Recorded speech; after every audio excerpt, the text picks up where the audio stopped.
Everything around was moving in the smoke of burning people and dust.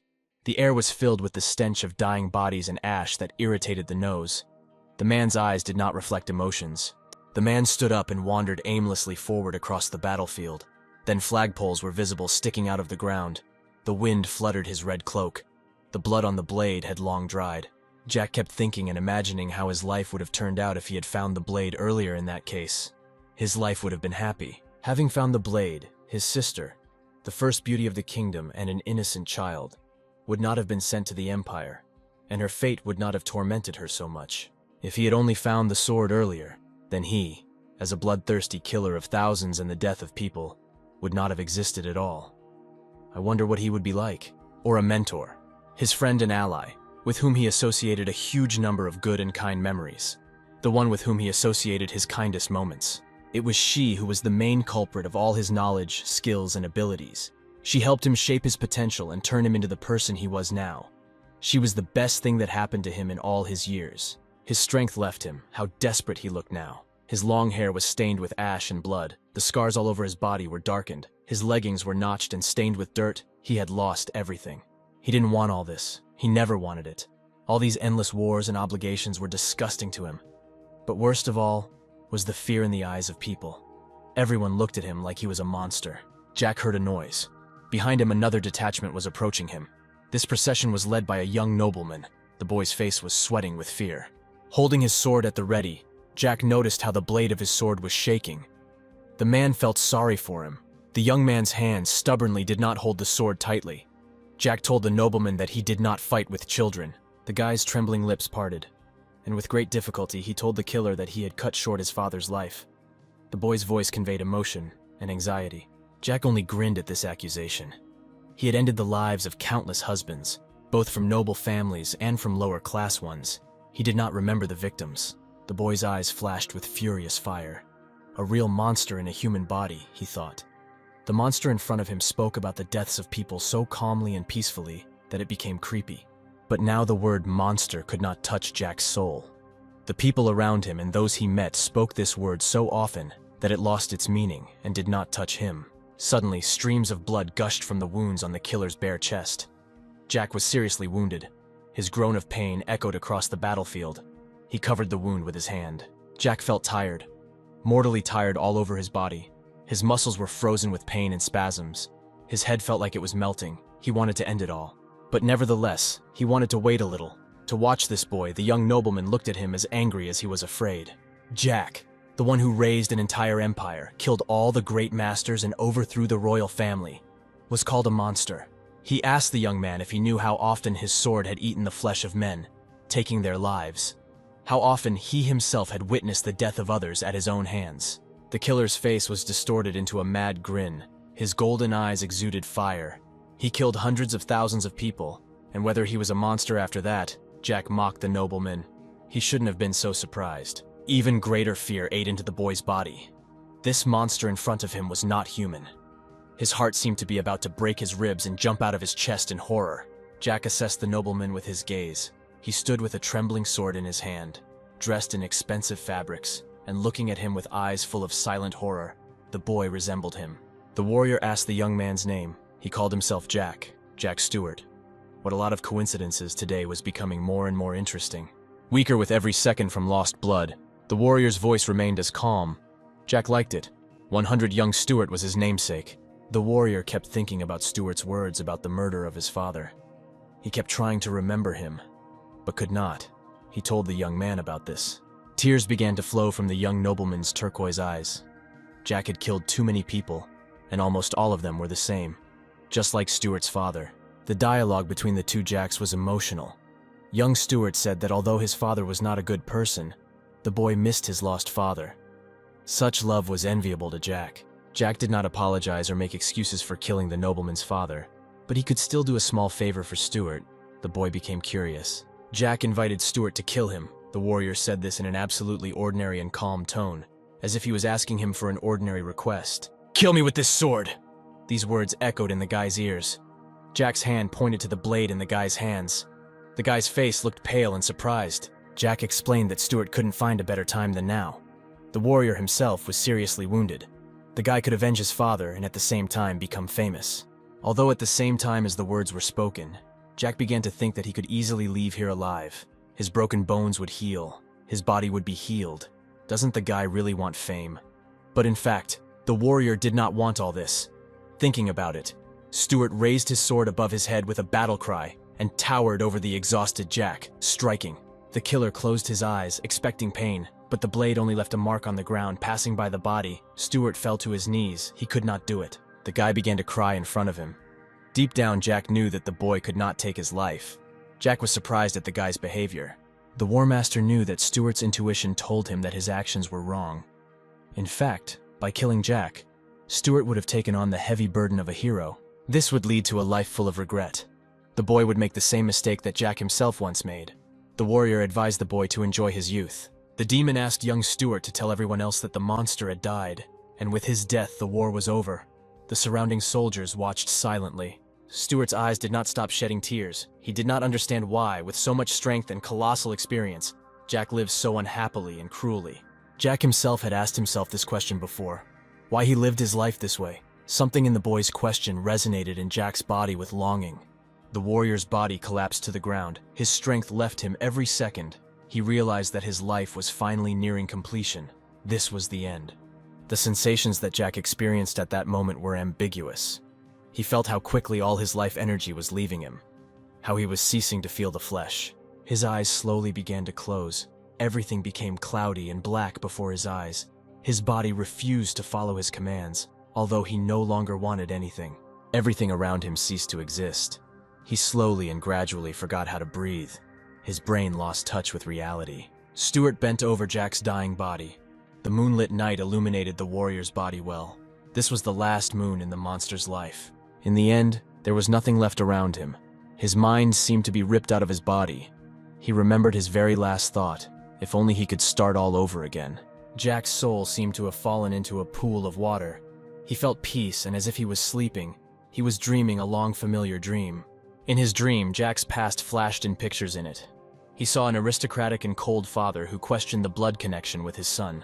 The face of his mother, who died immediately after his birth. The face of his beautiful sister, who became famous throughout the world for her beauty. And the face of his older brother. He remembered everything. The name of Jack Ballantier was a forgotten warrior. This man was a warrior who crossed an entire continent with his blade and determination. Still, Jack didn't understand what was happening to him now. Maybe he was killed, or he just died. Maybe he was now being shown his dying memories. The warrior was contemplating his first war, which made him a cruel ruler, after which everyone around him called him a monster. He stood on a mountain of corpses, ash pillars rushing into the sky. He will never forget how, driven by revenge, he destroyed the Tulkun Empire and killed everyone who bore that surname. No one could oppose him. No matter what war he started and no matter what battle he participated in, he emerged victorious every time. And yet, it was easy for him to accept the approach of his death. He achieved everything he wanted to achieve in life. Although he regretted it, he lost the meaning of life. He finally turned off the gas, when suddenly he found himself in the garden. He could not believe his eyes. There was no sense of dark magic involved here. He found himself in the past. The Ballantier family was one of the most famous in the vast Tesla Empire. Its members openly showed sympathy for the Emperor. Jack himself was the youngest among the family of the Marquis of Ballantier, in addition to his older brother and sister. But his title of junior did not suit the young man. If he had been born into an ordinary noble family, everything could have been different and he would have been satisfied with the title. But he was born into the family of the Marquis of Ballantier. Everything was different. In the garden in which he found himself, the overwhelming majority grew red roses. The boy longingly touched one of the buds. The garden itself, containing many representatives of fragrant flora, was an extension to the Ballantier estate. Despite its beautiful appearance, the garden actually had the status of a place of exile, although Jack liked it here. Apparently they expelled him in order to frighten him, protecting him from his family and servants. He should have felt loneliness and broken down. The air was filled with the smell of roses, daisies, and orchids in the garden. The rays of a pleasant sun played on the white stone gazebo, saturating the plants with rich color. A man's voice called out to Jack, but Jack, in the heat of his mental activity, did not even hear the footsteps. The butler offered him a drink. The butler of the Ballantier family was the only person in the entire estate who treated the boy warmly and supported him in dark times. Young Ballantier still remembered the name of the butler, Ron. He remembered that there was always a little cunning in this man. Jack turned to him with a smile. The young man decided to play a trick on the butler by asking whether Ron had added poison to the drink. Such a question confused the butler and, blushing, began to be indignant. Jack smiled at the man in the black tailcoat, warning Ron that it was only a harmless joke. He was grateful to the butler for all his kindness. The tomato drink pleasantly cooled Jack down on this hot day. But besides Jack himself, there were 11 other people in the garden. One of them was the butler, who sheepishly thanked Jack for his kind words. As he left, the boy noticed a smile on Ron's face, and his heart felt good. The remaining 10 were members of the guard, whose duties included looking after young Ballantier. The guards in full knightly armor seemed to be part of the garden, but for Jack, among all of them, only Ron had value for the boy. The butler was his only friend. The young man was considering a plan for further action. The nobleman came to the conclusion that everything that was happening to him now was real. He did not think that he could return to the past. An hour had passed since his arrival. Jack Ballantier was not going to miss such a chance. Returning to the past was a chance to correct all his mistakes, or rather, not to make them at all. At the moment, he was only 14 years old. At the time of his death, he was 34 years old. He had a lot of opportunities. It was unusual to look at his hands and not notice the scars on them from endless battles, and he also did not feel even the rudiments of mana. If we draw an analogy with other children from noble families, Jack was the weakest of them all, which was very unpleasant. The main reason for his weakness was the lack of mana, which had not been formed. The creaking of the floorboards of the hut was heard, and a heavy shadow fell on the boy. The blow to his head still echoed in his ears. The pain Jack experienced at that moment pierced his entire young body. It had been a long time since someone dared to hit him on the head. Jack swore. Even animals at a watering hole do not touch each other, and the lion was one of them, or his brother was not aware of such information. The tall, dark-haired boy demanded respect from the boy, wearing a blue suit with gems on his shirt. His older brother's face scrunched up in disgust. His older brother, Palin Ballantier, was the second child in their family. He was 3 years older than Jack himself and had no love for his younger brother. The main reason for the boy's unformed magic was right in front of him. Due to Palin's constant bullying, Jack could not practice magic. Even a decade later, his older brother angered and infuriated the young man. His arrogance and constant bullying were forever etched in the memory of the young nobleman. Palin never shackled himself in curses and humiliations. He told Jack that he could kill him at any second, for the youngest of the Ballantiers was useless. At his age, he did not know how to control magic. He didn't even have it, and he also did not know how to wield a sword, unlike their sister. And if suddenly his younger brother takes a risk and learns magic, then Palin will consider it a betrayal, and will still kill Jack, he said, pouring the contents of the cup on his brother's head. The older brother demanded absolute submission. He did not want to see or hear Jack, and demanded that he behave quietly, and also accept and tolerate everything that was done to him. And then let the younger brother do what he wants. No one knows how it will end. The only reason Jack was alive was the blood of the Marquise in his veins. Only when Palin becomes the head of the family after the death of his father will he perhaps accept Jack as his younger brother. Jack remembered that because of his weakness he could not defend himself in any way for his age. The boy was in many ways weaker than his peers. This led to bullying and ridicule from other family members, and as a result, the servants also did not respect him and were aware of his weakness. The people constantly surrounding him, even those of such low rank as a maid or a cook, mocked him without even trying to hide it. But in many ways, the culprits of the daily persecution were the rumor mongers, who were his brother and Count Mentis. But despite this, the sight of his older brother made the young man laugh, because no matter what he did, his sister remained the eldest child in the family. She was the only person in the family whom he could rely on or trust. She was the only one out of all his relatives who took care of him. His older sister was a year older than Payon, but, unfortunately for the boy, she could not become the head of the family because of her gender. Her fate, as the daughter of the Marquis of the Ballantier family, was determined from the moment of her birth.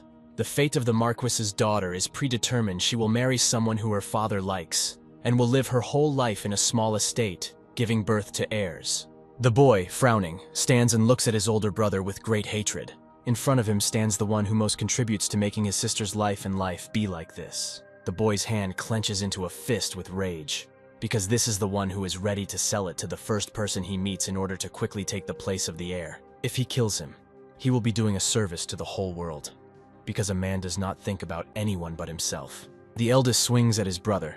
He didn't like the way he looked at him. Unlike previous times, Jack intercepts the older man's hands, preventing the blow. The guy's look is confident. He grabbed it tightly and is not going to let go.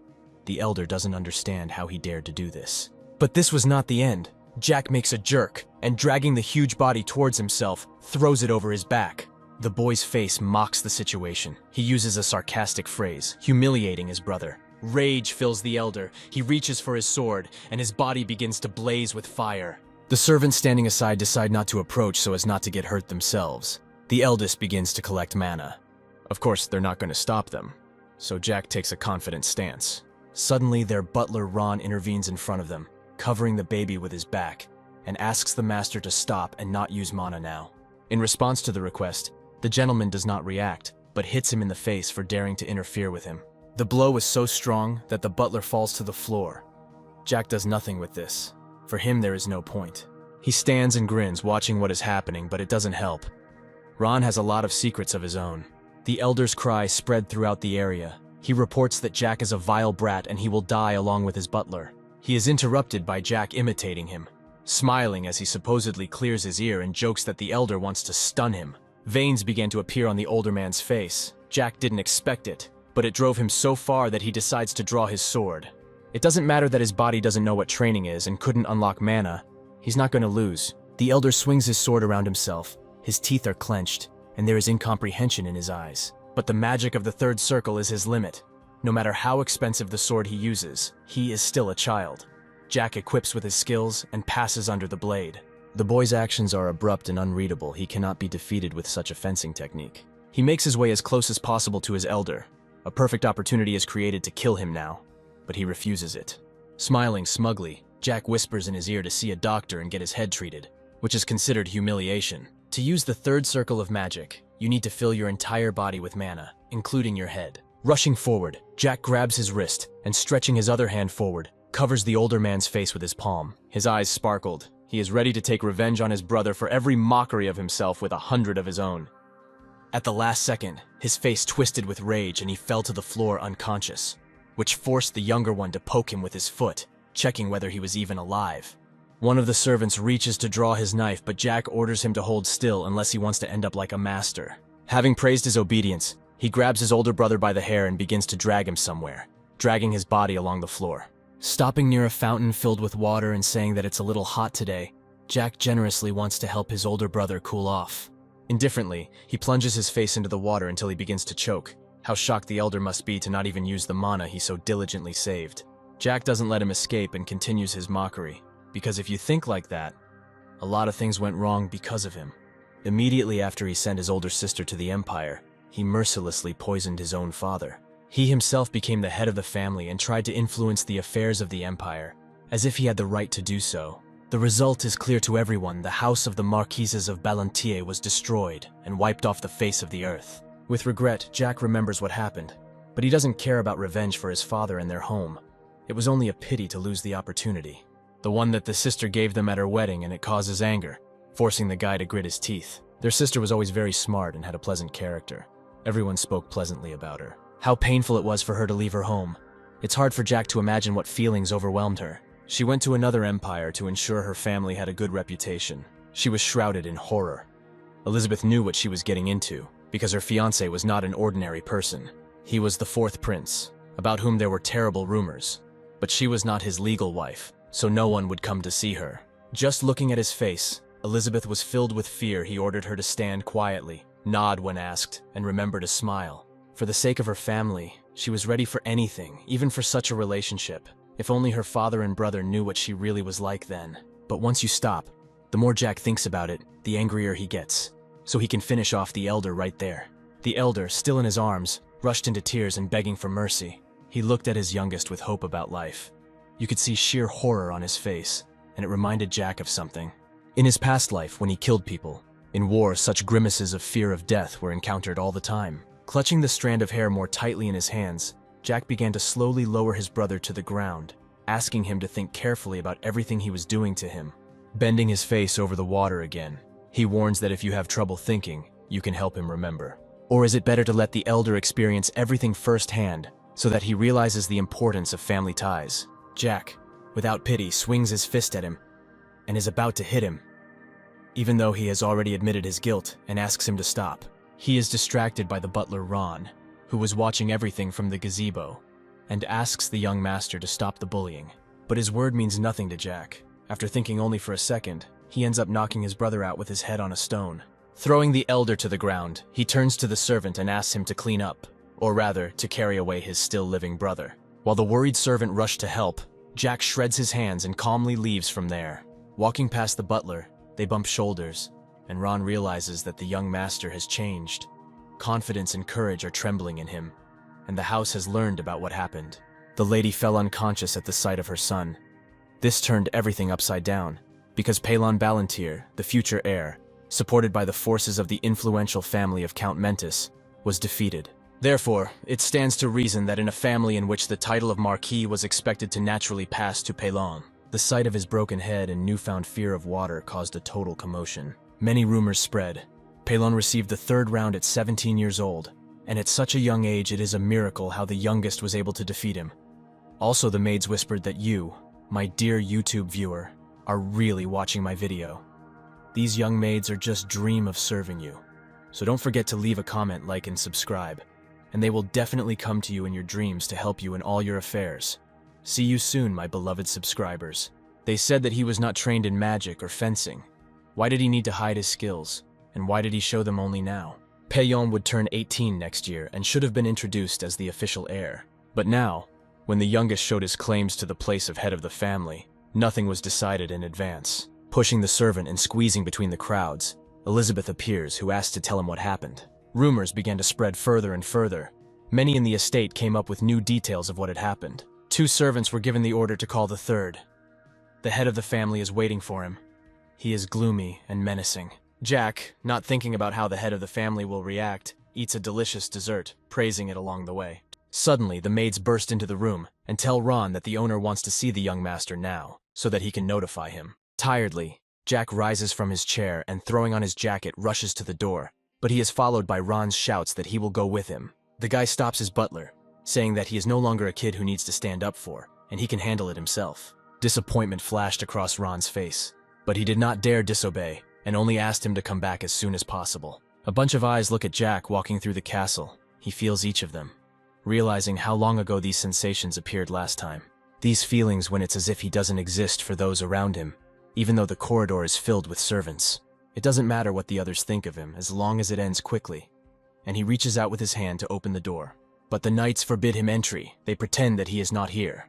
He considers this stupidity, turns to the knight, and when he ignores him, begins to kick him, calling him blind or dumb. At such actions, he looks menacingly at the boy through the narrow crack of his helmet.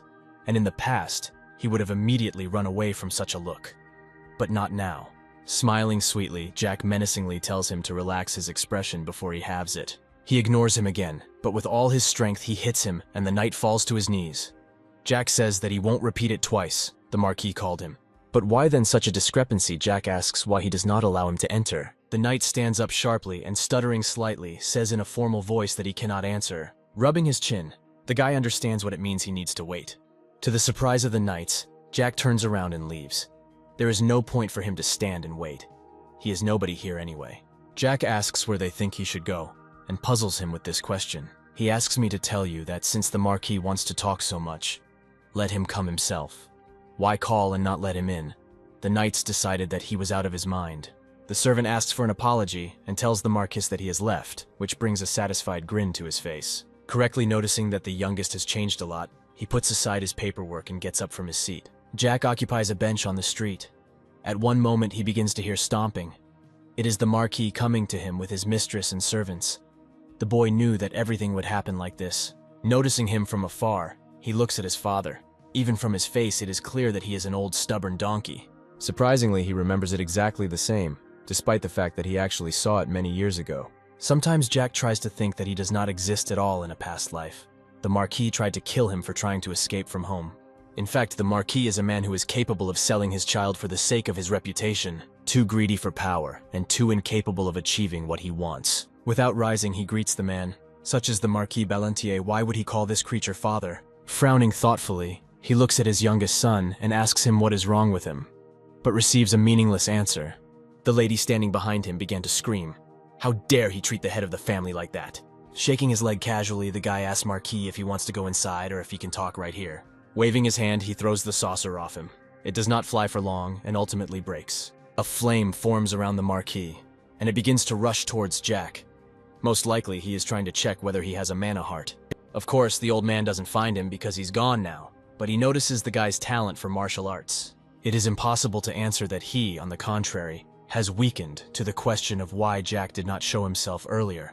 So in response, he utters a meaningless phrase. The lady is furious about how at such an age he dares to behave so arrogantly. They hold her hand so that she does not run into the guy. A hand gesture stops her. She does not dare disobey her husband, and he's interested in such behavior of his youngest son, because he believed that he was completely useless. But it turns out, he is not. This phrase hurts the boy, because it means that since he is useless, he is not worthy to be called his son. An indifferent gaze watches the third, who bends down to put the glass on the ground, and is asked if he wants the Marquis to recognize him as his son. But Jack is not interested in anyone's confession. The old man turns around, saying that he understood the younger one, and leaves under the whispers of the servants. Continuing to remain in place, he watches everyone leave and does not understand why he came at all. Remembering the second's mother, he shouts barbs at her that after what happened to his son, many wrinkles appeared, and he should take better care of his skin. Her face glows with anger from such concern she almost breaks her fan because of this little brat. A smile appears on Jack's face. He is certainly not a pervert, but looking at her face is very pleasant. Having risen, he bows and asks to convey his deepest apologies to the second. The menacing voice of the butler reports that Jack Ballantier, the third child of the family, is sentenced to solitary confinement for 20 days for creating a mess in the house. But suddenly he gives way to bewilderment and asks Jack what happened while he was not here, but receives in response a request to remain silent. Depicting something on the easel, Jack says that Ron stood quietly when the second one mocked him. So why is he angry now? Stopping drawing for a second, the boy thought about how interesting solitary confinement was. He was already exiled to the Rose Garden, and now this too. Ron thought. There was only a month of vacation left at the academy. Why this conclusion? Jack froze in confusion. He completely forgot about his studies, because he had already lived a different life for a long time, not thinking that he would come back. He is 14, which means he must attend the Imperial Academy. All aristocrats of the Tesla Empire should study there.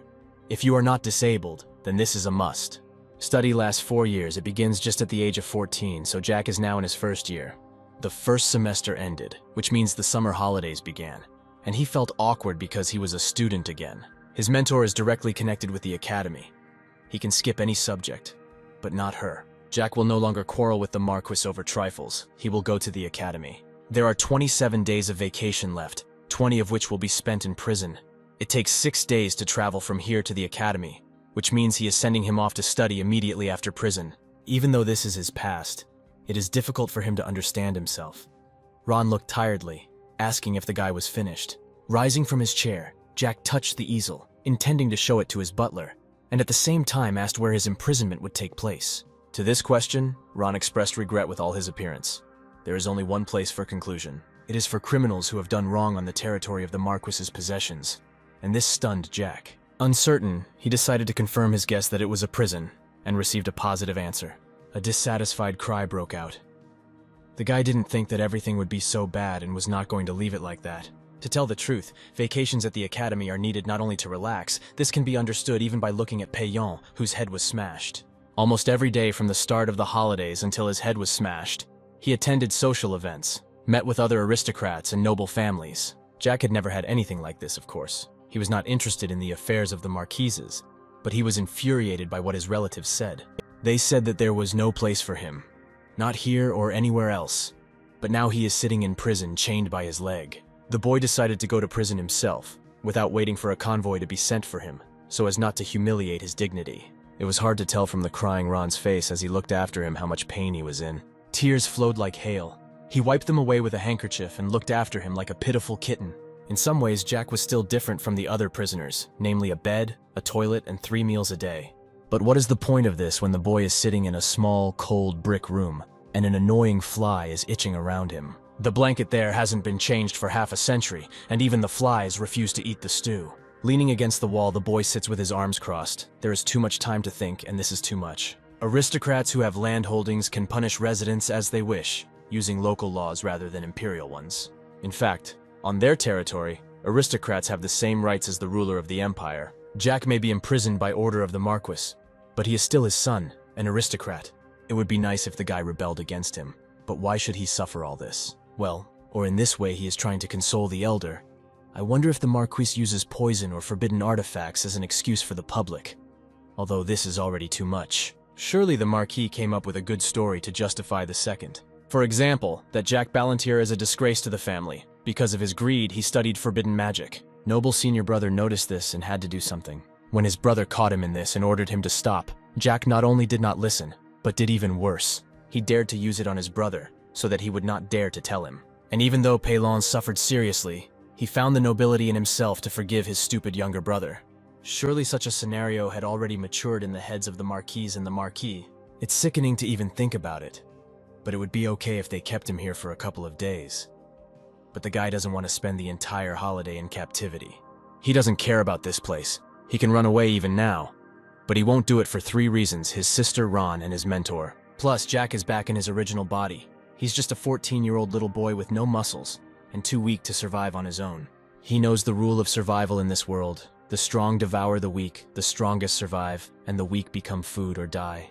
He doesn't want to cause a bloody massacre like in his previous life, but he still needs to take revenge on many people. This will require 2 things, time and power, and you can get them at the academy. By training, Jack can gain more influence and buy time to regain his former strength. If possible, he will protect his loved ones, namely his sister, his mentor, and Ron. Then, in order to achieve this, you need to take what is rightfully yours, even if the guy doesn't like it. Mana began to form little by little in his hand. There are 10 levels of magic in total. The 1st and 3rd circles are for beginners to learn magic.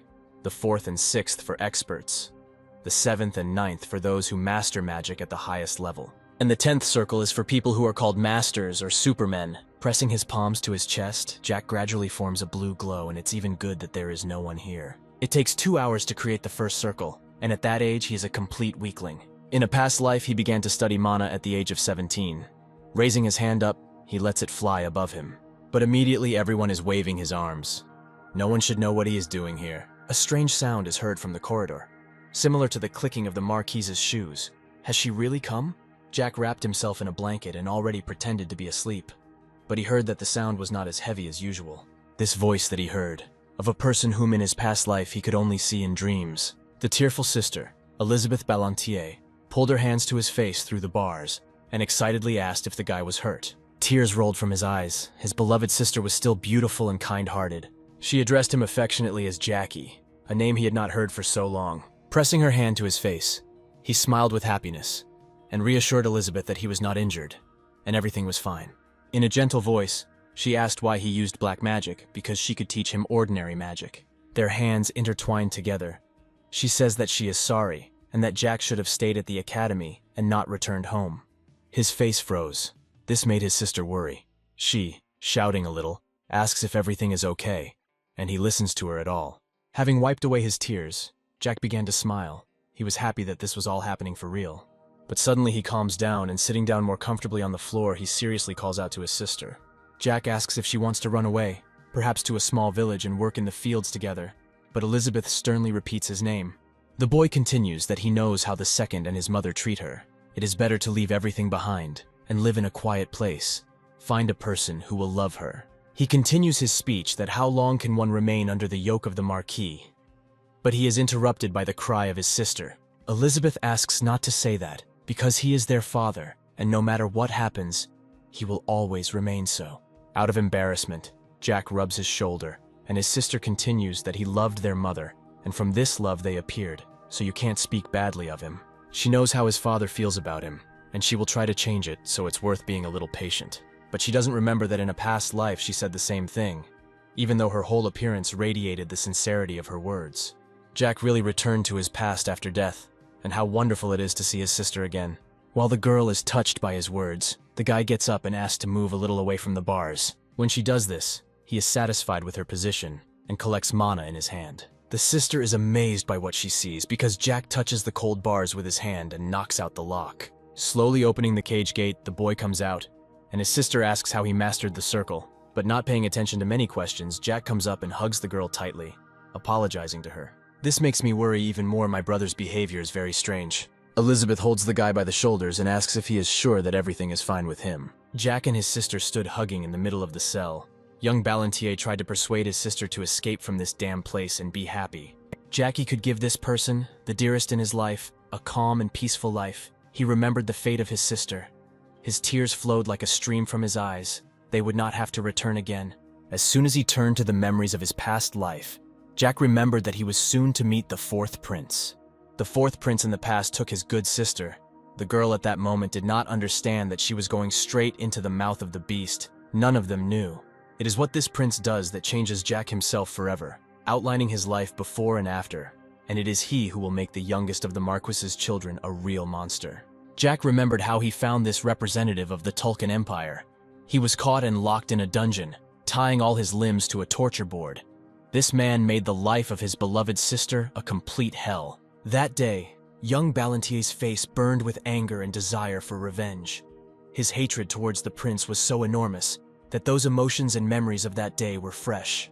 He will never forgive the Tulkun Empire for what he has done, as well as everyone in it. He will take revenge on everyone from the Empire, and he will start with the prince who lay in front of him. In the past, he left his home at the age of 17. But for another 10 years after that, any news that reached him about his home and the events that took place in it said that nothing had changed there. One after another, each of the noble family of the Tulkun Empire fell into the abyss of hell. And in the end, all that remained of the once powerful noble Ballantier family was its formal existence on the world map.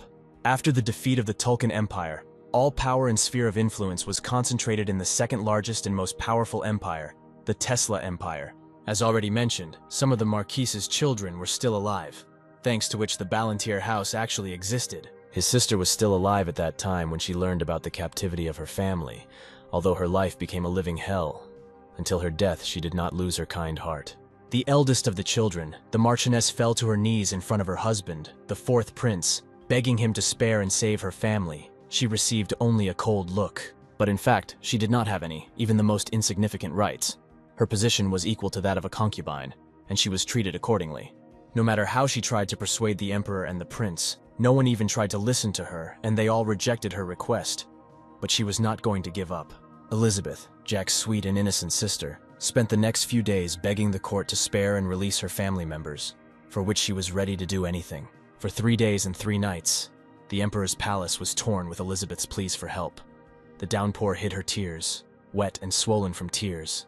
She kept hope for mercy. In the end, this bore fruit, and the emperor decided to listen to her request and go to a meeting with her. As everyone said, the emperor's generosity was limitless. This is how everyone, not only in the empire, but throughout the continent, knew this story, because the real truth was much more cruel. But the true story of Elizabeth from the Ballantier house was known only to Jack.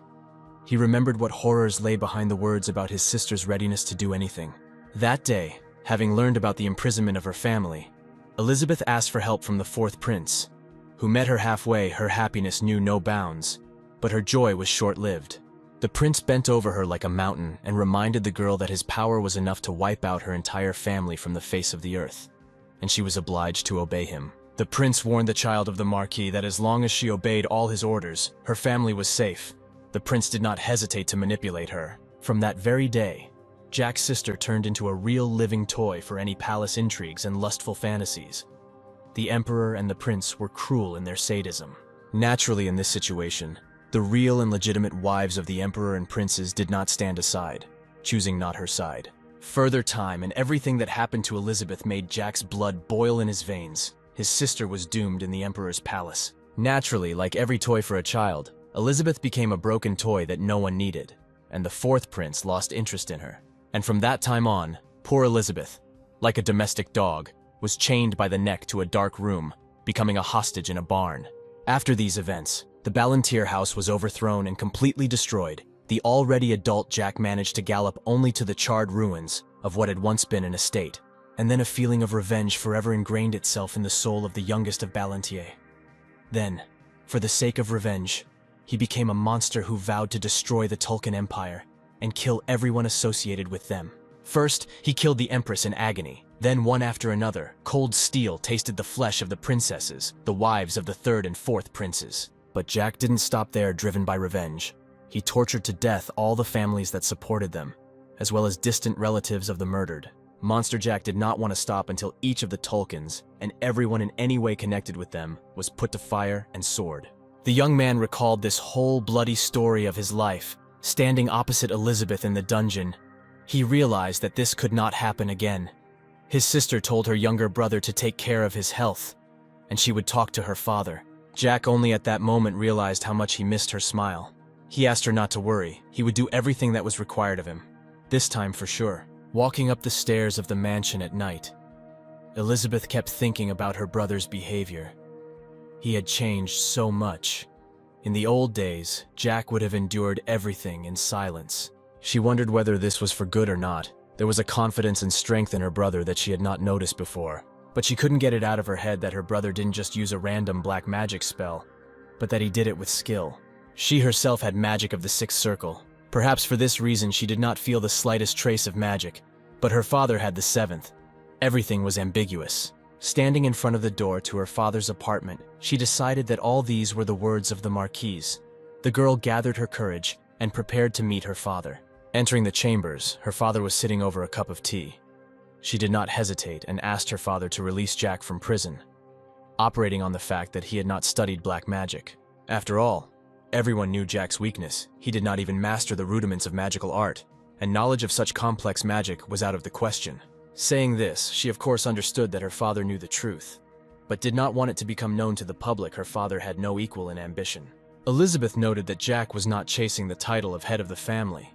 Her father liked her speeches, and with a grin on his face, he ordered her to continue. She understood everything in an instant.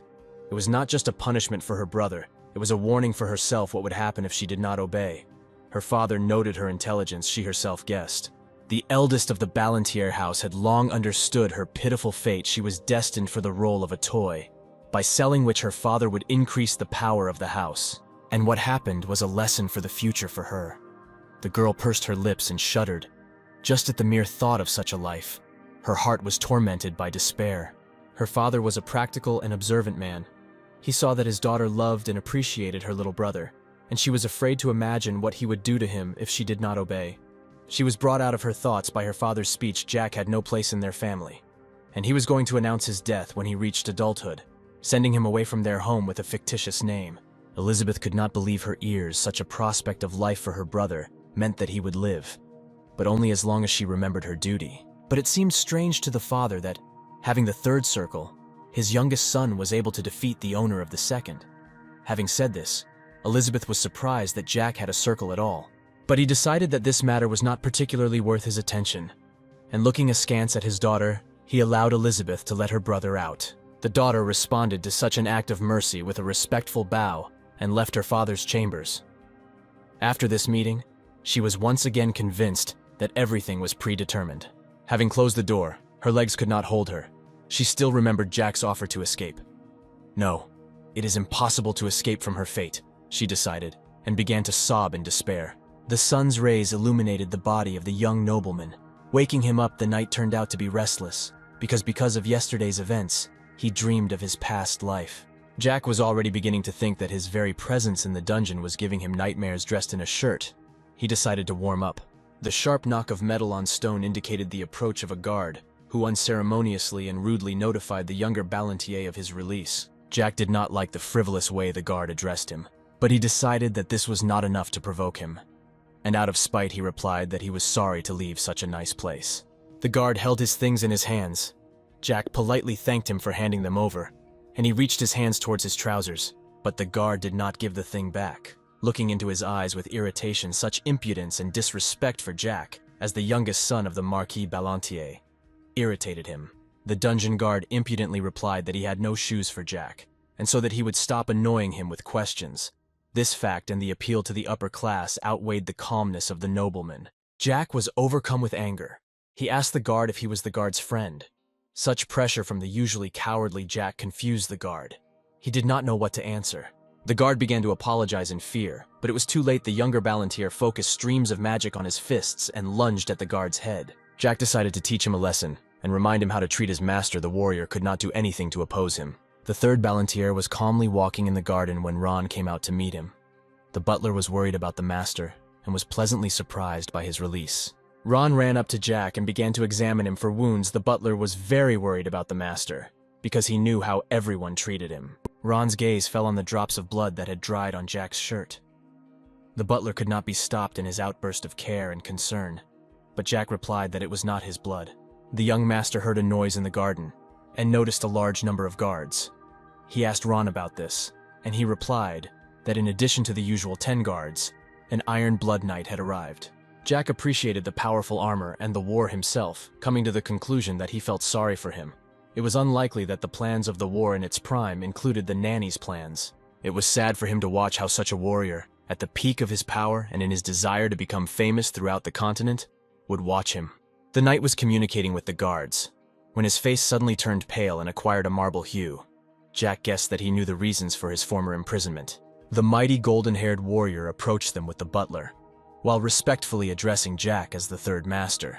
The knight bowed to Jack and asked young Ballantier to tell him, if it would not be difficult for him, what happened in prison. The guy was in shock. The knight's interest was due to the fact that one of the prison guards claimed that Jack had attacked himself. He gouged out the impudent man's right eye and broke his finger. Witnessing this strange conversation, the butler did not believe the knight's stories about Jack, because he had no reason to do such things. The knight replied that he wanted to know the reasons, because Jack had no right to do this to the guard. The guard's voice betrayed excitement. Jack was nervous about this night. It was inappropriate for him to use the word right in such a situation. Young Ballantier decided to set the record straight. To begin with, Jack, with a magical vision, assessed the level of the knight's circle.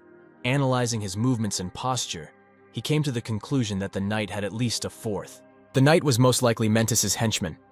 The only thing that pleased Jack about this Iron Knight was his knowledge of his place. The butler was left speechless by his master's next phrase. Jack replied that there was nothing wrong with addressing a dog as a dog.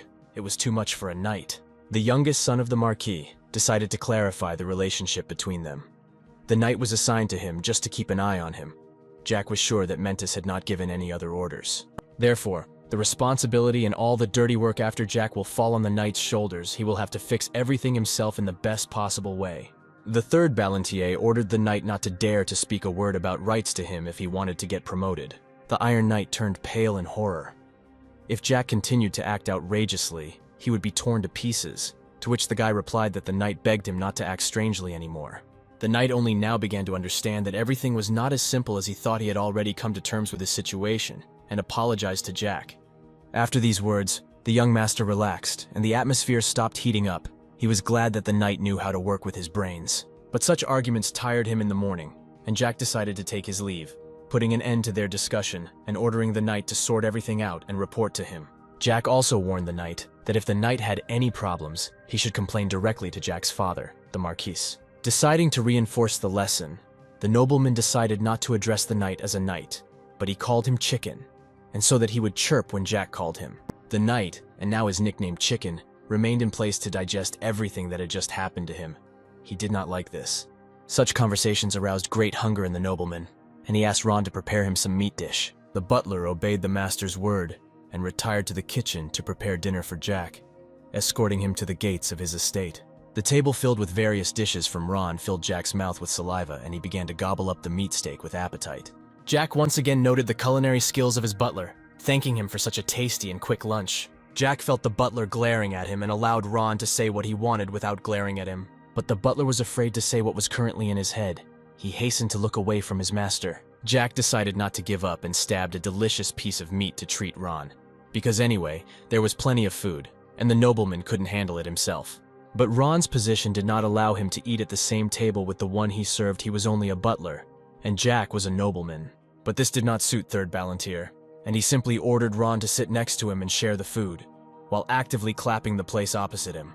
The boy asks the butler with interest how his sister is, to which he receives the answer that she is fine. The butler looks at the boy with a puzzled face, who didn't seem to quite trust his words. While the boy eagerly chews another piece of his food, the butler sits hesitantly opposite him, bowing his head down.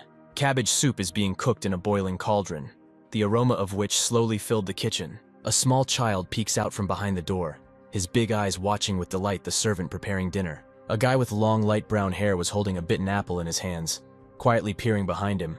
The boy smiles and holds his hand to his chin, reflecting the slight puzzlement of his character. With slight concern on his face, the guy listened carefully to the boy. To the left is a girl with brown hair in a flowery hairstyle wearing a white dress, and to her right a smiling man in a brown suit can be seen. The boy says that his sister was very similar to his mother and had the same good qualities. The younger gentleman turns to the butler with curiosity.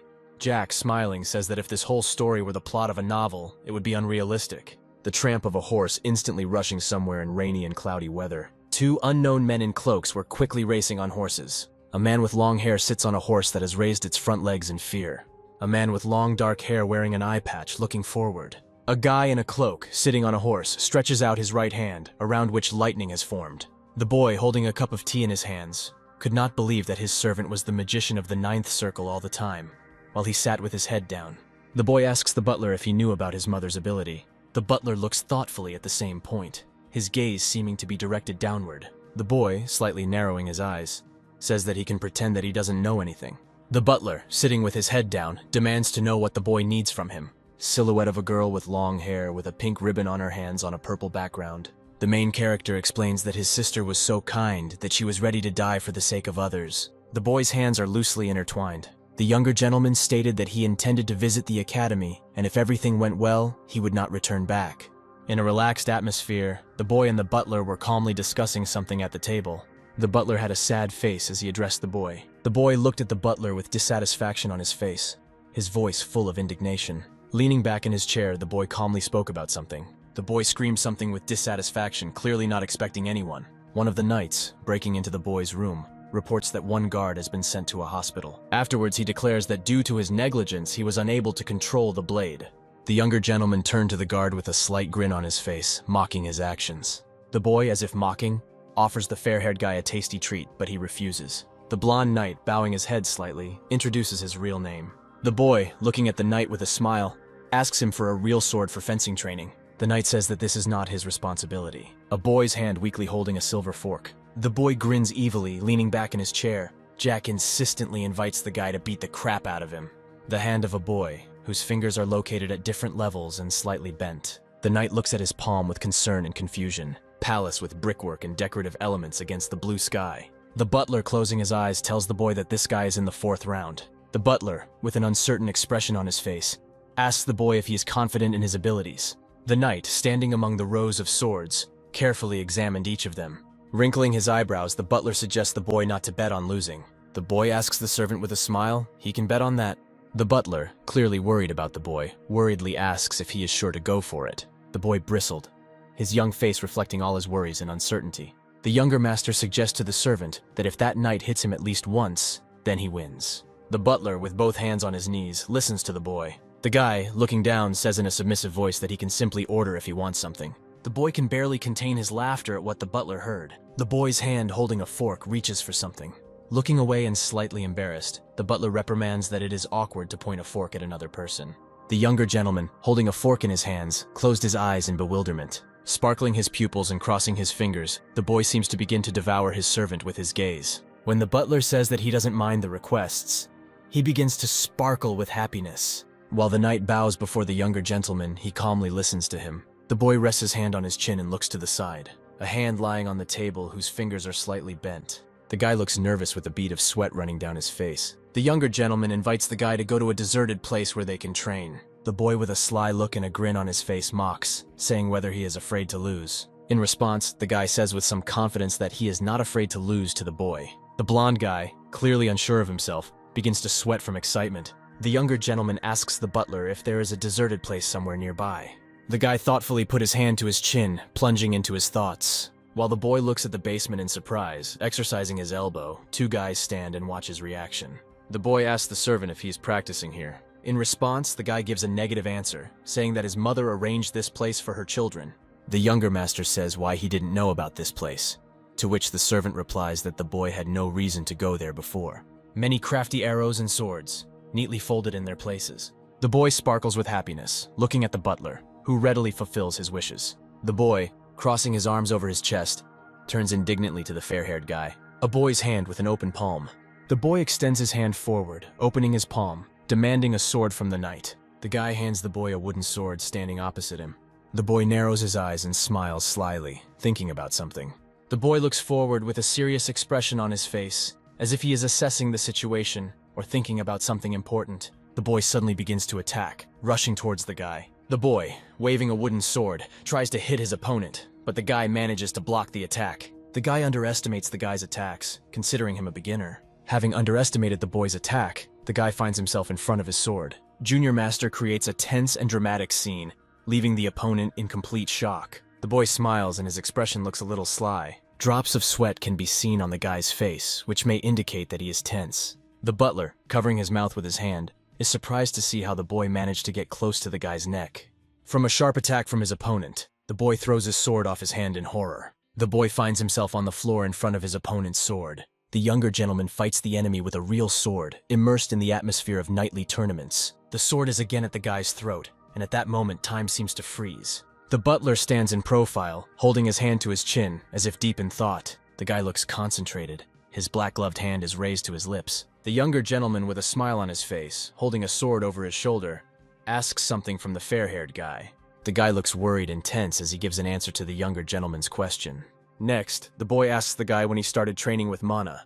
The younger gentleman's face literally sparkles at what the fair-haired guy said. Having a 4th round of mana skills at 23 only means that the knight started training quite late, which means that he clearly has talent. If he trained harder, he could already reach the 7th, if not the 8th level, and could also receive the title of Captain of the Knights.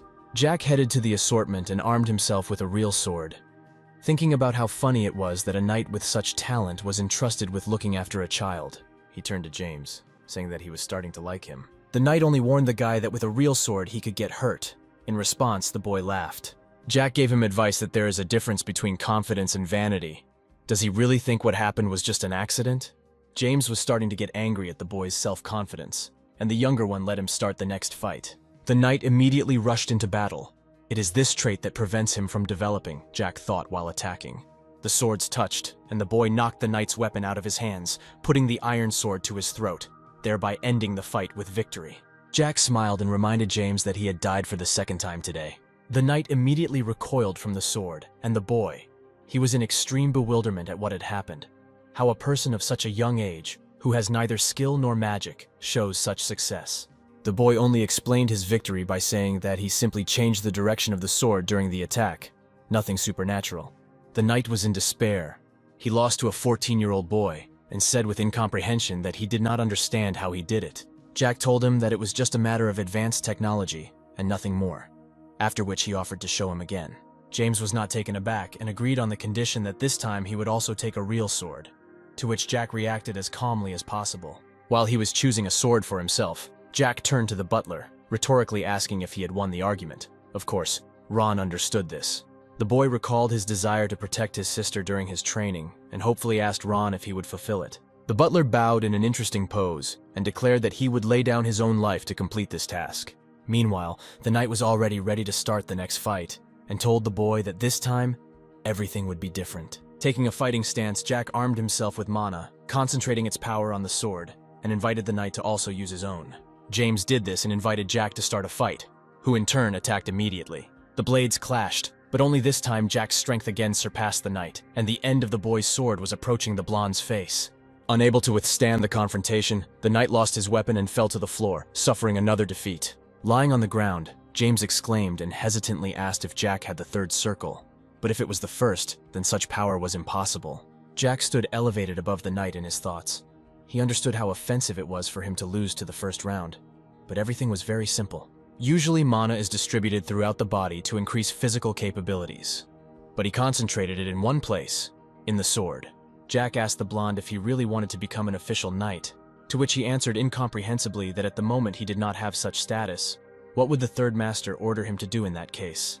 Jack's only response was to say that hunting dogs are very loyal, after which he confidently invited the knight to become his devoted dog and serve under his command, because such a life would be much more fun and better than the life of an ordinary knight. James replayed the boy's words in his head and looked pale. He was dumbfounded by such a proposal. Only after a few seconds did he speak, asking what benefit he would gain if he did agree.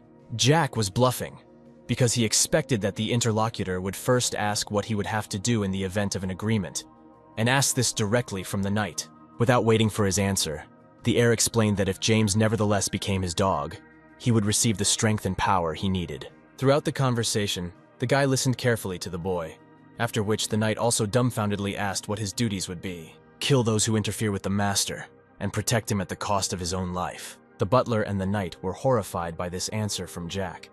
They understood perfectly well that the boy was not joking in turn. The knight asked who he would have to kill. Jack only said that it was absolutely not difficult to guess. And the goal was obvious. The boy himself meant by the goal directly his half-brother, remembering all his endless mockery of himself.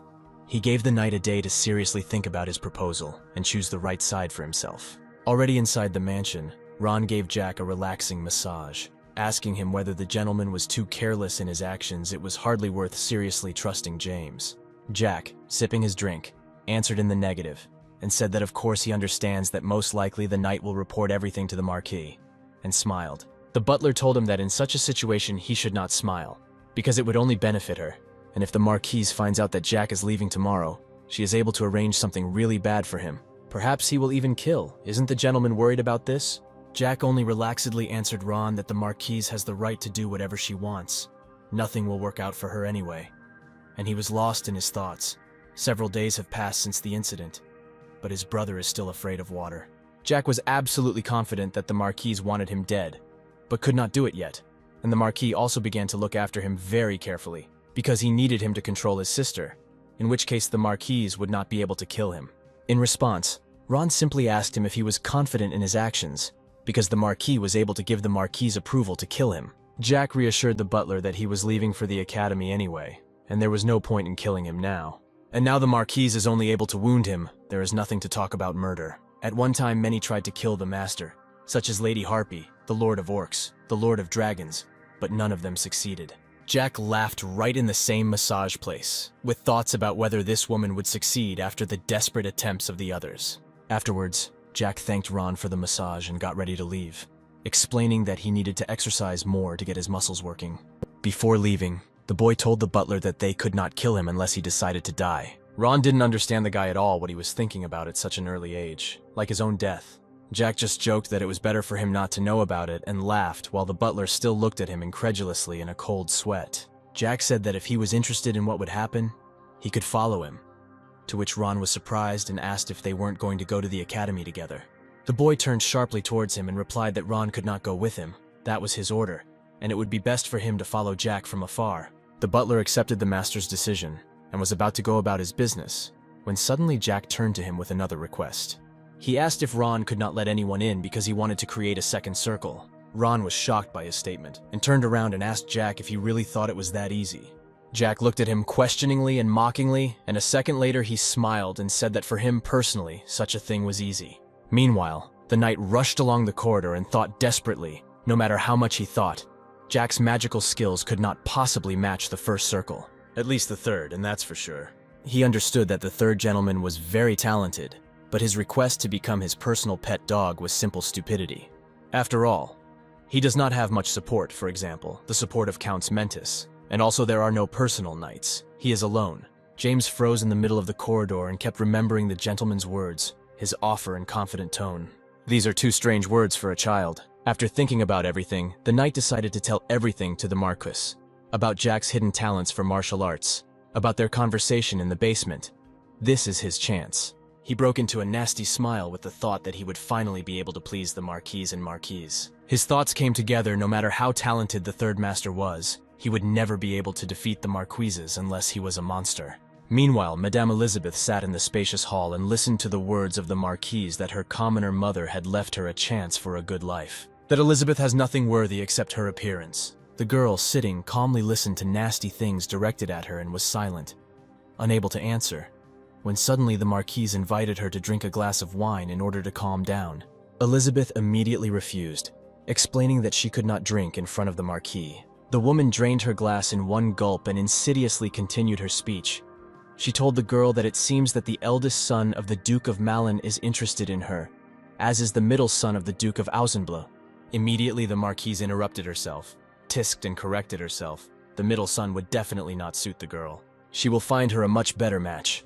But in the meantime, the girl should look after herself very carefully. The Marquise sharply asked if Elizabeth might like someone, to which the girl jumped up and quickly interrupted her question, declaring that there was no such person.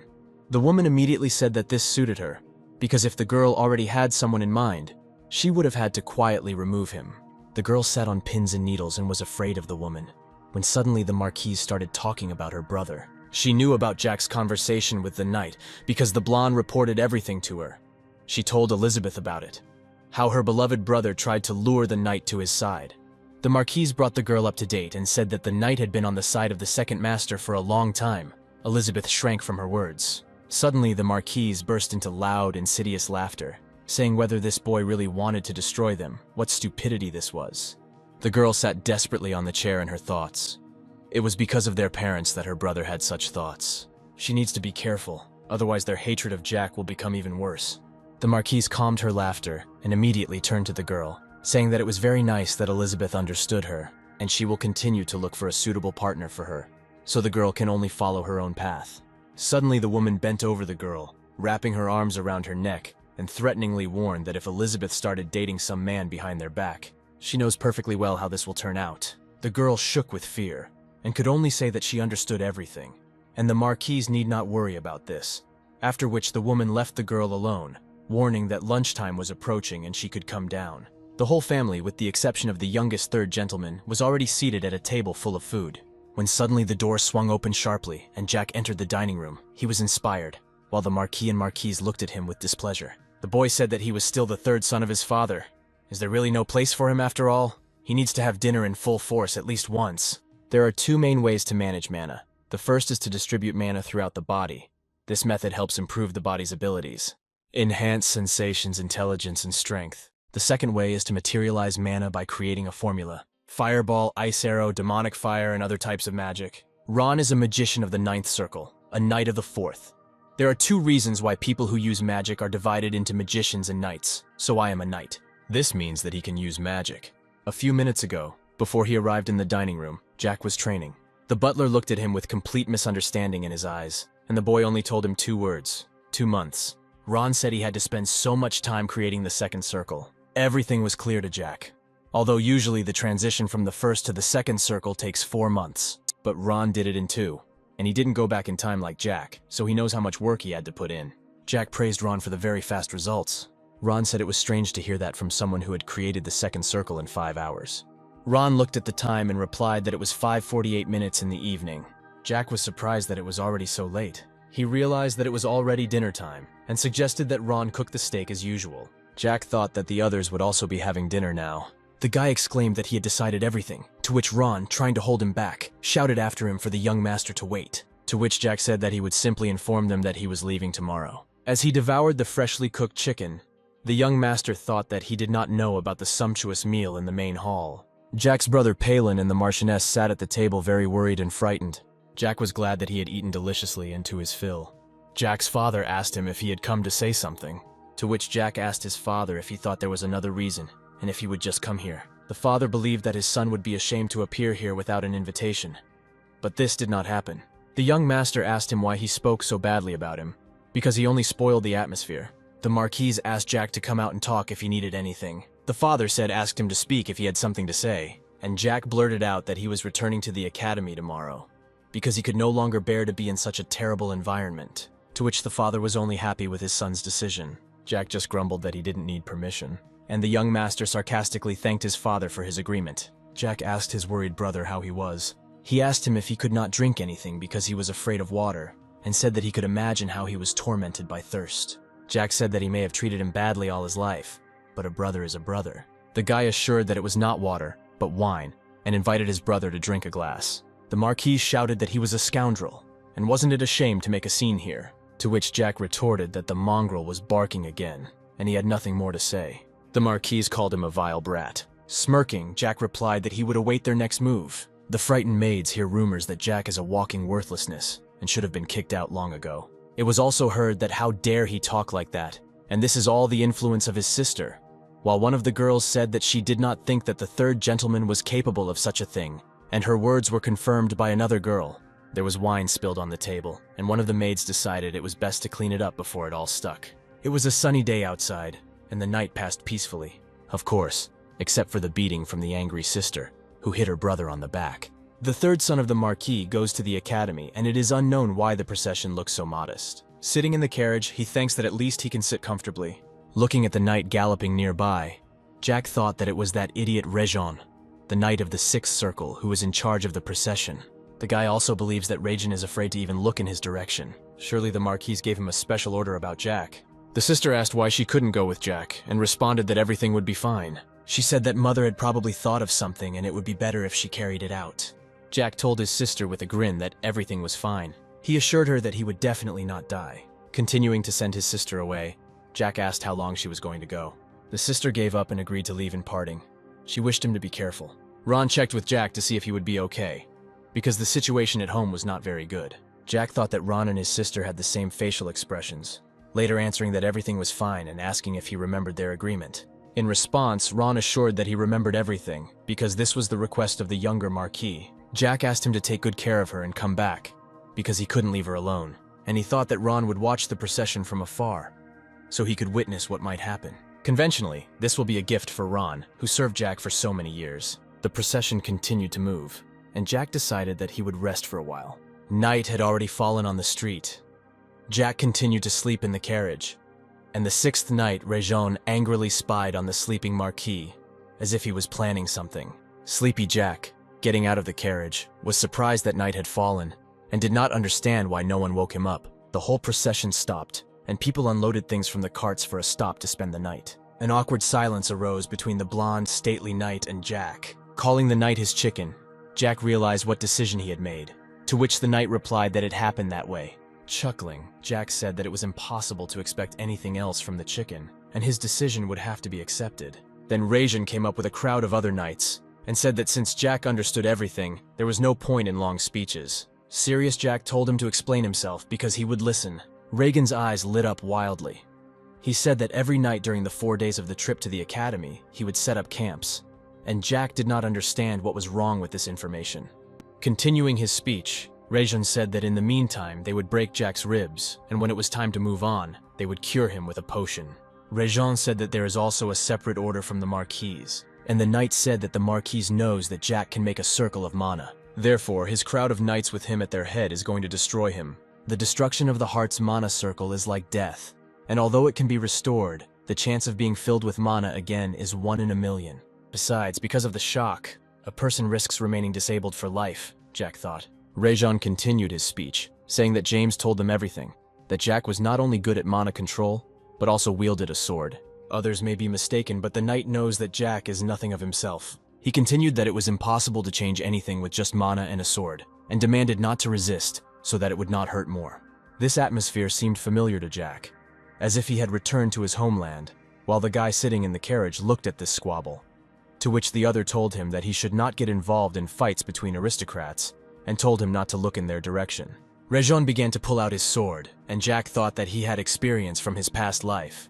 Jack thought that no matter how peacefully he had lived these few days, the wounds in his soul still stung, and it would be more accurate to say that experiences from the past cannot just disappear, and called out to Ron.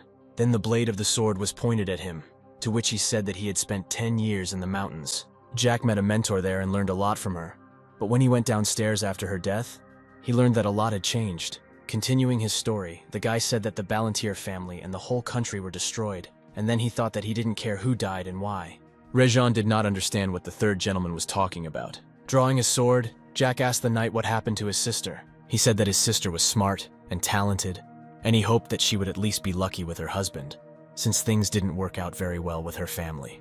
Jack continued that if everything was fine with her, he would forgive them for everything they did, and hoped that nothing would happen. The crowd of knights laughed at him. Rajon asked if the third gentleman had gone crazy with fear, and also teased him to try to defeat them with a toy sword, to which Jack replied that revenge is much sweeter than he thought. So much so that it drives him crazy. At that moment, magical blue smoke appeared, and the younger master told Rajon that he was right, that nothing could be achieved with mere talent and a sword. If Jack had pissed off the Marquis and Marquise, then one broken rib could have leveled it out. Jack said that great strength and outstanding talent could turn everything upside down, and would they be able to break his circle of mana? He raised a sword over his head which was full of blue magic, and said that he would show them how fast the storm was. At that moment, the knights felt everything in their guts when a strange circle was already wrapping around them, and Rajon was seriously scared. If they don't kill Jack, they will die themselves. Jack rushed at the knights with all his might with magic and a sword and began to fight them off. Choosing a second gentleman with strong outside support was smart, and better than choosing Jack, who no one notices. Jack's eyes lit up with a blue flame. A magical whirlpool of power appeared around him, and it was as if death itself was standing behind it. And at that moment, James felt that time was stopping. A frightened Ron appeared in the bushes and asked the gentleman what it was. Dead knights lay around Jack. He thought that this was a fencing technique that he learned in the state of transcendence. It was one of the 8, divided into characteristics of 4. But he replied that he could say it, but Ron still wouldn't understand anything. Ron said that he couldn't know everything about the master, but it looked more like a method of controlling magic rather than a technique, to which Jack asked if he had at least 1 potion. Then blood started coming out of his mouth and he was punching himself in pain, and Ron just called out to him in panic.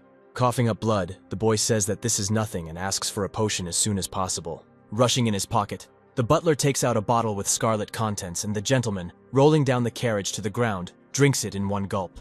A cough still escapes Jack's throat, which makes Ron worry because if he didn't have the potion, he would already be dead. But this is nonsense. He won't die so easily. And besides, he knows that Ron always has a potion with him just in case. And besides, Ron would like to give it first of all to his master, and not to himself. Because in the past I did exactly the same thing, and personally poured the potion into the baby's mouth. Smiling, Jack says that in his haste he was unable to tell his butler something. After waiting for a second of silence, and looking at Ron with all sincerity, he told him the most sincere thank you of his life. In the past, he was a fool, and these words seemed difficult to him. His hand weakened, and falling to the ground next to his body, the potion began to pour out. Not knowing how to phrase it, Ron says that the master knows the future, and this is exactly what he was hiding from him. Jack corrects that he returned in time, but the essence remains approximately the same. He felt better very quickly. It was probably a very expensive potion, but in response to the butler's warnings, he decides to check it out. Rising sharply, he approaches the stricken servant and picking up his sword from the ground, concludes that everything is fine. The white top of its head lies in a pool of its own blood, and after sneaking a look at it, Jack tells the butler that the chicken is dead. Putting his foot on his head, he shook it from side to side. It was a pity that this happened, because Jack thought that he could grow something good out of him. As a knight, he made the right choice, and that's why he's a chicken. You shouldn't expect anything from him. The strange thing is that the butler was not surprised when Jack said about going back in time. Isn't he curious about the future of his sister and the Marquis? Regarding the latter, Ron thinks that the Marquis family will be destroyed, and judging by Jack's indifferent face and his reaction, the butler concluded that it would be terrible. To be honest, the guy would like to pretend that nothing happened, but if the butler is really interested, he can ask. With an intriguing smile, Jack asks if he wants to ask a question, but is refused. This seems very boring to the guy, and even if he is a grown man at heart, he still behaves like a child. But isn't he even interested in his future? Jack asks, and gets a more flamboyant reaction from his butler. As a result, Jack receives a not very enthusiastic response, and besides, Ron thinks that killing him will not be so easy. This will most likely disappoint the butler, but Jack says as confidently as possible that he was easy to kill. This was upsetting news. Ron turned into a sad puppy and felt depressed. After everything, Jack decides to rest, and having warned the butler, climbed into the carriage and collapsed on the seat. Bending bitterly over one of the slain knights, Ron reached out and closed his eyes. With one attack, Jack killed 25 people, although it is difficult to call it just an attack. How is it even possible? He destroyed their hearts without touching the sword. Looking at the carriage where the gentleman was resting, Ron had only one question. Going back in time to what his life was like back then, he worries and continues to look worriedly, as if he sees the boy through the wall, hoping that everything will be okay with him. A piercing scream rouses the guy from his sleep, and he regains consciousness quite lost, which calls into question whether the potion helped. Confusion made Jack himself doubt whether everything was okay with him. The pain could cause him to lose consciousness. In the hands of the butler there was an incomprehensible bag, and having opened it, he demonstrated the contents. These were the things of the knights, or rather 5 elixirs, 63 gold and 40 shillings. It's amazing that Mentis kids carry so much money with them, said Jack and smiled awkwardly. Out of concern, Ron again decided to offer the guy to drink the elixir, but he refused, because there was no point in it. But the guy extended his hand to him, which contained 3 potions, and gave it to the butler, supposedly in return for that 1 potion. Of course, Ron thanked him, but they were not created by alchemy to exchange 1 top-class potion for 3 average ones. They also decided to leave the corpses here. They will be eaten by wild animals, or someone else will remove them. Everyone will begin to suspect that Jack has power unless he is here. At first, the boy didn't understand who cared about this at all, but the butler reminded him that the Marquis would do it for everyone. But for Jack, it's a trifle that the Marquis will do this with this. So he opened his suitcase and put the bag containing the knight's money in it.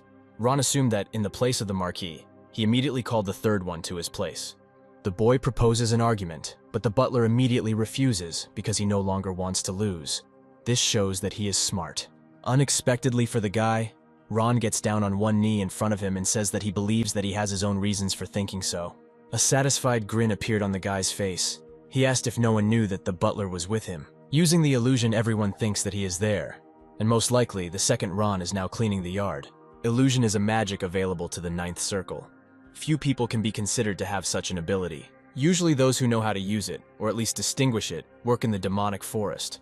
But one can never be completely sure of anything. Perhaps when everyone finds out, the Marquis will interrogate Ron about what happened. If the butler senses danger, Jack asks him to say that everything is his fault, and if he senses a threat to his life, then to convey the words. The words that if Ron or Sister Elizabeth dies, then on that same day the entire Marcus family will be destroyed.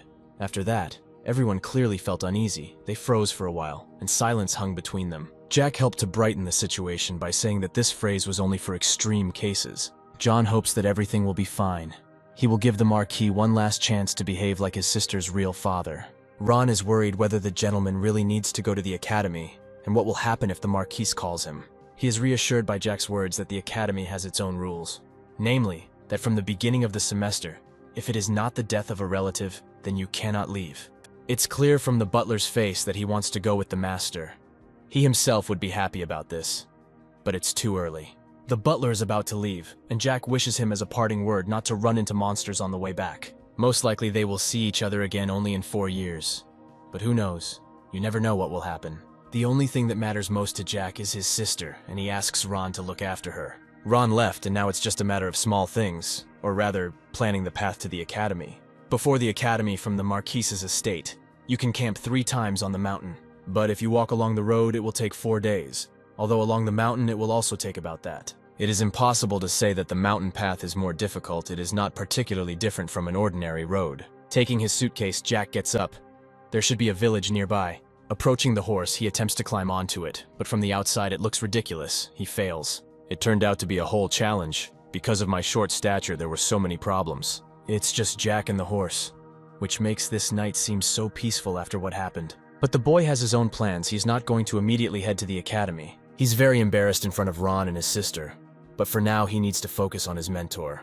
Valentin Milos brought him back to life, gave him the strength to carry out revenge, and made him, whom everyone considered an empty place, a man. Let them forget about it now. But she is one of the most powerful black magicians. For those who remember, she is the most terrible memory. It's been a long time since Jack's heart fluttered like this. Our hero arrived in Arbeloa, the province of Viscount Arbeloa, a vassal of the Duke of Ausenbleu. Jack, looking at the children nearby, wondered whether it was worth staying here for the night. He felt good. He smiled, judging by the faces of the children. This is a good place. Opening the door, Jack found himself in some tavern where people were having fun. He stroked the dog and decided to sit down at the table, hoping that there would be no one to quarrel with. The interesting waitress immediately noticed the new guest and already managed to ask whether he came to have a snack or stay overnight. He was confused by her appearance from the outside. She looked more like a mercenary rather than a tavern worker. Jack, holding out the coins, asked for simple food, water, a room for one night, and asked to bring the sword that was near his horse. But 1 shilling was enough. The inspired girl would bring him the famous Arbeloa apple pie and steak. And it would seem that this is enough. But she asks about the drink, whether he prefers milk or whether he should bring beer. Not bad, you can stay here to live, even if he's not local. She didn't try to extract more from him. It's clear, it's pre-war times, everything is cheap and everyone is honest. While caressing the dog, he says that he has no idea what awaits him. Unwittingly, Jack overhears a conversation at the next table. They say that this time they are trying to get rid of all the demonic monsters. They are recruiting more magicians to cope with them all at once. But why do they need this? Because even Tolkien is not doing anything, and there are only 20,000 mana users. The group discusses how they all seem to be laughing at them, and Jack listens attentively. Jack has already mentioned the Iron Blood Knights who are on a mission in the demonic forest. By order of the Emperor, knights were selected from the guard of each noble family. These knights went hunting in the demonic forest with a squad of Iron Blood. This huge forest stretches along a mountain range called the Grand Canyon. This neutral zone may seem ordinary to many, but ogres, orcs, goblins, elves, harpies, and even dragons live there. Potions are made from the blood of trolls, sinew from ogres is used as bowstrings, and iron monsters, parrots, serve as material for weapons and armor. Harpy feathers are used for ladies' jewelry, and elves are kept as pets because of their appearance. In the demonic forest, these creatures are not dangerous, so everything that happens there is an excess of human greed. Jack tries to loosen the convolutions of his brain to remember what happened there, and it seems like they are losing this time. During the massacre in the forest, a detachment of Iron Blood Knights lost most of their troops, and the knights and guards of the aristocratic families were killed. The fiasco of the people that day was simply colossal. The losses they suffered led to the withdrawal of the support of the people and noble families towards the emperor. According to Jack's memory, around that time problems began in the imperial family, and in about a year a civil war would break out. The thoughts of the third gentleman were interrupted by another drunkard in this tavern, who angrily slammed his mug on the table and blamed the emperor for all the problems. He wanted to add something else to his speech, but his friends quickly shut his mouth in order to save his friend's head. One of his friends hastened to defuse the situation and noted with a nervous laugh how drunk his friend was. So much so that he was talking such nonsense. It was amusing to observe such an act of fearlessness. Similar to madness, everyone knew that for insulting the emperor and his family, one could easily lose his head. But in one of the conversations of the drunkards, Jack heard that they were starting to talk about the third son of the Marquis Jack, and he was immediately interested in such a change of topic. One of the drinkers asked his friend to explain what the third gentleman had done. So interesting, his drinking companion replied that rumors had spread about the use of black magic. Well, of course, none of his friends believed what he was saying. Everyone knew that Jack Ballantyre was a real fool, and besides, he had recently been imprisoned. Jack was nervous about this situation. He was present here now. It was not clear that from whom the third master could learn black magic, because according to historical treatises, all black magic has long since died out. One of the drunkards suggested that perhaps one aristocrat still had knowledge about the dark arts, and he taught Jack his wisdom. A girl approached Ballantyre. The dog next to him looked curiously at the tray in her arms with food. She asked what could amuse the boy so much. Jack thought to himself about the word amused, most likely. During this conversation, he also laughed along with the drunkards, but he didn't notice it.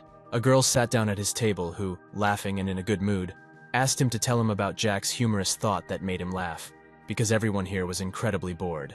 The girl in front of him was of marvelous beauty with scars on her left cheek, white hair, and excellent shape. The boy replied that he was amused by the worthlessness of the third son of the Marquis, judging by what they say about him. This is what made him laugh.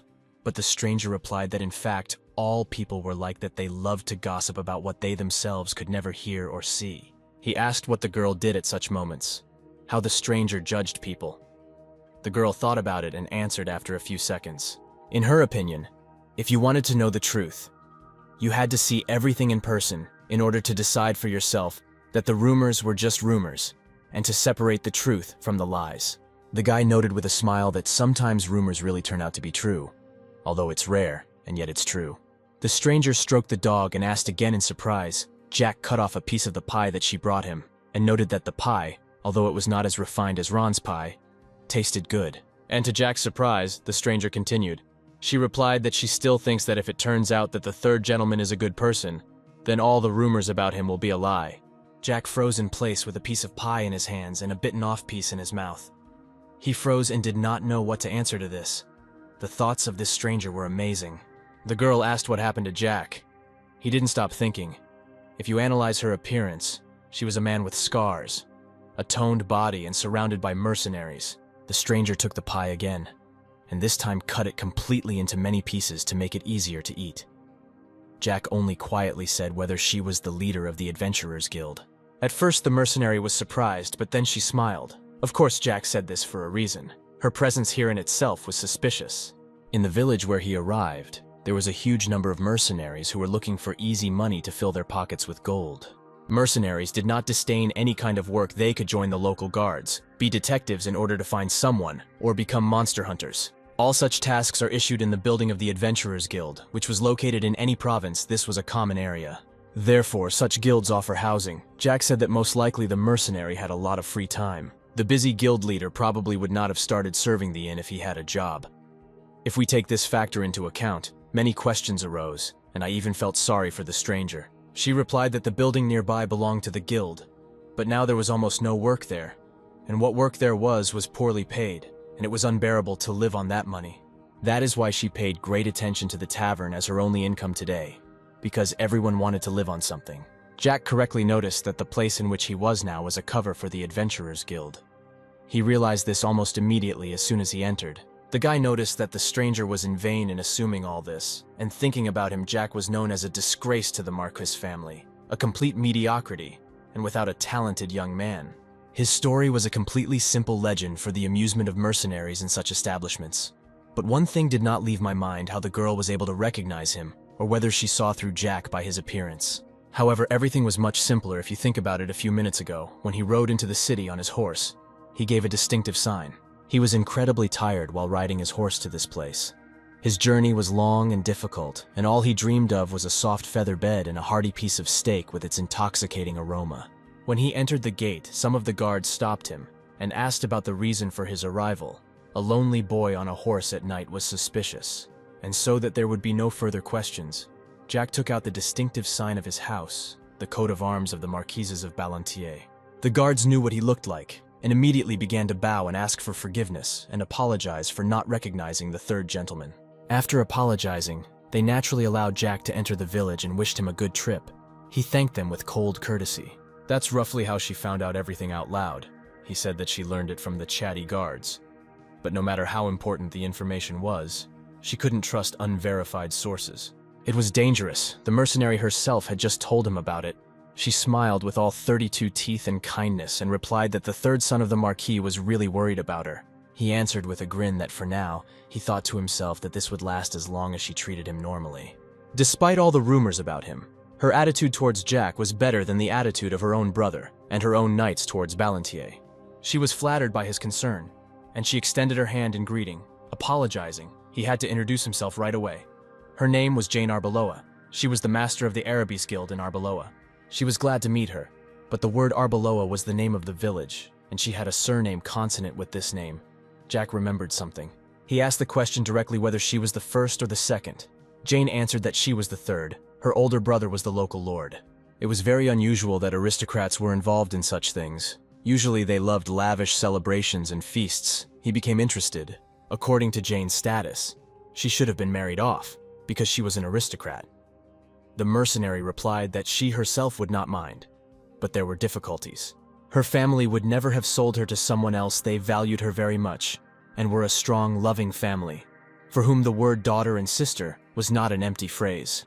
Jack even became somehow envious because he did not have such a family. He noted out loud that her family was very interesting and unusual for aristocrats. Jane called her dog Arnold to her, and together they intertwined in stroking and affection. The dog lovingly licked his owner, and she could not stop smiling.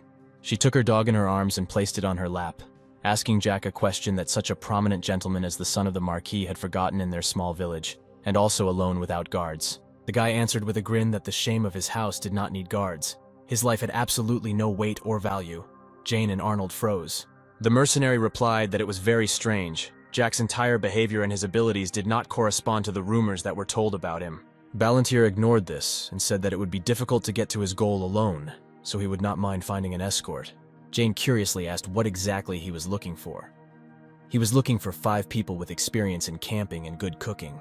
If we talk about payment, then Ballantier has never been stingy. He pays 2 gold pieces as an advance payment and 3 when he reaches his goal. Such unimaginable generosity was incredibly rare in Jane's memory, and was the first time she had seen it. Her eyes lit up with a possible reason to earn extra money.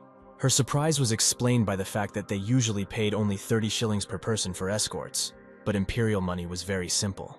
According to them, 100 pennies was 1 shilling, and 100 shillings was 1 gold. Such money was a lot. Jack thanked her for the food. Arbeloa replied that by morning all her preparations, as well as the members of her team, would be ready to depart. She clarified that Jack would pay separately for food and overnight accommodation.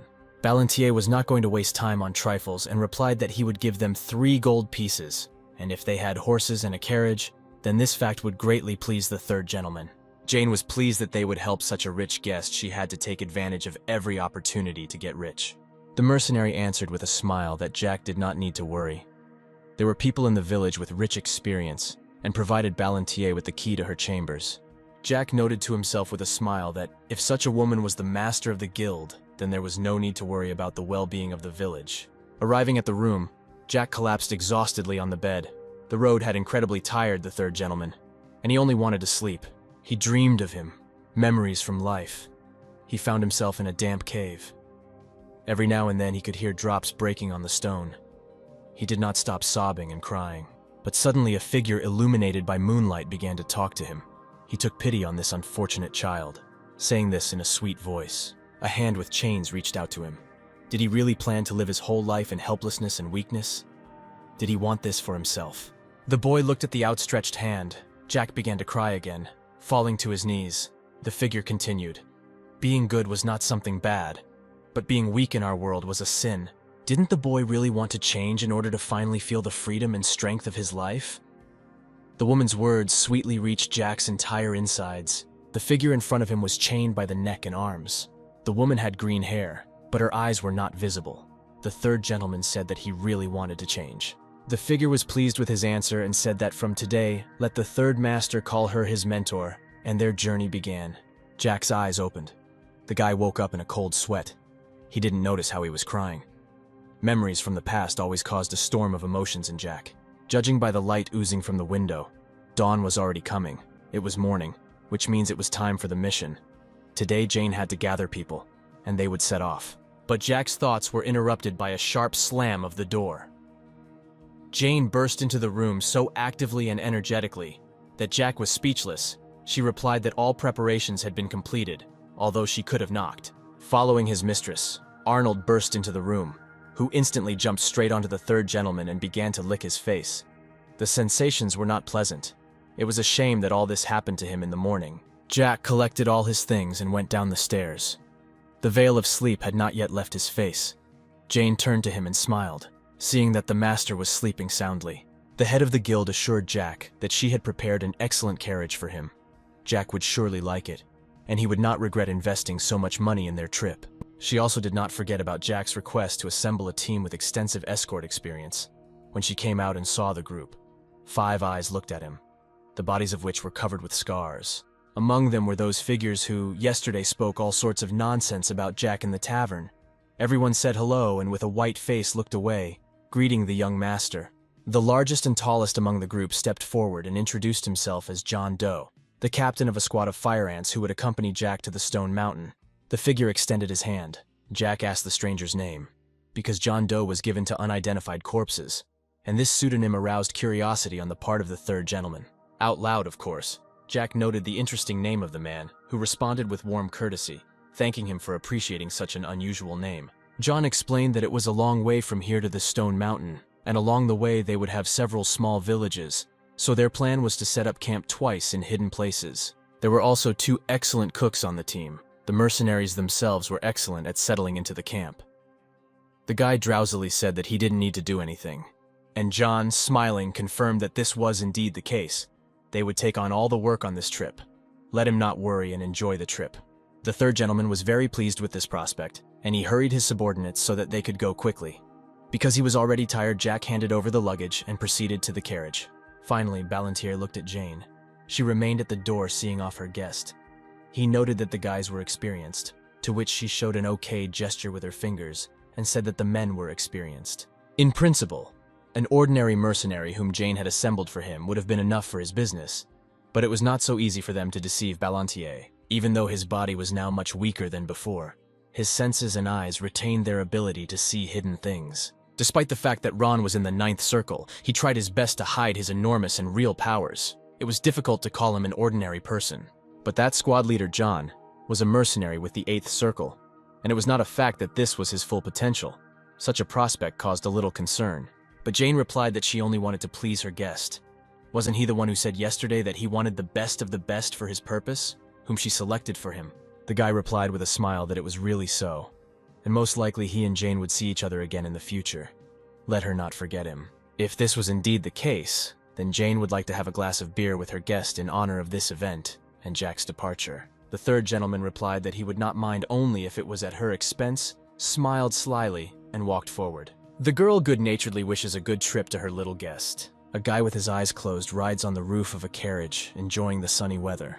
Opening his eyes, he notes to himself that he feels better compared to yesterday. Abruptly taking a sitting position, he asks the carriage attendant if he heard who he is. The man admits that he knows that the guy is an aristocrat and that's all. The master told the man that the young aristocrat was traveling around the world. The guy, thinking about his words, shows a desire to ask a question. Taking his wristwatch out of his inner pocket, he throws it to the man walking next to him. He asks if the coat of arms depicted on the watch with gold trim is the coat of arms of the aristocrats. The man answers positively. The guy asks to tell him in more detail. Somewhere far away there is the estate of the Marquises of Ballantier.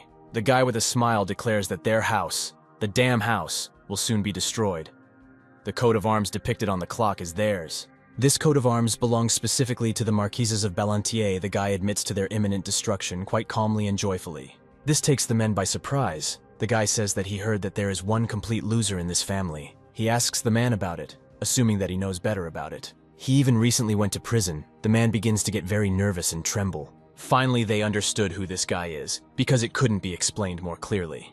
There were rumors that he was imprisoned for using black magic. The guy admits that these rumors are true. He knows a little about black magic. This is not difficult, because his mentor is one of the best black magicians in the world. Even though he is a swordsman, it is impossible not to know about black magic. However, why would he use magic when he has fists? He points his finger at one of the tanned guys with a scar on his face, who gets very scared. The Marquis's son asks why the guy stood while he said such things about him. Because he knows what will happen if he speaks evil about aristocrats. The guy asks if the escort doesn't feel sorry for him. Everyone present is completely confused. Everyone was confused except for one older man, John Doe. Surely it was the captain who was told by the guildmaster about him, and everyone else didn't know. The young aristocrat puts his hand on the frightened guy's shoulder and says that this is in the past. They can spend a few days together. The frightened guy hardly answers him, agreeing with his words. Behind the fire, one of the guards says that he is convinced that the rumors are just rumors. He explains that the young guy does not look like a typical representative of the aristocracy. Usually they are afraid that an extra drop of water will fall on them and spoil something, but he is not like that. He even washed the dishes himself. He mentally asks Jane for forgiveness, because this beef pie is much tastier than her apple one. Yorkshire pudding, pie, and sausages. He wants to employ them in his kitchen. Having eaten a full stomach of delicious food, he sighs with pleasure. In his thoughts, he mentions that Ron is also on the fly in terms of culinary skills. He admits that he is usually not easy to please, and you have to pay for a good dinner. He asks who will stand guard at night today, and he is told that they will draw lots.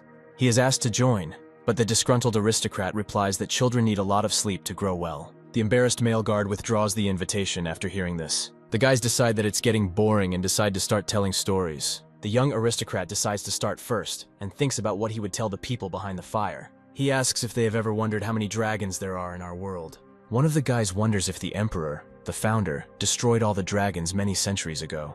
This is how the founding myth is told in short. It says that the founding emperor was Julius Tesla, along with 2 companions. They united and destroyed all the dragons that inhabited the Western continent, and Tesla built an empire here on the blood and bones of dragons. Over time, the empire became smaller and smaller and could not be compared with the Tulkun Empire next door. This is the truth that everyone here knows, the most common version of this story. 2 dragon lords in the Black Sea, a little dragon in the Tulkun Castle, 5 dragons in the Forest of Monsters, 8 polymorphs he personally knows, making a total of at least 16 living dragons. It's hard for them to believe it. Usually dragons are only talked about in myths and legends. No one has seen them in reality. A young aristocrat smiles and asks if the story is interesting. Dragons do not meddle with people. They are bound by an oath, because of which they cannot approach places that threaten their lives. John Doe, who had been silent all this time, clarifies and says that the founding emperor did not kill the dragons. The guy, smiling slightly, explains that the emperor did not kill everyone. He found a way to negotiate with them, although it would be more accurate to say that everything worked out thanks to his 2 associates, whose names have long been lost. John asks the young aristocrat what these 16 dragons are doing now. He says that in fact, their continent is not the only one in the whole world. In addition to the Western continent, there is an Eastern continent beyond the Black Sea. Little dragons have little to do, but the Dragon Lords have one mission: protecting the border in the Black Sea. The border was created many hundreds of years ago and separated the Western continent from the Eastern. All Dragon Lords must protect it. He himself is interested in what the world of dragons looks like on the Eastern continent. All the men suddenly start laughing. One of them hugs the young man in a friendly manner and admits that he is a great storyteller. In fact, the young guy did not even hope that the guards would check him and his stories. He gets up and leaves to wash and change clothes, heading to his carriage. The security guard undertakes to accompany him, but the guy refuses, since he can wash himself. He enjoys immersing himself in the source, alone and with only one lamp. These stupid mercenaries didn't take his story seriously, okay? But was it really worth mocking him like that? He wonders why he allows them to laugh at him. A protagonist who is forced to hide his true powers. He washes his face and rests his head on the rocks, relaxing in the water. Now he's really worried about John Doe, because it is possible that he is a spy for the Tulkun Empire. A suspicious guy, and his behavior raises even more questions. This whole situation is like one huge puzzle, the guy notes with a tired sigh. He asked for good mercenaries, but among them was the owner of the 8th Circle. 8 circles is a lot. The captain of the Iron Blood Squad has the same number. In other words, such a shot would be torn off with arms and legs, but he is just the captain of some unfortunate and unknown detachment. However, now he has more important things to do than this suspicious person, the guy admits to himself. He was already able to recover a little, thanks to the rest in the carriage and the elixir. Well, there shouldn't be any problems, the aristocrat concludes in any case. He needs to go to his mentor, but of course, if he turns out to be a Tulkun spy, it is better not to take him with you any further. Dressed in clean clothes, he approaches the mercenaries behind the fire with a ball in his hand. He reports that he had to hurry because an urgent matter arose. Pointing the tip of his sword at John, he declares that he is the reason for his worries. He directly asks how a person with the 8th Circle can work as a simple mercenary. The young aristocrat admits that he is going to a very important place for him, and he is not going to bring there a person who is hiding something. The others are surprised to learn that John Doe is in the 8th Circle. This is unexpected news for them. John openly admits his 8th Circle while standing in front of the guy and asks what it affects. The young guy says that he told them an interesting story, and now he would like to hear John's story. He asks to tell him who he is and what he is doing here, still holding the sword with the sharp end towards him. John asks what will happen if he refuses. The guy says that then he will die.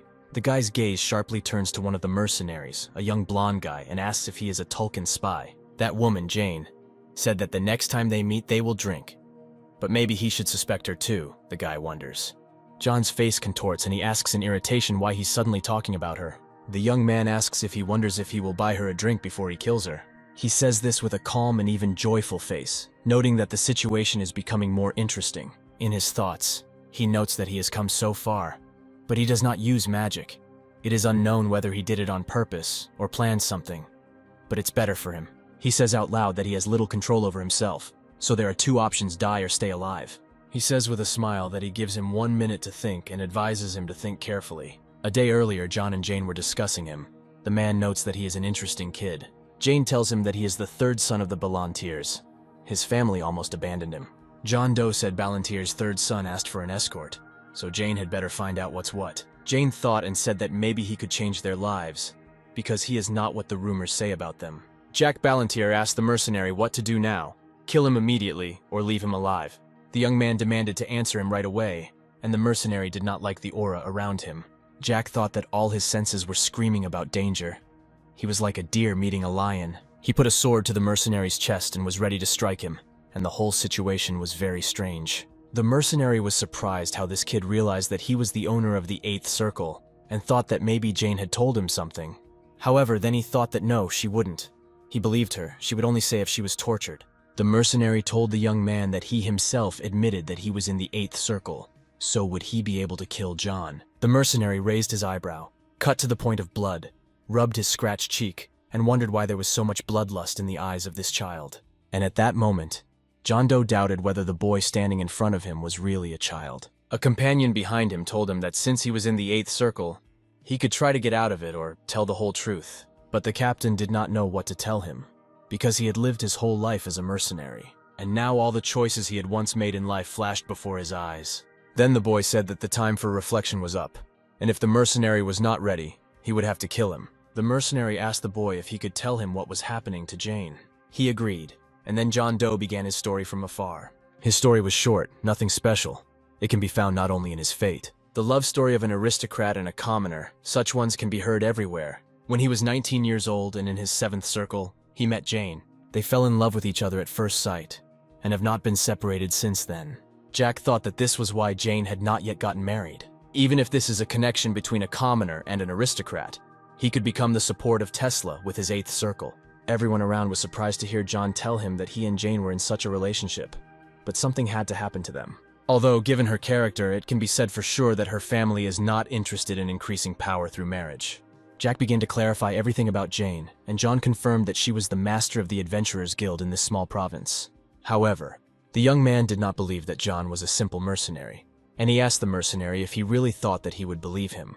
But John confirmed his words. Jack wondered if he could be trusted, since such a simple story was easy to make up. He asked if they remembered his story about dragons, and what the Tulkun Empire would do with the baby dragon.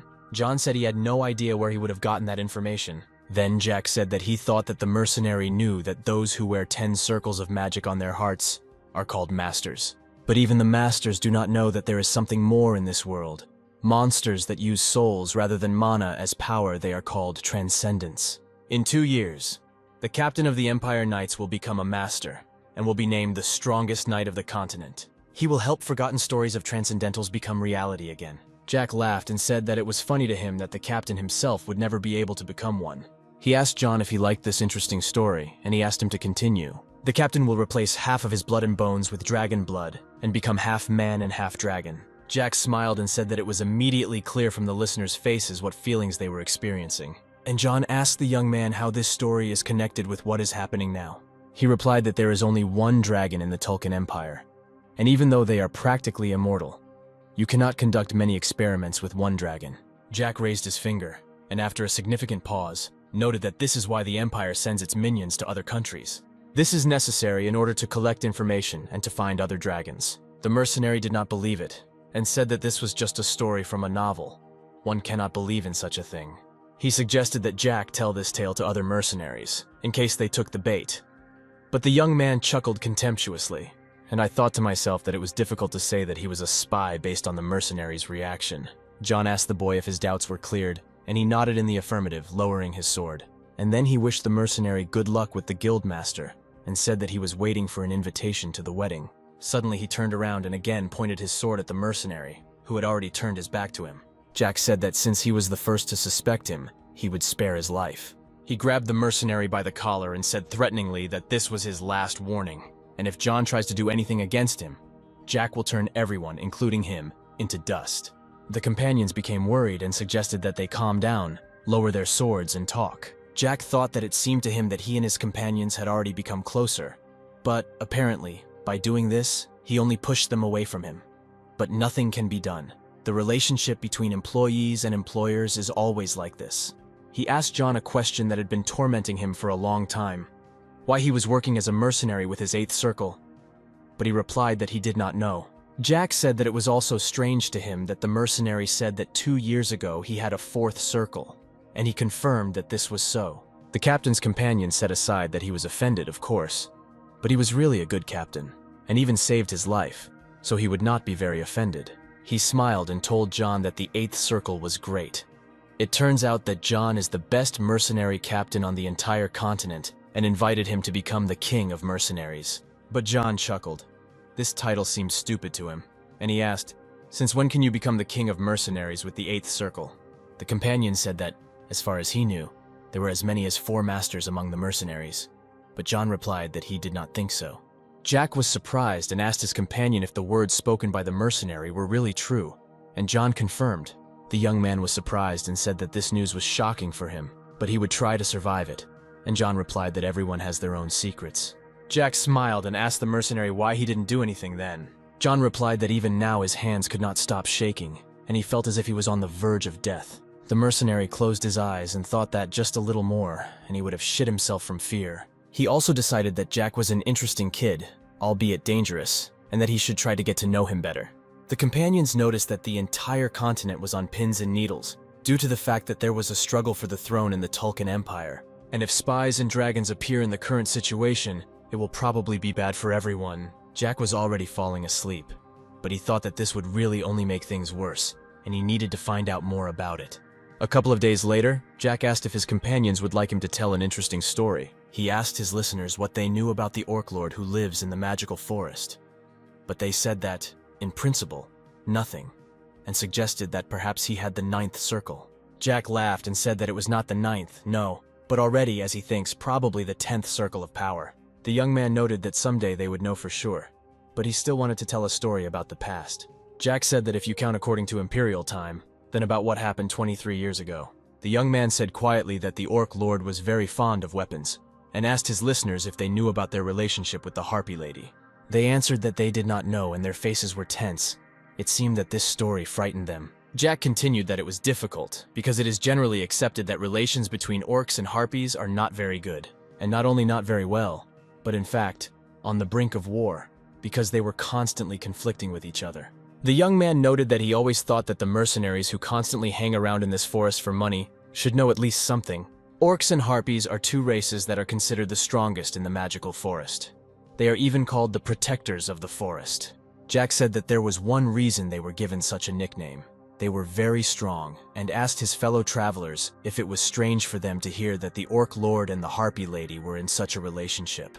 But he continued that in general, initially they were not enemies, but simply neighbors. At that time, Blackman became the lord of the orcs. He began to increase his power and succeeded in this. Jack continued his story and said that not everything went smoothly, and after 5 years problems began. Blackman and Lady Harpies were happy together, but then everyone found out about their relationship. In fact, all races, humans, harpies, and orcs, strive for the same thing. Everyone desires power, strength, and is ready to do anything just to get it. Some harpies and orcs wanted to overthrow their rulers, and of course the overthrow operation had to take place secretly. But in the end, their stupid plan went awry, because everyone knows that Blackman and Lady Harpies still rule. John said that was true, but wondered why relations between the races had not improved yet. After the end of the internal uprisings, Blackman and Vilya decided that their peoples were more important than love. The mercenary wondered if everything the boy was saying was true, but said out loud that it was interesting, and one thing could be sure of for sure. Decades ago, harpies and orcs were not as dangerous as they are now. Jack replied that for some time now it was these two races that began to increase in strength, and 10 years ago they were first called the strongest. The harpies were able to steal and copy the secret fighting techniques of the orcs, and the orcs learned elementalism from the harpies.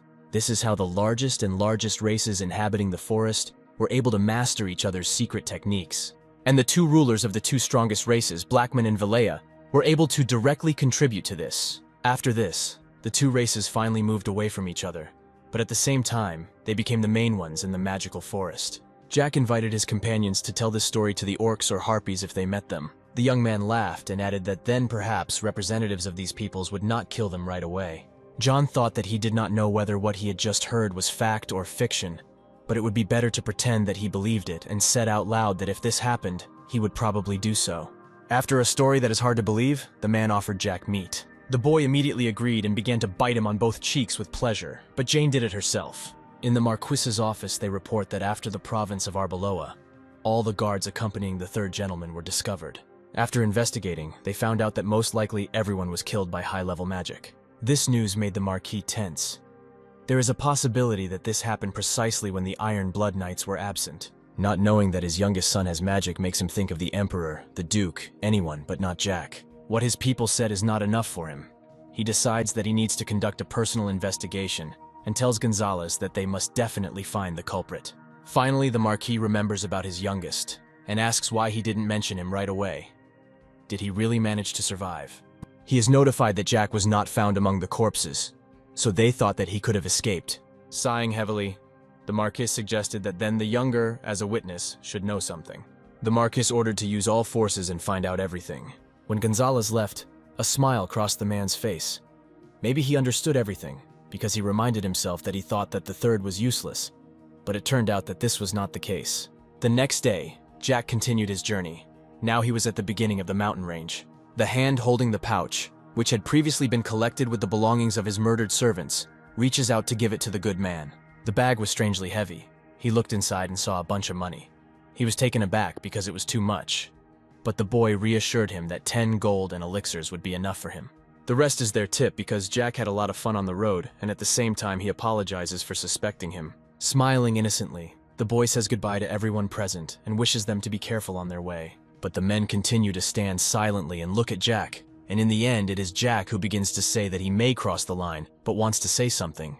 His voice becomes more serious, and the only thing he says is that the work of a mercenary is not as bad as it seems. This didn't give Jack anything, but the man continued that he didn't know everything, but would only say what he was sure of. He begins to speak in hints that he is his father's third son, rejected by everyone, and he does not want to brag, but he has seen the end of many people who were in the same position. The moment the man listed his status, known to everyone in the area, his face became serious. Afterwards, Jack relaxed, and rubbing the back of his head, asked if he wanted him to become a mercenary too. The man, putting his hands on the boy's shoulders, only repeats what he already said. This is not such a bad thing. Maybe these words made him think. Jack's eyebrows frowned, and he himself looked at the speaker with suspicion. If you avoid dangerous tasks, you can see the whole world and earn good money. Where else they can get such experience? Pointing to the man's comrades behind him, Jack says that maybe they didn't understand, but he himself should have figured it out by now. That night, if only Jack had wanted it, the man would have been dead, and this makes him tense. He should know, even if Jack is not a magician of the 8th circle, but he should have felt the proximity of death. Closing his eyes, the man says that he knows. That's why he's asking, because Jack himself doesn't yet realize the scale of the possibilities. Awkwardly scratching the back of his head, the man admits that he himself is no longer particularly concerned about this. In a world where everything is decided by whose sword is sharper, many hide their true strengths and intentions. The man thinks that overall it was his fault, and Jack, after thanking him for his words, still pretends that he didn't hear anything. Beckoning with his finger, Jack asks the man to bend down and whispers in his ear that he will only say this to him because he seems special to him. In a few years, a big disaster will come to the Western continent, and as much as I wouldn't like to admit it for a worthy and strong mercenary, Jack's advice is that it's better for him to just hide. Now he won't understand his words, but Jack asks him to just remember them, and the man smiled incredulously in response. Making a face that looks like he's about to start mocking, he says that this will be a serious mess. Therefore, you should not sell yourself for a few gold coins. Money is important, but not more important than life. The man smiles kindly and agrees that it is fun for him to receive moral teachings from a child. Jack was satisfied with this answer, tapping him on the shoulder. He said that he was free and began to leave. The call makes him turn around again. The man asks to wait and asks the name of the unfamiliar boy. This was a surprise for the boy. He already knows who he is, so why should he say anything else? Still smiling, he says the name Jack, saying that this is how a man might remember him. For the sake of politeness or sincere interest, the guy does not leave immediately, but asks the man the same question. He tenses but confidently pronounces Dinas, or rather, his name is Dynastismo. Jack was very amused by this acquaintance, and before leaving, he offers to see each other again someday. Using his mana, he crosses the mountainous terrain with ease and eventually stops. This exhausts him very much. It's like training. He looks into the distance. It seems like he's already close. His body is still too small and he can't jump that far, which is a nuisance. Jack enters an incomprehensible dark cave and lights his way, forming mana in his palm. It is exactly here, behind this wall, his mentor, and he touches the cold stone with his hand. In the past, he discovered this place by accident. The only thoughts in his head were that he wanted to leave his family. It was too hard and too pressing. Having removed the cap from a bottle with blue liquid with his teeth, he splashed everything on that same wall. There is one thing left, and Jack touches the hilt of his sword to draw it. His childish fingers touch the sharp, thin blade. His whole appearance screams that this is an important moment in his life. Clenching his palm into a fist, the blade wounds him. Blood began to run and drip from his hands, but for him this is a small sacrifice. The blade is pointed at the throat. Before his return at 17, everything was different. Although it was mentally difficult, then he pointed the blade at himself. He simply hid and ran away. Having lost Ron, he had no choice but to end his life too. But the old Jack was too weak to do this, so he dropped the weapon and burst into tears. Blood and tears mixed, flowing down the stone, stumbling upon the hidden entrance to the cave was a great success for someone like him. Now he acts consciously, and as if in a previous life, a door also opens for him. As if he knew this path by heart, the guy goes down the steep white stairs to the very bottom. But still, it is not clear even to him why this is so. But the experience trembles in his heart. Although it should be obvious, decades have passed since then. The chance to live life again does not always present itself. Having reached the end, he finally came to the place where he originally wanted to go. In front of him is a little girl in chains, as if she has not yet learned to speak, but dressed like an adult woman. This is his mentor. He hasn't seen her for a long time. Is it even possible to make a living thing immortal? Everyone in this world wants to live as long as possible, no matter you are a person or a magical creature. Orcs, dragons, emperors will still die someday. This is natural and correct. For this little girl in chains too, but still his mentor is not simple like everyone else. Unlike others, she has been living for 400 years, which cannot be told by her appearance. This occurs due to the separation of the soul from the body, and magic is what maintains the connection between them. The problem is that this process will soon come to an end. Nothing in this world lasts forever. In her previous life, after meeting Jack, she lived only 10 years. But this time everything will be different. This time he came to her earlier. In this life they will have 13 years. Jack, like a small, happy child, looks into her eyes. He has wanted to hear her voice for so long. The lady in chains, who has not yet met this man, asks who he is. Not afraid of such a majestic lady, he invites her to guess. But the mentor clearly does not like this one. In an angry voice, she says that she won't ask twice and orders him to answer. But the guy continues to coo with her, saying how harmful she used to be. This causes more dissatisfaction. Holding his hand to his chest, Jack sincerely says that he missed her very much, but she still doesn't understand anything. The mentor says that she doesn't know him at all, and it's strange. The guy even knows who she is. In response to the question, he nods smugly. How can he not know, and begins to remember? It is impossible to forget the time they spent together and how his mentor trained him. And also, one cannot call it an illusion, but their entire life together flashed before his eyes. Clenching his fist, he continues to sit on one knee, of course. Only Jack remembers everything. Putting it to his chest, he says that she is the heroine of their world, who brought an end to the era of honor and marked the beginning of the era of humanity. Jack proudly declares that she is Valentine Milos, and he is her student from the future. Most likely assessing what is happening, she asks him again if he is from the future. Having received a positive answer, she says shouldn't he know that she doesn't like predictions? To which Jack agrees, and says that this is because any prediction is subjective from the point of view of the person making it. She asks then why is he talking like that, as if his expression is incorrect. She asks him to answer her, if in this future she really is in his life. What would her answer be in such a situation? From this, he rubs the back of his head in dexterity, because all the teacher would tell him is to disappear. The woman agrees that he is not bad, and tells Jack to open his fortune-telling tent. Everything is the same as before. She is exactly the same as he remembers her. Jack gets up and says that nothing can be done then. Drawing his sword again, he now points his blade at the small body in chains. Jack apologized for having to go so far and having a blue glow form around him. The guy took a confident stance with a sword in his hand. The woman notices that he is using aura. He says that he understands that he is behaving incorrectly, but the teacher can punish him later. Shrouded in magical currents, Jack drew attention to the restraining chains that were everywhere here. In order to free the figure, it was necessary to destroy them. He made a decision by destroying the chains. He would destroy this place too. But such a prospect did not frighten the guy, and he decided to rescue his future mentor from captivity. Although he had no choice one way or another, young Ballantier rushed in front with his blade ready. He was going to strengthen his blow with magic in order to break the shackles. Once upon a time, decades ago, Julius Tesla locked his girlfriend and comrade in this place. Despite the fact that this man in ancient times was called a hero and a man of honor, Julius promised that he would return for her. He swore that he would not leave her in this place, and the mentor believed his promise. The connection between them at that time was strong and trusting. But this oath traitor did not keep his vow and abandoned her in this cave. Day after day she waited for him, and hoped that Julius had not forgotten her. But after 50 years all hope left her. She was abandoned. Finally, she accepted her fate to spend her time in captivity until her death.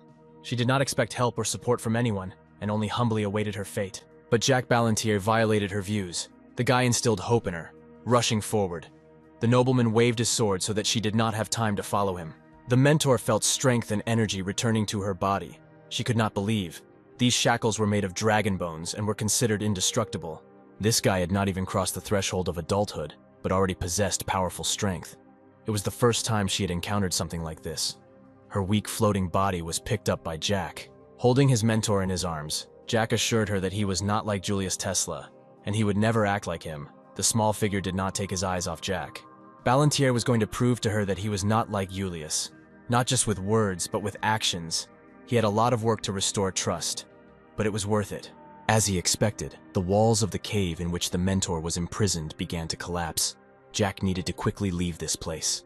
He asked his mentor to grab a tighter grip on him. He will use his skill and past knowledge to get out of here. Jack has come too far. Grasping the blade even tighter, he gathered all his remaining strength. Jack uttered the words for the magic spell of protection, which his mentor taught him in a past life. The rockfall was about to end the lives of 2 people under its arch when the entire cave was illuminated with blue light and lightning emanating from Jack. The small figure on Jack's shoulders was surprised by such knowledge. The spell he used was one of the 4 basic defense techniques. The mountain of 4 great elements that the nobleman used could save them. Finishing the technique, Jack plunged the blade into the rock and prepared to strike. An explosion of colossal magical power erased the entire environment within a radius of 100 meters into dust. A large crater gaped in place of the blade. The figure asked Jack who he was. Jack just grinned and said that, as he had already said, but her student, and she was his mentor. The blade slowly disappeared into dust in Jack's hands until it turned into nothing. The mentor was perplexed where Jack had such enormous strength at such a young age. But Jack was her student, and for him such powers were only a demonstration of a particle of power that his teacher had endowed him with. Over the next 13 years, Jack and his mentor would travel the world, during which time Jack's teacher would teach him various magical and fencing skills. The small figure could not believe such an amazing truth, and to make sure of its authenticity, she, as Jack always remembered, touched his face with her hands to read the truth. Although Jack was not sure of the 100% effectiveness of this technique, and yet this was all he could do, he humbly waited for his teacher to finish. She was still confused and asked if he was really from the future. Her question seemed funny to young Ballantier. He would have to try to make her believe him. But the expression that he was from the future was not entirely correct. He rather returned from the past. His tone and body movements did not betray a lie in him, and the mentor decided that it was true. A stone fell from Jack's heart. She believed him. He could exhale. But his body suddenly weakened, and Jack fell to the ground in a semi-conscious state. The mentor was thinking about everything that happened today in her opinion. It was somehow strange to start a relationship with her future student with so much strength. But Jack's unconscious body heard her. He replied that otherwise she would not have believed Jack. She did not believe that they could really be friends. But the nobleman did not see anything wrong in the friendship of a student and a teacher. It was amazing how, despite the pain, he could still argue with her, and he did it quite competently and coherently. Jack's endurance also amazed her. But there was nothing surprising in this, for this was one of the knowledge that the mentor gave him. Ballantier remembered that he did not even introduce himself. His name was Jack. Her student's strength finally left him when he noted that he hoped he and the mentor would do good work. It was like that in a past life, and it would be wonderful if it remained like that in this one. 5 days later, he and the mentor arrived in the province of Ausenblay. His teacher was alive, and it would be worth rejoicing. But the whole situation was a little darkened by one fact. During all these 5 days, the mentor did not say a word to him. She did not want to talk to him. For 5 days they walked and walked together, but she could not trust him. Jack came to the conclusion that the thoughts in her head did not give her the desire to communicate with him.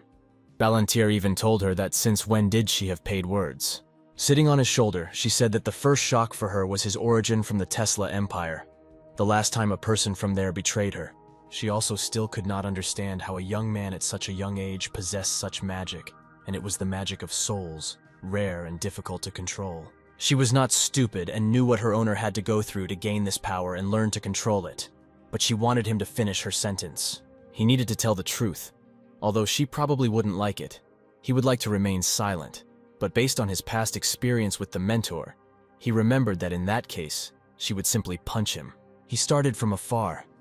In this world, there are powers that only a few possessed. Especially the number of such was even smaller in the ranks of mortals, she agreed. But she saw that his soul concealed thousands of those killed.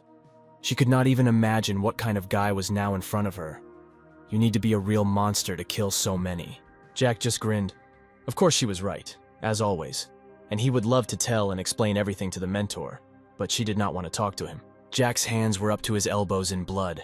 It was much more than on her own. They went to the butcher's shop to buy supplies. The naked meat reminded the mentor of past victims.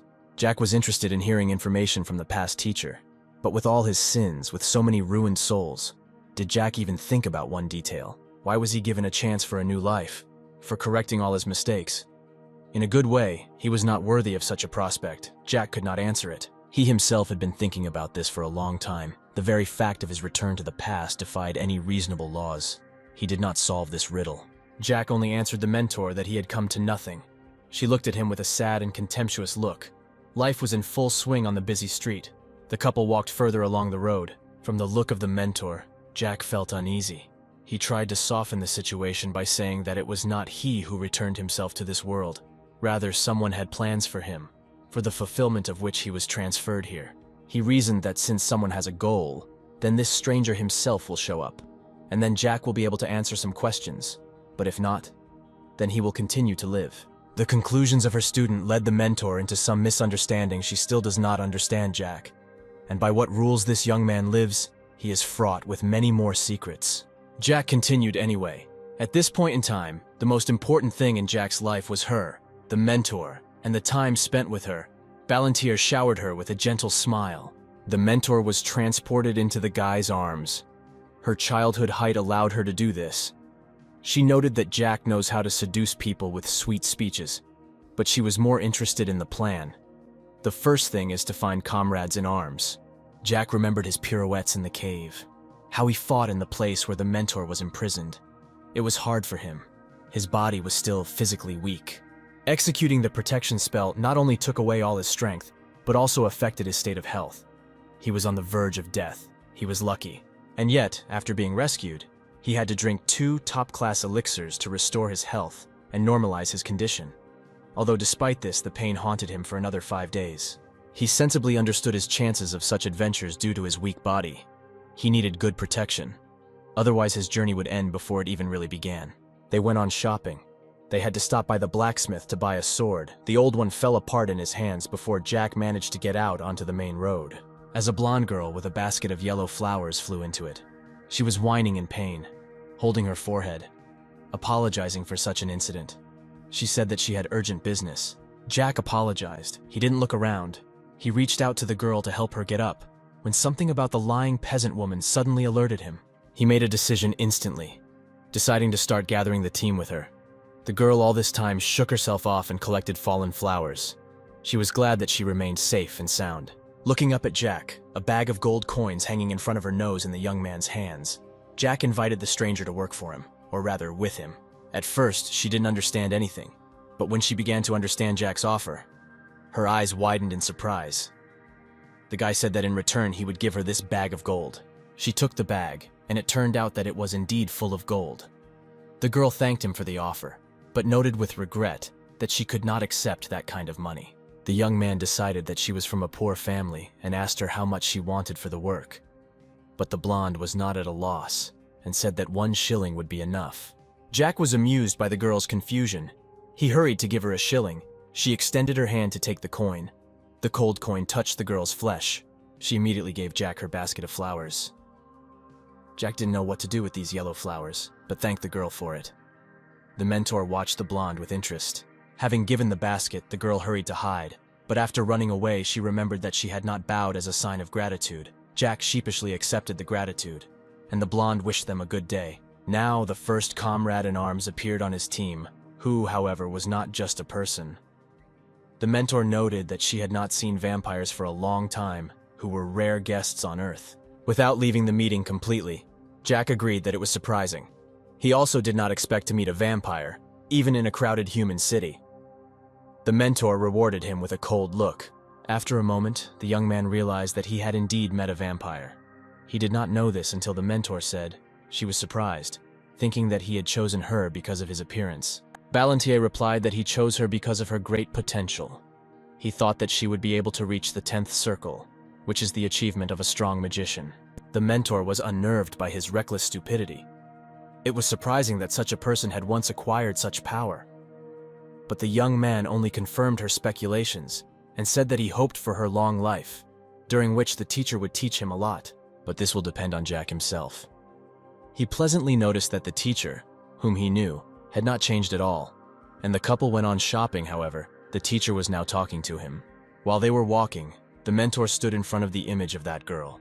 Her face, these eyes and light curls, she had already seen somewhere, but so far she could not remember where exactly. Having collected herself and meditated a little, she remembered a happy couple in the forest. The guy and the girl were dancing and laughing, circling each other. The appearance of one of the children of the forest in a human city was amazing. Recently, since her awakening and return to this world, she has been haunted by amazing phenomena, and who knows what will happen next. The mentor knew where to buy a sword, and they headed for the blade. Vampires were one of the most unusual and powerful races, along with dragons, graceful and strong, drinking human blood. They were common in ancient times. Jack recalled the deplorable history of the development of their race. While the consultant told him the features of this or that sword, the girl did not notice how the young man listened to her with half an ear. In ancient times, there was a war between vampires and dragons. There were a number of reasons accompanying this event, the main one of which was power over the demonic forest. After a long series of battles, the victory of the dragons became obvious, as a result of which many vampires had to leave the forest to unknown lands. Or rather, the few who survived fled. The girl they met today was probably one of the escapees, or at least one of the children of the escapees. Jack hated to think what she had to go through. But young Ballantier was not interested in war at the moment. His eyes fell on one of the swords. The consultant noted that this was an excellent choice. The steel was made by a special blacksmith from a rare material. Jack was pretty tired of all these thoughts about the past, and this blacksmith's place with ancient armor from the past brought back old memories to him. He asked for this sword. Everywhere you looked, there were cats everywhere in the armory. The girl herself was probably an avid fan of them. When she bought the sword, the girl wished her good use of the blade. Now all doubts had been dispelled. He warned the mentor that he had already decided that she would become his comrade in arms. The teacher was not too surprised by his decision. However, she didn't understand why Jack needed all this. She asked him if he was firmly confident in his decision. The consequences could be very different, and the responsibility would be on Jack. The nobleman understood her concerns, but he was only doing this for his own sake. The pair were already heading to the market where they last saw the vampire. Jack knew she would be there. The blonde herself needed such a chance to get there. Their journey together would help her open up to the fullest and fulfill everything she wanted, as Jack thought. She stood in front of the meat counter and animatedly narrated something. But the mentor was not so sure of Jack's exclusively caring thoughts. Was he really giving her a chance not solely for the sake of his own plan? The couple approached the blonde. Jack greeted him warmly. Jack immediately realized that the mentor asked him this question for a reason. She had personal experience on this matter. In the past, about 400 years ago, at the peak of the master's power, her person was very popular, and her power was capable of working any miracles. The mentor had the blood of dragons in her veins, which gave her such longevity and strength. Because of this, many people and the emperor himself personally entered into an agreement with her, which stated that no races were to interfere in the affairs of people. Needless to say, such an agreement became a catalyst for many conflicts and quarrels. It was after such an agreement that the non-humans moved to the demonic forest. But the fact is that the agreement was signed 400 years ago, and the people who supported it were dead. The last emperor had been in the ground for a long time. This once again reminded Jack that no matter how strong you were, time always got the best of anyone. But even after the agreement expired, when the ban was lifted, other races could not get out of the forest. Many tried, but were stopped. The dragons were bound by the shackles of this agreement for another 2 years, and in their anger they killed anyone who tried to leave the forest. No one could resist their ban. Those who could resist them were dead. The dragons were proud and vain. If they were forbidden to go out, then so were others. They did not let anyone out of their sight. The law imposed by the mentor was still in effect when he had to kill all the dragons, one by one. In the future, he would have enough strength to do this. In this life, he would like to avoid bloodshed and resolve everything peacefully. He could try to save them, and the girl could help him with this. The girl was already picking up her groceries. The simple-minded, smiling butcher patted her on the head and handed her the bag. Jack didn't want the mentor to burden herself with responsibility. He took her hands, but the teacher coldly greeted this statement that this young man could know about her. To which the guy replied that a lot. She had not yet gotten used to his status. He was her student, after all. They traveled together for 14 years. The teacher doomedly agreed with him. The teacher said one thing. Jack shouldn't have fed his blood. Jack didn't understand what exactly she meant. While they were talking, the girl disappeared. Jack came to the conclusion that in the future, he would understand what the mentor wanted to say by this. She sometimes liked to speak in riddles. Now the guy will pay attention to his future ally. It occurred to him that he had not taken into account the vampire's childhood age at all. He had completely forgotten that he needed to talk to children differently. He needed to approach the issue from a different angle. He will start with food. Children usually love various delicacies, and Jack was going to treat the girl with a treat the next time they met. The guy headed towards the food stalls. The blonde kept replaying in her head her recent meeting with that guy at the market. She was inspired by this man's generosity and imagined how everything would have turned out if she had answered differently. That young man probably wanted to see her as an assistant.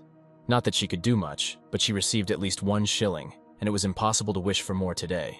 In her memory, such a contingent of people, kind and generous, was very rare. She had not seen such people for a long time. She held a container with red liquid in her left hand. The vessel contained the blood of orcs, bought for her in the city. The seller was courteous and kind to her. She hoped that if her mother drank this blood, she would feel better. Her mother always told her from the very birth of the girl that they should not drink the blood of people.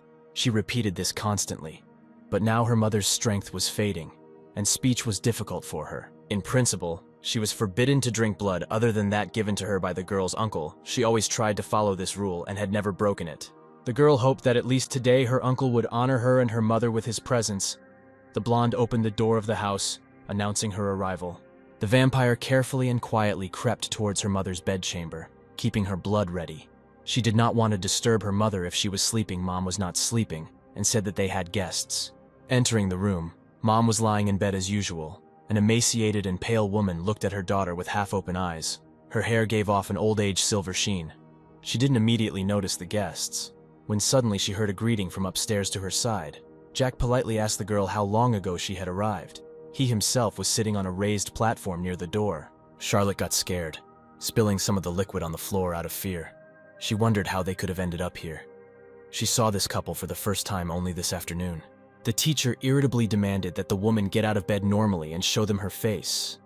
The teacher was satisfied. She noted that whole decades had passed since their last meeting. But one thing the mentor could not understand was why the vampire of noble blood, Vivienne de Royale, in such a deplorable state, was living out her life in this provincial house. Jack and Charlotte were asked to leave the building, and they waited outside. The young man watched as the vampire fed the birds. He did not understand why they were wasting time and why Charlotte was bothering with the birds. The guy turned his gaze to the window, located on the second floor, where the mentor and the vampire Vivienne were now alone. They were wasting time. Although everything could have been completed with mana, Jack hoped that nothing would happen. The mentor was sitting at the head of Vivienne's bed. The aristocrat herself could not remember what kind of figure was in front of her now. She looked like a little girl with long green hair. Maybe she was a vampire hunter. The mentor turned to Vivienne and looked straight into her eyes. The vampire instantly remembered that the famous Valentine Milos, a truly legendary person, was sitting in front of her. Valentine tried to refresh the memory of her friend. Vivienne did not remember anything. The mentor said that her entire family was forced to leave the forest. This could not be forgotten. Something stirred in Vivienne's memory, but a sharp coughing fit made the girl bend over in a fit of pain. Valentine noticed that the vampire's condition was deteriorating every minute. Vivienne remembered the sorceress as an adult and beautiful girl, and now a child was sitting in front of her. She asked what happened to her, to which Valentine told her about the curse, because of which only once a month she looks like an adult. But the mentor felt that Vivienne wanted to jump off the answer to the question, and did not allow her to do this, repeating it, and Valentine would not leave here until she received answers. Why such a royal person, a member of the noble blood and the vampire elite, would live her life in such a remote place? All of this was considered suspicious by Valentine. Judging by Vivienne's condition, it was clear that she had not drunk human blood for a very long time, which is why her life was in question. It was not clear why she had gone so far. The aristocrat responded with a retaliatory attack. Did Valentine really feel sorry for her? A lot of time had passed since their last meeting, and they remembered the past. The last time Valentine struck fear and terror into all beings, she was an incredibly powerful sorceress and respected by all races. The life energy in Valentine was in full swing, but looking at her now, Vivienne came to the conclusion that there was no trace left of her former liveliness. Inspiration had left her. Although then, in the forest, she and the other vampires would not have made it out alive. The furious fanatics wanted them dead. But Valentine protected them, and they were able to see a new day. Vivienne decided to answer her question. The girl leaned back on the pillows of the bed and plunged into the pool of past memories that she was unpleasant to pull out of there. In the demonic forest, there are 5 of the most powerful and dangerous creatures, which are commanded by 2 powerful lords, giving any, even the most cruel, orders at their whim. Therefore, the vampires tried to leave the forest. Their oppression was slowly exterminating the entire vampire nation. They then walked along the road in the hope of remaining unnoticed by the dragons. She then had little Charlotte in her arms. She wanted a better life for her daughter, devoid of cruelty and blood, which was spread by a couple of lords in the forest. Traveling through the snowy desert with a baby in their arms was not an easy test, but nevertheless they managed, reached the end, but danger awaited them ahead. No one could hide from the all-seeing gaze of the dragons. One of them intercepted the caravan, killing every vampire in it. Charlotte then sobbed terribly, and Vivienne herself begged to spare her and the child. The dragon answered her that he felt sorry for them, and the red monster disappeared under the gentle clouds, saving their lives. It was a very terrible experience. Valentine was very surprised to hear this from the dragon, but Vivienne was telling the truth. He did not cast a spell on them or any other spell and left them alone. In this village, he and his daughter lived side by side with pigs, cows, and other animals. But nevertheless, it was a safe life. And he and his daughter managed. For the mother, the most important thing was the happiness and health of her child. And Vivian wanted to raise Charlotte in safety and love. These were small sacrifices for her sake. Valentine felt sorry for this girl. Vivian was one of the last in whom the blood of rulers still flowed. She was an aristocrat, born to command. But she lived in this remote and poor village in a land barely marked on the map of the continent. And worst of all, she was already awaiting her death. Jack was counting crows when Charlotte eagerly asked him when they would leave. The tone with which the blonde spoke seemed interesting to Jack, and he looked at the girl. Charlotte continued talking. She said that soon their uncle was supposed to come to them, and he did not like guests. The young man asked with interest what kind of uncle he was. Such a personality, given the financial and physical situation of Charlotte and Vivian, was at least strange. Plus his dislike for guests. There was something wrong. Jack asked if Charlotte could tell her more about her relative. The young man had a strange, uneasy feeling about this uncle. At first, Charlotte was scared. She thought that Jack wanted to get his love heart, and warned that Jack's body was not interested in his uncle. Balantier irritably denied her speculations. He replied that he was simply very bored, waiting for the end of the conversation between the mentor and her mother. In which case Charlotte did not mind talking about her uncle. She wanted to tell so much that she didn't immediately figure out where to start. Her uncle was a rich and wealthy man who looked the part. But in fact, Charlotte did not have large amounts of information. She only knew for sure that her uncle bought this house for her and her mother, and that he brings them food every 3 days. When the girl said about food, Jack thought of the bowl with the blood of pigs and cows that Charlotte was holding in her hands. The young man immediately realized who the uncle really was. Jack had already begun to tell Charlotte the truth. She and her mother were in danger, and Jack himself was embarrassed by Charlotte's ignorance, but he did not have time to finish the sentence. When a man's soft voice cut through the street, the man asked if there was a rumor about him now. The man was curious about Charlotte's new friend. Jack looked at him. The aristocrat was sitting on the fence. In his hands was a white cane with precious stones. The man's head was covered with long snow-white hair with a silver sheen. A drop-shaped ruby was inlaid in his forehead. The stranger's eyes had a pinkish-yellow tint. He saw the guy in front of him for the first time. As soon as Charlotte paid attention to him, his eyes lit up with a playful fire, and she happily greeted her uncle. Jack greeted the man, noting that he was probably that same uncle. The stranger only had one look at Jack to understand that there was a nobleman in front of him. The man grinned and carefully examined young Balantier. The whole appearance of this stranger simply screamed about his origin. A dragon in human form stood in front of Jack. The aristocrat inquired about the reason for his presence in their modest home. The dragon felt the presence of another stranger in the house. He noted with some disapproval that there were many guests in their house today. The man headed into the house. Vivian felt the presence of a dragon when she and Valentine were finishing their conversation. The vampire asked the sorceress to call her daughter from the street. She had a bad feeling. The dragon noted that today they had a lot of guests. Now it was clear why this man didn't like guests. Jack didn't like him. Dragons themselves were cruel and vain. The mentor spoke to him through a mental link. He warned her about the approach of a man. Valentine told him to bring this man and Charlotte to them. The whisper with which Jack answered unnerved the dragon, although some of the words that the guy uttered reached him. But Jack obeyed the will of his mentor. Balantier walked up to the oak door and grabbed the handle. He answered the dragon that his teacher was waiting for them. The dragons were cruel. They were bored with just killing. They sometimes wanted to play with the victim. The guy asked him to enter the house. The dragon followed him to the second floor into the bedroom. Jack gave the dragon a cold look. The man was amused by the whole situation. Young Balantier said that if he wanted to talk with his toy, then he should hurry up. Vivian was still lying in bed, turning to the window. Hearing their approach, Vivian prepared to take her daughter into a tight embrace. But looking at the doorway, she was horrified. The dragon was standing next to her daughter and stroking her head. The dragon grinned at the reaction, as if Vivian had seen a ghost. He said that he came just to chat and sat down on a chair near the bed, but his intentions were unkind. In a moment, from a calm and smiling face, the dragon promised with a bloodthirsty grin not to make a scandal before her death. He was pleased with the pleasure that the toy gave him. Charlotte's mother's face suddenly turned even paler. Her daughter ran up to her mother and tried to find out what happened to her, why she felt worse. Vivian, breathing heavily, only repeated her name.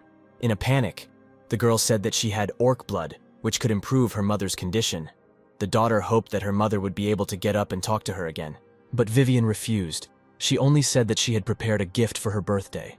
She gathered all her strength and smiled at her daughter for the last time. She apologized with tears in her eyes for everything that Charlotte had to endure because of her fault, for the fact that she could not give her daughter a better life. She was so weak that she could not even give a gift. Vivian gently touched her daughter's cheek. As her hand began to crack and crumble even more, like a broken stone, Charlotte looked at her dying mother in panic.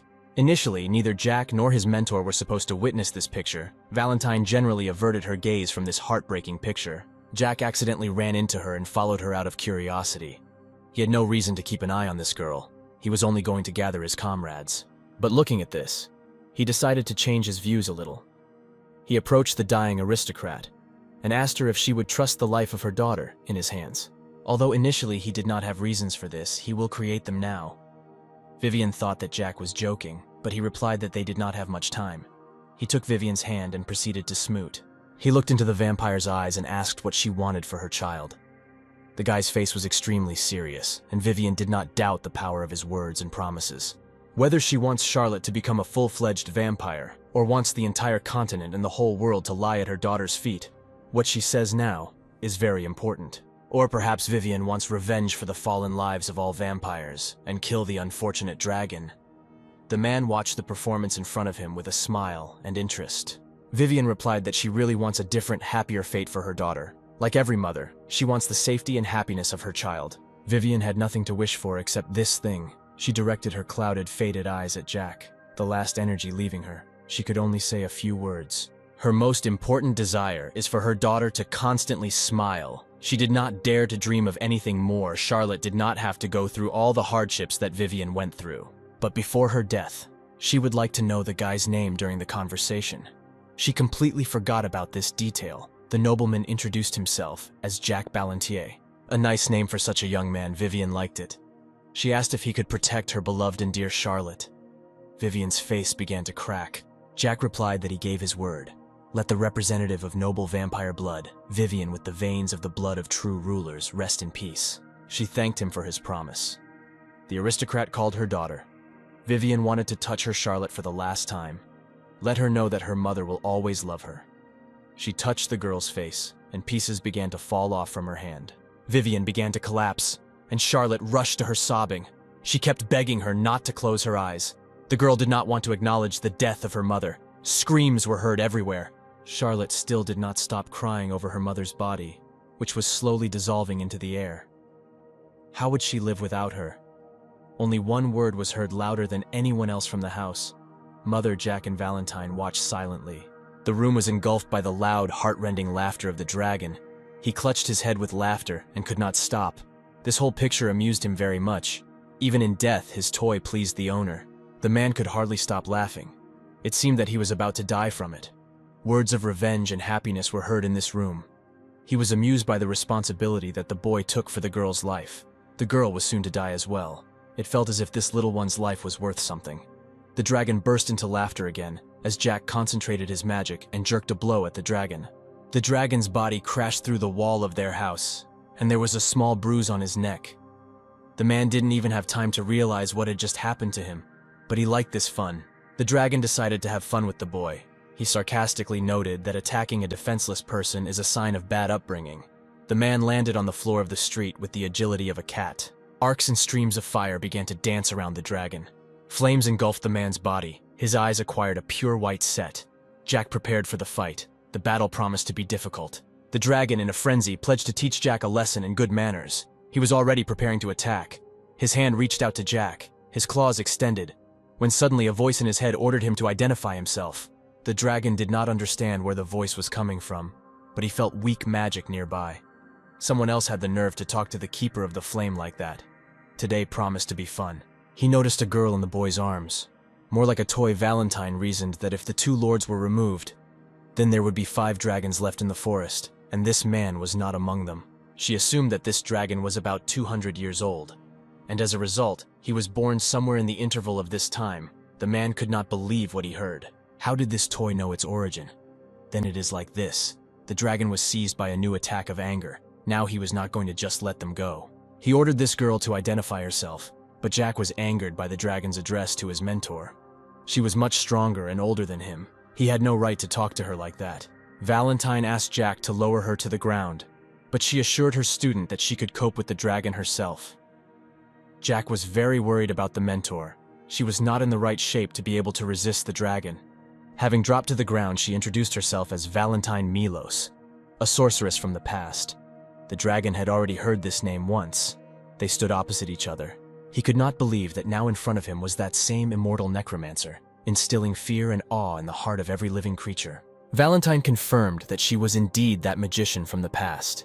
At the peak of her power, she was able to raise entire hordes of the dead with a wave of her hand. Her word was law. All this sounded too fantastic for the dragon to so easily believe this stranger, the keeper of the flame, was not such an idiot as to fall for it. The mentor said two names, Bahamut and Beliot, and the dragon seemed to be shocked these were the names of the two dragon lords, their real names and those known to few people. For the names are known only to those who were personally acquainted with the lords, and were also a dragon. Now the man had no doubt that in front of him was indeed Lady Valentine Milos. But he himself was not easy. The dragon introduced himself as Valactus Machiavelli. The whole paradox of the situation was to the taste of the dragon. Their meeting was almost impossible. They are in the human province, a very provincial and remote place, so that such legendary and powerful personalities would meet here was not part of his plans. All Valactus wanted was to play with his second new toy after the first one broke.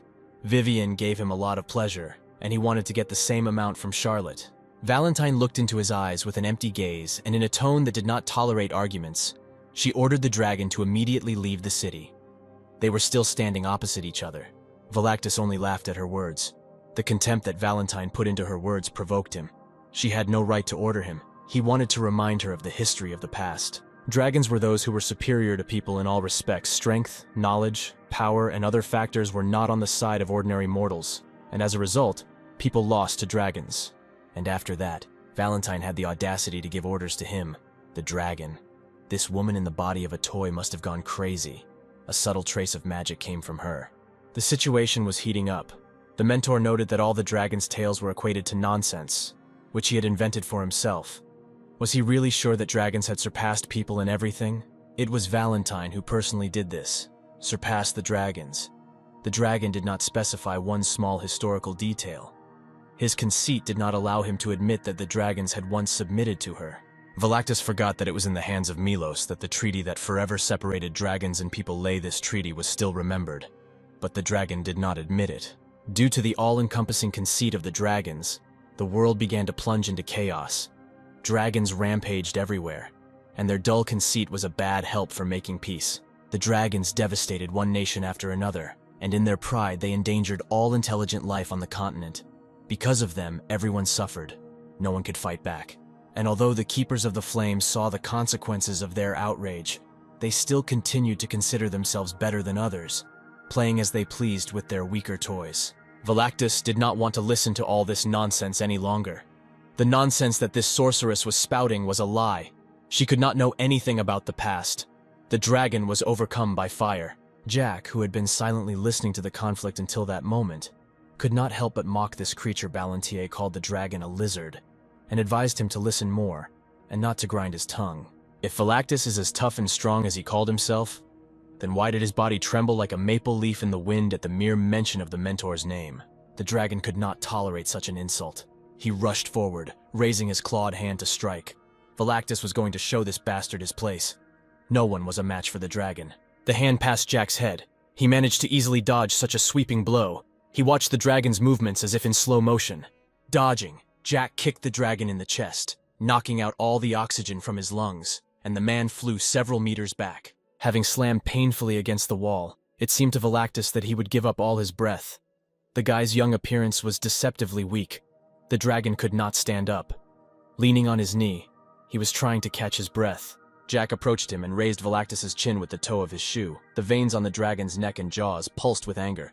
The young man warned him not to dare consider himself better than the mentor. But the dragon did not want to admit defeat. It seemed that his contempt for all people was only entrenched. If he is a dragon, it means that he is a priori better than people. So he said, all mortal non-entities. Jack looked at this restless reptile and said that if he continues in the same spirit, then let him close his eyes and Jack will finish him off. The guy's murderous look testified to the credibility, but Valktus quickly grabbed his leg and threw Jack into the house. Although the boy was not weak, he should not have hidden behind Valentine Milos. Their conversation was not over yet. Jack broke through the wall of the room on the second floor. Charlotte hid in the corner and didn't understand what was happening. As soon as the clouds of dust cleared, Jack came out. The guy was shaking off his clothes and wailing that he was now dirty. It's good that Ron didn't see this. Ballantier turned to the girl and said that he now understood who this self-proclaimed uncle was and what he was. The girl was on her knees. Because of fear, she was thinking slowly. Valactus was the very last non-entity on this earth, who was much more able to chatter and insult people than he had even a fraction of the power of a true dragon. Charlotte's eyes were wet again. She was scared, and she was ready to burst into tears again. Jack hugged her in an attempt to calm her down and led her to a crevice in the wall. He told her to look at the winged squalor. This creature exterminated her family for decades. Dragons were a terrible scourge for vampires. Valactus killed her father and played with Charlotte's mother until his death. The frightened girl tried to say something, but Jack assured her that he understood. Vivian gave her answer to Jack, but he needed Charlotte's permission to her mother's last words.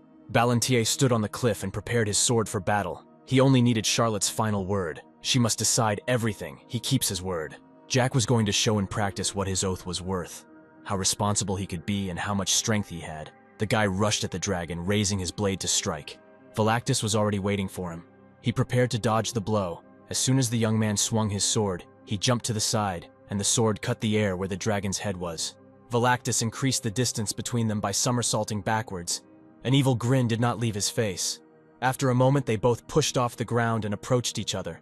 Jack raised his sword to strike. Only the swings of the sword were heard. The duelists passed each other, and not a drop of blood appeared on Valactus's clothes. The dragon was a little disappointed. His expectations were very high. Jack seemed to him a strong swordsman. He wanted a long fight, but the swordsman's technique was too banal for a dragon. But Valactus noticed the falling white curls. His beautiful silver hair ended up on the ground. Jack laughed and replied that he just didn't want to spoil his face. The new image suited him. Valactus's patience finally burst. The dragon burst out with insults and warned the guy that he would not hold back any longer. The man's eyes flashed lightning. The dragon began to use magic. The target was right in front of him, and Valactus used a deadly spell of cutting wind. The dragon prepared for a victorious triumph over the boy. The magic of dragons was one of the most powerful, but Jack easily repulsed all his attacks. The boy moved with lightning speed. Valentine watched the progress of the battle. She noted that Ballantier was able to repel the dragon's magic. This was a sign of high skill and strength. Jack was clearly not as simple as she thought. Valactus froze in surprise, and Jack quickly took advantage of his opponent's confusion. He rushed forward and grabbed the dragon by the face and slammed him to the ground. Valactus was unable to follow his speed. For a second, the boy's face froze. During the fight, Jack had the feeling that he had heard the name Machiavelli, and he remembered that Luca Machiavelli had a son. Perhaps it was Valactus. The dragon could not move, but he was puzzled by Jack's question. How could a mortal know his father? Jack knew that Luke was one of the 5 dragons that controlled the forest of monsters. Jack knew Valactus's father in a past life. He was the one who blew his head off, although it was better for Valactus not to know. In this life, he will do everything to prevent useless bloodshed. But Ballantier could not remember this dragon lying above him. Perhaps in a past life someone had already killed him before Jack, or he was successfully hiding. Jack noted how similar Valactus was to his father. He took pleasure in teasing this upstart the dragon, without hiding his surprise and shock, tried to understand who he was. To which Ballantier replied that he was the first and last student of Valentine Milos, the one whom the dragon openly mocked, for which he is now paying with blood. Valactus could not understand how a mortal man could reflect his magic, the magic of a dragon. The dragon was overcome with fear. His position was incredibly humiliating. Jack was disappointed. Was it really one of the dragons? Those who were considered the strongest and most powerful creature on Earth? If others were the same, then there would be no problems. The guy decided to have mercy and gave the dragon a chance to save himself. He gave Valactus 5 seconds to apologize to the mentor for everything he said to her. It was a blow below the belt. The lizard asked what would happen if he refused. although it was dangerous to ask the one who held the tip of the blade in front of Velactus's nose. To which Jack replied that in this case he would grind the dragon into powder and stuff it into a bag that no one would ever find, and the memory of the dragon would disappear after his death. That is, Jack will repeat everything that the dragon did with his other toys. Velactus was silent, and the guy began the report. The tension grew with every second. As young Balantier reprimanded the last second, he swung his sword at Velactus, but the dragon managed to dodge and escape on its wings. The dragon felt safe. He didn't like what happened today. He needed to find shelter and tell others everything. Jack looked at the flying lizard and grinned. He didn't think the dragon would have the courage to escape, but he wasn't going to let him go. Balantier did not want to go that far. He stood up and concentrated magical flows in his body. He had no choice. He used the soul sword, and a cloud vortex formed in the sky above Velactus. The dragon only managed to curse to himself. The spell was almost complete. This was the first of Jack's 4 techniques. Heaven. The guy pointed the blade at Velactus. He would not be able to dodge. The dragon froze in the air in front of a huge magical flow. Who he was unlucky enough to contact. Who the kid really was. There was a flash and the whole world went dark. Velactus found himself in a black and white world. He did not have time to figure out what had happened, just as he could not get out of this place. There were black faces all around. He felt his gaze on him, and turning around he screamed. The huge head of that guy was looking at him. He tried to run away from her, but his legs filled with lead, and he collapsed painfully. And Jack's colossal figure stretched his arms towards him. Velactus screamed. Jack woke up on a large bed in a room full of sunlight. He did not recognize the interior, and could not at all remember how he ended up here. Suddenly the butler entered the room. Ron was worried about his master. He was wailing. What had Jack done that he had just woken up? Jack turned to him and greeted his friend. Ron rushed to the guy's bed with tears and bombarded him with questions about his health. Jack didn't like that the butler treated him like a little child. He asked him what Ron was doing here and where they were anyway. The butler hesitated, and then Jack remembered the mentor and Charlotte. He asked Ron if he had seen the girl and the toy. Ron replied that they washed the girl and put her to bed. Now she's sleeping peacefully in another room. The poor thing needed rest after the shock. Ron didn't know what happened to her. When the butler saw her, the girl was completely scared and in a state of shock. He and the other guards tried to calm her down, but her tears could not stop for a very long time, so Ron considered it necessary to sleep. As for the toy, it was currently next to him. Valentine sat motionless opposite the bed of her charge. Noticing her, Balantier sweetly greeted the mentor and wished her good morning, but she herself was angry and noted that it was evening. Ron was surprised by the talking toy. Valentine proudly turned her head away and said that she had nothing to be angry about, because only Jack was hurt. She was not in the mood to communicate now. But the guy was not at all upset by the mood of his mentor. He smiled and asked her not to talk like that. Now everything was fine. Ron asked how Jack talked to the toy. She generally sat for 3 days absolutely without moving and without giving any signs that she was intelligent. Jack decided to explain everything to the butler later. Now they had other things to do, and there was no time for chatting. But the guy ordered him to remember one thing. The toy that Ron is talking about is Jack's master, and it needs to be treated accordingly. The butler was not too bothered by this. Ron was already used to the gentleman's oddities. He replied that Jack probably had a reason why he said that. He would be careful in future. Now Balantier wanted to know what happened then. Ron said that the knights riding with Jack were found dead, and the Marquis found out about this. Jack's father was slightly worried about this turn of events and could not leave everything as it was. He hired a knight to conduct an investigation to get to the bottom of the truth and find in the footsteps of Jack himself. The knight immediately followed the footsteps. Young Balantier left them in abundance everywhere. The guards and random passers-by remembered him, especially in Arbeloa. He was seen many times. After that, servants came from everywhere.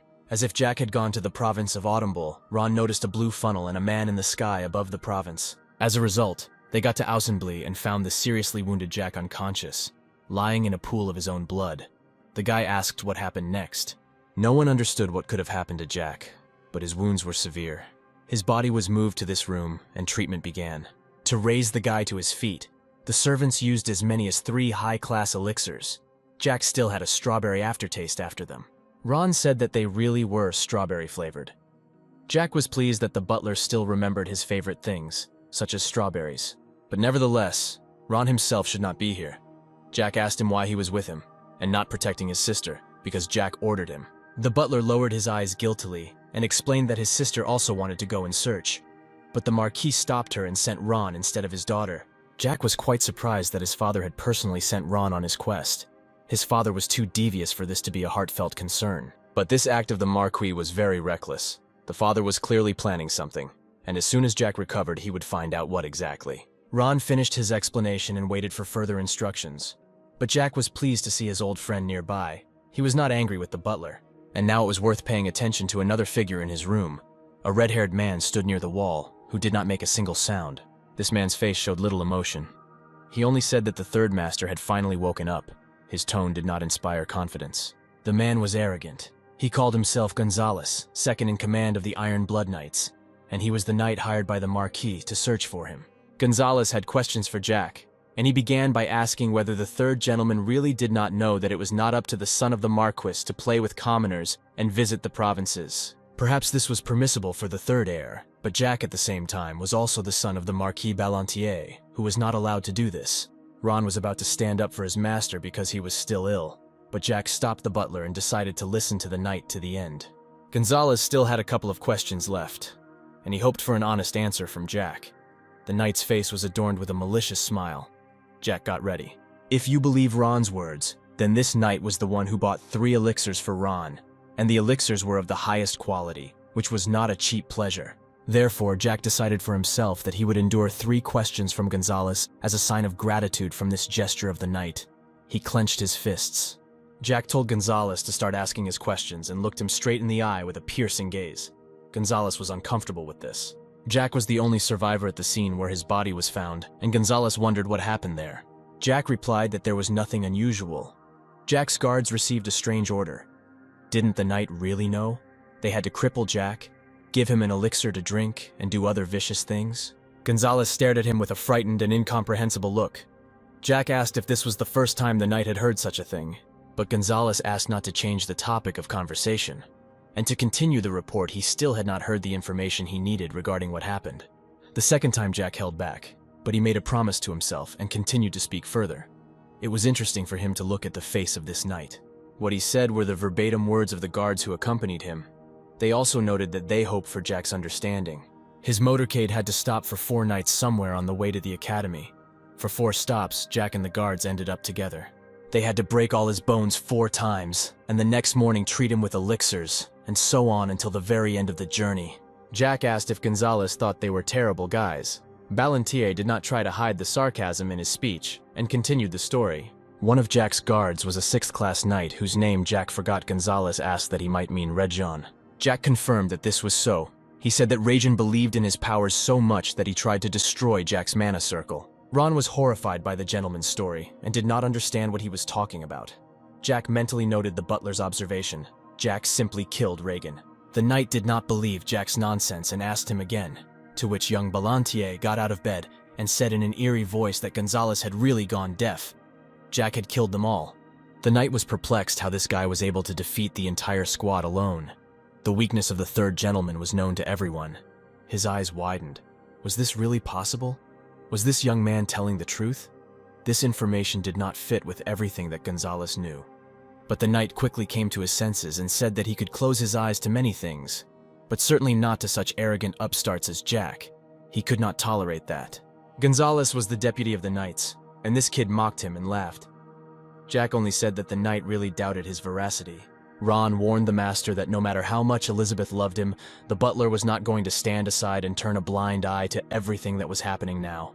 Ron took Gonzalez by the hand and asked him to come out with him in order to talk privately, but he looked at him with a look of disgust. The knight grabbed his hand harshly. Some ordinary servant dared to touch him. It was unforgivable. Ron just screamed in fear. Jack could not forgive this knight for such impudence, and at the same moment hit the knight's jaw with his fist. Teeth rained down on the floor, and the man flew away. Having slammed against the wall, Gonzalez was disoriented. Jack restrained himself 3 times, but this bastard still drove him to anger. Ron was worried about Jack's condition. He had not yet fully recovered from his wounds. The guy staggered and grabbed his head. Jack collapsed on the bed. Ron anxiously tried to find out from the master how he was feeling. Maybe they should have given him more elixirs. But Jack reassured the butler, assuring him that everything was fine with him, and that he was only slightly dizzy without getting up. The guy called out to his friend. Jack said that this night was about the 7th circle. Ron did not yet understand what he was driving at, but Jack's further glance told him everything. Young Ballantier laughed at Gonzalez. He was surprised how such a weakling could mock an ordinary servant. Jack's hand suddenly grabbed Ron's shirt. Jack pulled the butler to him and asked him not to live like that anymore. Jack was recklessly stupid. He couldn't continue to behave like that. It seemed to the guy that it would be easier for him next to Ron. But now Jack thought differently. Too much had happened in the young man's life. Ron was one of Jack's few friends, and he wanted the butler to live like a normal and free person. The guy's voice turned into a scream. Ron noted that his master had never spoken like that before. Jack looked into the butler's eyes and softly asked if he really didn't want to. The butler answered in the negative, and Jack let go of his shirt. He sighed with relief. This conversation was over and could be continued. Ron's voice turned to steel. He turned to Gonzalez, who said that he was the deputy captain of the Iron Blood Knights, and was supposedly the third most powerful here. And although Jack didn't know Gonzalez, Ron himself remembered him very well at the same time as the butler's frightening speech. He took off his jacket. Young Ballantier asked Ron how much time to give him. Perhaps 5 minutes would be enough. Ron was already turning up the second sleeve. But the butler innocently replied that the young master had no idea what Ron was capable of, and assured him that 1 minute would be enough. Everyone already knew that Ron's culinary skills were top-notch. The butler's culinary dishes were of first-class quality and taste. But now we will not talk about the excesses of the butler. A particularly observant person will notice that Ron's actions were unusual for a simple butler. The butler began his battle dance with Gonzalez, who tried to inflict at least some blow on Ron, but the butler's body seemed out of reach. A blow and another blow. The servant showered the knight with a flurry of blows on all parts of the heat, although his face was especially badly damaged. And then another blow landed on the jaw. Gonzalez could not do anything. There were holes in the knight's toothless mouth, his teeth crunched provocatively under the feet of the duelists. The knight cursed once again. Then tons of insults towards Ron did not give him an advantage. The butler dodged another attack and hit him in the chest. From the door that opened, the servants whispered in surprise, and the guards tried to understand what was happening and wondered whether they should intervene in the duel. Although the duel was said loudly, Jack caught some familiar movements in the heat of this carnage, and a familiar feeling took possession of him. Of course, Jack had seen his friend's movements before in a past life. He well remembered how Ron protected him from the knights. But even on the 9th circle, the basis of his power was precisely magic, and not physical strength. Ballantier only now drew attention to the physical perfection of the butler. The picture in front of all the servants was also curious, because Gonzalez, a magician of the 7th circle, was losing to a completely ordinary servant. Well, he has a lot of experience in close combat, and besides, Ron fought with faces stronger than Gonzalez, and he can hush up all suspicions. It could be said that this knight was a spy for the Tulkun Empire, and therefore the butler had to kill him, but was it worth it? Or rather, whether Ron would decide to do this. For some reason, Jack assumed that no, his own principles could prevent him from doing this. Gonzalez ran up to the guard and snatched the blade from him. He did not have time to really object when the cold metal fell into the knight's hands. Gonzalez could no longer control himself. Calling Ron a frightened bastard, the knight rushed to the attack with his sword at the ready. The butler got ready. Ron trotted towards his duelist and used his hands to knock the blade out of the knight's hands, before grabbing Gonzalez by the shoulders and bringing him closer to him. He jumped up and hit the bastard in the nose with all his might. Gonzalez could only involuntarily gasp in pain and bulge his eyes. Jack was a little upset by the fact that his friend had to restrain himself and not show his true power. And at such moments, it was pleasant to watch him. Gonzalez was on his knees, and Ron was gracefully approaching him when Jack called out to his butler, who responded with a radiant smile at the master. The young master asked Ron to cook him a couple of dishes. Perhaps he was too carried away. How long would the young man wait for the food? The butler apologized guiltily while he and Jack were talking. Gonzalez silently approached Ron and raised his blade to strike. But the next second, Gonzalez's body flew 10 meters back and slammed onto the floor. Ron didn't even look at him to strike. The servant assured his master that the dishes were ready. Jack replied that 1 minute and 20 seconds had passed. Ron should have been faster. He guiltily lowered his head and agreed. Then young Ballantier looked into the doorway where the onlookers stood and ordered them to return to work if they had seen enough. The third gentleman approached Gonzalez's beaten body and, taking him by the hair, said that they would have a face-to-face conversation. Jack noted that the name Gonzalez sounded impressive and cool. The knight had good skills, and his father trusted him. The knight looked at the young man like a wolf. He began an angry tirade about him and this crazy servant, but before he could finish his sentence, Jack pulled his hair hard. Gonzalez groaned, and the guy leaned over him like a shadow. Probably the knight didn't understand anything yet. However, Jack didn't expect a direct answer from him. He came to find out about what happened, and Jack politely told him the whole truth. What happened on the mountain and who was behind it. Jack had a couple of ideas about this scoundrel. He will watch Gonzalez, the Marquis's favorite, the third knight over 30, and the current captain. All that remains is to play his cards wisely. It would be a real waste to kill such a specimen. Jack asked the knight if he wanted to get the 8th circle of magic. Gonzalez didn't understand what this guy wanted from him. Ballantier asked louder if he wanted to become captain. Jack was dangerously close to Gonzalez's body. The two of them could have concluded a small secret agreement. Ron watched this scene. His master was planning something again. He was already so grown up, a happy tear flowed down the butler's cheek. He was so happy for Jack, how strong he had become. He was proud of him. But before Ron had time to fully indulge in pleasant feelings, a toy grabbed his leg. He immediately fell to his knee and was about to introduce himself. As she heard the voice of her master's teacher, she asked if right now she had witnessed an impulsive attack. Valentine stood opposite the butler and reasoned. The person in front of her was curious. About 20 years ago, Ron managed to reach the 9th circle. To receive such powers at his age is a real miracle, which is why it is more incomprehensible why his magical power has not increased since that time. The mentor noted that with such opportunities, Ron could easily become an archmage or immediately receive the 10th circle, in general, become stronger. And 20 years is quite enough to acquire this. So what happened to the butler that he gave up this power? The answer was clear to her as day. It was all due to 20 years of non-use of magical art, 19 to be exact. That is, ever since Jack and Elizabeth arrived at the mansion of their father, the Marquis, Ron had never used his magic. Only once, as an exception, did Ron call on his powers. Or rather, he was forced to, in order to save his master from death. But that time was the last.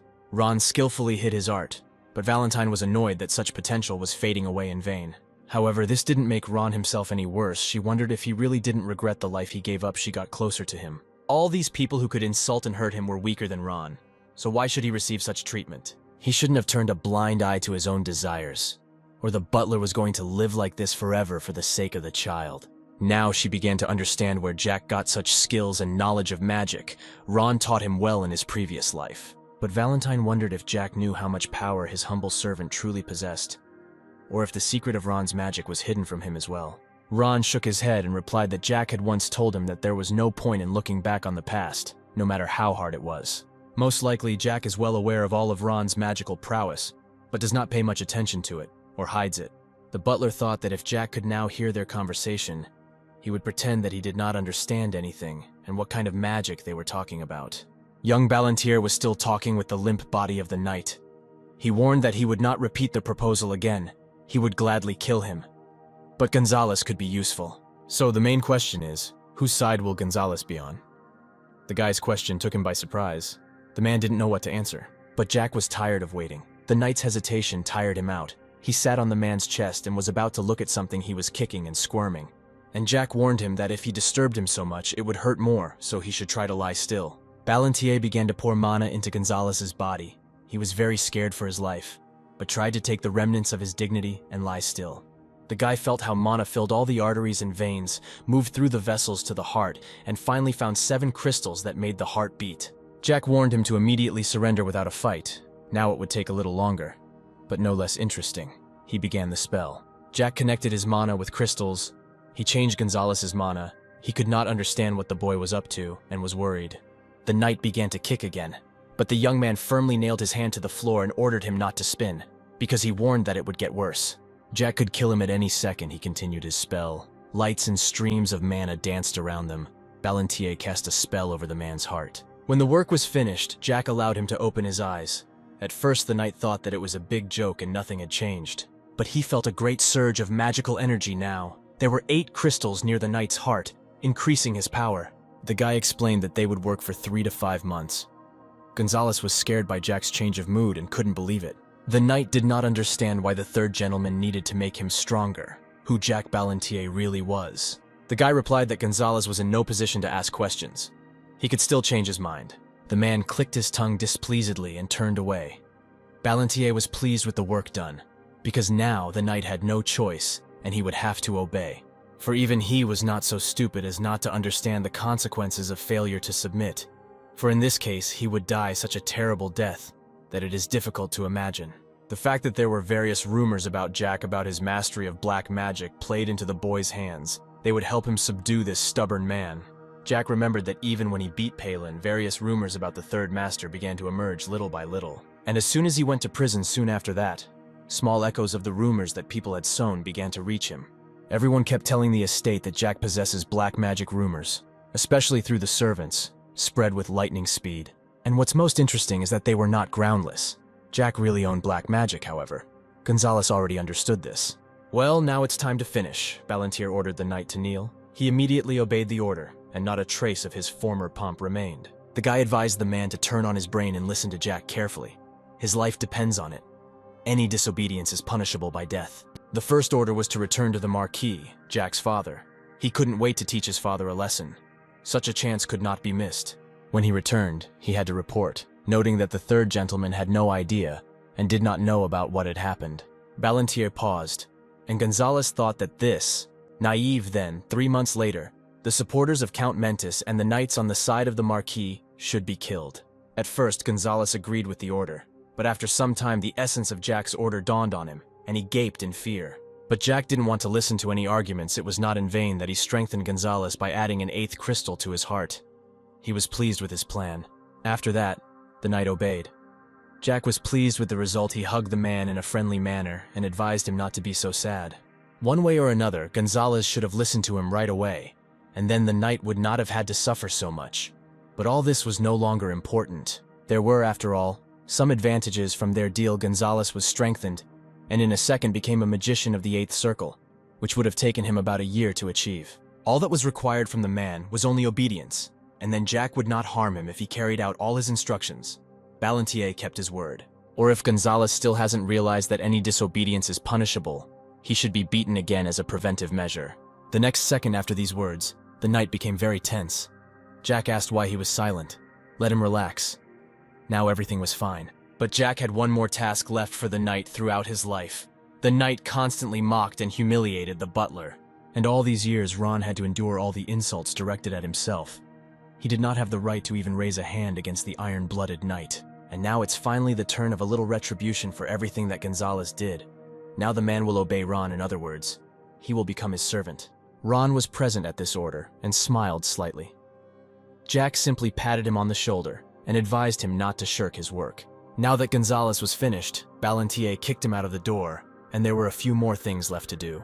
Jack was pleased with the result. Now the third gentleman had a second chick, which he could use for his own purposes. The first was that 6th-level Iron-Blood knight whom Jack killed. He was disobedient and did not turn out to be useful. Therefore, he would have to submit to his will. Most of all, Ballantier was now interested in the dinner that his faithful butler was diligently preparing for him. He was already tired of the rumbling of his stomach. All day today, Jack had been wearing ordinary thin pajamas on his naked body, and the butler was concerned about his appearance, so he worried about this in advance and prepared something for his friend. Jack was tired and curious about what Ron was up to, and he waited in anticipation while the butler was busy behind the bed. Since during all his travels, Jack had lost his luggage with normal things, Ron made sure that Jack had something to change into, and he grabbed new, clean clothes for him. Now that the clothes were finished, most of all the third gentleman would like to have dinner, but Ron hurried out of the room. Jack was worried about who would keep him company. And then the next second the door swung open and a blonde girl pounced on Jack through it. She hugged Jack with all her might. Charlotte was trembling with fear. She was worried that Jack would not be able to wake up and get out of bed, and that she would be left completely alone in this world. Jack decided to send his servant for a while. The guy asked Ron to leave so that he could make all the necessary preparations. The butler bowed for the last time and walked out of the room, not forgetting to wish a successful conversation to his master. Ballantier heard distant footsteps. It occurred to Jack that Charlotte was completely exhausted without fresh normal blood. The girl was hanging on him and sobbing. His whole shirt was already wet. The street was in full swing with the townspeople. Back and forth like ants, Jack apologized to Charlotte for having to destroy her house. But Charlotte was not embarrassed by his words. She did not hold a grudge, noting that her home was where her family was, and now her mother was dead. She cried all her tears for her. And now there was no point in the vampire living alone in an empty house. Loneliness would drive her completely crazy. And in such moments of crisis, the last thing you want to do is be alone. Jack still had the image of Charlotte in front of his eyes, crying and saying that there was no point in her living alone in an empty house. Jack's heart shuddered a little, and it was already getting dark in the sky. Jack grabbed Charlotte's hand and also remembered that he had lost his mother early. He understood the vampire's grief. And everything was also upset by the fact that Jack was not at that age to remember at least any image of his mother, at least any memories of her. And yet, Jack never felt loneliness. He always had his faithful friend and servant, the butler Ron, who was always by his side. And now his mentor was also with him, with whom he had the kindest warm memories, although in a past life. But in the present, his love for her did not diminish. As the third gentleman had once said, "Even in the hardest life you can find happiness." Charlotte looked at him spellbound. The next second, with a sharp movement of his hand, Jack cut his palm, and the vampire looked fearfully at the droplets of blood falling noisily onto the tiles. Jack walked up to Charlotte and pressed his cut palm to her lips, inviting her to be with him, to become his friend and teammate. The vampire greedily bit her teeth into his bleeding palm. She was incredibly hungry, and Jack thought that it was very painful for her to live without normal blood. As soon as the girl fell away from the guy's palm, she felt a sharp surge of strength and energy, and also felt how her emaciated, pale body was being restored. Charlotte remembered that in the old days, vampires separated from dragons, but some points were still not clear to her. From the very beginning of life, vampires were given the ability to restore their strength by drinking special blood, as she remembered. But nevertheless, Charlotte did not understand why Jack did this. He only dabbed his bleeding palm with a towel and asked if she felt better. He was curious to know what her impressions were, how she felt now, who had not tasted a single drop of normal human blood all her life. Jack wanted Charlotte to trust him and feel safe. He had already shown her that he was worth trusting, showed her with his deed and his blade. In that battle with the dragon, the girl was a little scared to watch their fight, but nevertheless she was impressed by Jack's strength. She praised him, saying that Ballantier was very cool, and called him Brother Jack was very unusual to hear such an appeal to himself. Jack needed to face the truth he was already quite old, so he asked Charlotte to call him not brother, but boss. Jack looked into her eyes while making this request, but the vampire was not embarrassed, but on the contrary, playful lights lit up in her eyes. Charlotte gave the third gentleman a radiant smile and said that, of course, she was ready to entrust her life to him, calling him her boss. Jack's stomach growled treacherously, and he hurried to finally have dinner. Ron was in shock. It seemed to him that he had heard the story of the battle with the dragon. Jack leaned over the dishes that the butler had prepared for him and confirmed that he had indeed caught an adult dragon, although it was not easy. But Ron looked at him a little skeptically, and, in principle, Jack understood why. The rate of growth in the strength of dragon individuals was known to everyone. As soon as a dragon turns 10 years old, it has already formed a mana heart somewhere around the 4th level on average. And by the age of 50, the dragon reaches perfection in the art of magic, and it becomes almost impossible to defeat it. In addition, dragons are endowed with a number of special abilities. For example, giant individuals can transform into people, and these are not ordinary metamorphoses. The dragon's structure is based on magic, being almost entirely composed of magical currents, but the transformation into a human is usually used in combat. Jack thought that if that dragon was smarter, and Jack would have given it a chance for a quality attack, or in some other way, the dragon would have taken full advantage of its power. It's unlikely that Jack would have come out of the fight alive during all these conclusions. Ron wailed that his master also needed to eat vegetables, which Ballantier did not like. Unexpectedly, Jack said that he was very stupid and behaved recklessly. The butler did not understand what the young man meant and asked again. No matter how hard the third master tried, he had a second round. And with such pitiful strength, it was not worth playing with the dragon or even thinking about fighting him. Jack jokingly asked his friend if it was normal in this case to defeat a dragon of the 10th circle and above, to which Ron replied that this was at least amazing and a real miracle. But the young master noted that the dragon was inexperienced and also did not know how to properly use his innate abilities. Besides, he was very afraid of Jack, which prevented him from thinking sensibly. This was the consequence of his death. But Ballantier found the butler's reaction to the entire course of his monologue a little strange. Ron did not understand what his master meant.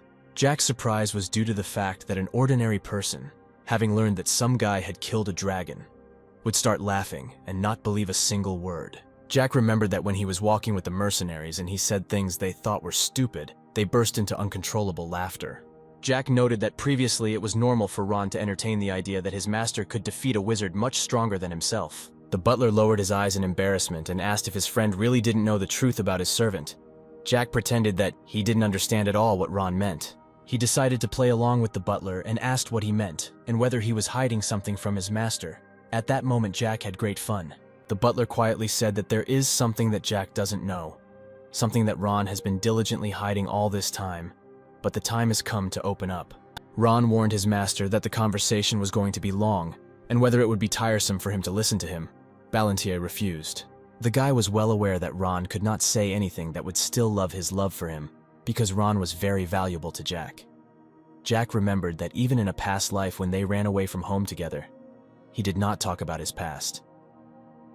Maybe it was the same secret. Jack tensed a little and thought that it would be better for his secret to remain a secret further, but nevertheless, this choice was not his. Jack wanted to know only one thing. He turned to Roan and asked him one question. The butler readily replied that he would tell the truth. And Jack asked him the most alarming question, whether his friend was connected with the Toucan Empire. At that moment, deathly silence hung in the room. Jack asked if the butler was in any way connected with this empire and perhaps he was their spy. Answering positively, Ballantier would not know what to do. But to the guy's relief, his servant refused. He had nothing to do with this empire. Jack instantly relaxed and even laughed. The worst was over. But nevertheless, he should have clarified this point just in case. Still, Ballantier hoped he wasn't putting too much pressure on his friend. He didn't want to offend Ron. He looked at the butler, and he smiled with all 32 teeth. This gave Jack hope that everything would be fine and they would remain friends. The guy also came up with the idea that it was time to develop new circles of mana. Enough time had already passed since the last time, and he needed to become stronger. He remembered that when he freed his mentor and used magic, he himself almost died. Such a prospect in the future was unpleasant. He needed to develop his physical form as before, as well as circles of mana, so that he could become stronger and achieve the power that he had in his previous life. But unfortunately, first he will have to study at the academy, after which it will become much clearer to him what he will have to do and how to move forward in his life. Suddenly, when the fork with meat touched Jack's tongue, he heard the voice of the mentor. She noted that he was really her student since he managed to use the black crystal. Valentine's confidence was due to the fact that in this world, only she and Jack knew about this black magic and could use it.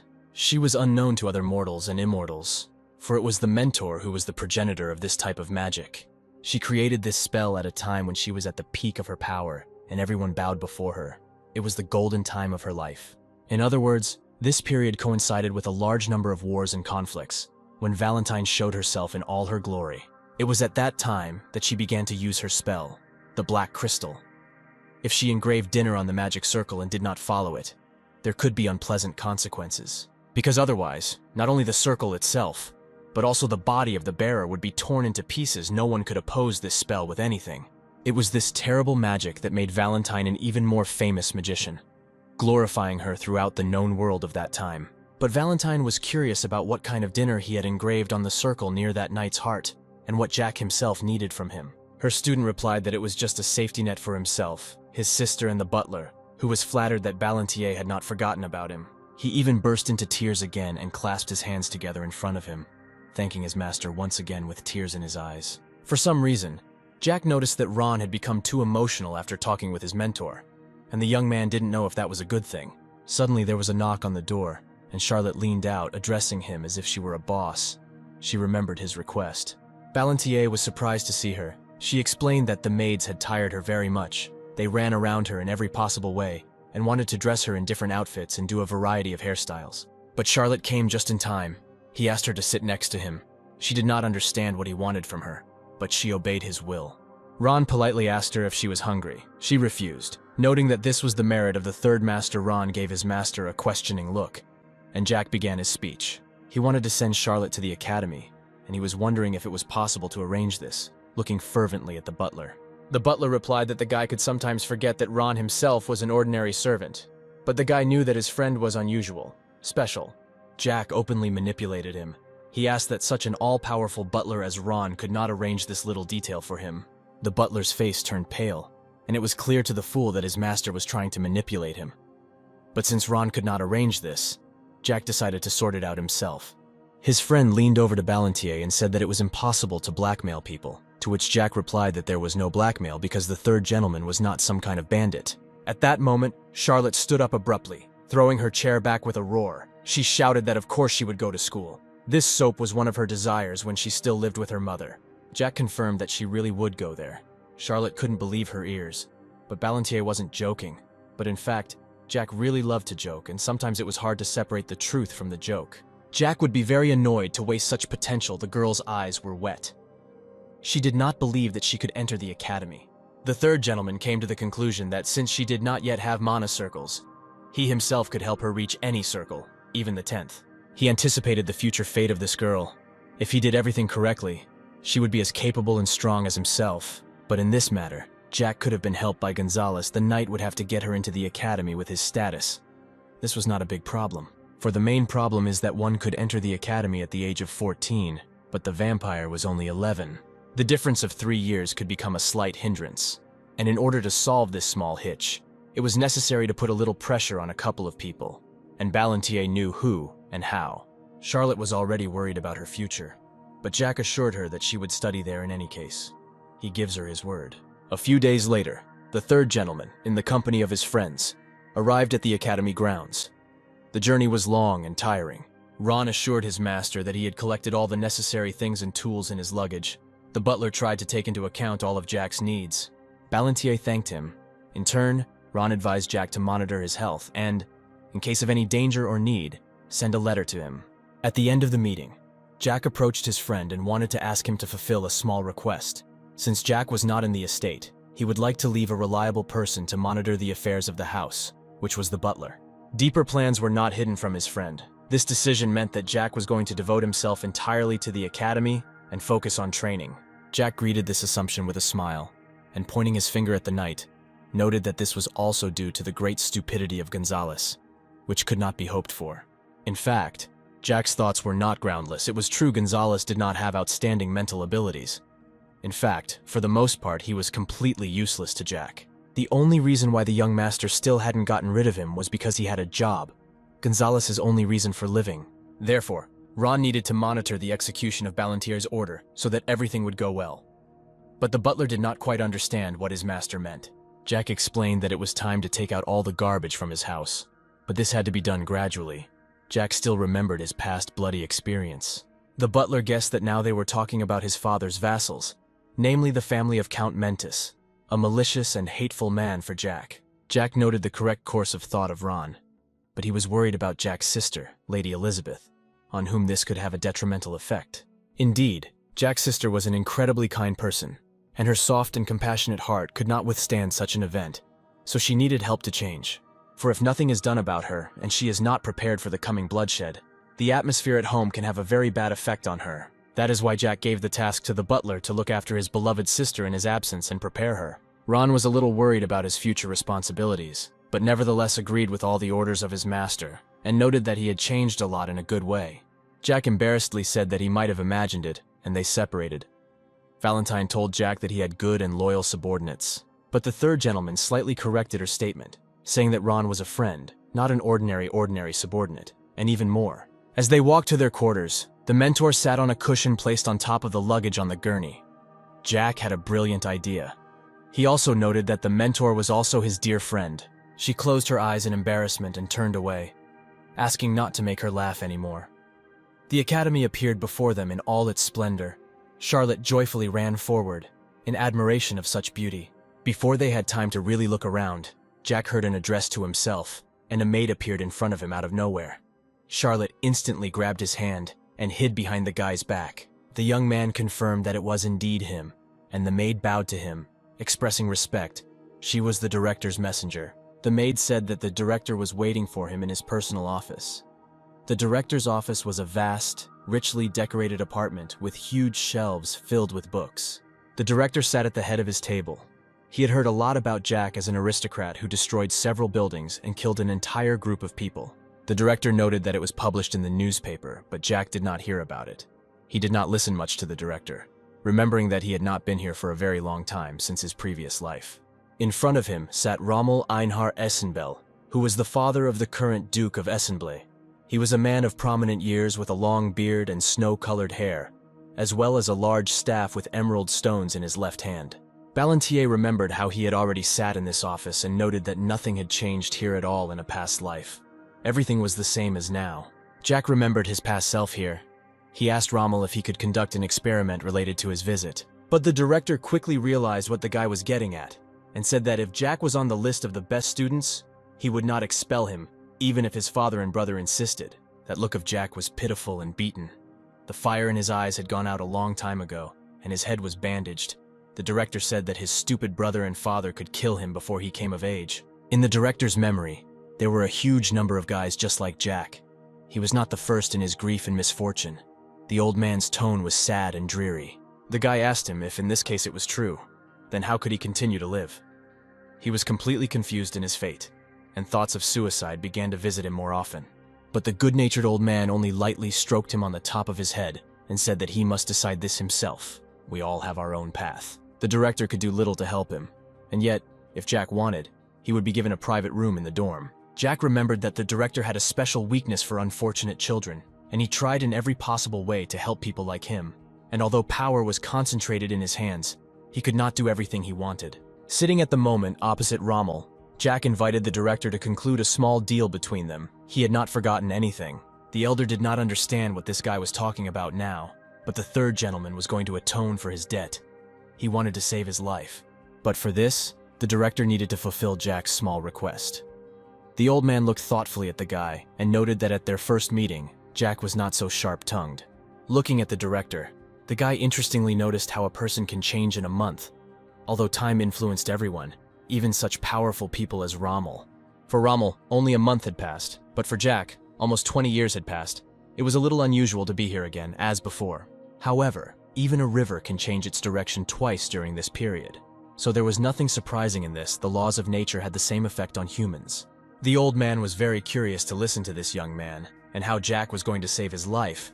Such a statement was now running through the head of the director. From Balentier's memory, he remembered that the Tesla Empire fell in a war against the Tulkun Empire. This happened about a month after the start of the war. The Tulkun Empire had more than 30 swordmasters, a huge power that they took full advantage of, which helped them win this war. Among these swordsmen there were so-called half-breeds, who had dragon blood flowing in their veins, and had dragon bones instead of human ones. Everything was a foregone conclusion. As for the army, it was no worse, and numbered more than 1,000 people with the 7th Circle of Mana. Such power, coupled with competent combat operations, was almost unstoppable. Well, if you compare with them, then in the Tesla Empire there were only 2 swordmasters and about 100 magicians naturally. The Tesla people could not oppose anything to the monstrous power of their rival. But in order to somehow correct this gap, Jack had only a month, however. He knew how to wisely use the resources and time given to him, even such limited ones. Although he caught himself thinking that if he had been the captain of the Tulkun army, everything would have been over in 3 days. But Balentier was on the other side, and had no intention of crossing over to the other side. The only reason why the Tesla Empire was able to hold out for so long was in front of him. It was the merit of Rommel. Although judging by the results of the war, this was not enough. During all the battles and conflicts, there was a large contingent of magicians in the squad of battle magicians under the leadership of General Rommel. More than 700 people defending civilians tried to stop all the advancing Toucan forces. Even in such small numbers, the enemy had difficulty advancing. But no one knew where General Rommel got such magicians from. They appeared suddenly and began to fight for Tesla. If everything had gone well, the Empire would have been able to hold out for 2 months. In truth, nothing happened that day. It was a fact of ordinary betrayal towards the director of the academy, whose death marked defeat. Rommel understood who we were talking about. The name Bluetooth was disgusting to the old man. He even shouted at Jack for daring to say this name in front of him. But the guy only calmly replied that it was he who was a spy in the ranks of the Tulkun Empire, thanks to whom the Tesla Empire lasted only a month. Blutus Mark was an assistant instructor at the fencing school, and was also a knight of the 6th Circle, and a vassal of the Duchy of Assemble. Rommel explained to Jack that Bluetooth was a loyal and trusted person of the academy director himself, but the guy was pessimistic about his statement. Jack's statement implied the suspicion of Ausenbull's vassal of treason. Such a thing could not go unpunished, and the young man had to have absolute proof. But Balentier only replied that in a few years, this man would plunge a knife into Rommel's back, and naturally he had no reason to believe any child. But at the same time, in the future, he would regret it. The old man decided to immediately warn the guy not to do anything for which he could not take responsibility, and pretended that this conversation had not happened. The old man did not want to see or hear this boy, so he ordered him to leave here. He had a lot to think about. Jack decided to save his life, but he waved it off. He didn't like it. He put his hand in his pocket so that he decided to get something. It was necessary to convince the director that he was not some ordinary yap, and if he did not understand anything now, then this could be corrected. Jack placed a medallion with a golden bird in front of him. It was an unusual artifact. Balentier noted that he could call him as soon as Rommel was ready to discuss all the nuances of what was coming. The director decided to call his trusted servant on the carpet, and Bluetooth appeared immediately. Standing at attention, he waited for further instructions. Jack sat down frivolously on the chair and praised the swordsman. But he now had no need to send information to the Tulkun Empire. In an instant, Bluetooth's face turned pale and instantly began to sweat. But he decided to quickly pull himself together and ask what the guy meant by this accusation. But Ballantier, in his usual manner, decided to play a trick on him. If his head was not working, then what could have happened to his hearing in such a time? Or was he really hoping to deceive the third gentleman? Now everything was clear. Sitting in front of Mark was the same Jack Ballantier who gained fame as a problem son. Judging by what he heard, Jack not only had big problems with his body, but in his opinion, he also had big problems with his head. Bluetooth noted that the director sympathizes with Jack, but for some reason now treats the swordsman himself as some kind of spy. This was a terrible accusation that would immediately be followed by punishment. While the man said all this, anger gradually grew in the boy's body. This vile traitor stood right in front of him and insulted Jack. He could not stand it, and clenching his fist until it bled, struck several blows at Mark. There was as much dirt in his words as he had heard in a past life. Now he did not allow people to behave like that with him. Bluetooth did not have time to dodge his series of blows. The swordsman probably hasn't yet realized his position and the fact that he's been found out, but he talks too much for someone who's been a spy for years. The guy was rapidly approaching Mark, who tried to ask for help from the director and explain what was happening here. But he just looked at the floor and waited. Suddenly, Jack launched a kick with his heel extended and prepared to break Bluetooth's nose, but he managed to dodge the blow. Mark was the director's confidant and not some kind of punching bag, and Jack Ballantier was his future student and did not dare behave like that in an educational institution. Mark raised his fist to strike, but his hand smoothly moved to the side. The guy bent in an arc to avoid the blow. The man moved with incredible slowness, as it seemed to the guy. The vassal did not expect that someone would be able to dodge such a blow. Looking at the man with magical eyes, Bluetooth was simply overwhelmed by the flow of mana of the sixth circle. But it was worse for Bluetooth himself. Jack saw right through him and read all his blows. He rushed forward again, striking directly at the man's solar plexus. It was his overwhelming magic of the sixth circle that was his greatest weakness. He could not oppose anything to the power of Jack Ballantier. Mark flew to the side, fitting into the wall. The director was scared to watch this picture. The third gentleman asked if he was seriously injured, because their party had just begun. Jack delivered all his blows with his fist, in which the medallion was clamped. Now the spy had to admit that he was a traitor. It seemed to Jack that it was enough that he knocked all the spirit out of Mark. The guy didn't feel sorry for this man at all. If Mark wanted to end all this, he needed to agree with all the accusations and stop pretending because it was already stupid.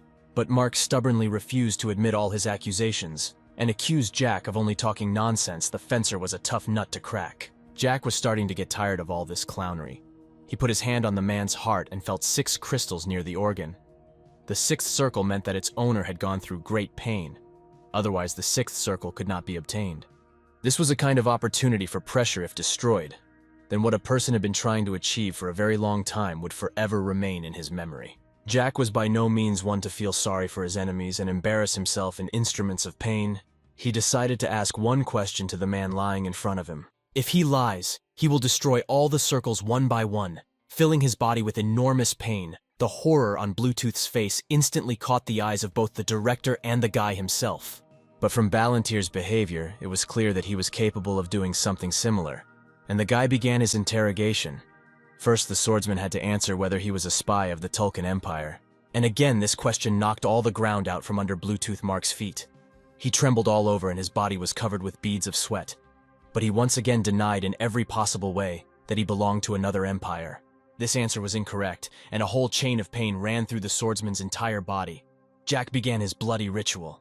Destroying the magic crystals was an incredibly painful task, and Jack noted that now Bluetooth only had 5 circles left. Convulsions of pain did not leave the swordsman's body for several more minutes. Jack repeated his question, but he looked at him with frightened eyes and tears, and did not know what to do. Jack thought that it was difficult for him to say, and if Mark was going to remain silent, and then it was time to change his views. The young man decided to press on the sore spot. He began to explain that when a person loses the circle, in order to earn it back, he will almost have to die. But Jack was not a merciful person, not kind enough to allow such a thing to happen, so he placed his mana in Mark's heart.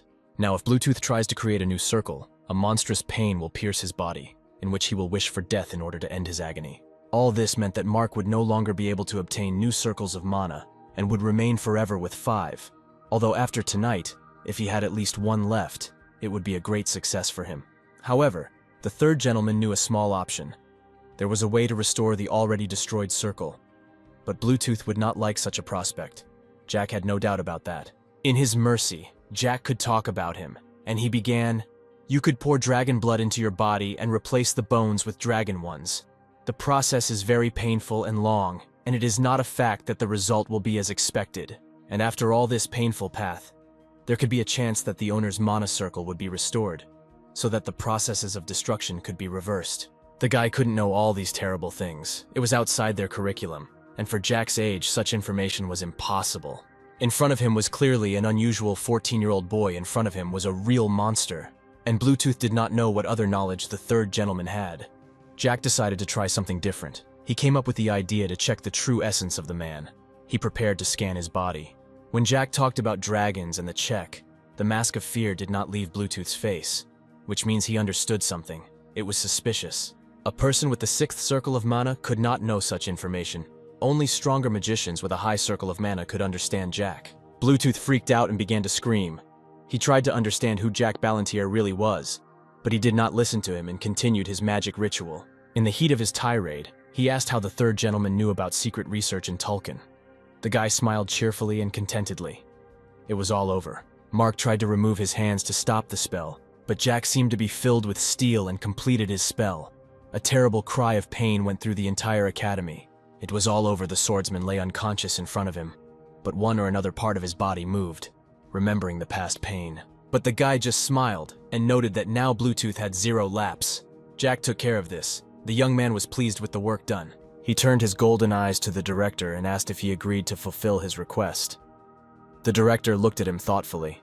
Suddenly, the shadow of Bluetooth grew behind Jack. Blood was gushing from his nose and foam appeared at the mouth. He angrily said that Tulkun would never leave him alone.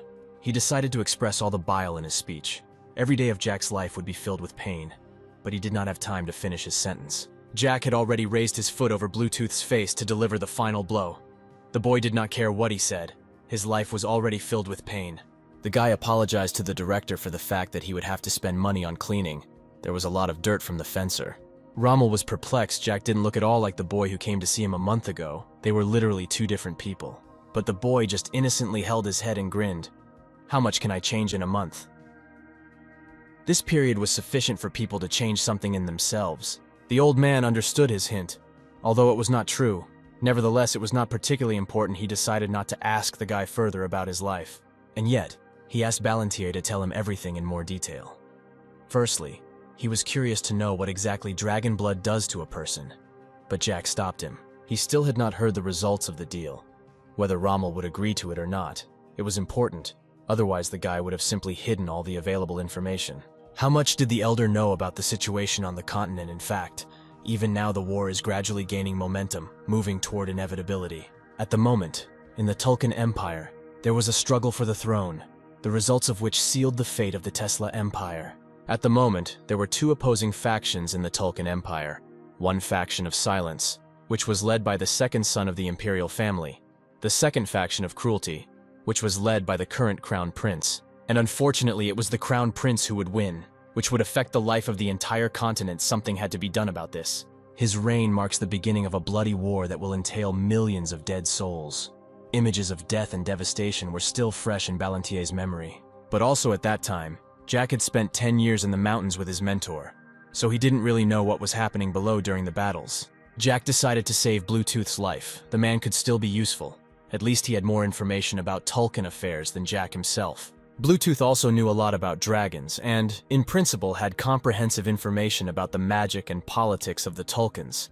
He was an invaluable captive. He had to be questioned wisely, and for Rommel and the Emperor, this would be the best option they could hope for at the moment. The old man asked if he really meant the Emperor, but Jack said that it was still better for His Majesty to say to the old man. In fact, the third gentleman really wanted to call him a complete bastard, but he managed to restrain himself in front of the director. But it was very strange that a person like Bluetooth had such extensive knowledge. His figure was mediocre, and the information he possessed was exceptional. At the present time, the theory of the creation of half-humans and half-dragons was just beginning to emerge in the form of experiments on humans. Jack heard about this in his past life and was personally convinced by seeing all the details of the research, and yet even in Tulkun itself, this information was classified. This indicated that only an incredibly limited circle of people had the necessary knowledge. which plunged Jack even more into confusion. Bluetooth was clearly an unusual swordsman or spy for the Empire. The third gentleman noted that anything could be done with his body, and now it was not so important, because he wanted to talk about something else. If the old man had not forgotten, he only asked the question of what Balantier wanted. Initially, when he approached the director with a proposal for a deal, he had one request, but today's events spoiled his mood. Because of this, Jack now had two requests. The guy approached the old man threateningly. He noticed a bead of sweat floating on his cheek. First, Jack was curious about the director's financial situation, although he didn't really care how much money Rommel had. He wanted the director to buy him a house near the academy. It would be even better if he went with a garden. Jack loved gardens. They filled his heart with peace. The old man noted that Jack probably did not take into account the fact that all the students live in a dormitory, but Balantier was not satisfied with this answer. In connection with recent events, this small rule could be ignored, given the assistance provided by the third gentleman. The old man decided not to answer anything, but Jack realized that this was also a kind of answer Rommel asked what Jack's second request was. What else this guy wanted from him. The essence of the second request is that the academy should have accepted another student, a little unusual and different from the others, at least in age. The old man noted that it was already the second semester, and new students were only accepted for the first. But Jack decided to play on the old man's pride, and noted that he was the director and had absolute power here. The boy was most likely talking about the girl who was currently sitting at the door. The director had to check something. He asked Jack to answer exactly what kind of relationship he had with the new student. Charlotte's entry into the academy depended on the answer to this question. However, Jack still didn't understand the essence of his question a little, and yet it was not difficult for him to answer it. At the moment, Jack was a kind of guardian for this girl, who had recently been an orphan, and he had a great responsibility. The old man smiled mysteriously and decided that he accepted all of Jack Balantier's proposals, to the surprise of Jack himself. In fact, it was not hidden from Jack that the old man exhaled with relief. He was even somehow uncomfortable with what thoughts the director might have had at that moment. Balantier returned back to his friends. Charlotte immediately jumped to her feet and greeted him. She had already missed him. She couldn't wait to find out if she was really able to join the academy. Luckily for her, Jack didn't have to make anything up. The old man allowed Charlotte to begin studying at the academy. Even if she entered at the beginning of the second semester, everything turned out as well as possible for Jack. But at one point, the girl's face became haggard and sad. Jack sat down on one knee and asked what made the girl sad. Charlotte replied that she did not count on all this. She did not think that she would ever enter the academy or find a new family.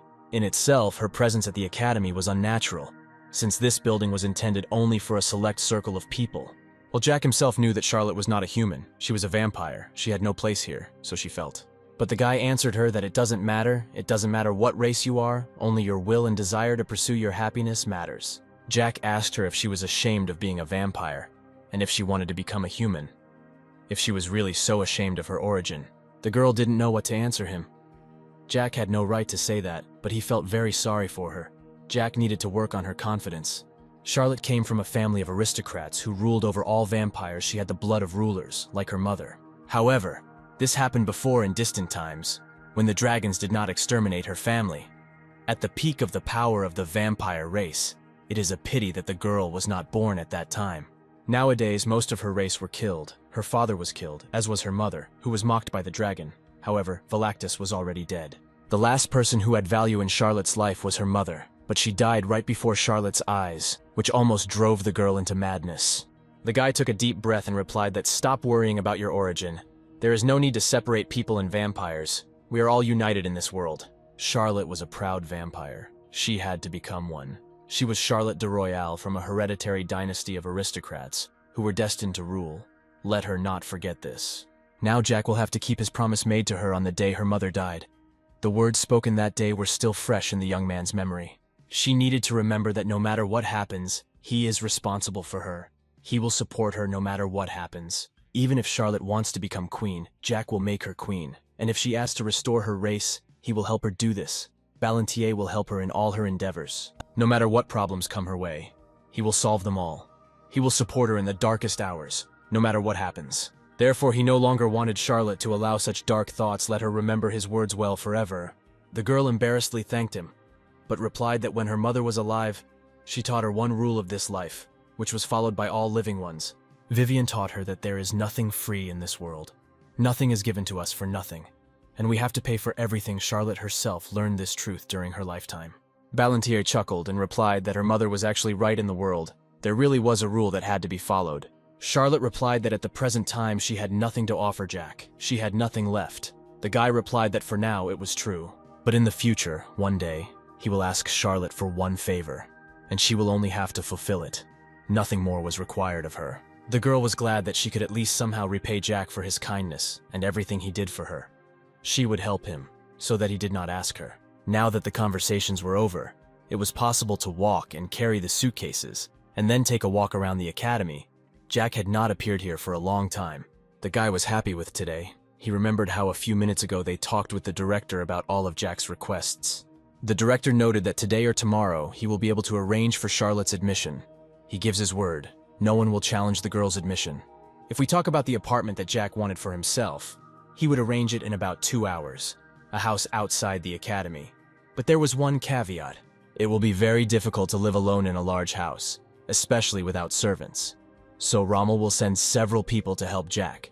They will look after the house in Jack's absence.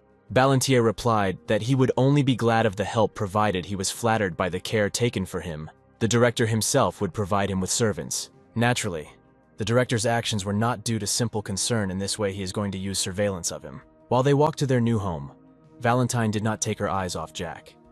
He asked why she was looking at him like that, to which his mentor replied that he said very right words. In Jack's views on racial differences, respect came first. Valentine could not help but like this, and she was pleased with her student. After all, until that moment she considered him an ordinary spoiled pompous fool, but in fact it turned out to be the opposite. The guy thought that it was a mixture of compliment and reproach in the usual manner of his mentor. And yet, Jack thanked her for the compliment. The journey home from him took more time and effort than they had expected, and the mentor was already tired. They arrived at some place where, right in front of them, a white-haired young man was practicing blows with a blade. He did not notice their approach at all. But their path lay further than this place, and Jack didn't care about this person. But his mentor became interested. There was something about this guy. She took Jack by the ear and asked him to watch this young man. He aroused a certain interest in her. Therefore, they decided to make a short stop. The group sat down on a bench. They began to watch as Valentine wished. Jack was perplexed why she decided to stop and watch this young man train. But most likely the answer would not be long in coming. Ballantier began to analyze how his mentor taught him to look at the face. The guy was about 17 years old, but for his age he was very tall and had well-developed muscles.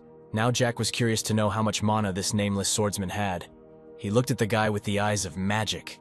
At first he noticed a faint glow inside this swordsman, but he took a closer look, and the picture that opened surprised him incredibly.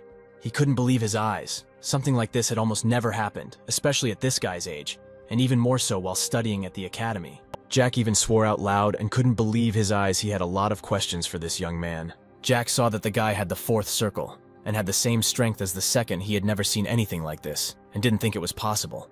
Outwardly, of course, he looked very impressively cool, fast and strong, but in reality it turned out that he was incredibly weak. Jack was disappointed. He asked the mentor why this person interested her so much. Valentine made fun of Jack, telling him not to worry, or if he was worried that the mentor would take another guy as her student. But Jack wasn't really worried. This young man was in his 4th round. But in fact, he was wondering why Valentine liked him so much. Jack saw the general characteristics well, but as it was clear he didn't notice anything other than them, Valentine wanted him to see more. The guy took another careful look at the man's body and tried to see more than he noticed the first time. Something more besides his physical form. They sat on the bench in front of this guy for several minutes, but nothing came to Jack's mind. It seemed to him that Valentine was the only one joking. But suddenly Charlotte spoke up. The girl jumped up in surprise and wanted Jack to turn his attention to the small details that she had managed to notice. Judging by this guy, he has been practicing for a very long time, and it seems that he could lose consciousness at any second, sweat flowing like a stream from his body. Also, this young man's entire body was covered with a large number of abrasions and bruises, which also served as a certain measure of his skill. Ballantier agreed. It was indeed true. The mentor was surprised that Jack still didn't understand what she was hinting at. He turned his gaze back to the swordsman and finally saw that one of his circles had been broken. This academy was full of interesting personalities. It was really so that restoring the destroyed circle was difficult and even almost impossible. The guy was well aware of this. And apparently it was hardly the work of others. It was the work of the guy himself. He somehow managed to allow the destruction of the circle, and Jack became interested. The mentor liked this fact, and besides, there was one more thing that Jack still had not found. The guy became curious about what the mentor was hinting at again, but she didn't want to tell him because she didn't see the point. But Jack guessed what the mentor was talking about.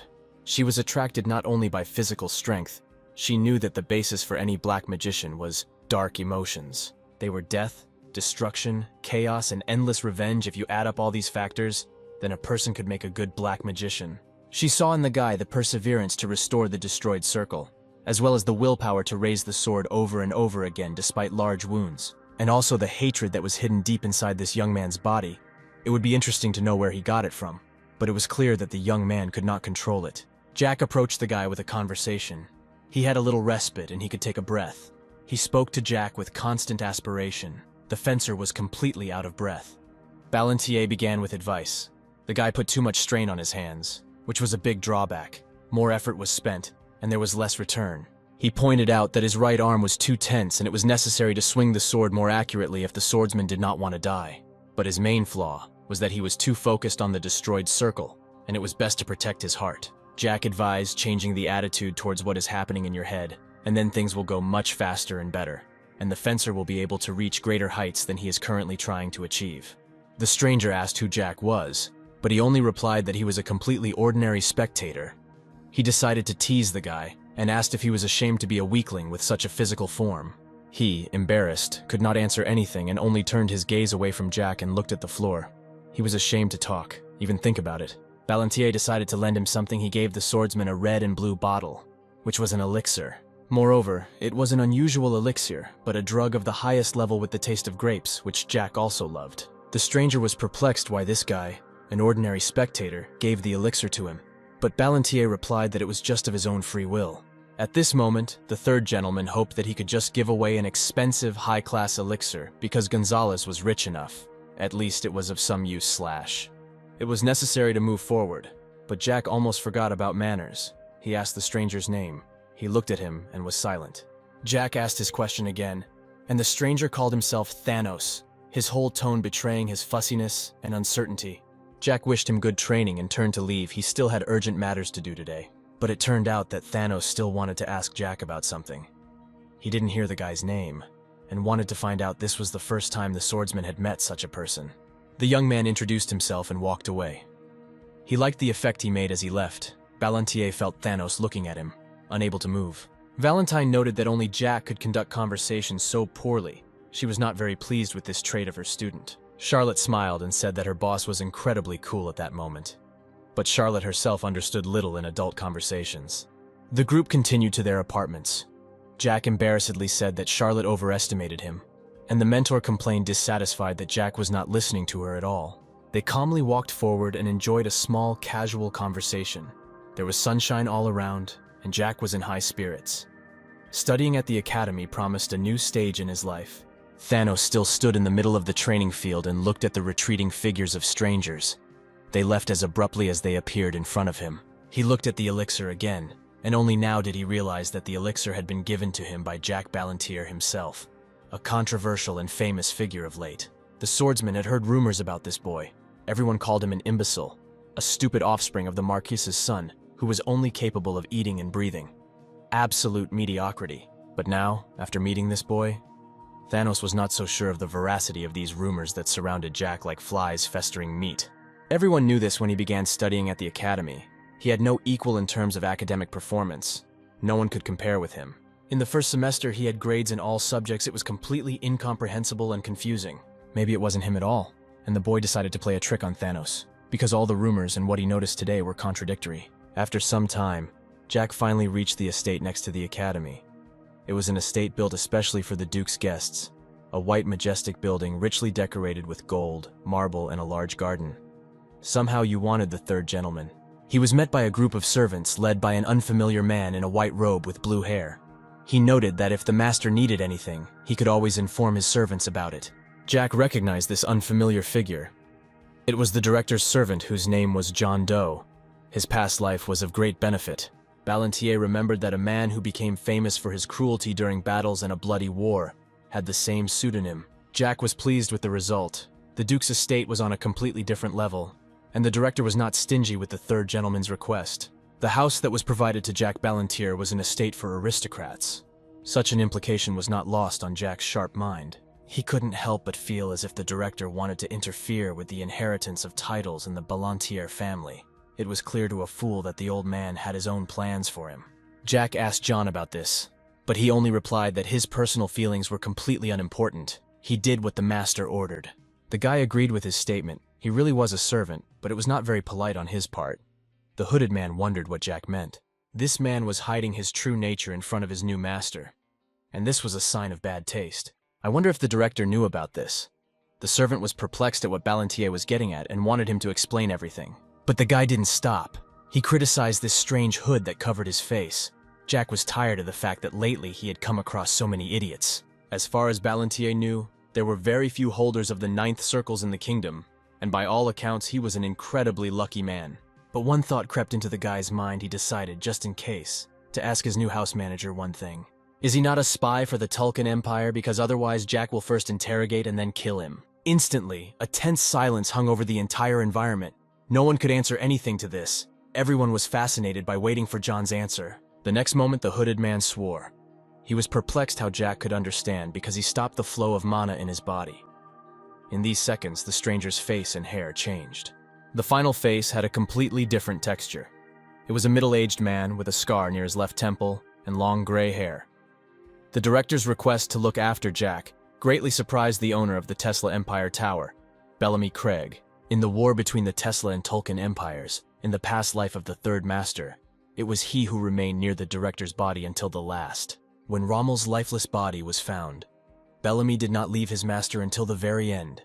Even when he was covered with a blanket, he sat next to him and mourned his death. Craig wondered how a young man like Jack could figure out that Bellamy was a polymorph. But the guy replied that there was nothing surprising in this. Before, he really would not have guessed, but in connection with recent events, he could determine them by eye. Quite recently, Jack had a chance to kill one polymorph, and he remembered the dragon he sent to the next world. Bellamy was the owner of the tower, as well as the rector of the Faculty of Magic, and Ballantyre was just his student. So let him be more polite. The guy was angry at the statement. If he wanted respect, then he should have introduced himself right away. Or Bellamy preferred to make fun of people, and then demand respect for himself. Didn't Jack have the right to do this today? After all, he revealed the real identity of the rector. It's unlikely that anyone before has managed to do this so quickly, if at all. The rector agreed with Jack. He really should have introduced himself right away, and not started this whole masquerade with a change of appearance. The boy's unusual strength and abilities did not escape Bell's eyes. He was curious to know what other talents were hidden in this child's body. He sensed the potential in Jack, and made him an offer to see if Jack would like to learn magic from him personally. But the boy did not appreciate such an idea. The guy replied that he already had a mentor. Bellamy thought that the guy meant Elizabeth, and noted her exceptional abilities. Previously, he wanted to make her his student. She had hidden potential, but she, like Ballantyre, immediately refused. But this time, Bellamy was going to give up so easily. He wanted to get such a student for himself, even if he had to sacrifice a little pride. The man approached the third gentleman and grabbed him by the hand and again repeated his offer. He passionately wanted Jack to be his student, but he refused, citing the presence of the mentor. But the rector did not give up. He came even closer and offered himself as a tutor. But somehow Jack doubted whether the magic tower allowed such things. Before this, the mentor entered the conversation and called the child. At the beginning, Jack thought that she was addressing him, but this turned out to be wrong. Valentine turned to the child who had the 9th circle and asked his name. Bellamy, in shock, did not understand how a toy could talk. Ballantyre introduced him as the owner of the Tesla Tower, Bellamy Craig. The mentor was curious to know who the owner of the tower was. Judging by what she analyzed, Bellamy was enough to easily reach the 10th circle. In the past, when the rector wanted to get him, someone attacked him, the rector opened his mouth in surprise. Few people knew this information. The shape of the 10th circle was still inside Bellamy, and Valentine saw it perfectly. The rest she logically guessed from the height of her experience was not difficult. She saw the remains of this circle, which indicated that once the circle was complete, or at least close to its completion. Bellamy thought about the words of this toy. Apparently the remnants were present among those who had a broken mana heart. This was his assumption, Valentine agreed. He owned the theory. She advised him not to give up at that age. It was difficult to develop further. But he had already tried to do this, which means the chance of success was much higher. Let him try, if not for his own sake. then at least for the sake of his tower and all those who lived in it and live to this day. Bellamy must show his best side. He has achieved very great success, and it will be a shame if he gives up everything halfway. The rector wanted to ask the name of the one who right now inspired him to new beginnings. All was not lost. Valentine replied that it would be better for him not to know this information. Let him consider her an heiress from the distant past. But they were delayed. They needed to continue their journey. Charlotte had been waiting for them for a long time, and they could not waste any more time and continued on their way.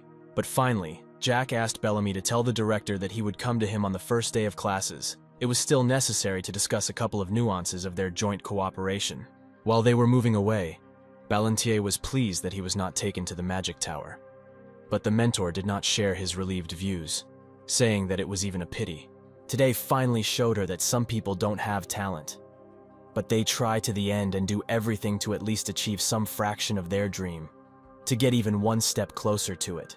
Others have talents and all the predispositions to power, but they do not want to develop it and simply sit idle. Ballantier understood that she meant Thanos and Bellamy, whom they had recently met, but Valentine did not say anything about Jack himself. He was even a little offended, but the mentor was not embarrassed. Did she have anything to say or what to teach Jack himself? She observed all his endeavors and witnessed his abilities. He had already used Dark Release on Gonzalez, which meant that there was nothing more Jack could learn from Valentine. His training had come to an end. The guy figured that this was indeed the case. Dark Liberation was the last technique that his mentor taught him at the end of their journey.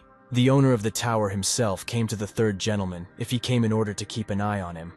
Then Jack was not against letting him watch as much as he needed. The maid and the owner of the tower finally moved away from the estate, and Bellamy took a last look at the heiress of the past and the third master. This did not hide from the maid, and she asked what he was thinking about. And in her opinion, what did she think was going on in his head right now?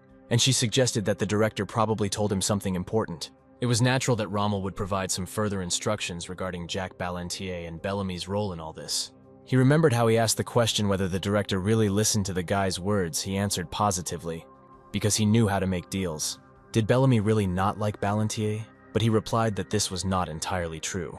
Jack's personality was curious and interesting. He fights too well for his age, and also in his second round at most, there was no connection between one thing and the other. How did he manage to defeat a 6th level magician? And in the rector's opinion, the third gentleman was incredibly dangerous, and you had to keep an eye out for him. The director was a little disappointed with such a meager supply of data, and Bellamy's opinion about Jack. The director asked him what he wanted to say. Jack Ballantier did not come to the Magic Academy alone, but brought a girl with him. In this gesture, the director saw something more than Jack would like to show. He said that now they would attend classes at the academy together. But Bellamy didn't understand why the director trusted him so much. After all, this boy could cause a war with the Tulkan Empire, and this did not bode well for them. But Rommel did not want to rush. Over time, everything should become clearer, and now they must watch exactly where he will lead them. Although Bellamy agreed with the director's words, it did not make him feel any better. The worry did not leave the heart of the owner of the tower. Since the director thought so, Bellamy wanted to finally add something to the end of their conversation. He had several thoughts swirling in his head that he would like to clarify. I would really not like the director to interfere in the feuds of the Marquise's house. This house was notorious for its internal conflicts. The director should not have interfered there, but he innocently replied that an heir had already been chosen in the Ballantier family. This house enjoyed unconditional honor and respect from other powerful persons. The Marquis made sure that the Emperor chose among all the families their favorites of his will. The heirs of the Marquis's family were well known to everyone. The first and eldest was Elizabeth, who could become a master, but her father uses her in his political games. The second was a 17-year-old guy who, at his age, had reached the third circle, but there were enough of them in the academy. He was not particularly smart, and the director himself had never seen someone waste their life so mediocrely on constant parties and celebrations. Bellamy was leading Rommel to some idea, and he wanted to find out what exactly the rector was hiding. The old man still had the strength to play such games. He said directly that the director of the academy was already too old for such political games and advised him to renounce the title of duke. Why should he interfere in such a complicated matter? For missing classes, Jack could have been safely sent to single rooms in the dorm, where, according to the rules, he belonged. But the director gave him a house outside the academy, which looked very much like favoritism. But that's why Rommel needed him. The old man was not at the right age for such things. After this, of course, rumors would spread, and Bellamy did not want his friend to be bullied behind his back. But the old man only answered innocently, remembering that he and the rector had known each other for more than 30 years. And naturally, Bellamy's experiences were understandable to Rommel. But as he correctly put it, Rommel was really old, and he had a premonition that without this boy, he might miss something important.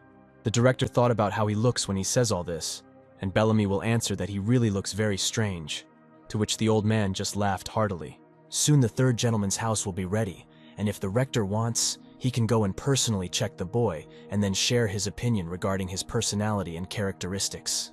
The owner of the tower agreed, and now, after meeting this young man, he gets goosebumps and understands what exactly the director meant. Bellamy smiled at the thoughts in his head, and such a gesture did not go unnoticed by the maid. She asked why he was smiling, which caused joy on his face. The man innocently replied that every person has the right to smile. This is what is given to him by birthright, and there was a reason to smile. In addition to the maids, there was one cook and 5 guards in the estate who lined up in front of their new master to greet and get to know each other. The third gentleman wished them to work hard, and also noted that he would also help them, to the best of his ability and ability, of course. To begin with, it is worth noting that Ballantier loves steaks.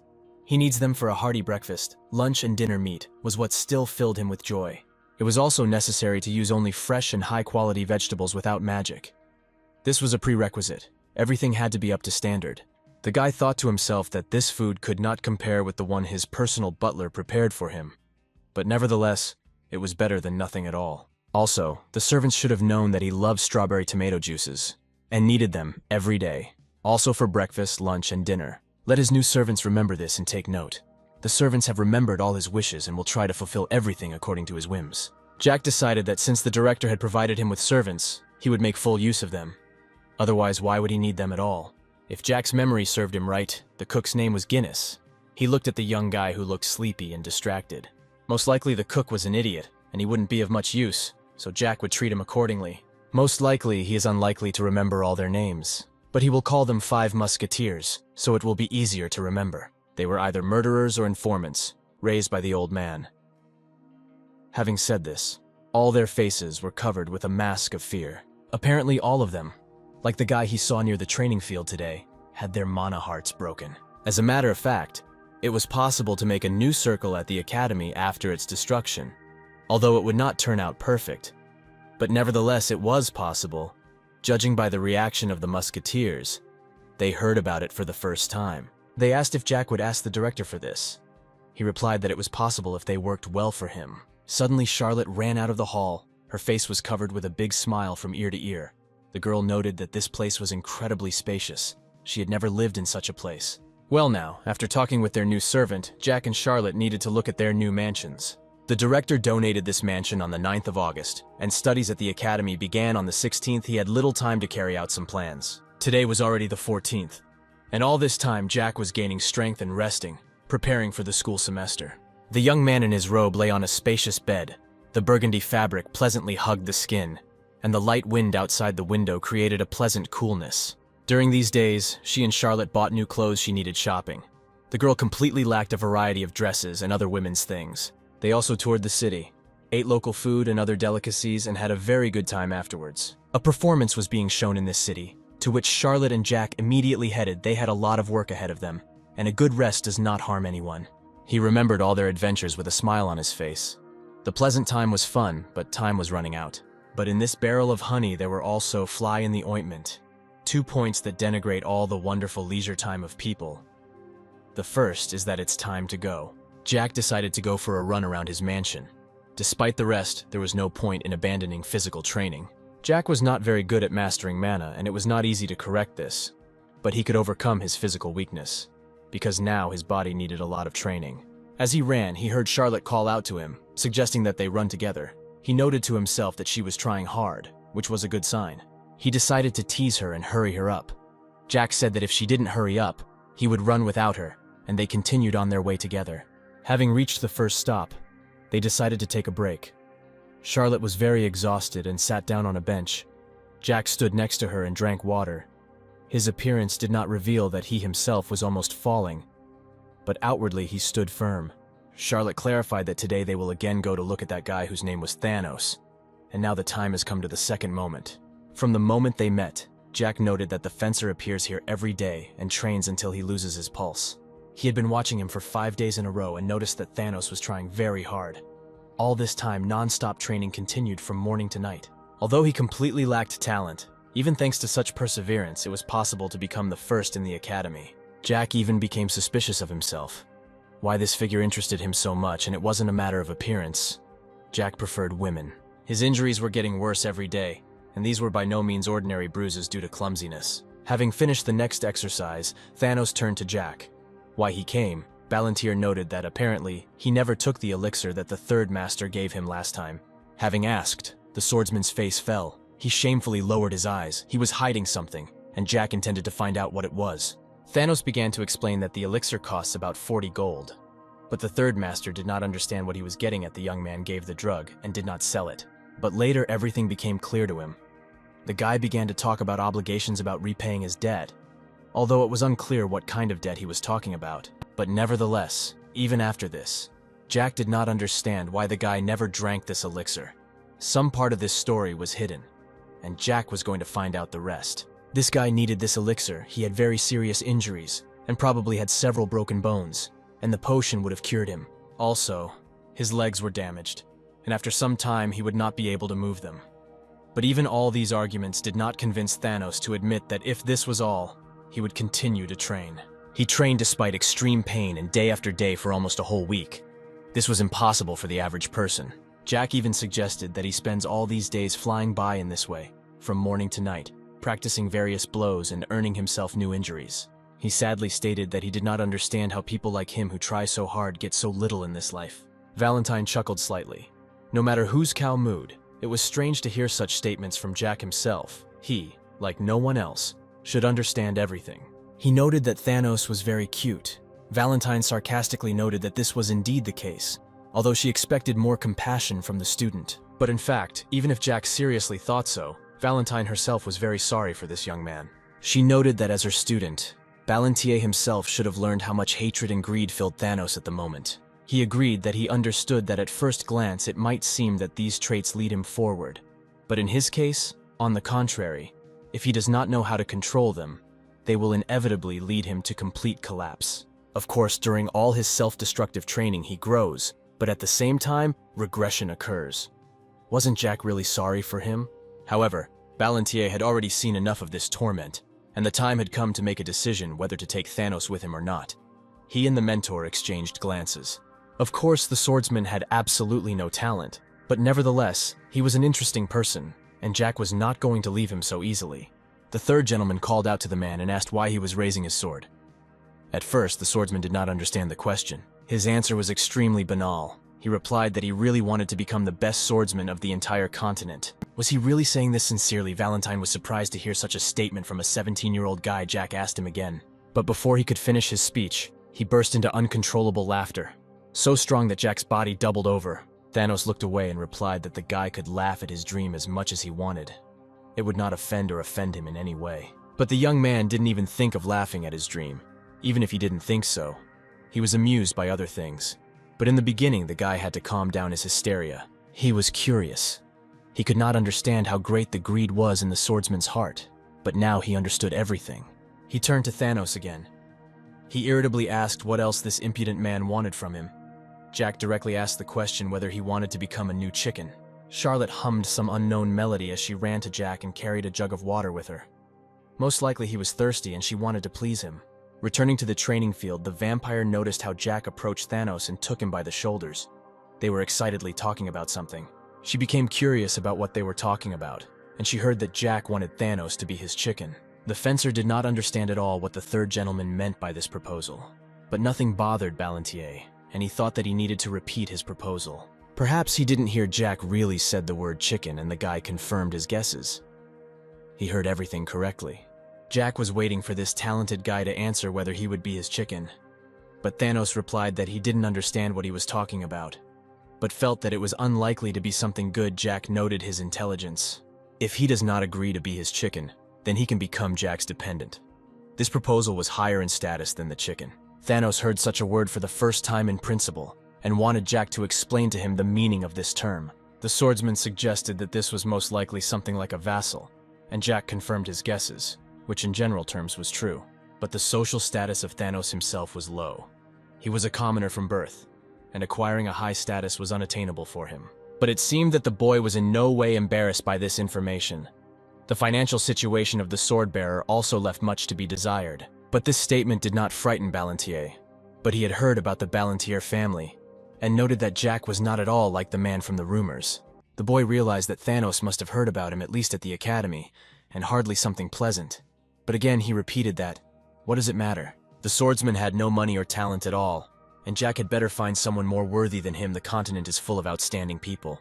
He believed that he could not be useful at all, but Ballantier was touched by such statements, especially the fact that Thanos was worried about Ballantier at such a moment. Even though he had nothing, he nevertheless wanted to become the best swordsman on the continent, and such a figure could not help but come in handy in Jack's life. Is the fencer really not sure whether he can achieve his goal? This question first of all had to be asked to himself, based on the answer, to understand whether it is worth doing something for his dream. Thanos was well aware that he had absolutely no talent for magic, or, in principle, talent as such. The swordsman had something more. Ballantier smiled and noticed that Thanos knew something that he still did not know, and the guy advised him not to be so principled. The guy had something better than the usual talent for mana, but the swordsman still didn't understand what Jack meant. There were already incredibly many owners of mana on the continent. Mana was present among both commoners and vassals or other nobles. Even ordinary farmers had a talent for mana, but they could not develop it properly no matter how hard they tried. Or rather, they did not have the opportunity. Therefore they die without realizing that they stored within themselves enormous power that they could use to make their lives better. Jack himself has a talent for mana, but he did not know about it until he met his mentor, who opened his eyes. The world as Jack sees it is not at all the same as other people see it. Jack's world lived by different rules. He saw with his own eyes how mana hovered around and how it surrounded his body, intertwining with his entire insides, creating a symbiosis. But as a child, Jack did not know what this meant, and therefore could not properly develop this ability. There was no need to be frivolous in this matter. In such matters, everything was very complicated. Each person is a separate bearer of magic. The most important thing that Thanos had was his talent for suffering, and the people who were ready to go to the end for the sake of their goal could be counted on one hand. The swordsman should not have doubted himself. Out of everyone Jack met, he believed that it was the guy who would succeed. Suddenly, someone intervened in their conversation. Someone noted that Jack had made a homeless friend. It's amazing how they sneaked up unnoticed. 3 academy students appeared in front of them whose appearance screamed that they were ordinary gopniks. The semester had not yet started, and Jack did not expect to meet anyone else at the academy. In order for his stay at the academy to be calm, he needed to deal with them, and cruelly and demonstrably. But the conclusions of the third master were interrupted by Thanos. He said that it was better for him to leave. The sword-bearer's face expressed despair and pain. The most important of the 3, the guy with red hair, continued to insult Thanos, noting that the poor idiot was completely deaf because he told him not to behave like that with the others. Red called Thanos a dirty commoner and accused him of ignoring his words. Most likely he didn't get enough last time. Thanos turned away from Jack, asking him to leave because these 3 students came to him. He would like to avoid unnecessary casualties and injuries. Now everything became clear to the third gentleman. All these wounds were caused to him by 3 students who apparently mocked him every day. Jack's eyes filled with bloodthirstiness. Most likely this was true. The redhead finally understood where such a pathetic commoner got a top-class elixir from. This guy gave it to him. Jack wondered how this red-haired oaf knew about the elixir, but the answer was not long in coming. Jack had never been an idiot. He asked Thanos if these 3 had really taken him away from him, and the swordsman replied that he would give up everything to repay the money for the drug. These 3 fools took a gift from Jack to Thanos. He could not believe his ears. Such impudence instantly filled Ballantier's veins with fire. He was nervous about the swordsman, why Thanos allowed such a pathetic scum of society to behave this way towards himself, and Jack had to do everything himself. The redhead's eyes widened. It seemed to him that he had just been called trash, but it was a statement of fact. Thanos was starting to get nervous. He asked Jack to hurry up with leaving so that he wouldn't get the same from these 3. They wouldn't feel sorry for him and wouldn't look at his young age. But the third gentleman answered with a firm no. He apologized, but nevertheless had no intention of leaving here. Such a contingent should have been taught manners. If these 3 took his elixir, then he will have to deal with them in order to repay the debt, and he will not feel sorry for them. He gave the 2 behind the redhead a chance to escape. They had exactly 5 seconds for the entire action. Otherwise, they would also be in trouble. But the redhead did not want to listen to this. His friends were with him. and he was not going to get rid of them, just as they were not going to run away from him. Since they didn't want to leave themselves, it means Jack will help them disappear from here. Ballantyre took a fighting stance and concentrated on the future fight. These idiots should have been shown that they should not have touched the future best swordsman of the entire continent. There are 5 marquises in the Teslan Empire. They are real aristocrats with lands, and not those who received the title for achievements and magic circles. One of the 5 marquises, Marquis Herman, lived in the east, and his family had one problem child who was right in front of Jack. The future young master, Dietrich Herman, who would soon graduate from the academy, was an extremely unpleasant person. His dark path began at the age of 13, when he brutally killed his family's maid at the estate, but the matter was quickly hushed up. Subsequently, from the age of 14, he became addicted to substances, and from the age of 15, he began to become interested in women of dubious origin for the pleasure of his body. There were also rumors that he not only uses questionable substances, but also sells them. The future of the Herman family was predetermined because Dietrich was the eldest son. However, at the academy he was not allowed such liberties. All these dubious black things were vetoed, and he found other ways to entertain himself. The offspring of the emperor and dukes study at the academy. Too many eyes are watching your actions. Therefore, Dietrich had to create toys for himself, or rather, find them, so that life at the academy would be much more interesting. This toy was a commoner, a student who ended up at the academy for some unknown reason. He diligently hones his fencing skills. Someone distracted him from what he was doing, the white-haired guy responded, sweat running down his face. Dietrich and his company mocked him every day, kicked him in the crowd, laughed at him writhing in pain. With another kick, a strange sound appeared, as if Dietrich had crushed something with his foot. He was interested in what it was, and after digging around he pulled out a bottle of elixir, which was now broken. Anger boils in Thanos' soul, but he cannot answer, and only gritting his teeth asks to return what belongs to him. The arrogant guy was outraged by how such a filth like him got the elixir, and raising his hand wants to hit him with a stick for such, for him, impudence. Thanos' face tenses with pain. He bravely endures all the blows and continues to remain silent. One of these times, Jack intervenes in the bullying and punches a guy from Dietrich's company in the face. The leader clearly did not like this gesture. He's going to hit Jack from behind. But it doesn't work out for him. The guy has a good reaction, and after making a U-turn, he knocks the baton out of his hands. The girl says that again the boss behaves like this, and the mentor is not even surprised by what is happening. It was easy to deal with everyone. Thanos looks in bewilderment. A strange aura emanates from the guy. Now Jack has warmed up a little. He is satisfied with what is happening, and asks the amazed people if they are tired or something.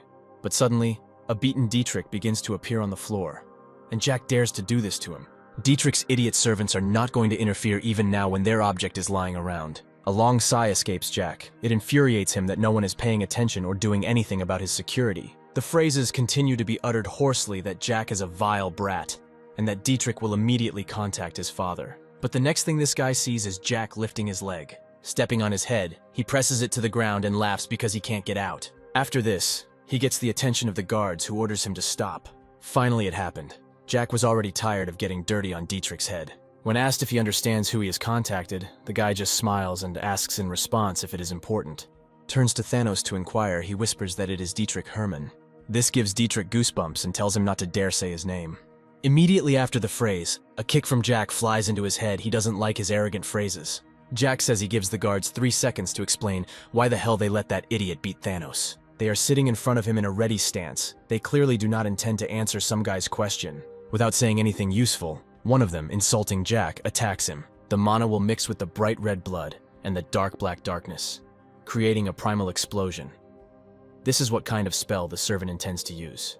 Covering the little one with his hand, Thanos looks at what is happening with madness, the best magic for the 6th circle. This is a long-range explosion magic called Explosion. He most likely wants to destroy everything around him. Thanos, this sight, the little one and his mentor. Seriously, Jack thinks they are complete idiots. He started creating a blue glow around him. Having upgraded his skills, the guy can now concentrate all his mana in his hand. Even though the servant wanted to create an explosion, all his magic turned on himself. Jack was happy with the excellent blow. Everything was the way he wanted.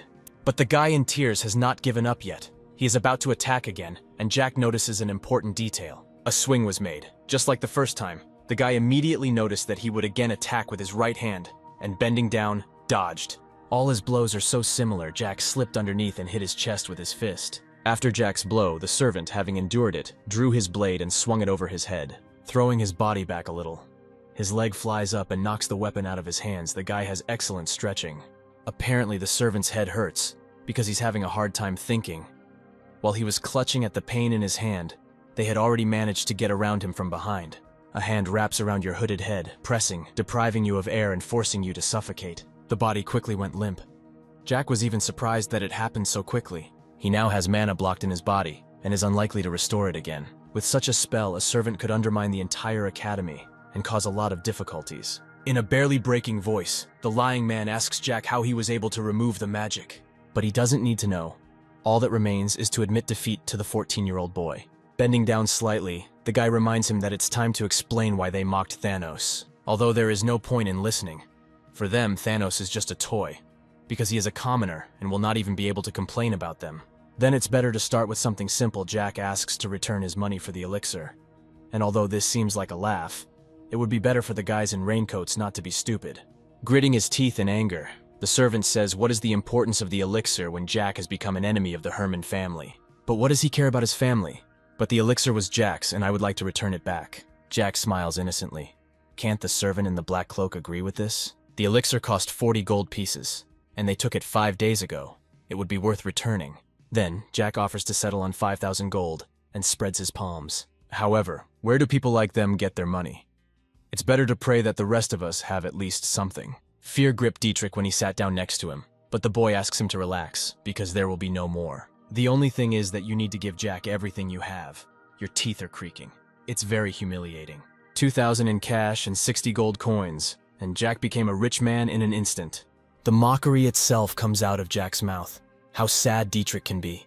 Because if there was no money at all, it would definitely come to an end. It's time to ask who he is, because Dietrich never saw him at the academy. Amused, Jack scratched him on the head like a puppy, happy that such a question had been asked. It's a little late, but it's time to introduce himself, and Jack only says his name. To this he receives enthusiastic exclamations that he is Jack Ballantyre himself. Everyone already knows about him as if he's a celebrity. Looking from below, one wonders how this is possible.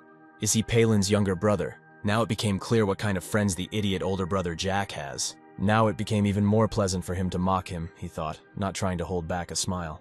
Jack by no means touches ordinary guys, but people like them are an exception. With a swoop, he shoves his shoe right into Dietrich's mouth, his face in, tears welling up in his eyes. They only have a family name, and without it, they are nothing in this world. His circle. Didn't Dietrich use the mana of higher-level magic owners to transfer it to himself? He himself cannot do anything except mock those who mean nothing. Even if Dietrich considers himself lucky, when they turn 20, Jack will definitely throw their corpses into the lake behind the academy. Jack's face is furious. He says to remember his name, and that he lives in a mansion near the academy. If he wants revenge, he will wait there. But next time he won't stop, Jack says, and removes his foot from his mouth, noticing that the guy has wet himself from fear. He calls the little one to come with him. She certainly agrees and sets off with her mentor in her arms. Thanos is also called Jack. Passing by, touches his hand, saying that the offer is still valid, so let the guy come. With kindness, he boasts that they have a good cook in their house, so Thanos can eat meat every day. Birds are circling over the academy's courtyard. It seems there will be a fireworks festival tonight. The magic of the explosion is in the sky, and Jack still has nothing to do, so he goes to have a look. In the province of Autumnbull, there is always a fireworks festival 2 or 3 days before the start of the semester. This is a great opportunity to welcome new students and transfers. Even though Jack had to see disgusting things today, it's usually not that bad at the academy. All the cream of the empire mostly graduated from here. The emperor, 2 dukes, and also the emperor's wife, princesses. All of them are graduates of the academy where Jack is studying. Typically, graduation from the academy guarantees a successful job placement. But if you create problems and inconveniences, then exclusion will not take long to come. Jack, intelligently cutting off a piece of meat, put it in his mouth, and thinks for 4 years or 5 years. In the past, during this time, the name of the Tesla Empire was erased from the face of the earth. Chewing, he already hopes that they will all die soon, and Charlotte is content with dessert. Jack is quickly snapped out of his thoughts by his mentor saying how terrible something is. He already thought that he said it out loud and asked what she was talking about. The heiress replied that it was about what happened. That is, she is now talking about the academy, or more precisely about the attack on it. The mentor does not understand why security is needed at all if she allows such behavior. It's not that the mentor, who was one of the founders of the academy, didn't expect this. According to paragraph 1 of article of the Special Law on Behavior on the Territory of the Academy, all students are equal. There is also a group of inspectors who regulate the internal discipline of students. Article 1, Paragraph 2, everyone must adhere to neutrality regarding political views. Yes, the same attitudes would be beneficial, but ideologies become distorted over time, and the norm is set by those who manage to fit in.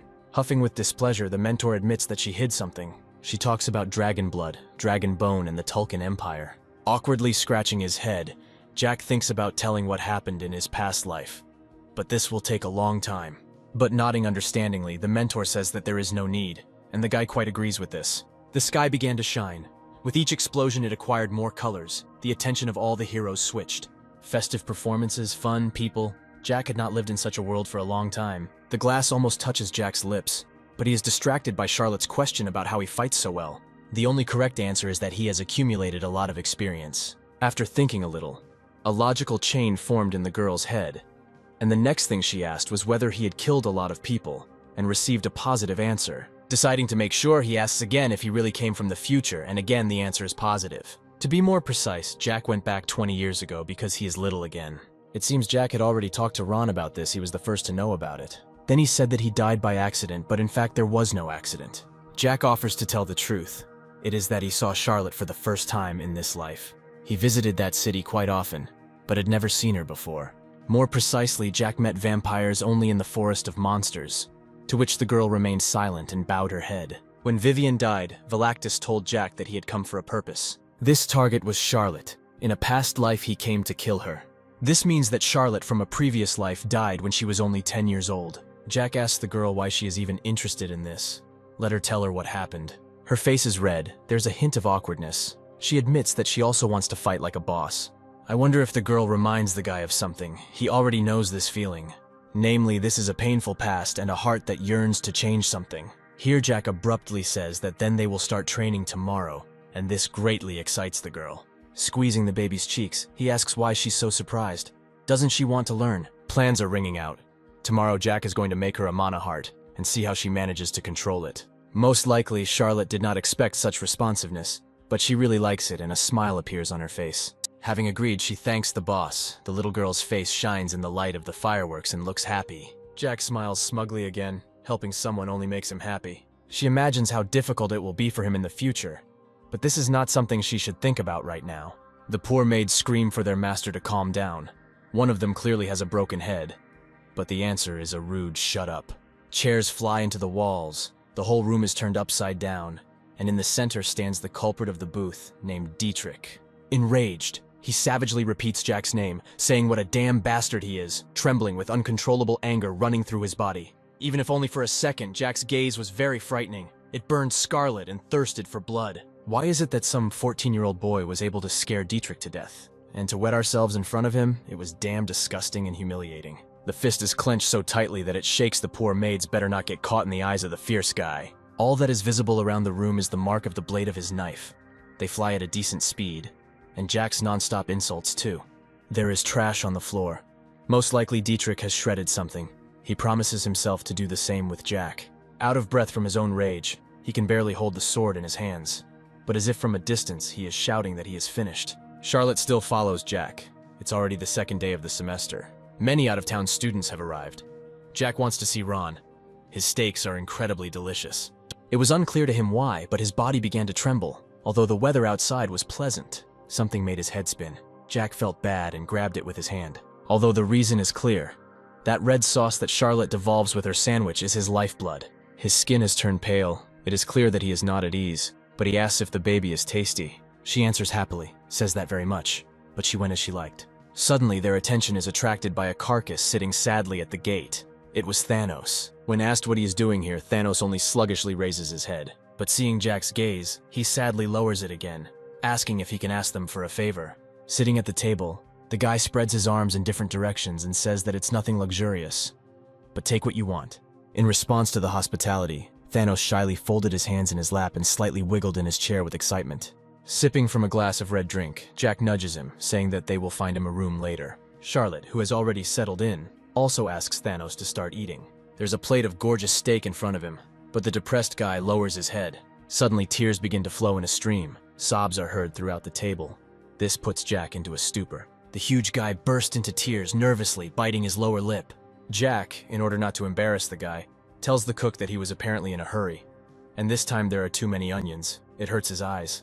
The man, understanding the gentleman's gesture, says that it seems that this is so, and accepts the remark to improve next time. The next morning, the guy greets Thanos and asks if he's feeling better. The blushing guy rubs the back of his head and apologizes for his behavior yesterday. But Jack replies that it's no big deal. This is surprising. He won't even ask about what happened. Although Jack is very interested, he may have his own secrets, and he does not want to push. The thought slips into his mind that this way he can earn his loyalty. He hopes that the mentor is looking at him. But the woman just snorts. Again, Jack is trying to pretend to be a hero. Jack asks if Thanos knows that he is not required to attend classes at the academy, to which he says yes. Then, sir, you let the kid just stay here. But he hesitates. He has his own room, but if he is hungry, he can turn to their cook, Guinness. Those five, as you can call them, are looking after Jack, so it's better to make friends with them. Roses sparkle in the sun when asked if this is not the Marquise's estate. Jack answers with a categorical no. Originally, it was the guest house of Duke Ausenbla, a good old man, and now this house is a gift that Jack received from this duke. Thanos thanks Jack for telling him about this, and begins to leave. The guy is going to train. If he misses even a day, he will become weaker. Thanos' wounds healed thanks to the elixir he took before eating Jack. Watching him train, thinks how hardworking he is. Maybe yesterday he cried not because of the food, but because of the elixir. But Jack still didn't come to the end, because a loud call tore him out of his thoughts. This is Charlotte saying good morning. She is dressed not in a dress, but in sportswear, with a bandage on her head, ready to start the lesson. A satisfied grin appears. Jack is also ready and is about to start by creating a mana circle. Still near the estate, in the evening, Charlotte was exhausted and lying on the ground, exhausted. Jack praises her. She did a great job today, but in response, a howl is heard that she can't do anymore. But suddenly she enthusiastically asks what this means. Now she knows how to use mana. Smiling kindly, Jack gives a positive answer and calls Charlotte well done. The gentleman, of course, guessed, but now he is convinced that she really is amazing. She makes excellent use of mana, which is at a high level, as if she is already practicing with it. To be able to create the first circle of mana in 10 hours is a very good result. Charlotte casually accepts the offer to finish for today and, tired, goes to the estate. But after taking a couple of steps, she staggers and falls onto the bench, and a second later she's already asleep, and she's really tired. The mentor asks the guy if he's going to tell Charlotte something. To create a circle in 10 hours, it usually takes beginners 2 to 3 days. Well, if it were him, Jack would immediately ask Charlotte to be his student. All the same, without his help, it would have taken her at least a day to do the same thing. A magic circle is formed under her small foot, and it draws mana from the air. With it, you can collect mana and use it to create a barrier. And having collected the mana inside him, Jack simply returns it to Charlotte, thereby helping a lot. It's easier this way, but this method is not suitable for everyone. The guy sighs. It wasn't easy for him either. So she's still great for being able to create such a clean circle in such a short time. What's interesting for the mentor is that Jack doesn't want anything in return for his help. Looking at Thanos, he surprises him with the remark that he is crying again. The guy immediately wiped the tears from his face. He didn't notice when they managed to return. Thanos' behavior was suspicious. The master looked at him, wondering what happened. It was easy to guess, apparently. The guy feels that he has reached his limit. Thanos is depressed. He cannot properly answer the question of whether he has given up. Envy rages in his heart. The little one was able to make the first lap in just 10 hours. He hopes that she will not have a talent for fencing. Then she will be superior in everything. Jack asks if he thought it was easy to become the best knight on the continent. Unable to resist, he falls to his knees again in tears. He hates himself at such moments. Sighing heavily, Jack looks down at the huge guy. How can you be such a crybaby? With his questions, Jack is trying to cheer up the guy. The best knight of the continent is about to give up because of a girl or something. Gently touching his head, he ruffled the white-haired man's hair and said that he could still fulfill his dream. But it won't be easy. He can't give up and needs to keep trying. This is the first time someone believed in Thanos, which makes him feel unprecedented emotions. No one took his dream of becoming the best knight on the continent seriously. Everyone laughed at him for being so stupid, but he wasn't going to give up the idea because of someone's words. Jack had this in his family too, so he asks what the big deal is. Thanos reaches out with 2 of his hands and grabs Jack's palm with them. He thanks him for believing in him. It was unexpectedly very nice, which Jack noticed. But without showing it outwardly, he advised him to keep trying. Jack's experience says that only acquired skills never betray. Well, so far he is the best knight of the continent. Thanos has an example. But how can you deny this little child the body of a big man? Jack was already thinking that he would also try to help him, when suddenly a crunch of branches was heard from behind him, as if someone had stepped on him. The huge guy noticed that the gentleman was reacting to something. So who could it be at such a time? It's a familiar feeling, and Jack doesn't like it even more, like he's on everyone's radar in a vulnerable place. When an uninvited guest came to them just in time, playful anger flares up in Jack's chest. Not understanding what's going on, Thanos watches as Jack stares into the distance. The thirst for battle lit up in his eyes. He asks Thanos to take the little one and come to him. This request was overwhelming, but the guy agrees and stands up abruptly to begin. Having long guessed who came to them, Jack says that he was going to die, but he didn't think that he would really come. Quickly running his eyes around the area, he quickly found the observer. The 5 who were watching the gentleman were already lying on the floor. They were not moving, but were breathing, apparently unconscious. Charlotte is still sleeping sweetly in her arms, while the white-haired man reports that he brought her. The mentor also came with them. Rubbing her eyes and yawning, the girl has not yet realized what situation she is in, and asks her boss to go to dinner. Suddenly Dietrich, some guy and many people in raincoats appear in front of them, who are located near them and on tree branches. An unhealthy grin flaunts on Dietrich's face. He greets Jack Ballantyre, saying that it's been a long time since we've seen each other.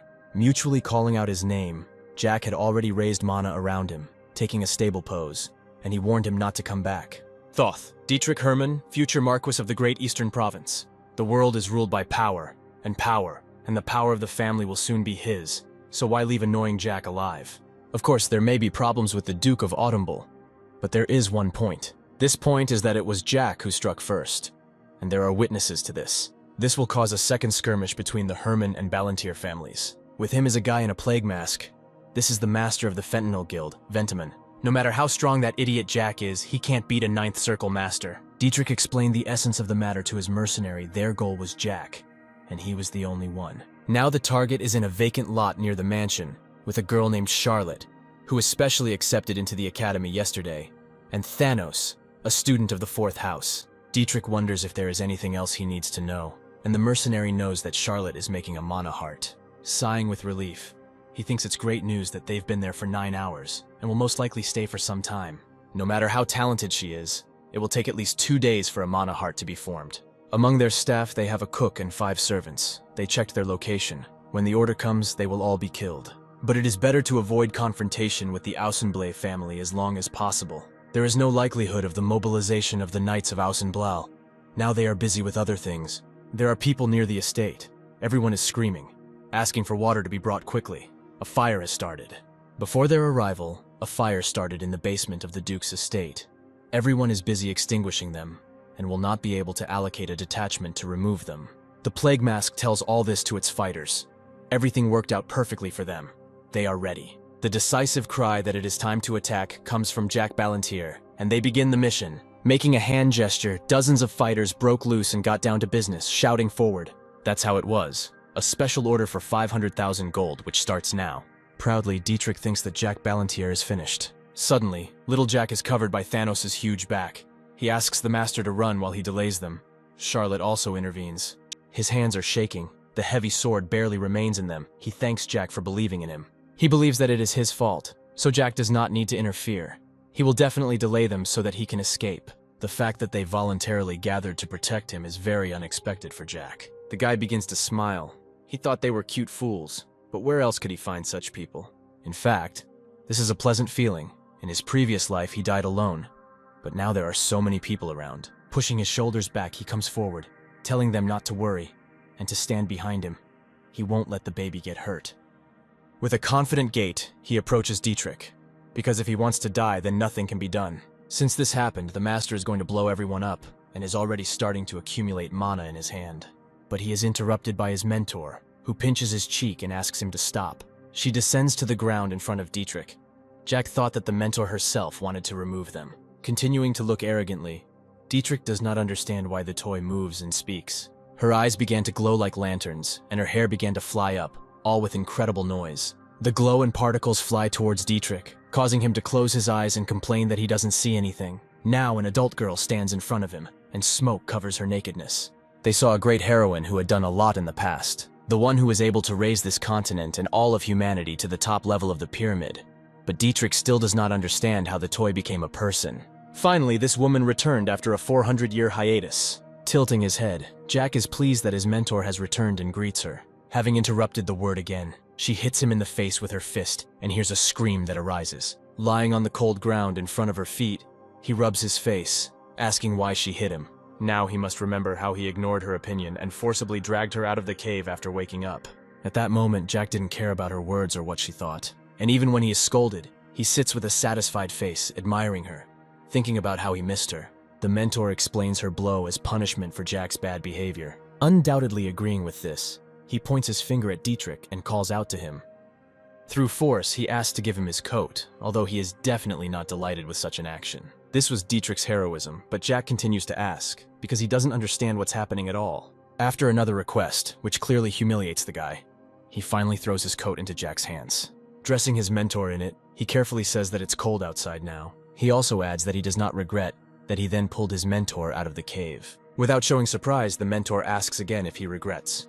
He had to do it his way, but everything turned out for the best. When the mentor asks if she suddenly wanted to die peacefully in that place, Jack replies that he knows that this is not so because he is her student. Perhaps she was wrong, because after all people are just animals following their desires. And knowing this, the mentor thought that the world created by people would be different from all other worlds. But she was wrong.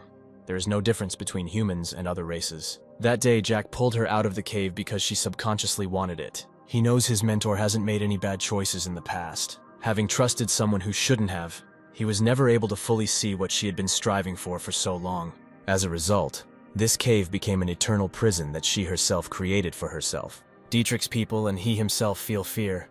It seems that she is in debt to her student.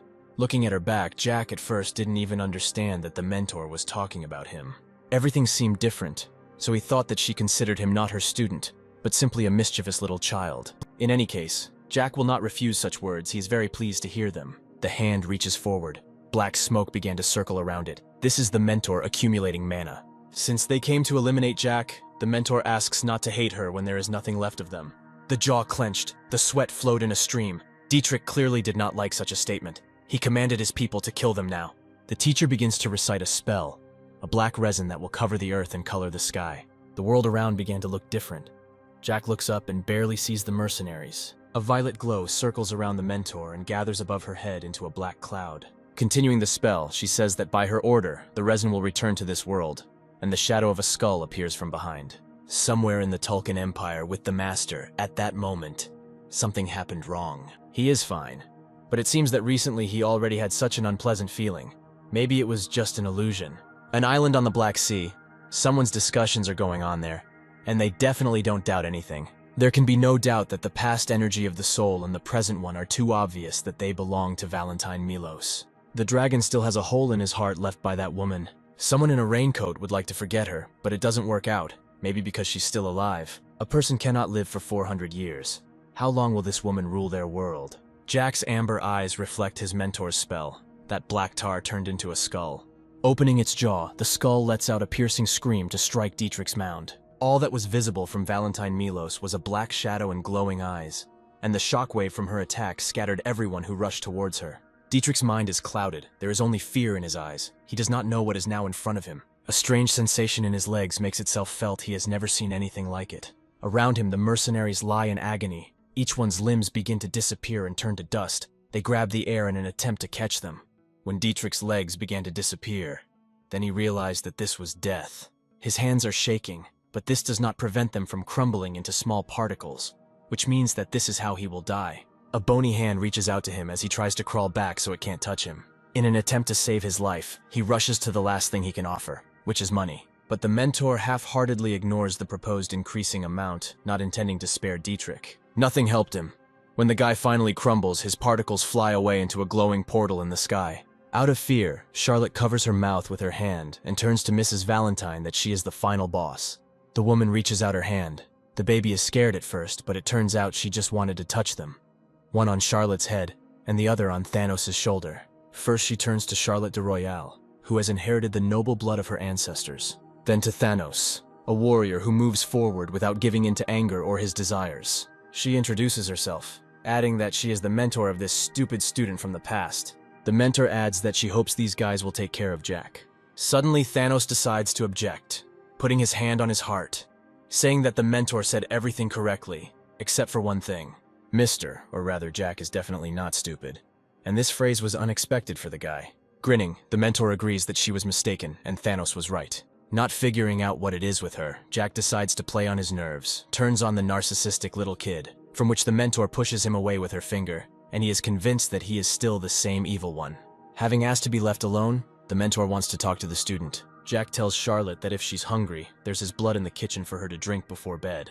And he tells Thanos that there are unconscious guys on the territory.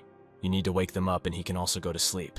After stretching Thanos' huge hand, Charlotte says that her legs hurt and asks her to carry her. The guy himself is not happy with such news. Waving goodbye, Jack tells his mentor that they are loyal and good guys. They are really fun to be with. Baring his teeth, Jack smiled and asked what the teacher wanted to talk about with her smart student. Standing opposite each other, Valentine Milos says she's given it some serious thought. Has Jack already forgotten the words he said when talking to that man? Even though the mentor was sitting in Charlotte's arms, she had heard about the blood and bones of the dragon. Immortality. It is natural for a person to want to live forever and never grow old. It was the heterogeneous system that became a continuation of the study of immortality. Does this mean that the dragon's blood and bones are connected to this? The mentor wonders. Nodding, Jack replies that the mentor is thinking in the right direction and everything is correct. All people want to live long, but of course this is not enough, because at the same time they want to be healthy and young. During research into immortality, which was carried out in the distant past, a pivotal moment occurred. One of the scientists, who looked a bit old, expressed an interesting opinion. It's impossible to live forever, so why not just start living like dragons for thousands of years? Races that have lived for centuries, such as vampires and dragons, are different from species whose blood, organs, and even bones are short-lived. The rate of aging of the body, the number and quality of cells, sensitivity to receiving mana, everything has its own period. There were strange sheets of paper lying around, all covered in blood, after which the experiment being carried out became special. It became an experiment in interspecies communication, with bodies grown in flasks. Heterogeneous mating was only half successful.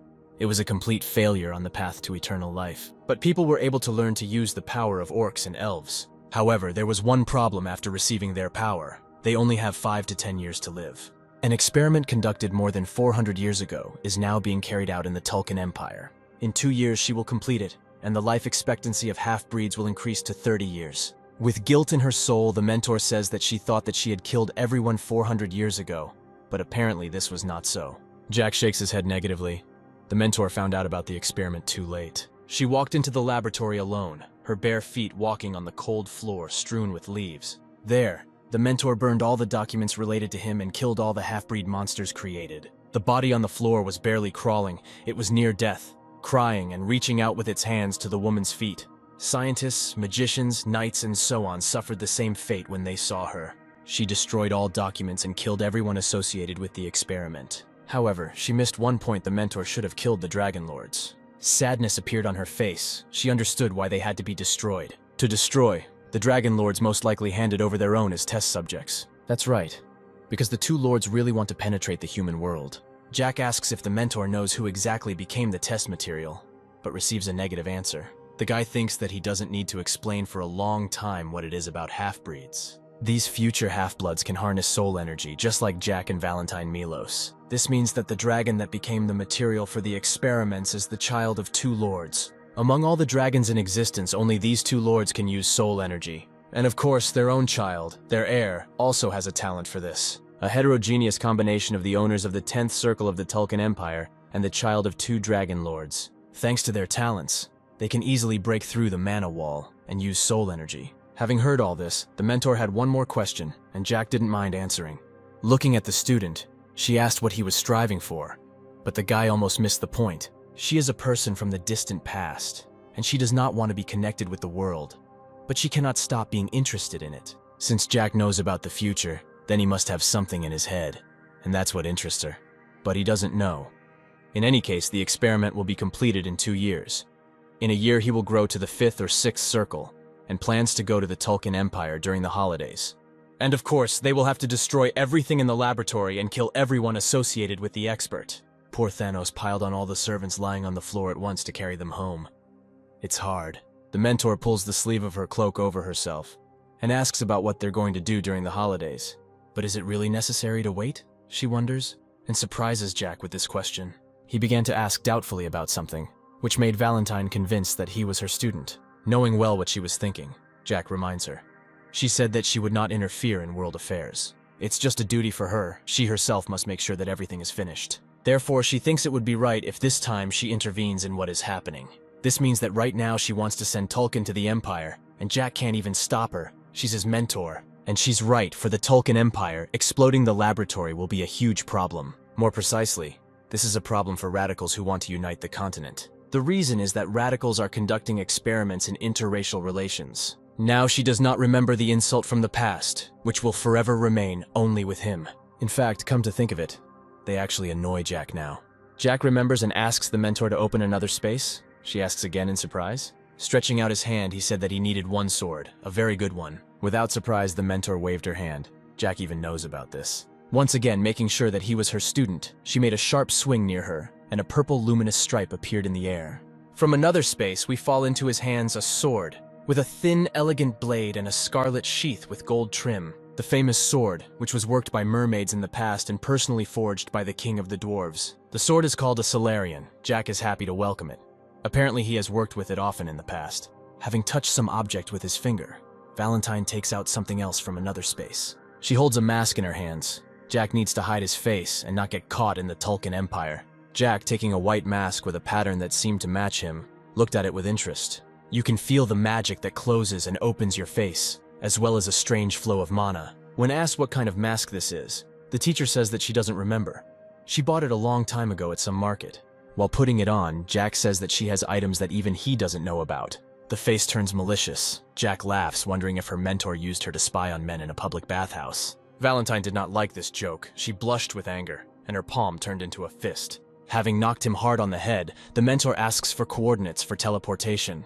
Hearing the coordinates, her eyes widen. She instantly recognizes them, and there is no limit to her surprise. He asks if this is the capital of the Gunnar Empire, and receives a positive answer. 400 years ago, people were at the bottom of the racial pyramid, but even they had their own country. The Empire of Gunnar is now ruins. This city is the homeland of the mentor. The laboratory is located under a landmark, and they came up with a good idea. Putting his hand in front of him, a little on his palm, a bright space for teleport appears.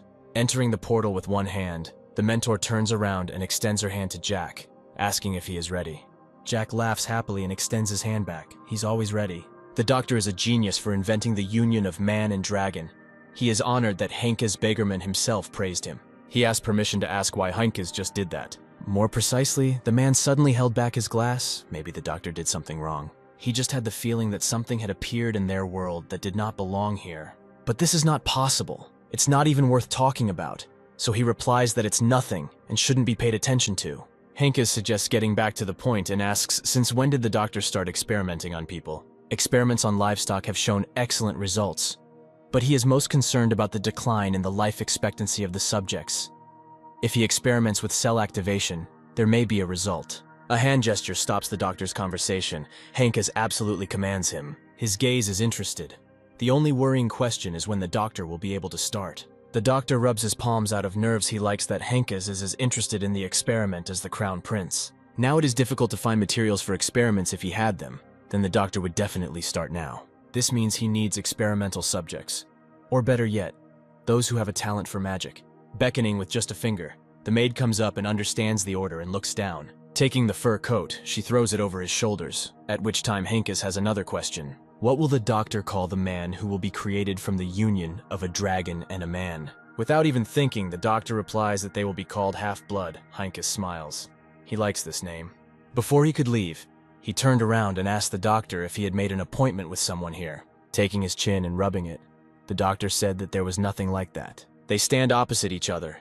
Henkes does not understand whose flow of mana it is then. Before they can finish saying that this is clearly the master's energy, a stream of mana is already rushing under their feet. A second later, the floor beneath them is undermined, but Henkes manages to react to it. The furniture flies apart from such an incident. The man tries to defend himself with his magic. The doctor's screams can be heard.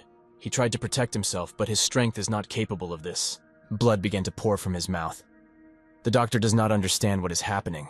The servant, who was next to Henkes, safely asks if this is the end of the blow, but is mistaken. His gaze is serious. He warns those present that they are attacking again. A bright flame rushes forward. The doctor is standing right in front of him, and he is without protection. You have to work hard to protect yourself from fire. Henkes' body begins to tremble. He is clearly tired, and with the last of his strength, he shouts the barrier spell. Unable to bear it, he is thrown back by the power of the attack and flies backwards. He flew away too quickly, the shield remained, but Heinkus was already coughing up blood. Clutching his chest, there are attempts to stop coughing, but blood continues to splash in different directions. Turning his head, he saw a carcass lying around. This was the doctor responsible for the research. In the basement, which is illuminated only by torches, bloody bodies lie. Blood falls straight to the floor every second. Jack points at something that in his opinion looks terrible. This is a dragon. He is suspended on chains, and it is his blood that beats on the stones. Now he is not at his best. He is filled with a furious desire to kill. Autumn is a huge, deep emotion that moves even the mana around. When asked what Jack will do, he smiles contentedly and asks to leave it to him. The mentor agrees with his initiative and will do as Jack said. Stretching out his hand, Valentine begins to use magic, causing a glow to appear. She created hellfire, exactly the kind that struck Heinkus and his subordinates. Jack says it looks great even in this life, but it's not over yet. Covering his face with his hand, the boy sees that her hellish fire still looks like a fire. They must now be on the 3rd floor. Who would have thought that these were the remains of a civilization that disappeared hundreds of years ago? Shaking off her hands, the teacher asks if there is anything left that she did not destroy. But she did her job perfectly. Turning around, Jack stood in front of the dragon and looked at the beam in its chest. The creature didn't like this. He let out a dissatisfied roar, which Jack, on the contrary, thought was cute. In a past life, there were not a couple of drops on the floor, but a whole pool of blood. The dragon only asked to kill him. The animal did not hang, but lay bloodied on the floor. The chains enveloped it. It only prayed for death. Smiling, Jack grabbed the handle of his ball and began to take it out of its case. Of course, this time everything has changed, but something still needs to be done, right? The frightened dragon begins to roar to scare the guy, but he jumps and raises his weapon. Jack began to swing the ball countless times. The blade left a trail in the air. The movements were very sharp. The chain turned into a pile of jagged pieces. They fell from above and fell near Jack's feet. The carcass of the previously hanging dragon fell, and he continued to lie there, exhausted. For some reason, Jack thinks this is for the best, and he reaches out and pats the creature on the head. The guy continued to sit near the dragon. 18 years have passed. What else should he say? Leaning on his neck and continuing to hug him a little, Jack says that he looks very exhausted. Looking at the smiling dragon, Jack sees what the one who begged him for death was like. There is silence in the room. Only Jack asks whether the dragon wants to live. Abandoned by his parents as material for experiments, falling into the wrong hands, he gave away his own flesh and blood. His paw is wounded. A stick was stuck into it too.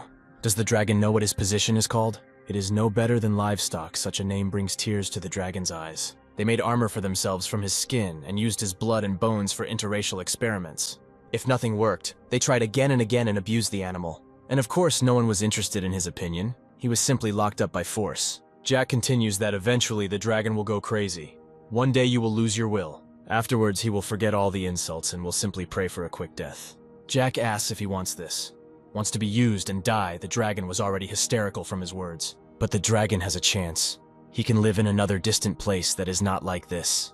The guy turns to him, a small dragon without a name, that his will is most important. Jack asks him one last time if he wants to live somewhere else. You can hear some muttering and it's hard to speak because you have no strength. But if he wants something, Jack asks him to shout with all his heart so that even those who abandoned him can hear. Taking a deep breath, he began to scream as loud as he could that he wanted to live. In the past, it was Jack who killed him. In this life, this is also a possible option.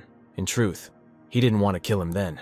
He just had to do it. What could be better than being sent to eternal rest for someone who has lost his soul? But this dragon is not the dragon from his past, and Jack will gladly help him find a new life. Then he asked to kill him, and now he is begging for his life. The guy just wants to save him. Of course, now he even has to do it. Jack offers to return home together. Having already decided everything, Jack asks if the mentor is okay, but receives silence in response. Still, in the end, she nods positively and thinks that she liked him too. Suddenly, a furious voice calls out to them, asking who they are. It was Heinkus, and he is clearly not in a friendly mood. The dragon immediately began to tremble. Pure fear was visible in his eyes at the sight of these people. Pointing his sword at them, he continues to glare, saying that he is asking for the last time. The guys are not even a little scared. They continue to talk about their own things. The mentor says to do as he himself knows. But even if the mentor had not said so, he would still have done exactly that. The white-haired man is furious that his question is being ignored. He asks if they won't answer. Since they don't want to answer, it means he will force them to do it. He swings his arms and aims at Jack, But Hankus did not expect the little boy to answer him with the same force. With horror, he looks at the guy in the mask through the crossed blades. But in response, he receives a cold and calm look. He tries his best, but nothing works. Jack remembers that Beggarman was at that level at that time. In response, Jack only receives a furious scream. Hankus was not satisfied with the smile. How dare he even smile at him? But Jack is only amused by this. He begins to laugh and smile more brightly, as if he is not allowed to do this. The man starts using magic. He calls Jack a fearless idiot. He uses the 10th circle. Even among the masters, he is one of the best mana wielders. No wonder, at the moment, everyone considers him one of the strongest on the continent. A look of madness appears on Jack's face. Even though everyone thinks Hankus is the best, but he is still not strong enough. The man gets scared when the boy uses his power. He feels this energy. This is exactly the pressure he felt recently when Valentine summoned the resin. Now Jack looks like a killing weapon and makes a grown man back away. Kicking the blade with his knee, he breaks its sword, and then begins to swing erratically as he continues to advance. After the next blow to the blade, the weapon cannot withstand it and cracks right in your hands. The teacher watches what is happening while the student worries about his master. Having flown into the wall, he leaves behind a huge dent and then weakly rolls to the floor. Can he really lose consciousness so easily? Jack approaches him. He is clearly disappointed in the strongest of the continent. Leaning on the sword, Hankus tries to get up. He asks who this man is in front of him, because he has never seen him. But Jack only laughs in response. Why does he need to know? And this laughter makes the man tremble. After silence at Jack's amusement, the guy invites him to listen to his prophecy. He says that there is one person he knows, meaning Cutie Thanos. For now, he is still very simple, inept, and strong only in his dreams. But the day he becomes the best knight on the continent will be the day Hankus Beggarman dies. The man did not like this prophecy. He angrily attacks even with a broken sword. Jack does not do the same in response. He continues to stand in a calm pose, holding his sword forward. Looking at the dragon, he returns his gaze to his opponent. Jack's amber eyes reflect his malicious face. Hankus reaches forward with one hand into his other sword to make an attack on Jack. Stretching out his hand was a mistake, because in one movement, Jack cuts it off, and it flies in the opposite direction. Blood splashes, and the man looks on in horror. Jack's eyes inspire fear, as if they themselves are saying that Hankus Beggarman is still such a weakling. It's surprising and a little pity. Using his stretcher, Baby Jack actively kicks him in various places. Thus, Hankus turns into a punching bag, and he ends up collapsing on the stone floor of the basement at Jack's feet. The guy, pulling out a bloody sword, says that this is just his desire, but asks him to become a little stronger. Beggarman, now smitten, serves the crown prince of Tulkan, and the prince is the head of the faction of supporters of cruelty, the source of all existence. In just a few years, all their heads will fly off their shoulders. If all this is too easy, then Jack will simply not be interested. Looking back, Jack looks at the guy, who is scared to death by this. Now he is also too weak. Beggarman's student, it seems his name is Merengos, and the guy is scared how Jack suddenly knows about this. Jack remembers that in a past life, when he killed Beggarman, a strange thing happened. Past Jack, having killed a man, noticed that one knight had attacked him. Of course, he immediately cut off his head and didn't remember all the outlines evenly, but there is a problem. A mentor and a student are literally one whole, but does Merengos know about it? You can't cut off his teacher's hand and leave him. It's not fair. The red-hot chains on which the dragon was previously suspended now wrap around Merengos' arm. A smile appeared on Jack's face, as if he was amused by this, and asked if he was right. Beggarman's student asked him to stop with one movement of Jack's hand. The chains tightened on his forearm. A moment later, his hand fell to the floor, and he himself fell to his knees in tears. Amid cries about the loss of his arm, the mentor asks if Jack is finished, to which he replies that he can go now. But there is one thing worth taking, Valentine says, referring to the dragon. Using teleportation, a second later they find themselves in the courtyard near the estate, and Jack looks like he's bored. Taking off the mask, a quiet laugh is heard. It's Jack, and he can't stop smiling. But suddenly, complete indifference appears on his face. Apparently he has already gotten used to it. So it's time to meet, and Jack asks the dragon what his name is. Lying on the floor, he looks up while Valentine and Jack wait for an answer. His name is Sel Bakhmut. The dragon's voice trembles and stammers as he tries to say the last name. Jack strokes him, saying what is the meaning of the last name of the parents who abandoned him. His name is Sel. Jack says that's the only name he gets now. Did he understand? Having captivated Sel with a caring look, the guy offers him to cure his wounds. Agreeing with this, the dragon was placed in a room. Now he lies down on a pillow and sleeps, resting. Crossing his legs, Valentine Milos asks his apprentice what he plans to do with the Dragon Lords. In fact, he doesn't know who needs to bow. He comes up first and bows. It'll be strange if the strong find the weak. This is a very interesting look. It seems to the mentor that this is how he cares about her. Jack doesn't hide this. His mentor has long outlived the human voice. She is 400 years old. She has done a lot of good in the past and created the basis for the existence of the human world. For a world that now doesn't even remember and maybe doesn't even know her name. For the sake of such people, she should not have interfered at all. The guy knelt in front of her and extended his hand. Holding her hand in his, he says that he will deal with the two lords when the time comes. Valentine no longer needs to sacrifice herself and her life for the sake of people. After some silence, the mentor thought about everything that had been said and decided to do so. They are all covered with a layer of dust and smoke. The teacher got up just to go wash. Apparently Jack forgot about such mundane actions, but wished her to freshen up. A dirty coat hangs on a hook in the bathroom, and her mentor's fresh hair hangs over her shoulders. As soon as she gets out of the shower, Jack showers her with compliments, but in response, she advises him to wash himself too, because the guy looks unkempt. Jack takes off his shirt. His childish chest is marked with scars and abrasions. To heal his wounds, he takes the elixir again, so he develops an addiction to it. Having woken up, the mentor asks where the guy is going, because he is not wearing sleep clothes. Placing a chair in front of her bed, he sits down and answers nothing. Peering out from under the blanket, she notices a wound on her face and asks if it hurts much. Suddenly, Jack turns into a child and begins to complain that he thought he would die from pain and is still hurting. Judging by his clothes, he was not going to sleep tonight. He heard that the teacher was looking after him the entire 3 days while he was lying there. Ron told him about this. During the 3 days while he was unconscious, there was only one person left. The teacher sat next to him and peeked at him while he lay in bed. Ron thought she was a well-made doll, that's what he said. Now it's Jack's turn and he will look after her. She always loved to sleep. There was nothing in response. Only silence and quiet sniffling, like a kitten who had already fallen asleep.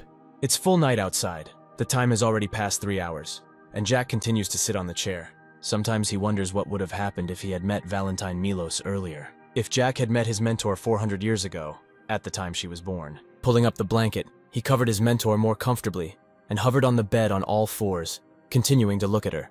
How could this woman be called the most terrible necromancer who terrorizes the entire continent? The guy was embarrassed. His cheeks immediately turned red. For him, the mentor was very beautiful. How many hours ago from all these events in the underground prison of the Duchy of Ausenbles? For 10 years already, has he really been spying on the head for so long?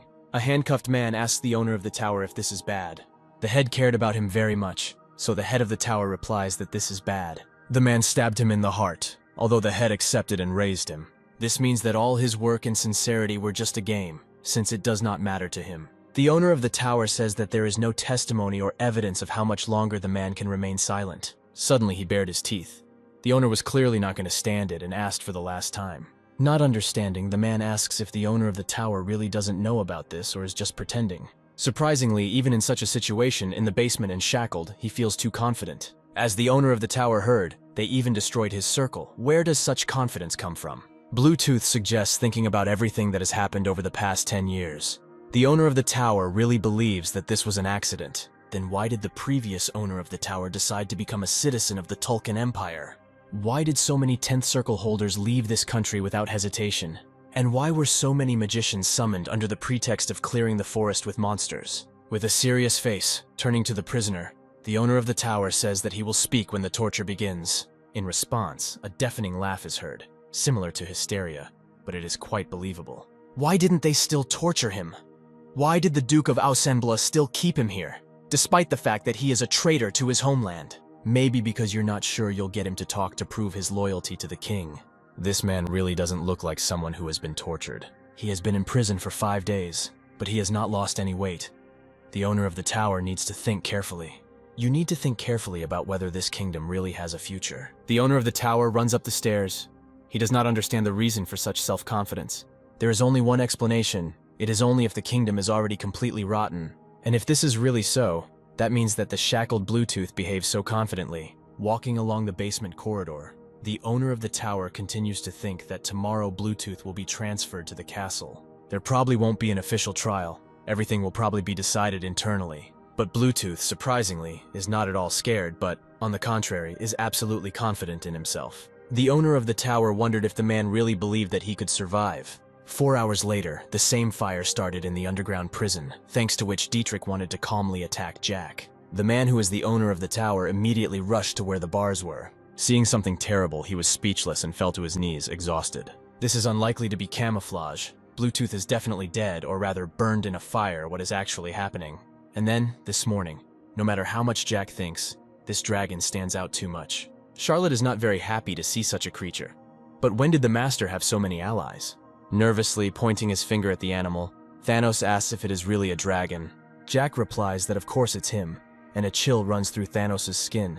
Apparently, he's seeing a dragon for the first time. The dragon that was supposed to die and disappear is now here, along with everyone else. For Jack, this is a surprising realization that not everything people know is true. The baby reared up near Cell, like a cat defending itself from an attack. With a touch of his hand, Jack calms Charlotte down and asks her not to look at the dragon so angrily. He is not like the Galactus, she remembers. He is not angry, and he is not going to kill her. The girl agrees and immediately apologizes, but now the guy notices what is happening to the dragon. Cell is worried.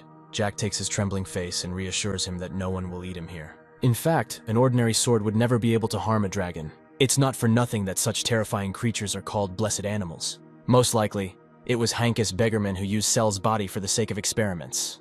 But Jack was able to give him a good kick for everything he had ever done. Naturally, Cell is now afraid of him after seeing what he did to his martyr. The dragon looks so strange, as if Jack looks different after sleep, but of course, he's handsome. Removing his hands from his face, he immediately bows his head. Can one say that this is how he expresses submission?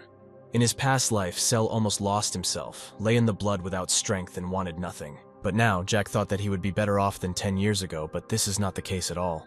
He feels so sorry for Cell that the guy cannot leave his side and continues to stroke his face. As far as he knew, the dragon must be about 8 years old now. If you think about it this way, only unfortunate creatures in need of help gathered around Jack. Having created some kind of circle, the mentor uses magic and directs it at the dragon. The creature is surprised that in just a second, with the help of its mentor, its paws came to perfect condition. It's amazing that such an injury can be cured in just a minute. This impressed 3 guys at once. As if reading Jack's thoughts, Valentine also notices that, as expected, Cell stands out too much.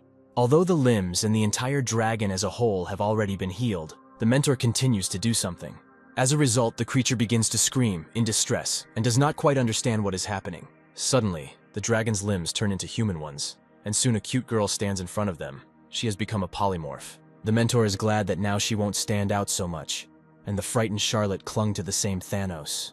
Now the mentor looks like an ordinary person, the gentleman notes. She just shines, and you want to look at this light. Jack focuses his gaze on her. This, of course, is noticed by the mentor, and she reminds that today is the ceremony for the beginning of the semester. Jack definitely has to go to it.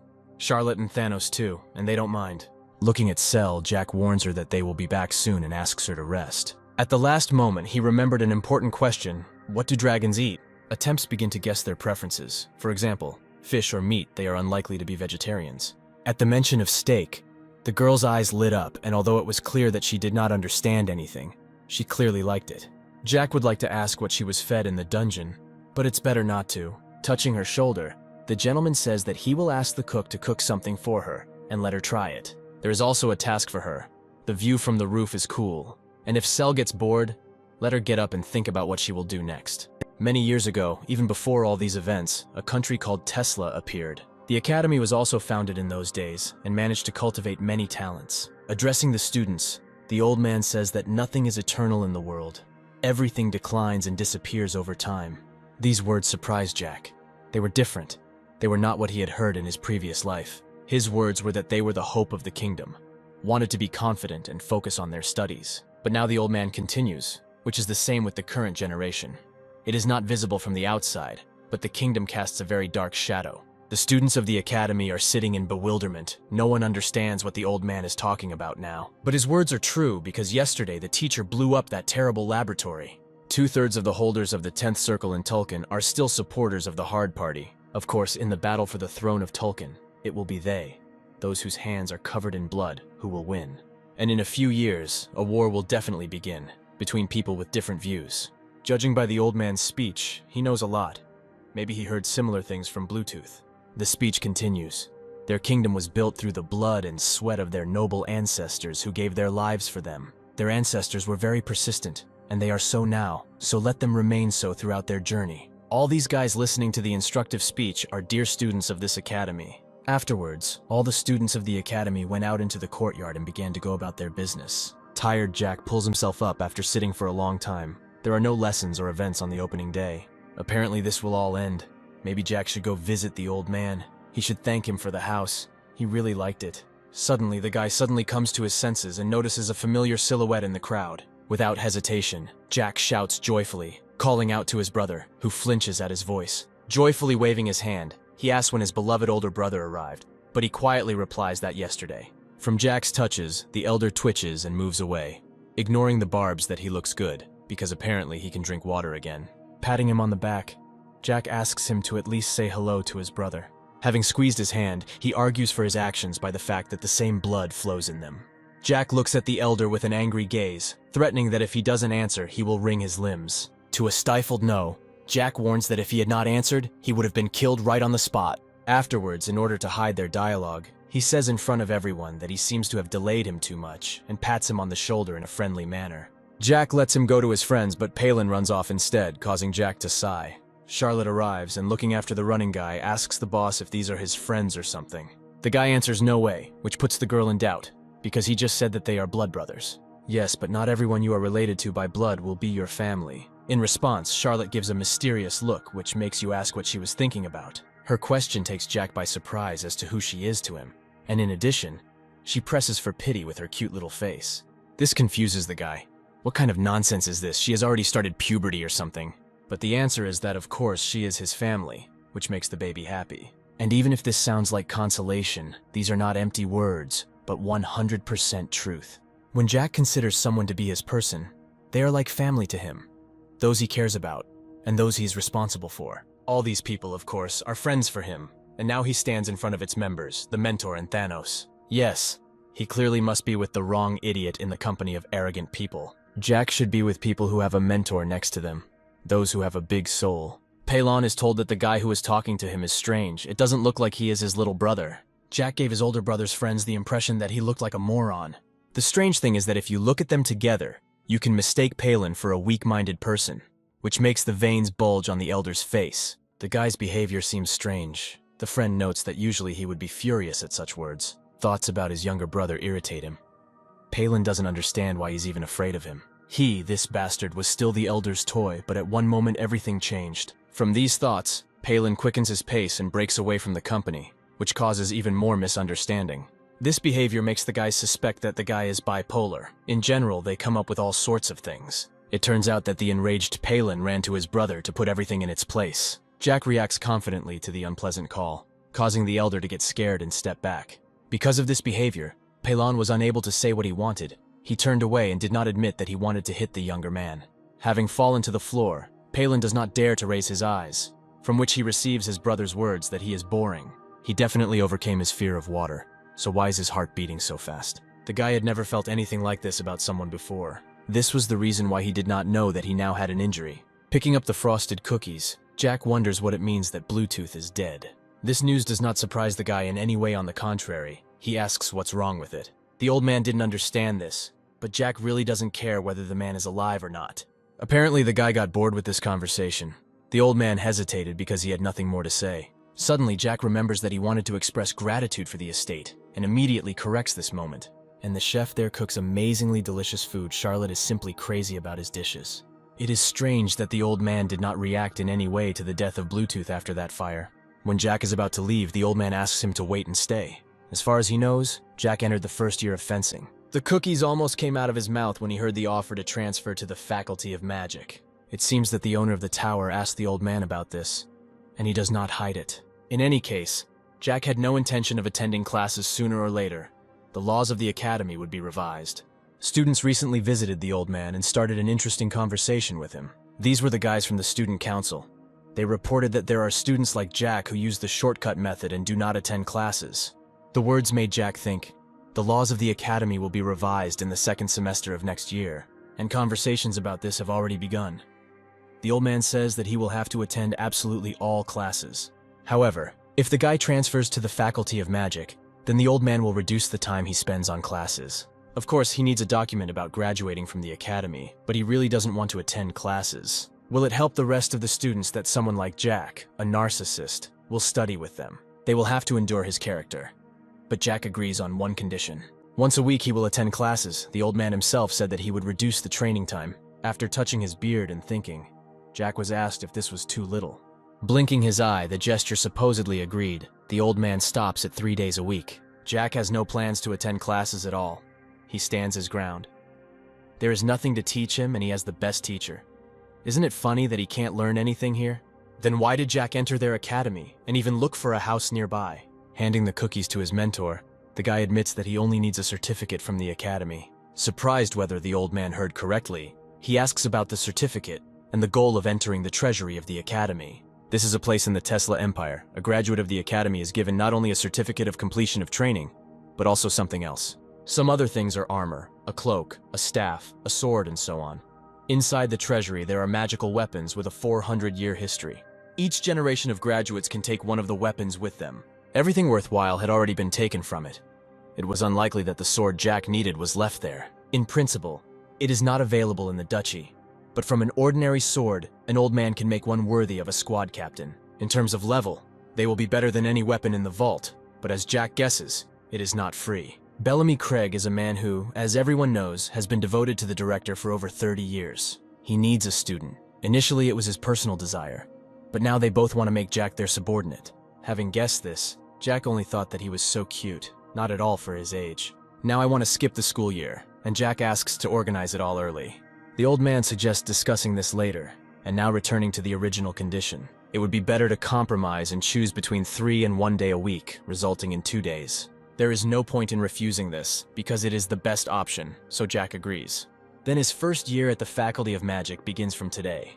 In exchange for agreement, Jack will not yet become a student of the owner of the tower. When asked why, he replies that he has a keen eye and first needs to see his mana. He will see how talented the tower owner is and how much he has grown. Jack's skills in magic are far beyond what they could imagine for a 14-year-old boy.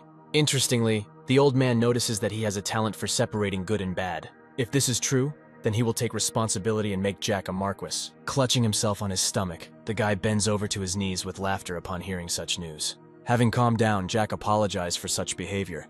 He simply could not restrain himself. He doesn't need to be a marquis, so he wants to leave. But the old man calls out to him again. Apparently he knows something because he asks if something happened at the villa yesterday. Remembering his servants lying unconscious on the floor, he says that nothing happened.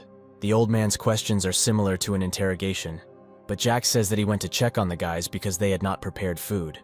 Everyone was unconscious, and Thanos took everyone and brought them into the house so that they would not lie on the street. He didn't ask what happened, but it seemed like they were all just fighting among themselves. This seems stupid for an old man, but the excuse is that he himself knows that children grow up when they fight. Saying that it is so, Jack bows and wants to leave because it really is time for him to go. Coming out of the office, an interesting picture stretches out in front of him, which immediately attracted his attention. In it, a girl strikes a man with horns. If you look closely, the mentor is depicted there. Valentine remained in the office. The old man listening to her was thinking deeply about something. He has been in the political arena for decades, and his instincts are difficult to fool. During his life, the old man saw hundreds of aristocrats, knights, and even kings, but I have never felt anything like the aura from Valentine Milos. Touching the flowers near the window, the teacher says that the old man's speech was impressive. Her every little movement is unusual, even the way she approaches the window. And he is sure that Valentine is a unique woman. You won't find anyone like her anymore. In her opinion, the rank of general is more suitable for the old man than the director of the academy. Maybe the rank of general is suitable before, albeit briefly, he fought on the battlefield. Like the child named Bellamy who was mentioned recently, there is a lot of talent in the Tesla Empire. Will he, as the director of the academy, be able to protect all the talents of the empire? The majestic look seems to captivate the director. She asks if he thinks about this in principle. Lost in the answer, he is interrupted by the knock of the door opening with all its force. Jack returned for his mentor. The mentor asks not to act like a hindrance, because she was already getting ready to go. The guy was just worried that she had been gone for so long. When the mentor walks down the street, everyone around her shifts. She immediately attracts everyone's attention. The sellers ask the beautiful sister to try bread from the store, but her refusal is that from today she is allergic to flour. When the lady asks her to drink tea, the teacher quickly leaves, saying that she already drank it today. Everyone is upset by her refusals, but she is apparently accustomed to such views. Maybe the director wanted to make her his student. The teacher has it all written all over her face. The mentor asks a strange question whether Jack believes Director Rommel. The answer is clear as never before. Jack does not trust anyone except his people, the so-called family. She shouldn't worry. She and the old man have a different relationship. They need each other. Valentine understands perfectly well he certainly would not allow himself to be used. They came. Jack took her where he wanted, but she still doesn't understand why they came here. They came to the Arabes Guild. This question is strange because their goal is Jack's money, of course. This is the Arabes Guild for mercenaries, hunters, and the like. In this place, you can hire anyone to do various things for your personal needs. Jack knows for sure that if they need a magician of the Ninth Circle, they will need a lot more money than it might seem. Most likely, the magician of the Ninth Circle is the one who was hired by Dietrich to kill him. However, what will happen if both the one who paid and the one who took dies? This is what they came for.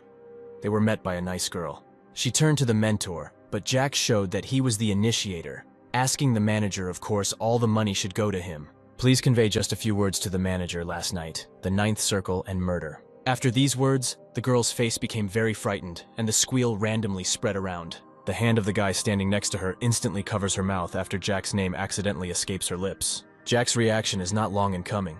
He smiles because she knows him, but why was she surprised then? His gaze looks frightening, baring his teeth. He leaned on her table and approached. Suddenly the girl says Dietrich's name. The guy tries to calm her down because he'll get it later, Jack guessed. This idiot placed the order right here. Dietrich did not meet them one-on-one, but tried to kill him with the hands of the guild. Now everything has changed, but the guys from the guild are nervous and can't say anything useful. Jack gives the guys just 5 minutes to bring the leader here. Having set the hourglass, time has passed, and after the end, Jack will not look at the fact that they are the Arabes Guild and will erase them from the face of this continent. This situation was incomprehensible to the mentor. He was seriously planning to destroy this guild. Jack sighs. He didn't think he'd have to explain this to his mentor. Many groups that call themselves guilds in our empire, and guilds that use the word adventurers, are not that important. Still, they are intermediaries and not independent institutions. They can be considered simply informants. The mentor is surprised at how the world has changed. In fact, Jack came to find out exactly who Dietrich paid, and the mentor just saw the reaction of that employee when she saw Jack. It's just that the employee knows about him, and now she's very surprised that he's still alive. If an aristocrat submits a request to kill another aristocrat through an agency, it literally means that he is telling the entire world that he will be killed. This is why Jack initially thought that Dietrich and the killer met in person. Who knew that he would use the services of an intermediary? Dietrich is an even bigger idiot than anyone thought. Everyone here looks at Jack as if they saw a dead man come back to life. Those who tried to kill him, those who wanted to earn extra money, showed this place to Dietrich. But Jack doesn't care about all these people. They are all the same to him. From this situation, the mentor begins to understand a little what his life was like. The employee opens the door and fearfully turns to the manager. A man folding his legs, eats grapes, and does not understand what has already happened. His face became distorted when the man was informed that Jack Ballantier had come to see them. The eyebrows frowned, the eyes darkened. The leader really couldn't understand why he was still alive. To the suggestion that maybe the employee misunderstood, she replied that the boy had not introduced himself, but she herself was definitely sure. Clutching her skirt from stress, the girl conveys to the manager those few phrases from Jack. He also adds that if he doesn't come in 5 minutes, Jack will wipe them off the face of the earth. In his 34 years, he had heard a lot while he was on the path to becoming the leader of the guild. So much time has passed, but this is the first time such a situation has occurred. Fentanyl Guild. These are the guys in the plague masks who attacked Jack. This is a group of killers that never makes mistakes. Its leader is a magician of the Ninth Circle, but his goal is still alive. The leader wipes his hands on his trouser leg. There is no time to think. You need to go to the young master, since they are waiting for him. Just as the sand is about to spill down, Jack reacts to a knock on the stairs and immediately receives an apology for the wait. The leader says that he is glad to meet you, introduces himself, saying that his name is Abero, and he is the head of the Arabes Guild. The guys sat down opposite each other. Jack refuses tea and wants to get straight to business. Abero wonders what business the young gentleman is talking about. Did he come to leave a request? Crossing his arms, Jack states that this is just a start, but yes, you can see from his eyes that Abero already feels the money that will soon be in his pocket. But this is in vain, because Jack begins to talk about how they tried to kill him last night. The guy clarifies whether an order for his murder was placed through the guild. The head of the guild agrees. There is no remorse, which means he is not obliged to hide it. It seems that according to the law of the Empire, the Adventurers Guild is an intermediary that connects the client and the mercenary, receiving a fee for this. And although the man replies that this is not entirely true, Jack got the gist. The leader warns that their guild is legally protected. That's right. Mercenaries need work. They are sought out by those who want to do their jobs with someone else's hands. And for this purpose, guilds of adventurers were created, connecting clients with performers throughout the country. The Arabes Guild is the largest medium-sized organization in the Tesla Empire, and its leader is in hiding. Rumor has it that he may even be a member of the imperial family. It's simple. You can imagine how much the person who wanted to kill Jack paid. After all, it was a mercenary of the Fentanyl Guild. Abero adds that they themselves don't know what the exact amount was, which makes Jack frown. He came to talk about exactly this, about the cost of his life, which surprises the leader. Kicking the air with his foot, he says that he needs full information about the amount and payment. Jack's furious, frightening eyes make him nervous. He doesn't like to repeat himself twice because he immediately understood everything. In response, only blathers are heard that this is all so unclear. A frowning mentor is watching him. Trying to get out of the situation, Abero says that it seems that he wants to receive a task from the Arabes Guild, but he is not their employee or a mercenary, so he will need to sign a contract. And even though Jack loses his temper, he continues to hear about the real treaty with the Empire, about the provisions and clauses, conversations that are not relevant, about the request and the amount of payment, the down payment, the advance payment, and the commission get on Jack's nerves. Jack thinks that the manager didn't understand he didn't come here to leave a request. The person who wanted to kill him and the person who helped him with it are the same. To be more precise, these two people are dead, and neither of them got what they wanted, especially money. Turning on the fool, a conversation about the commission begins, to which Jack aggressively puts his foot next to the leader, saying that he has completely mixed up everything. They did not refuse Dietrich's request. Although they had a choice, no one did so. If Abero does not carry out his orders, then Jack will kill all the guild workers. Jack doesn't care that they are under the protection of the Empire. He would like to know now who he is talking to. It's better to do this quickly before he destroys the leader's impudent face. The guy will no longer continue. The manager must do everything to find his money. He has a week to do this. If by then they are not with him, on the same day the Arabes Guild will disappear from the face of the continent. Having expressed his opinion, Jack leaves and near the door asks the mentor to follow him. He will conduct his own investigation later, and if he sees the difference between Dietrich's payment and the amount received, it will be bad. Even if the difference is only 1 gold piece, the manager must understand what this entails. Let him not even dare to think that there is payment for his efforts or work. He doesn't respond to the threat, but his face makes it clear that he has everything figured out. After all that has been said, the mentor and Jack go down the stairs. The conversation turned out good. When the employees were alone in the room, the girl asked if everything was okay. The man fell onto the sofa and began to suffer. He was in a terrible situation and regretted taking the order. I can't believe it. An aristocrat kills an aristocrat. Dietrich was generally in himself when he turned to them on such a matter. A cry of regret spreads throughout the room. He did not want to take on such work. The moment Abero first read Dietrich's request, he immediately thought that he would never want to fulfill it. It was clear that only a crazy person could ask the guild for such a thing. Having reported this to the top, he soon received a response letter. In it, he was told that there was no way to refuse young Mr. Herman. The head promised that in case of any situation, he could cover him. Abero introduced the Fentanyl Assassin Guild to the aristocrat Dietrich, and everything should have ended very simply. This means that they are now being blackmailed by the youngest gentleman, who is not even in line to inherit the title. The leader is furious. Taliso cannot understand what he can say and what he cannot, because the newcomer or the marquises are his friends. The guy doesn't understand what to answer to these words.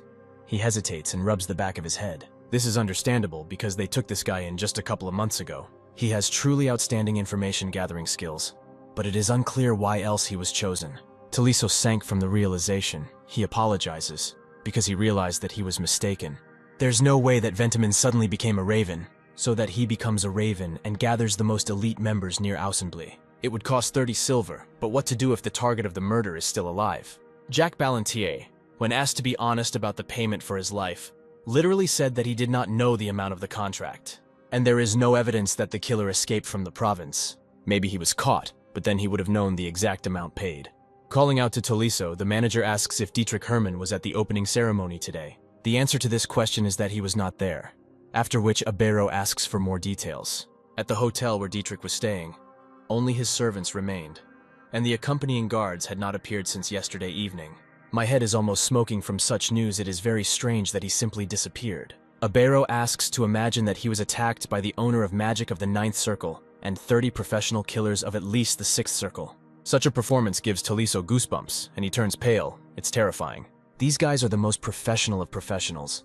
It is impossible to escape from them. But the missing Dietrich Herman died, and the entire Fentanyl Guild was destroyed. Seriously thinking, Abero concludes that the task is a complete failure. Suddenly, the most stupid question comes up: is it really a failure? To which the leader loses his temper and shouts that the goal remains alive. Is it normal that he returned without a single scratch? But Taliso doesn't understand at all why they ask him about this. Even if, with someone's protection, Jack was able to defend himself from the killer, then there should be at least a hint of worry on his face. However, he was completely calm and even dared to threaten to destroy the guild. Among the latest recruits to Autumnal, there was no one special. Even though the Marquis may have several knights, he does not agree with some of them in time. Maybe the one who helped him with the guild was one of the local magicians. Could it be that this little child was helped by the old man himself, the Duke of Autumnal? This could be an option, as Jack Ballantier even lives in his residence. If this guy is a high-ranking guest in the duchy, then that's a good reason to protect him. But yesterday's fire in the duchy, the army would not have been able to do something like that. It seems that Abero is missing something, so he asked to contact the representative of the Marquises of Ballantier, and also find out everything you can about Jack Ballantier, and bring information to Abero. We need to gather the guys and search everything, but find the place where Ventimund could hide the money. Just as he was about to leave, the manager remembered something and asked him to send a letter upstairs. It must be reported that Dietrich Hermann's mission failed, that the fate of the fentanyl mercenaries is unknown, and the main thing is that Jack Ballantier may be under the protection of the Duke of Autumnal. Also in his memories there appears an image of a girl who was with Jack. But suddenly, Abero changes his mind about talking about it, and rubbing the bridge of his nose, asks the guy to start walking. It's strange who was the woman nearby who immediately attracted attention. Recently, they briefly made eye contact as the mentor waited near the exit. At that moment, he was enveloped in an instinctive fear, as if the tiger was commanding his prey. His decision was not to look for or mention her. He came to the employee to see if she was good at writing an apology letter. Luckily, he liked to rely on his intuition. While devouring the deliciousness, Jack is surprised that they just came home and there is such a sight. The guys are training, they are having a real battle, only with wooden swords. Jack exhaled when he realized that they were unlikely to actually fight. Most likely this was training. They both seem to have received their first round of mana, and they look like two chickens. Even though Jack said that this was not a battle, now the guys were fighting seriously. Or rather, Charlotte was playing out. Something is strange for the mentor, and the guy clarifies what exactly. She asks if Thanos really thought he could defeat that kid last night. After this, Jack remembers what happened last night and what she was talking about. She means Henkes Beggerman. Did Thanos really talk about this? Does he really think so? The mentor believes that even by looking at it, Jack should have realized that Charlotte had never held a sword in her hands. Precisely. Now she treats him uncertainly and does not know how to keep her distance. But even so, with her inability, she can displace Thanos from his position. The guy notices that this huge guy is now inferior to the little girl. It seems that Charlotte is losing ground. He tenses and grins from the exertion of all his strength. But in fact, this is done by Thanos, who is no less serious. He is stronger than Charlotte. The little one even admires his power and muscles. Even with this understanding, it is impossible to say with certainty who will ultimately win. When Thanos swings, Charlotte manages to attack and hits her with his sword. Clumsily, but she manages to attack. She never studied fencing. How did it happen? A grin appears on Jack's face and he wants to argue with his mentor. The bet is that in 9 years he will make it so that Thanos can defeat Beggerman. It seems that he chose little time for such a thing. Won't Beggerman himself become stronger? Contentment flows from Jack. The mentor thinks that it will be interesting, so she agrees. They bet on a wish. The loser will fulfill the will of the winner. The argument itself isn't as interesting as some of the things that make Valentine curious. This is exactly how Jack will make this child so strong. It seems the guy doesn't know this himself. There are many ways. Some will suit him. Under the pretext that the guys had better rest, Jack separates them. The girl blushed. She tells the boss that they are not really fighting. It seemed as if she was about to cry. But Jack didn't come to scold them for their quarrel. Jack's compliment that she has a talent for fencing makes Charlotte's eyes light up. And even though the guy didn't see the whole fight, she succeeded 3 times, which she herself doesn't really understand. Charlotte hit Thanos' sword 3 times, or rather, 2 out of 3 times. What to do if the enemy is much stronger than you, when he is huge and you are weak? The answer is simple. You need to be like Charlotte, act as she did. If Jack hadn't interrupted their fight, she would have definitely ended up punching Thanos. Patting her on the head, Jack praises her that she has talent and should see if she is also talented in magic. He invites the little girl to go up to his room and eat the cake he brought. She can also play with Cell, who is now on the roof of the estate. Please leave Charlotte to talk to Thanos. In gratitude, she bows almost to the floor, and it is not clear where the little one learned this. Jack asks if Thanos knows he lost and receives a positive answer. It's a shame for Thanos that Charlotte is so good at it. She has a talent for close combat. Unlike him, and he knows it, so his face dims and his eyes look at the floor. You can quite easily figure out exactly how to replay a situation when you are losing ground. Charlotte did it even twice. Thanos was confused and did not understand how to repel her attack. Jack clenches his fist with sharpness. In another minute, if Jack had not intervened, this giant would have been lying on the ground. There is only silence in response. Tears roll into his eyes. But Thanos holds on while he is asked, stubbornness and selfishness. He means Charlotte. Physically, she is small and looks harmless. But such a little thing was able to realize his strength, come up with tactics and repel his blow. The guy mumbles, cannot figure out what he should do in such a situation. It's simple. Thanos must change his sword technique, or his strength, so as not to lose control so easily. But he did not do this, but simply continued to swing the sword as before. This won't do, so Jack offers to kill Thanos just once. This phrase really scares the guy, but he wants to train properly. There are no buts in this. He wanted to become the strongest on the continent. For this, he will have to try. But Thanos seems more like he is causing inconvenience to everyone. Jack had already told him that he would have to try, and Jack put his hand on the guy's shoulder. This means that for the sake of his goal, he must even be ready to die. But Jack needs an answer, so he asks again if Thanos is willing to try that hard. Feeling the sword in his hand, the guy tensed and still answered that he was ready. Apparently this was a question to show off. He asks the mentor not to leave, but rather to help, hinting at an argument. Still, she wonders why Jack would like to use an illusion inside the magic circle. The mentor realizes that he wants to change the path of magic and create a training partner for this boy. This proves that he is truly an unusual person, since she immediately guessed his intentions. For an illusion that looks like a real person, you will have to spend a lot of mana. Moving his finger along the asphalt, Jack drew a circle on the ground with mana. The mentor learned that this was a combination of the rules of death and illusion. Rule of Death is a 10th circle dark magic spell. It controls a limited space, spreads black magic in it, and changes the path of mana according to the will of the caster. In this space, you can drive the enemy crazy and forcefully make them panic. And the 9th circle illusion is a spell that creates an illusion that looks like a real person. But if you combine both spells, you get something interesting. He and his mentor came up with this in a past life. Holding his mentor's hat in his hands, he distracts her from the spell, wanting to say something. After this, Jack turns and calls out to Thanos for the same reason. Jack says that battles have difficulty levels from 1 to 10.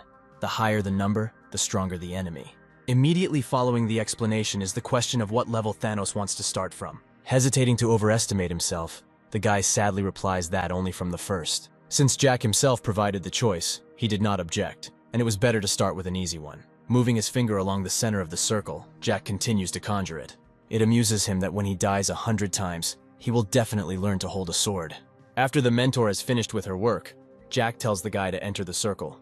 After hesitating a little, Thanos finally enters the circle and falls into a trance. The mentor asks an interesting question: who did Jack make Thanos' opponent? The guy leans towards the woman's ear and says something, but in a whisper. The answer is amazing, and Valentine does not hide it. On the contrary, he shows the emotion in full. Winking, Jack says that they will deal with such and such an enemy faster than in 9 years. Such a grin mixed with a gesture makes the mentor say that Jack is a terrible person, but he hears this very often.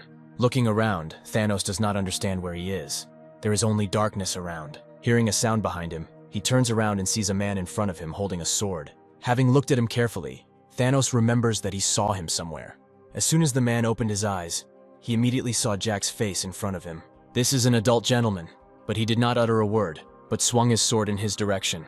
Realizing what was happening, Thanos stood in a fighting pose. This, apparently, is training. After this, the past Jack immediately takes off and flies into battle. This cannot be ignored, which is why the guy puts his sword in front of him, preparing to defend himself. He tried so hard to concentrate his strength that a grin appeared on his face. Just when he thought everything was slowing down, his sword flew from his hands. He realized that the past Jack would cut off his head without regret. And he did it. Thanos then woke up on the tiles in the courtyard, out of breath and scared. He grabs his neck to make sure his head is still there, and Jack's question about what happened makes his body go numb. A piercing scream of horror is heard. Thanos is afraid of the still little Jack, which was to be expected. Extending his hand, Jack pretends that he doesn't understand why he's so scared. Thanos grabs himself to his feet and asks who was in the circle, but it is just an illusion. The guy did not understand at all what the gentleman meant, which is why he repeated that it was the magic of illusion. Jack clarifies that Thanos has little experience and has not been in a situation where he would have to risk his life, and this is so. He is told that he saw Jack in this circle at the age of 18. Jack will say it anyway, even though Thanos already tried it and should have understood it himself. To improve his skills, the guy will have to fight with him from his previous life. And the longer Thanos can hold out in battle, the stronger he will become. Having drawn conclusions from his past life, Jack concludes that what he lacks in talent can be made up for in experience. Magic is not used there, only fencing, so the difficulty was at the level of the first round. Jack says to try to win, and Thanos agrees with this, but he did not understand what kind of past life it was. That's right, he didn't tell Thanos about the rebirth, well, sometime later. Hitting himself on the chest, the guy replies that he understood everything, and as they said, he will try to win. Even if this is the magic of illusion, nothing more. The feeling of death is too obvious. If you die there several times, you can go crazy, just like they overthrow your opponents. However, Thanos is different, and it's not just sympathy, he can handle it. Jack really has a lot of faith in him. He doesn't just bother with his training. Even with broken bones and pulled muscles, he practiced with the sword day after day. When Jack asked last time, Thanos answered that he trains in his free time from sleeping and eating. The problem is that this enormous mental power was wasted in the wrong direction, so he can simply die during the battle in this circle. Thus, learning from mistakes, he will definitely be able to surpass Beggarman. In any case, Jack will help the guy with this, so he himself is sure of it. Jack also asks the guy how much longer he will call him Marquis.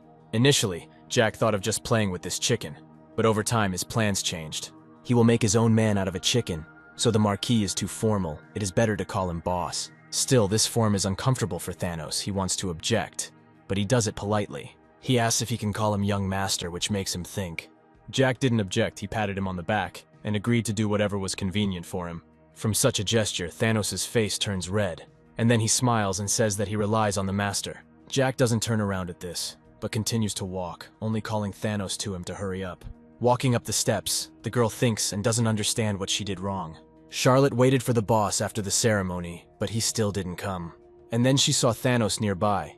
She wanted to ask him to teach her how to fence, but when the boss came, you could feel something in him. Even though Charlotte received the compliment, there was something wrong with it. He seemed a little angry, even though he had a comforting smile on his face. Maybe because they dueled without his permission, she thinks she will need to apologize to him. Having risen, she suddenly sees a girl standing in front of her. It was noticeable that she was scared, and then suddenly fell to her knees and bowed to the floor. Valactus, the dragon who used Charlotte and her mother as toys and called her uncle. Now she hates dragons and showed it in every possible way when she met Cell. But the first thing the boss said was that she was not at all like Valactus. The girl's body trembled.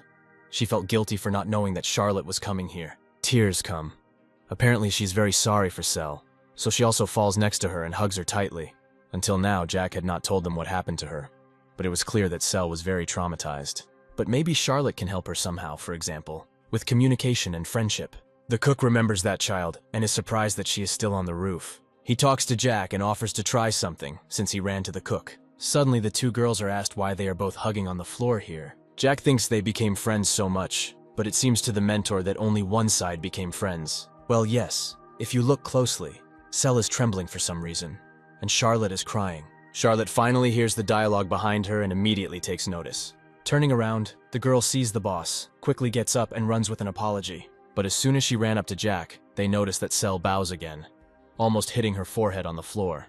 This does not suit Charlotte, and she tries to lift Cell to her feet, but hears in response a request to let her go. Something is wrong. This little girl was completely different last night. Well, that poor thing had to go through a lot in that laboratory. Approaching the girls, Jack takes them both in his arms and begins to carry them somewhere. At the same time, he asks why Charlotte is apologizing, and she replies that the boss was angry that they had a fight without permission.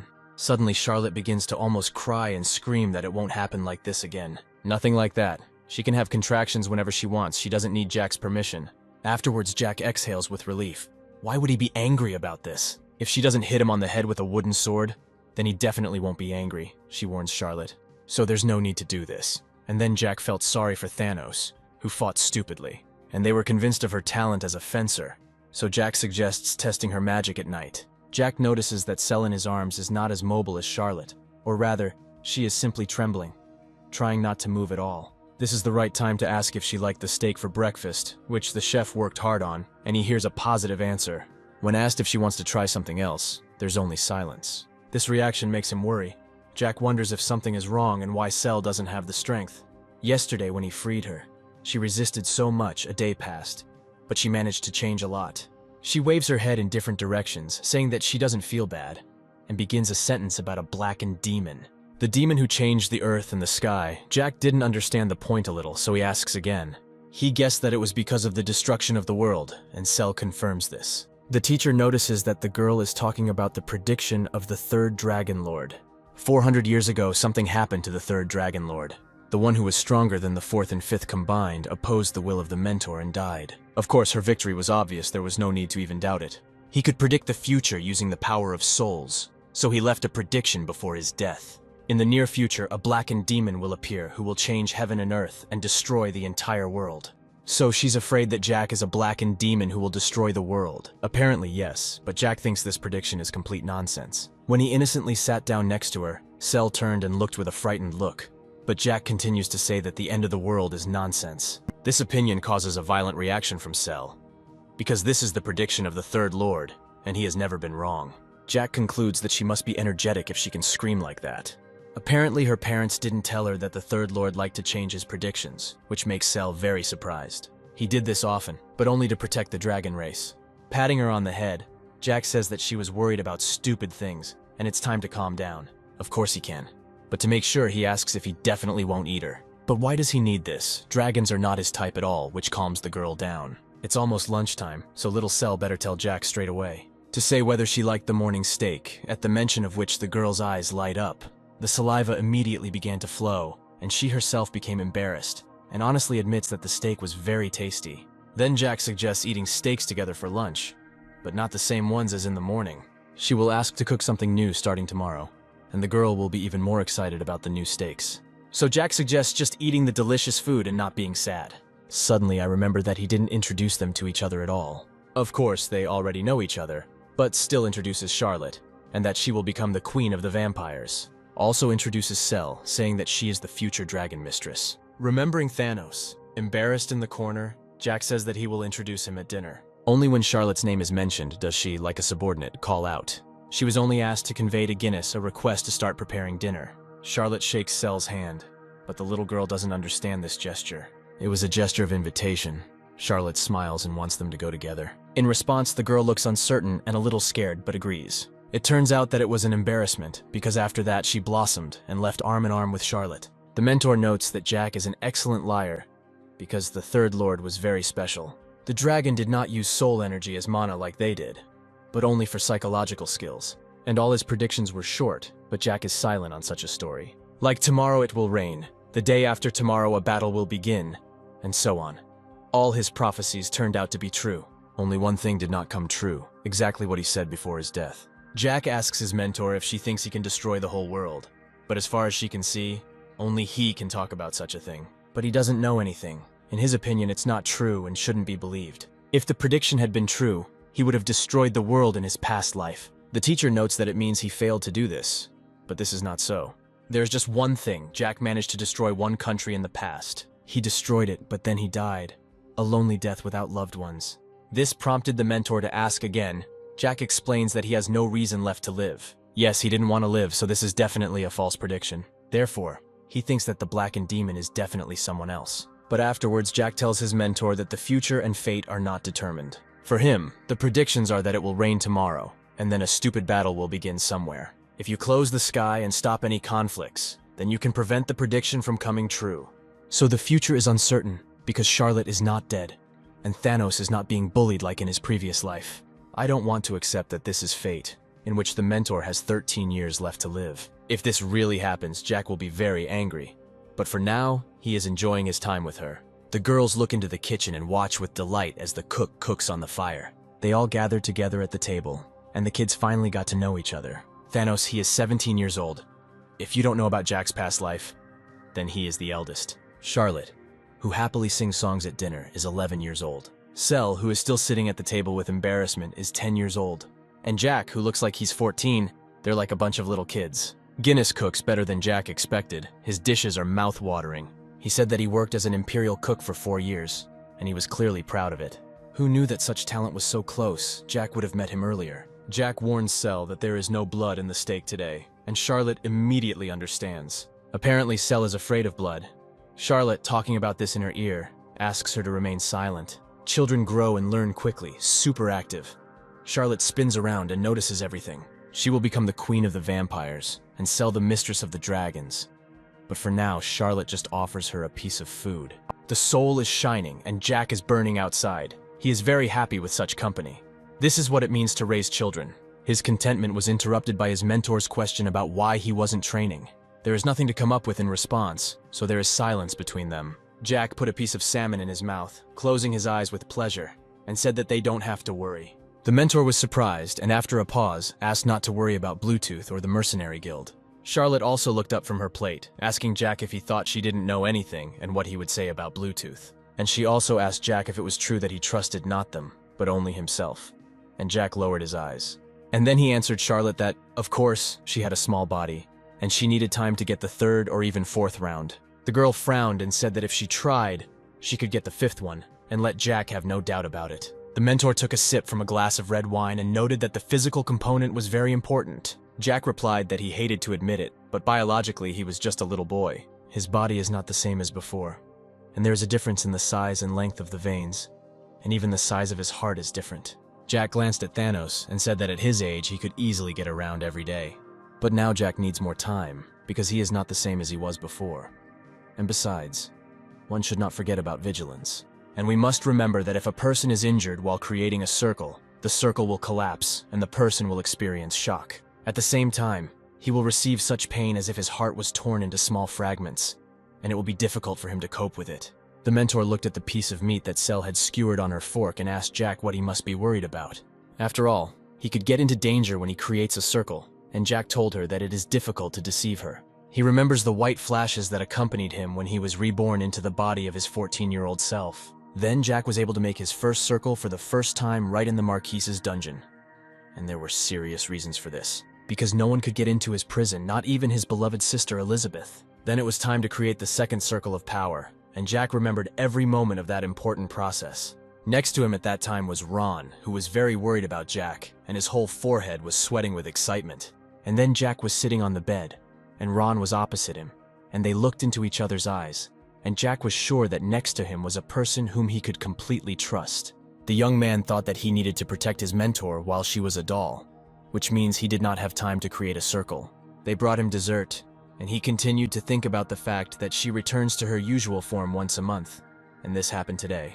Jack looked at the piece of cake and thought that he shouldn't waste time because of the circle, because the source of his power is not in the circles, but in energy. Valentine noted that it was foolish to receive protection from a student if she was his mentor, and therefore even once a month, she will be able to fulfill her duty as a mentor, and let Jack not be surprised or resist this. Valentine pointed her index finger at him and said sternly that she would protect him as he created the circle. Jack just groaned and imagined his teacher spoon-feeding him like a little boy. He glanced sideways at Valentine and said that he already had certain plans for tonight. There was going to be a performance today at the Autumn Bowl Theater with a famous troupe of artists, and he had already bought tickets. Jack said that he really wanted to go see this show and looked down guiltily. The mentor sharply slammed her hand on the table and shouted that she only returned to her true form once a month and could protect him. She didn't understand why Jack was trying to refuse this, and he turned away from her in embarrassment and muttered that he couldn't beat her. But since he realized that nothing could be done, he stood up, leaning on the tabletop, and said that it was already 1 o'clock in the afternoon. Therefore, everything will have to be done in 5 hours, and everyone continued to devour dessert in surprise and thoughtfulness. It was unclear to everyone what Jack was up to, but he continued that in the evening they would go to the theater together. There was no limit to their joy they found out what Jack's goal was, and no one imagined that he was going to lead them there.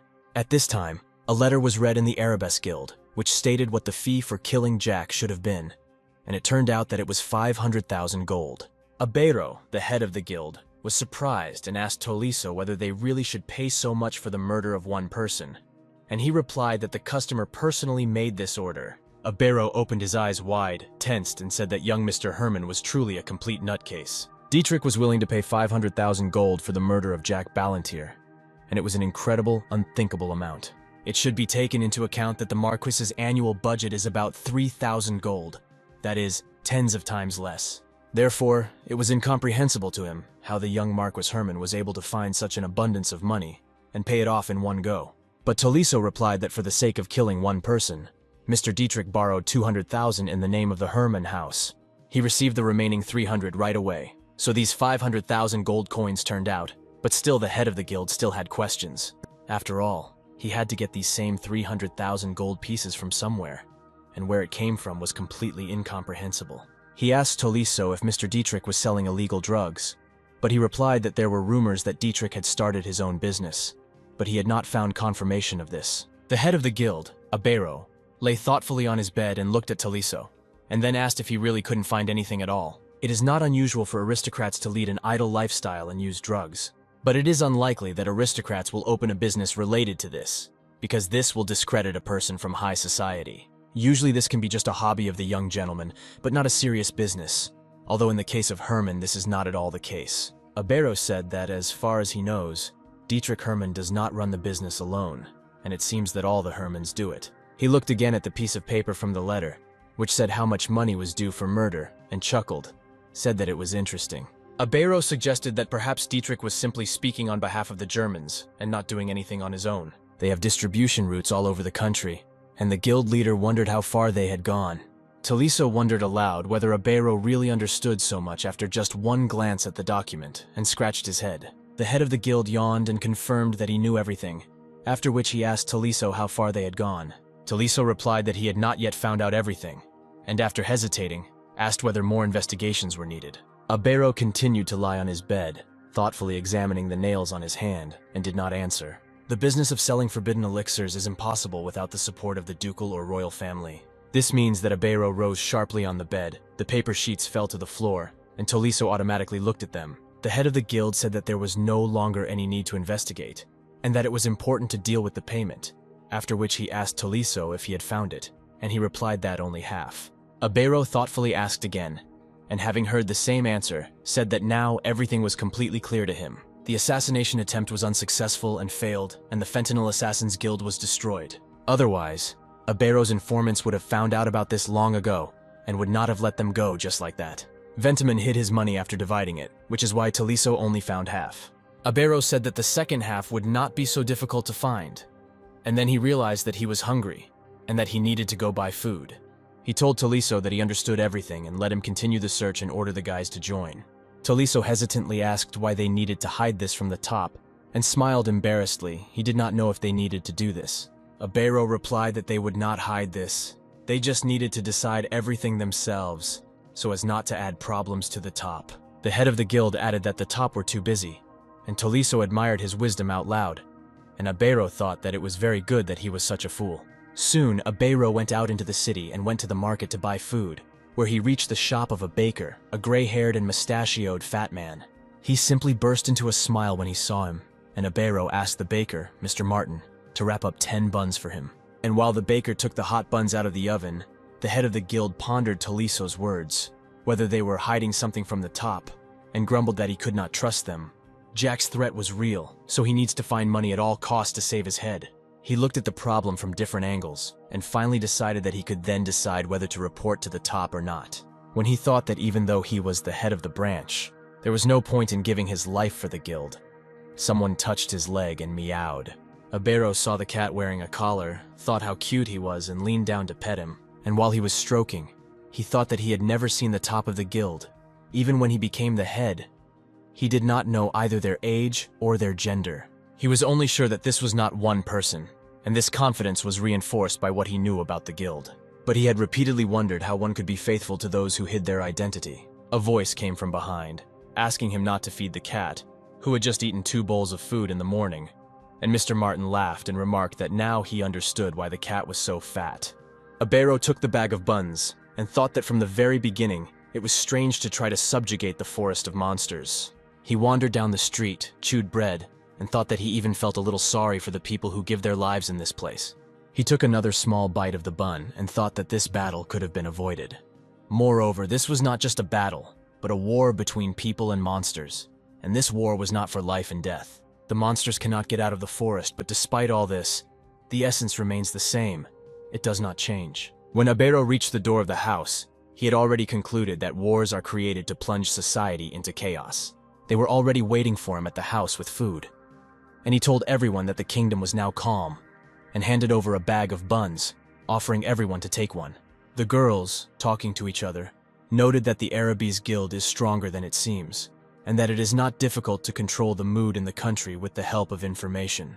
Their faction supports the king, so it is natural that the guild is protected by royal law, and the number of enslaved mana users who were not needed dropped sharply. Abero went up to his room, and thinking that the likelihood of the king losing the support of the aristocrats was high, he was surprised that their guild could also be involved in all this horror. He touched the portrait lying on the table with his fingers and noticed to himself that too many strange things had been happening lately. Abero lay down on his bed and began to think about Dietrich Hermann and his business of using illegal drugs. He turned from side to side and thought, solving this riddle, but came to the conclusion that this would have been impossible without the support of the Empire.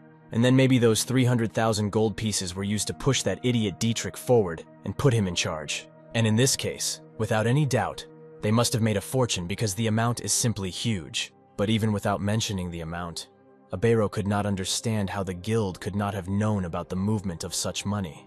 And one day of investigation is certainly not enough to find out all the details and understand everything.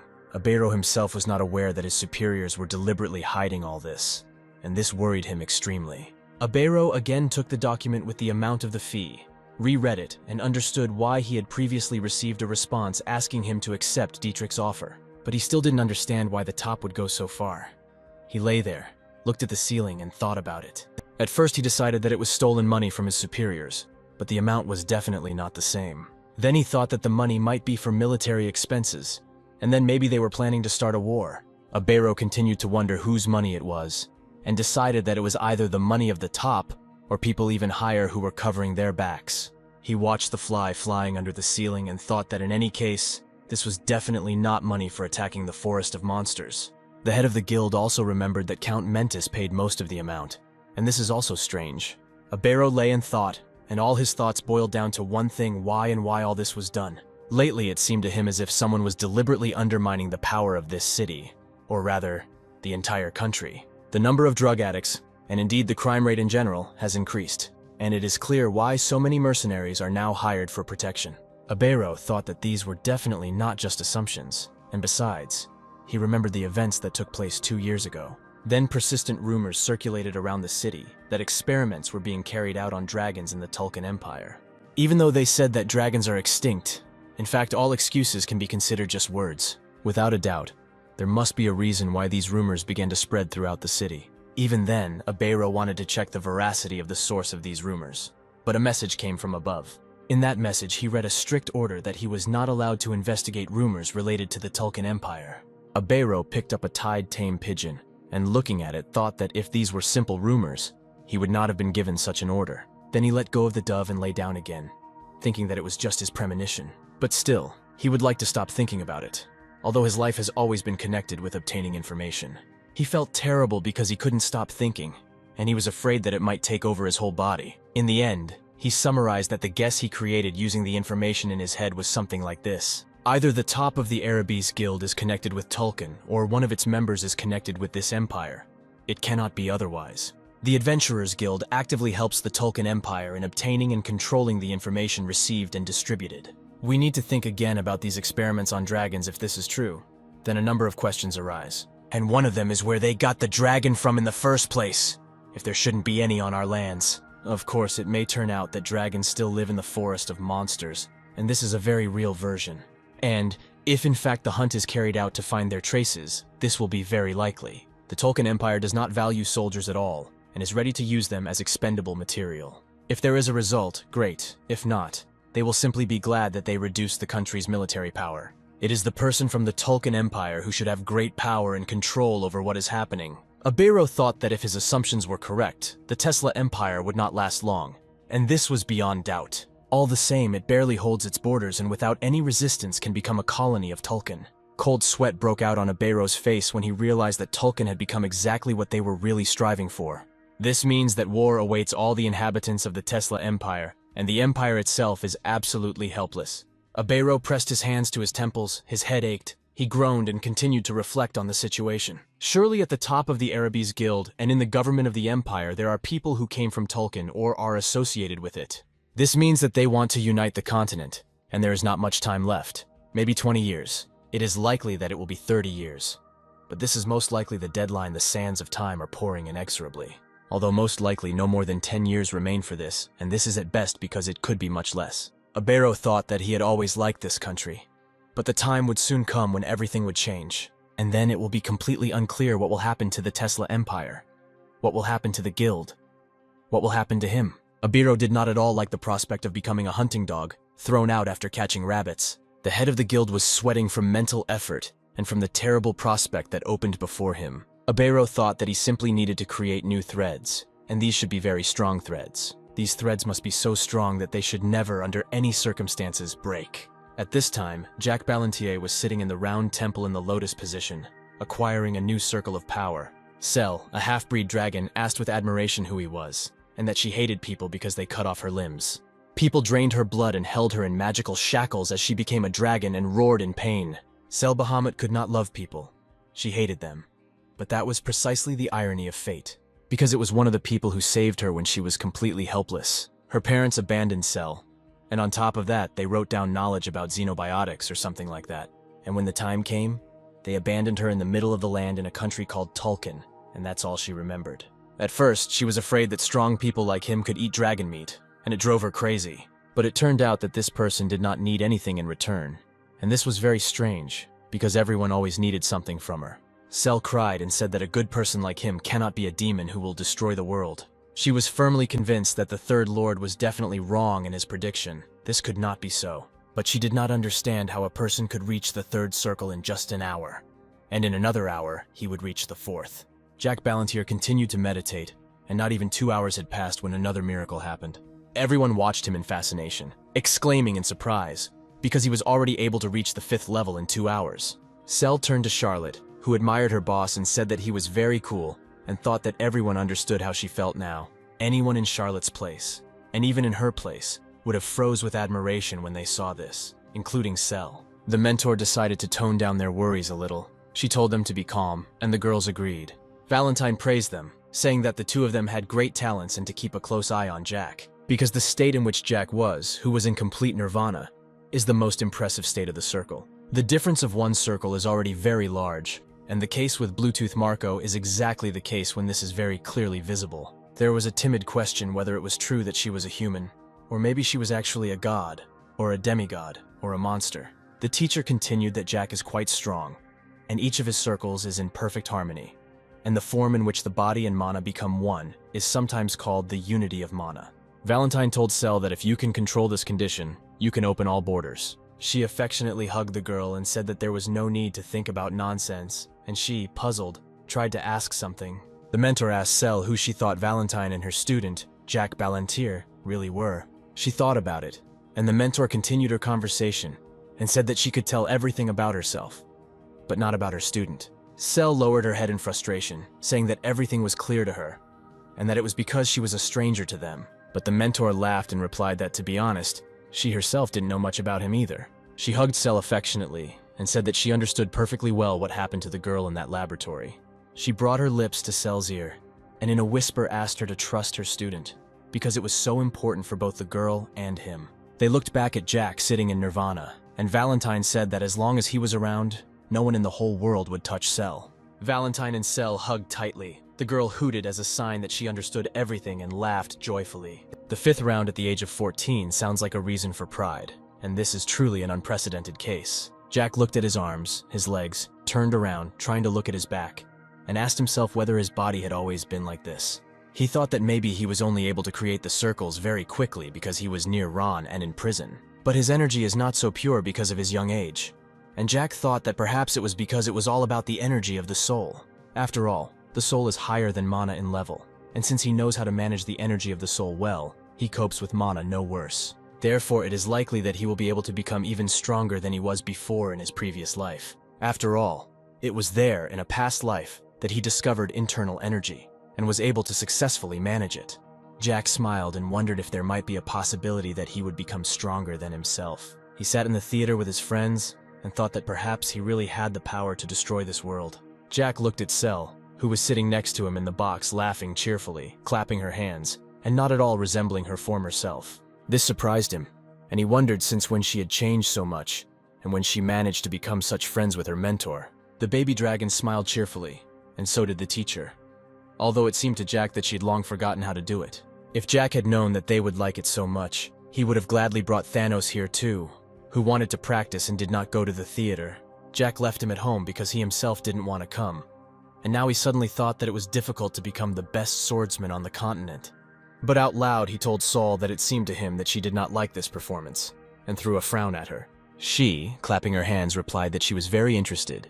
She smiled and looked very happy. Jack agreed that the production was impressive and the twists and turns were very interesting. The teacher didn't understand the twists, and asked if he meant the part where Christine turned out to be the theater ghost. Jack confirmed and said that it was simply incredible, and who would have known that the ghost was the main character. These words struck everyone, from the mentor to Charlotte. Everyone opened their mouths and looked at Jack in amazement. They objected to him that the ghost was not Christine, but a man named Eric. They definitely remembered that. Jack was embarrassed, grunted, and trying to make up for his mistake, invited his girls to go eat. The young man reminded them that the performance had already ended, and people were starting to leave, and the girls said that he was confused and was trying to change the topic. They entered a cozy, dimly lit restaurant, something like a tavern, with tables for guests and barrels filled with wine. They were greeted, asked how many there would be, and Jack said there would be 4, and they would take 1 dish to take away. Jack and the girls sat down at the table. Everyone was very joyful and remembered how much fun they had in the theater. And then he saw Abero, who was happily hugged by the waitress who served them food, and he was somewhat embarrassed. Abero also saw Jack in the company of girls, and noticed with what eyes he looked at him. The head of the guild approached Jack and said in confusion that he didn't think he would see them here, and he asked if Abero was following him. Abero laughed and said that it was not so, he just came to eat, and that the information collector would not give himself away so much. Jack retorted that Abero seemed to have a lot of time, since he was going to restaurants when he should be busy looking for his money. But Abero said that he had already found half, and Jack, grunting, replied that he was quite fast, and that he had sat down with him by chance. Abero smiled meaningfully, and said that it was his job, and Jack asked that it seemed to him that the head of the guild wanted something from him. He replied that yes, he really wanted to, but he would not talk about it here, in the restaurant, in front of everyone. Jack thought that everything was clear to him, and that the mentor stood out very much from the other visitors to this establishment. Then a handsome man approached their table and told Valentine that she was beautiful, and that he asked for the honor of sitting next to her. Jack's entire company stared at the man. They could not believe their eyes that next to them was an actor who played the role of a ghost in the play. Valentine looked at the actor with a warm, laughing look, apologized and said that she was very busy today. The actor said with regret that since she already had things to do, he would wait for the next opportunity to meet her. He asked Valentine that maybe she could tell him where she lived, and then Abero called out to him indignantly, and then he began to whisper something passionately in his mentor's ear, and she listened to him with great interest. And suddenly the actor apologetically took off and ran away, and the head of the guild looked after him contemptuously. Jack laughed and asked Abero if he thought he would pay him for his help, to which the guild leader replied that he did not expect that. Abero said that he didn't want to see something like that, scratched the back of his head, and said that he was leaving, and that very soon he would find all their money. And then Jack called out to him and invited him to have lunch with them, and he looked at his mentor and thought that she was waiting for his approval. But when Abero began to sit down at their table, Jack asked, just in case, if he had money. The head of the guild was surprised, and he explained his words that the food is not free, and he does not buy food for people who are larger than him. It was already dark, the moon had risen in the sky, and Abero blushed and slowly said that he had money. And then the waitress brought them 1 dish after another, and the head of the guild suggested that the girls eat more, and if they needed anything else, he would order it. Jack looked at him thoughtfully and mentally noted that Abero was treating the baby better than he expected. As the guild leader began to eat, Jack asked him directly why he decided to accept Dietrich's request. Abero clutched the fork in his hand and said that he did so because it was an order from his superiors that could not be disobeyed. Jack chuckled and with a wry smile, asked if his words meant that the head of the guild was a puppet for them. And he, leaning over the table, slowly said that for them, he was, rather just a tool that was convenient to use. Jack noticed that Abero had also suffered, and asked if he had actually found half the amount that was promised in the contract. And I heard from him an amount that made me choke and couldn't breathe for a long time, and this amount was 500,000 gold. He coughed and asked if he was sure that such a sum should be paid for him alone, and that perhaps it was 50,000, but Abero confirmed his words. Jack asked where Dietrich got such a talent for making money, and why he decided to spend as much as 500,000 gold. Abero, continuing to wield his fork in his plate, replied that it seemed to him that Dietrich had several businesses. Jack asked if Abero was testing him now because his answer was too vague, which could mean he was monitoring his reaction. Abero replied that apparently there is something in these businesses that Dietrich is involved in, but he cannot talk about them for free. Jack squeezed Abero's shoulder tightly and told him that he had not asked for this, and then invited him to eat quickly, and that he would pay half. Jack explained once again to the head of the guild that he had already said that he does not buy food for those who are larger than him. Abero was surprised and asked if he should not pay for one person out of 5, that is for himself, and Jack replied that he did not, because Jack was originally going to eat alone, but since Abero interfered, he will have to pay half. Abero laughed. What nonsense. But Jack squeezed his shoulder even tighter and asked if he would pay. And then he laughed and said that he was joking, to which Abero replied that that was enough jokes, and that he would pay for everything. He smiled slyly and said that Jack should consider this a gift from the underworld where they live. Jack replied that if Abero finished his case correctly, then a gift from the underworld might not be needed. They both laughed. The head of the guild smiled wryly and said that it was interesting, and Jack replied that it was really a joke. But then time ran out, and the silhouette of the mentor, flashing with a blinding light, began to fade, and then she disappeared, causing Abero's surprise. But she didn't completely disappear, but turned back into a small doll that seemed completely helpless. Abero couldn't believe his eyes. He jumped up and, looking with wide eyes at the doll, asked what it was. Jack took the doll in his arms and replied that of course he didn't care if Abero talked about it, but it would be better if he kept silent if possible. The head of the guild turned aside and muttered that, of course, everything he saw would remain a secret. Jack said that no one would take his word for his secret with his mentor, although it didn't matter to him, even if everyone in the world knew about it. When they said goodbye to the head of the guild on the street, Jack thought that Abero himself thought that she was simply using transformation. The head of the guild himself scratched his head in puzzlement, and then said that he had to go, and the whole company wished him to be careful. Abero turned around and walked away. Jack waved his hand, and the teacher in his arms said what she thought.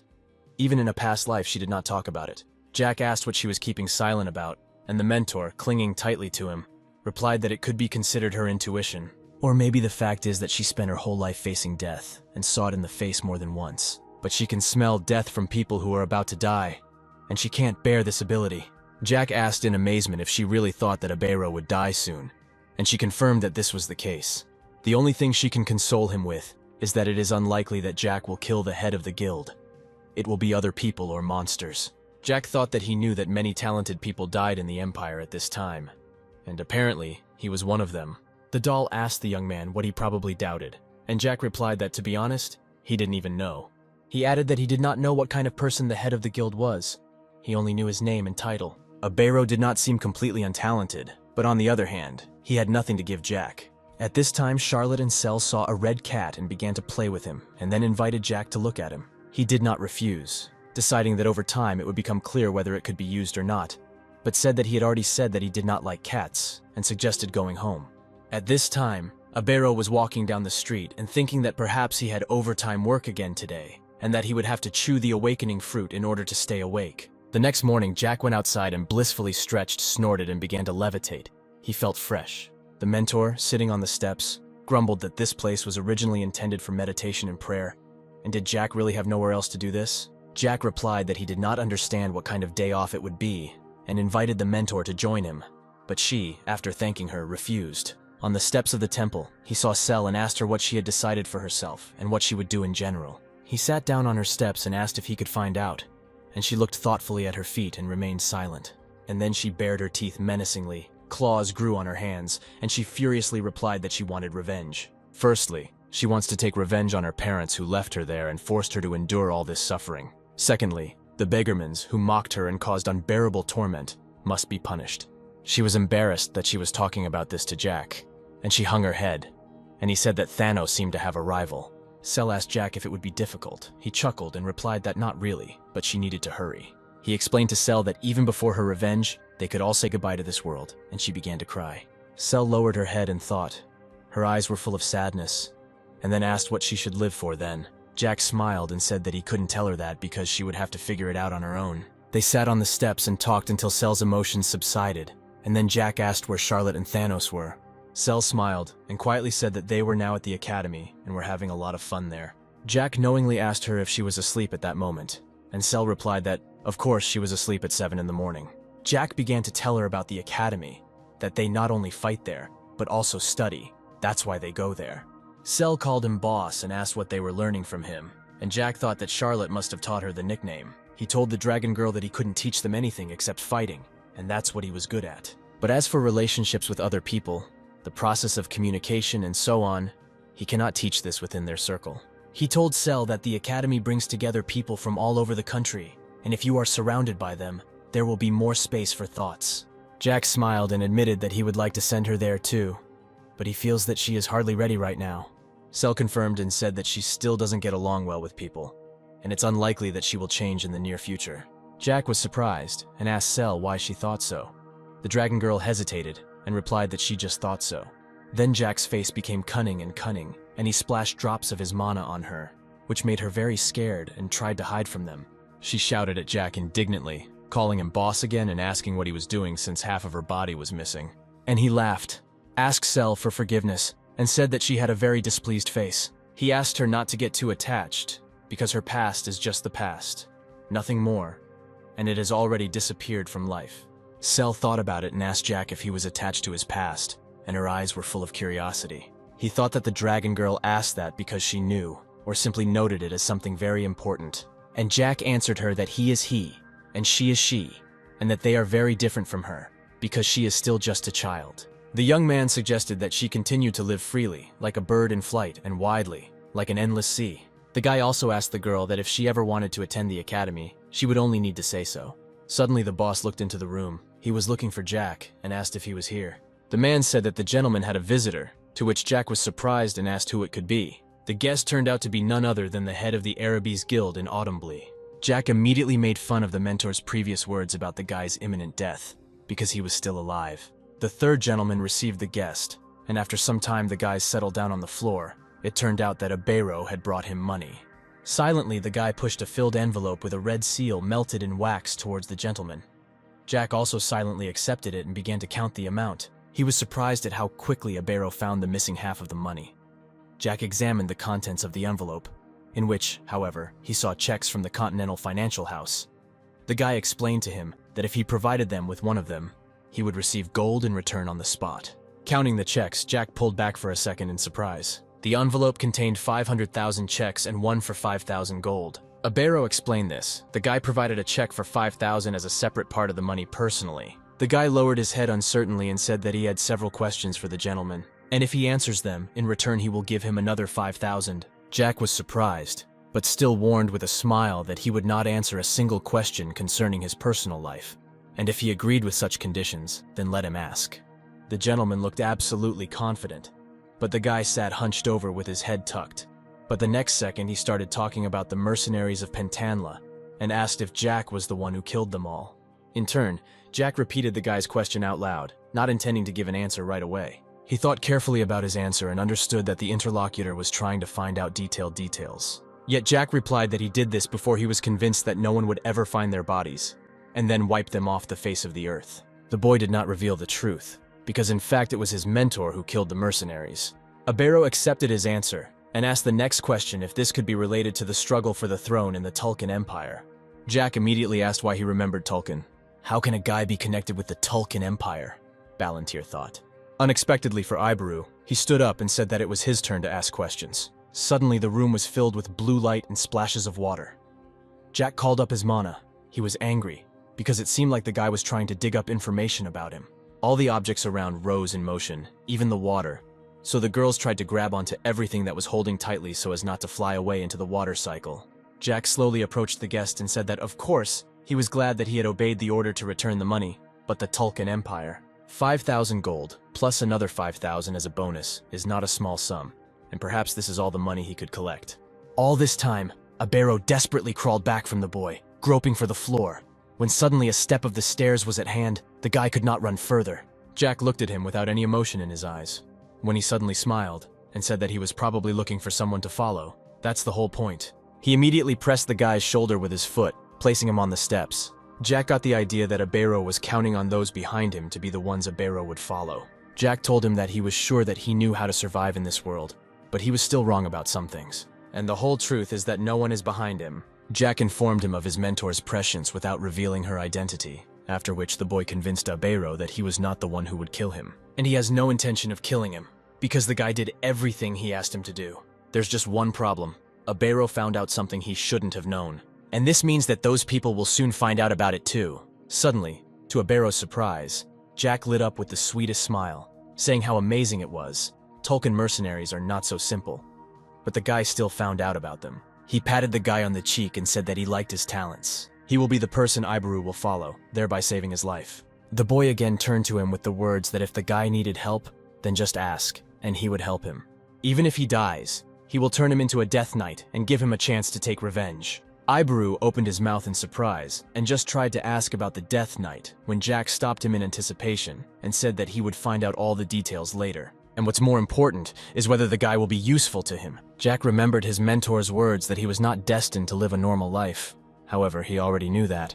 He remembered all his close comrades from the academy, after which Jack promised himself that he would make them an integral part of the future. He also wondered whether Abero would become as integral a part. Suddenly the guy asked the gentleman a question about who he was, to which the gentleman replied that he was a little embarrassed to say this, so he would soon see everything for himself. Jack immediately asked Abero if he liked fishing. In response, the guy only dumbfoundedly repeated his question. Jack explained that he didn't mean that boring fishing where you catch fish with the current, but real fishing, about fun. Meanwhile, a man came to the premises of the Arabies Guild. A girl met him and said that he had arrived on time. She warned him that the head of the guild was looking for him, and for further conversation he should find him. The guest recalled facts about the head, how he worked all night with a serious face. The guildmaster is indeed a very competent person, not only because he became the head at such a young age, he also has an extraordinary mind and impressive instincts. The visitor assumed that he could not recycle, because he had not done this for many years. Nevertheless, he knocked on the head's office and asked to enter. He found Abera thoughtful and serious, and Jack, Sel, and the mentor were also present in the office. Jack sat upset, his hands tied with a tight rope behind his back, and tears came out of his eyes.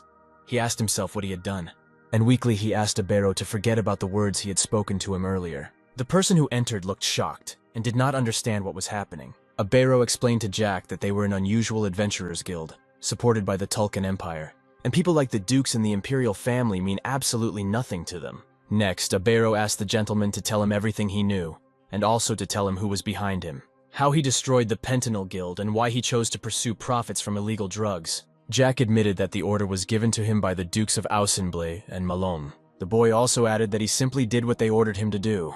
After listening to him, Abero ordered Taliso to send a letter to his superiors, and indicate in it that the dukes were planning something. Taliso was surprised by this behavior of the head, and asked him how their guild could be connected with the dukes. The answer was a furious blow to the table. Abero was angry. He shouted to the guy that now was not the time for questions. And how did he not yet understand that their lives were in danger? He also told the guy that he had been given an order to fulfill Dietrich's demand and his failure. He then asked if he had any ideas for fulfilling this requirement. Taliso hesitated because a newcomer like him could not know about this. But Abero sighed and asked him not to pretend to be innocent. The Tulkun Empire did not have a goal to kill Dietrich because he is just a puppet. They could simply leave him alone and use him. But the Duke's entire family is involved in the thick of things. And as a result, Dietrich is dead. The Duke's family, and possibly the entire kingdom, are about to move against the Tulkun Empire, which is happening right now. Placing his palm on Taliso's, Abero apologized for the entire performance that he had previously performed in front of him. He reported receiving another order to get rid of the guy if he dared to betray the Tulkun Empire, and perhaps Taliso received exactly the same one. Get rid of him if he gets in the way of the Tulkun Empire. After his words, Abero became gloomy and asked if the guy understood why he was saying all this. Taliso hesitated for a second, and then his face changed, and with a grin he said that he knew about everything from the beginning. He was just pretending. Suddenly Jack began to spin, and hesitantly asked if he could be free, after which the frightening sounds of boots were heard on the floor, and then a rough kick. Taliso silenced the boy. He threatened him that if he did not sit still, he would sell him as a slave. Tears came out of Jack's eyes, and he apologized and fell silent. Taliso began to verbally mock him for his pathetic apologies and vulnerability. For a second, Abero interrupted the guy in his remarks, still calling him a newcomer. He confidently walked towards him, assuring him that Abero was only watching him but did not know who he was. After which the guy admitted that he was actually a servant of the secret organization of the Malin family. Abero was horrified by his words. When mana wielders become mages or swordsmen, people who specialize in killing, such as Bentamun from the Pentanil Guild, people like them usually use something like a dagger. The world turns to such people as assassins or cleaners. Noble families have among their soldiers both normal swordsmen and magicians, as well as a separate team of cleaners, and the Duke's family is no exception. Gloomy as a cloud, Abero asked the guy if the Duke of Malin was one of the culprits. With wild eyes, Tolisso muttered that a few minutes ago he was talking about everything, as if he knew what was happening. Is he now so confident in his words? Abero replied that he had previously had suspicions, which were confirmed. At this moment, the rope tying Jack's hands fell away, and he stood up, saying that something interesting was about to begin. Maybe he should become an actor, because he endured this whole performance for so long, and created drama on his face. A young actor who can burst into real tears, what do they think about it? An hour earlier, Abero had asked the third gentleman whether there really could be an assassination attempt on him, given that he oversees the largest branch of the guild. Jack replied that this should not happen in response. The guy inquired about the reliability of the mentor's information about his death. Jack corrected him by saying that this is not called information, but intuition. Jack also added that his mentor's intuition is correct 99% of the time. Therefore, the prediction that the guy will die is true without a doubt. The young master asked him if they had told him, but he found out that the guild was a puppet of the Tulkun Empire. And now he's in search of a new rope that he could grab onto. Even if Jack found out, it wouldn't mean anything. Afterwards, Jack asked if the guy had seen the main guildmaster. He answered in the negative. So it was not for nothing that Abero called himself a tool, Jack thought to himself, and then said with a smile how it happened that, being the head of the guild branch, the guy did not meet with the main guildmaster. This is obvious. He recognizes Abero's strength, but while using him, he does not intend to reveal his own. Isn't the guy glad that his powers were recognized by the Tulkun Empire? Abero was deeply immersed in his thoughts. He wondered why no attempt was made to convince him. Why didn't they even say anything? And what was he thinking about that led to this result? He came to the conclusion that the guild did not trust him. There is a high probability that the higher ranks are planning to fill the guild with their own people, and in his place, they are most likely already considering another candidate capable of leading it. In the present time, he acts secretly, but there is someone in the guild who is watching him. Jack interrupted his thoughts and asked what if the guy was killed? How would they then fill the empty manager's position? After all, it is quite possible that someone is already ready to take Abero's position. As a great thinker, Jack advised him that the guild would not use a simple guy. This person will definitely be their subordinate and experienced, perhaps someone slick and good at hiding their intentions. And this person could very likely be from Abero's circle. Jack advised him to think about those people who had been around him lately. Some experienced and difficult to read, some associated with the Arabi's guild. After thinking a little, Abero remembered Tolisso, because he fits all the characteristics. A man with silver hair and scars all over his body, who joined the guild a few months ago. Jack was lost in thought, remembering his first meeting with Tolisso. He remembered that on the day they first met, they bumped into each other on the stairs. When meeting him, Jack experienced strange feelings. The guy had feigned facial expressions, and his steps were very fast and quiet. At least he has the seventh circle, but he is somewhat suspicious. In turn, Abero told Jack that Tolisso's ability to gather information was amazing. Sometimes he does idiotic things and has a stupid expression on his face. He seemed clumsy to some extent, and he thought that Tolisso was a spy sent by another guild or nobles. Jack smiled and said that it was time to get down to business. It would be interesting to learn everything personally from him. Present time, Cell and the mentor sat quietly, without interfering, but the girl was very worried about what was happening. With quiet steps, Jack made his way to Tolisso. He was already bored, so now it should be fun. Looking into Tolisso's eyes, he said that, nevertheless, it was a pity that he gave up so quickly. After all, as you might have guessed, one of those people was still the Duke of Malin, and Jack needs to get rid of so many more people.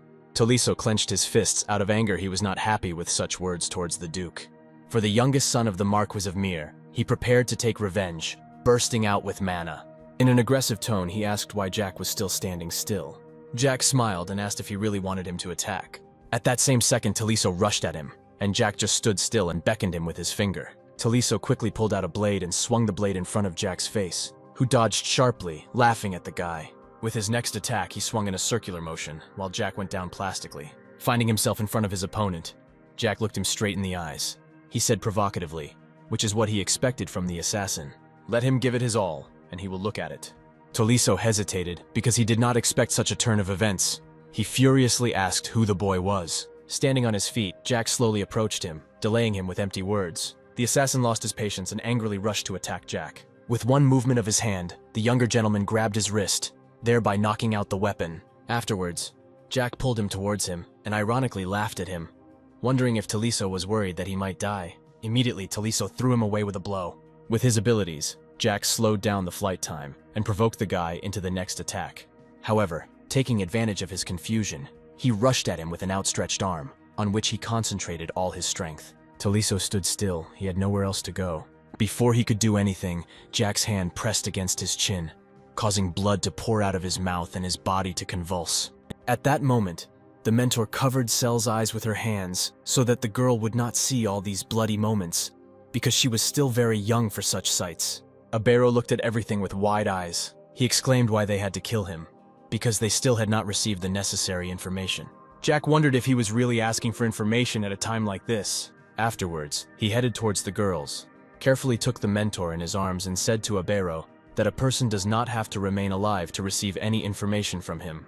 When asked by his mentor if he wanted to create a Death Knight, Jack answered positively. After listening to Jack, the mentor was convinced that he had done everything right. Suddenly, Jack remembered the Punishing Knight. Punishing Knight, magic that resurrects a corpse, and one of the hallmark spells of dark magicians. When introduced to dark magic, magicians also start with this spell, but this does not mean that it is easy to create in order to resurrect the owner of the seventh circle and make him a Death Knight.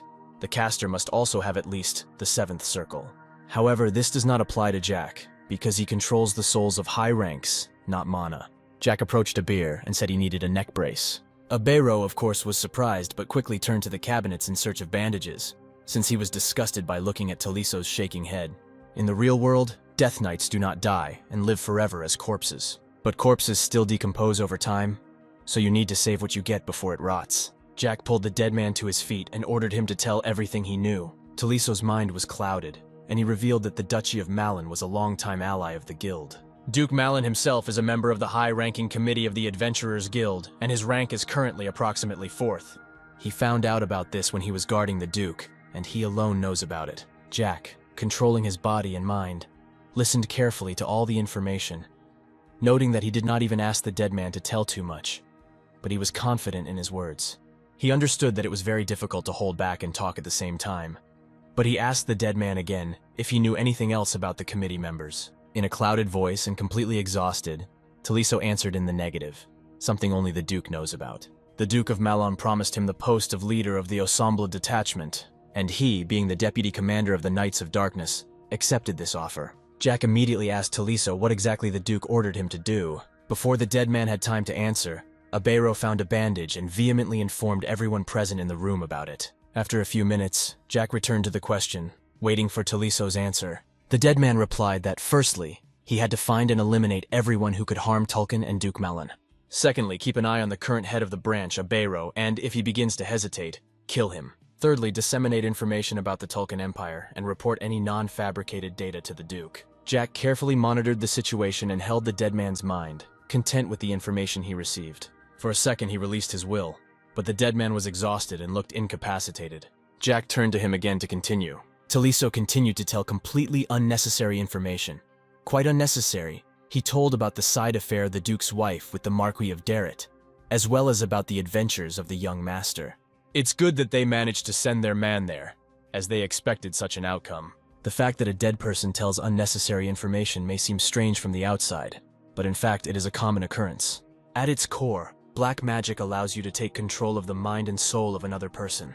Black magic has the ability to break and enslave the human soul. Therefore, Taliso is different from the man who tried to kill Jack 5 minutes ago. His soul belongs to the third master, and he recognizes him as his master. Having received the information, Jack summed up the results. They managed to find out that the Adventurers Guild is controlled by the Organization Committee, which in turn maintains ties with the Tulkin Empire, and no one knows the members of the committee except themselves. Judging by the Tesla Committee, this is a branch of an organization with committees in different countries. Duke Malin is 4th in importance, which means there are 3 people above him. Jack stated that the information was not as useful as he expected. Abero stood silently next to the gentleman. He was still stunned by everything that happened. Jack repeated to Abir that he wanted the guy to see with his own eyes what kind of person he was, and then make a decision.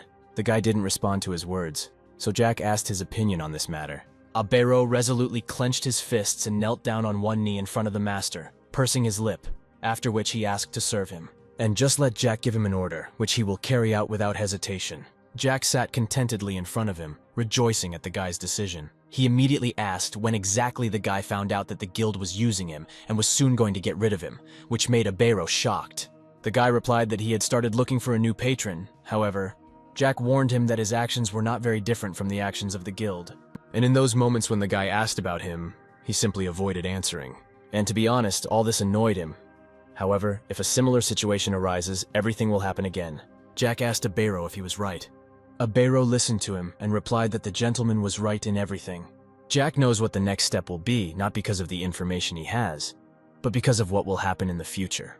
The current Emperor of Tulkun is ill, and he will die in 4 years due to the deterioration of his health. After his death, a full-scale battle for the throne will begin. Soon the hardliners will win, and the current crown prince will become emperor, and a continental war will begin.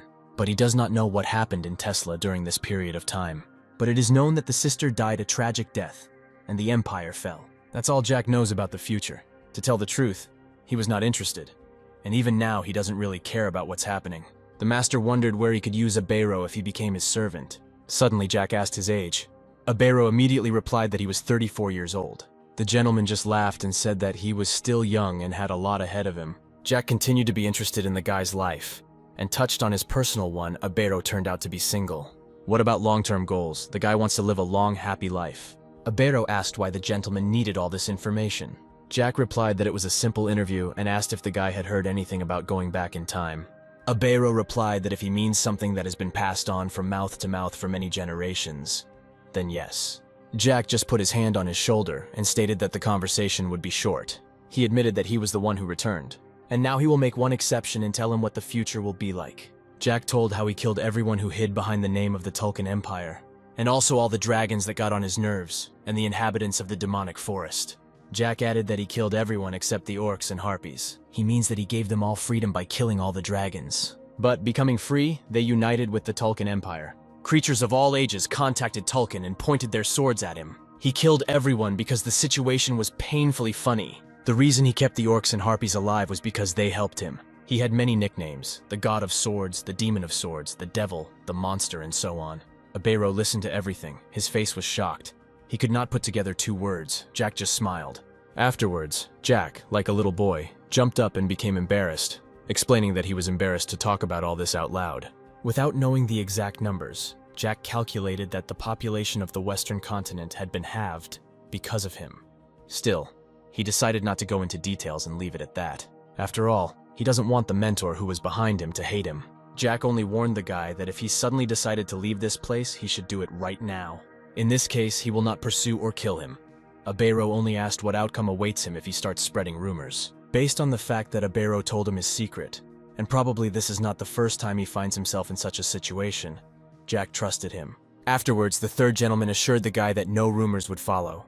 Abero was lost in his thoughts. This child, or rather man, is different from everyone he has ever met. On top of all this, Jack is one of those people who doesn't defy common sense. The group of assassins of Duke Malin and its vice-captain, owners of the Seventh Circle, Abero was tormented by the question of how such a kid as Jack killed Taliso. He was haunted by the fact that Jack had dealt with him too easily. In addition, the master not only killed Taliso, but also revived him. Ibaru realized that all this was black magic that the boy possessed. He had read about this in old memoirs, going back in time and knowing the future.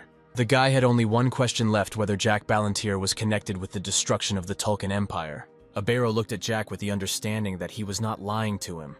His own instincts and intuition told him so. Clenching his fist to the limit, he understood one thing: this man would become a king.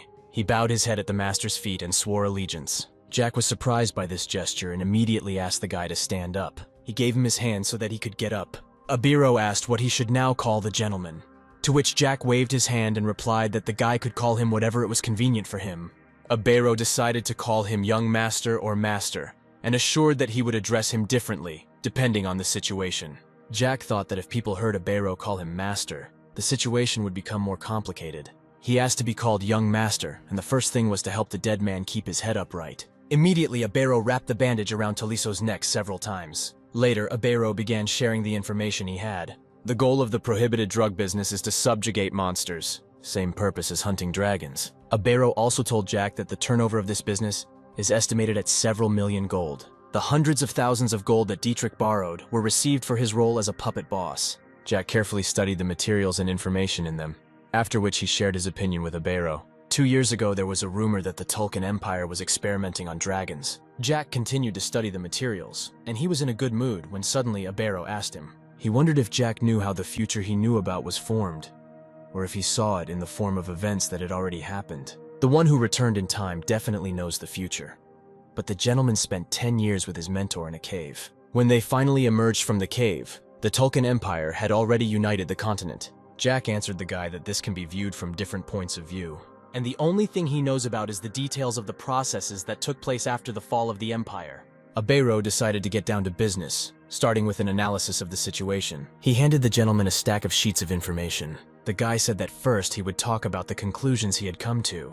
On the map sheet, he indicated a new internal logistics route, after which he clearly indicated the territories of the Marquis of Darrett, the Marquis of Herman, and the Duke of Malin.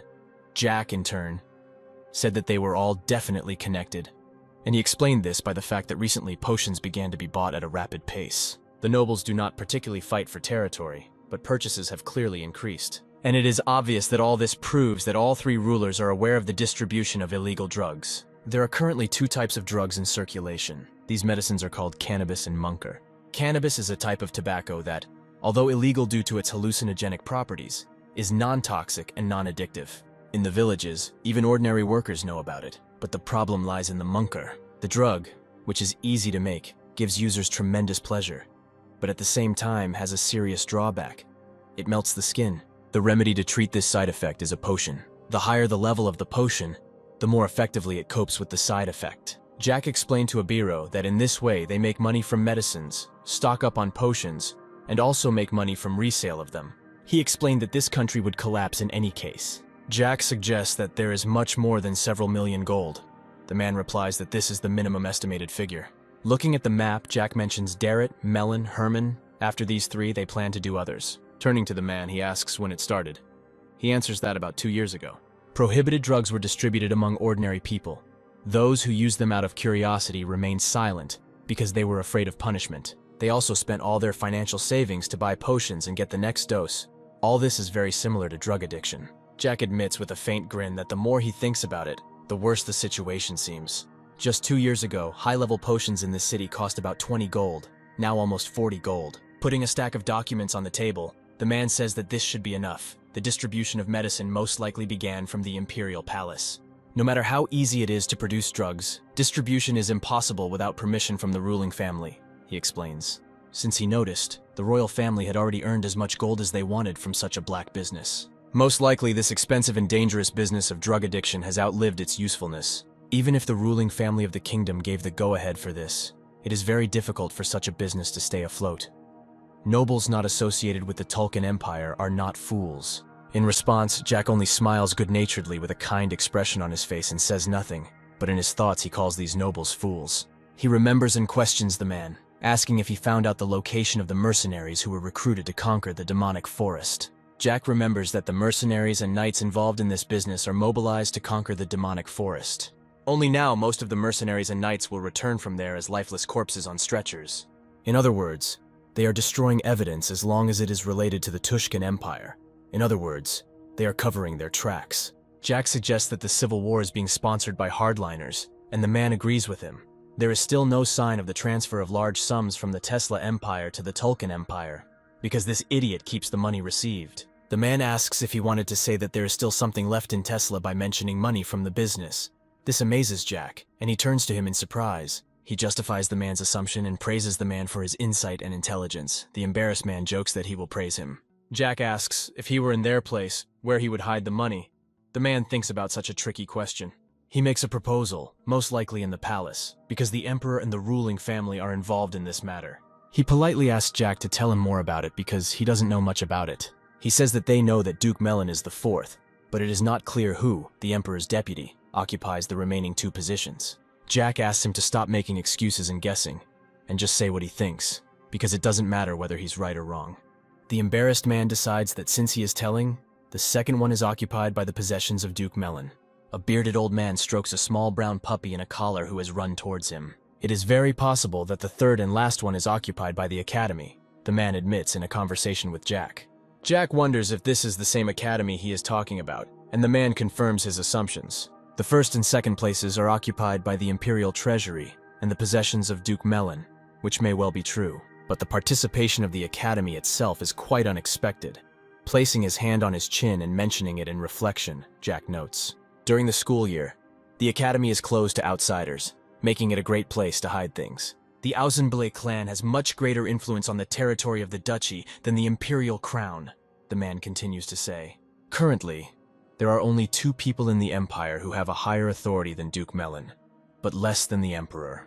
This is the head of the Ausenblay family, the Duke of Ausenblay, and the director of the notorious Rommel Academy. Jack, listening to this information, thinks about it. 3 families that form the backbone of the entire Tesla empire, 2 of which are not ruling, but rather managers from the shadows. The emperor's ruling family, the Melon family, and the Ausenblay family are the 3 pillars that hold and control the entire empire. Now he understands what he is driving at. All the main forces of the empire have joined the hard line of Tolkien. If everything had been different, the Tesla empire would not have fallen like this from the terrible prevalence of drug addiction and death from it. He can say for sure that either Director Rommel or the Duke of Ausenblay has definitely teamed up with the Tolkien Empire in a conspiracy. Jack asks if he thinks this is all Director Rommel's doing. The blonde admits that he knows that he has a special relationship with the Duke, but Jack convinces him that we are talking about simple mutual assistance. He asks the blonde's opinion, offering to listen to the reasons for doubts about Rommel, the director of the academy. 2 girls with green and platinum hair eavesdropping on their conversation realize that they are discussing something important. At this time, the blonde man in the room, pouring a drink into a glass, says that it is impossible not to notice the influence of Rommel in the state. 7 years have passed since he retired and transferred the dukedom to his son, yet more than half of the aristocracy follow him. Jack notes with a sigh that this is something new, although he is not particularly interested in the state of affairs in their empire. He wonders if the Duke of Ausenblay will retain his influence, then the director will become only a symbolic figure. In this case, the real owner will be the Duke of Ausenblay, Jack suggests. The blonde tells him that this is a problem. He asks why. Duke Frederick Ausenblay, at whose disposal the lands are, is a very capable person. He can even be called outstanding. But even he could not escape the shadow of Director Rommel, since he is too influential at the moment in the political arena of the empire. In addition, the blonde shares. They say that the owner of the magic tower is undergoing closed training. This interested Jack, who was previously distracted by wine. Putting down the bottle from which he was pouring the last drops of liquid, he clearly became nervous and said that he remembered such a person, the owner of the tower. He says that he was amused that he wanted to make him his student, although lately I haven't heard from him. There are rumors that this tower master could become a master with a very strong 10th circle. If the 3rd master of the Tesla Empire, known as the Master of the Magic Tower, becomes their subordinate, then it cannot be ignored. The director's 2nd son is the commander of the Imperial Guard. Jack asks if he is in the 10th circle. The blonde confirms his assumption. Based on this, Jack concludes that they should be much more careful. It is impossible for a man of such high position not to know what is happening within the empire, and yet he does nothing. Picking up his brown puppy from the ground, the old man calls him Yongseok and complains that he ran away from the dorm again. Jack asks what the blonde means. He looks up with a thoughtful face and explains that they have different views. On the one hand, this is an uprising, against the backdrop of a magic staff covered in blood with a bloody crown, a symbol of power. Jack notes in his thoughts that this is very different from the future that he knows. The master of the magic tower, who followed the director of the academy for 30 years, is in political conflict with the current Duke of Ausenblay and the head of the Imperial Knights. But they are all definitely connected to Ausenblay. Perhaps he is the most dangerous in the empire, the blonde notes in the story. Jack says that this is funny and asks what is on the other side. The blonde tells him that he is a double agent.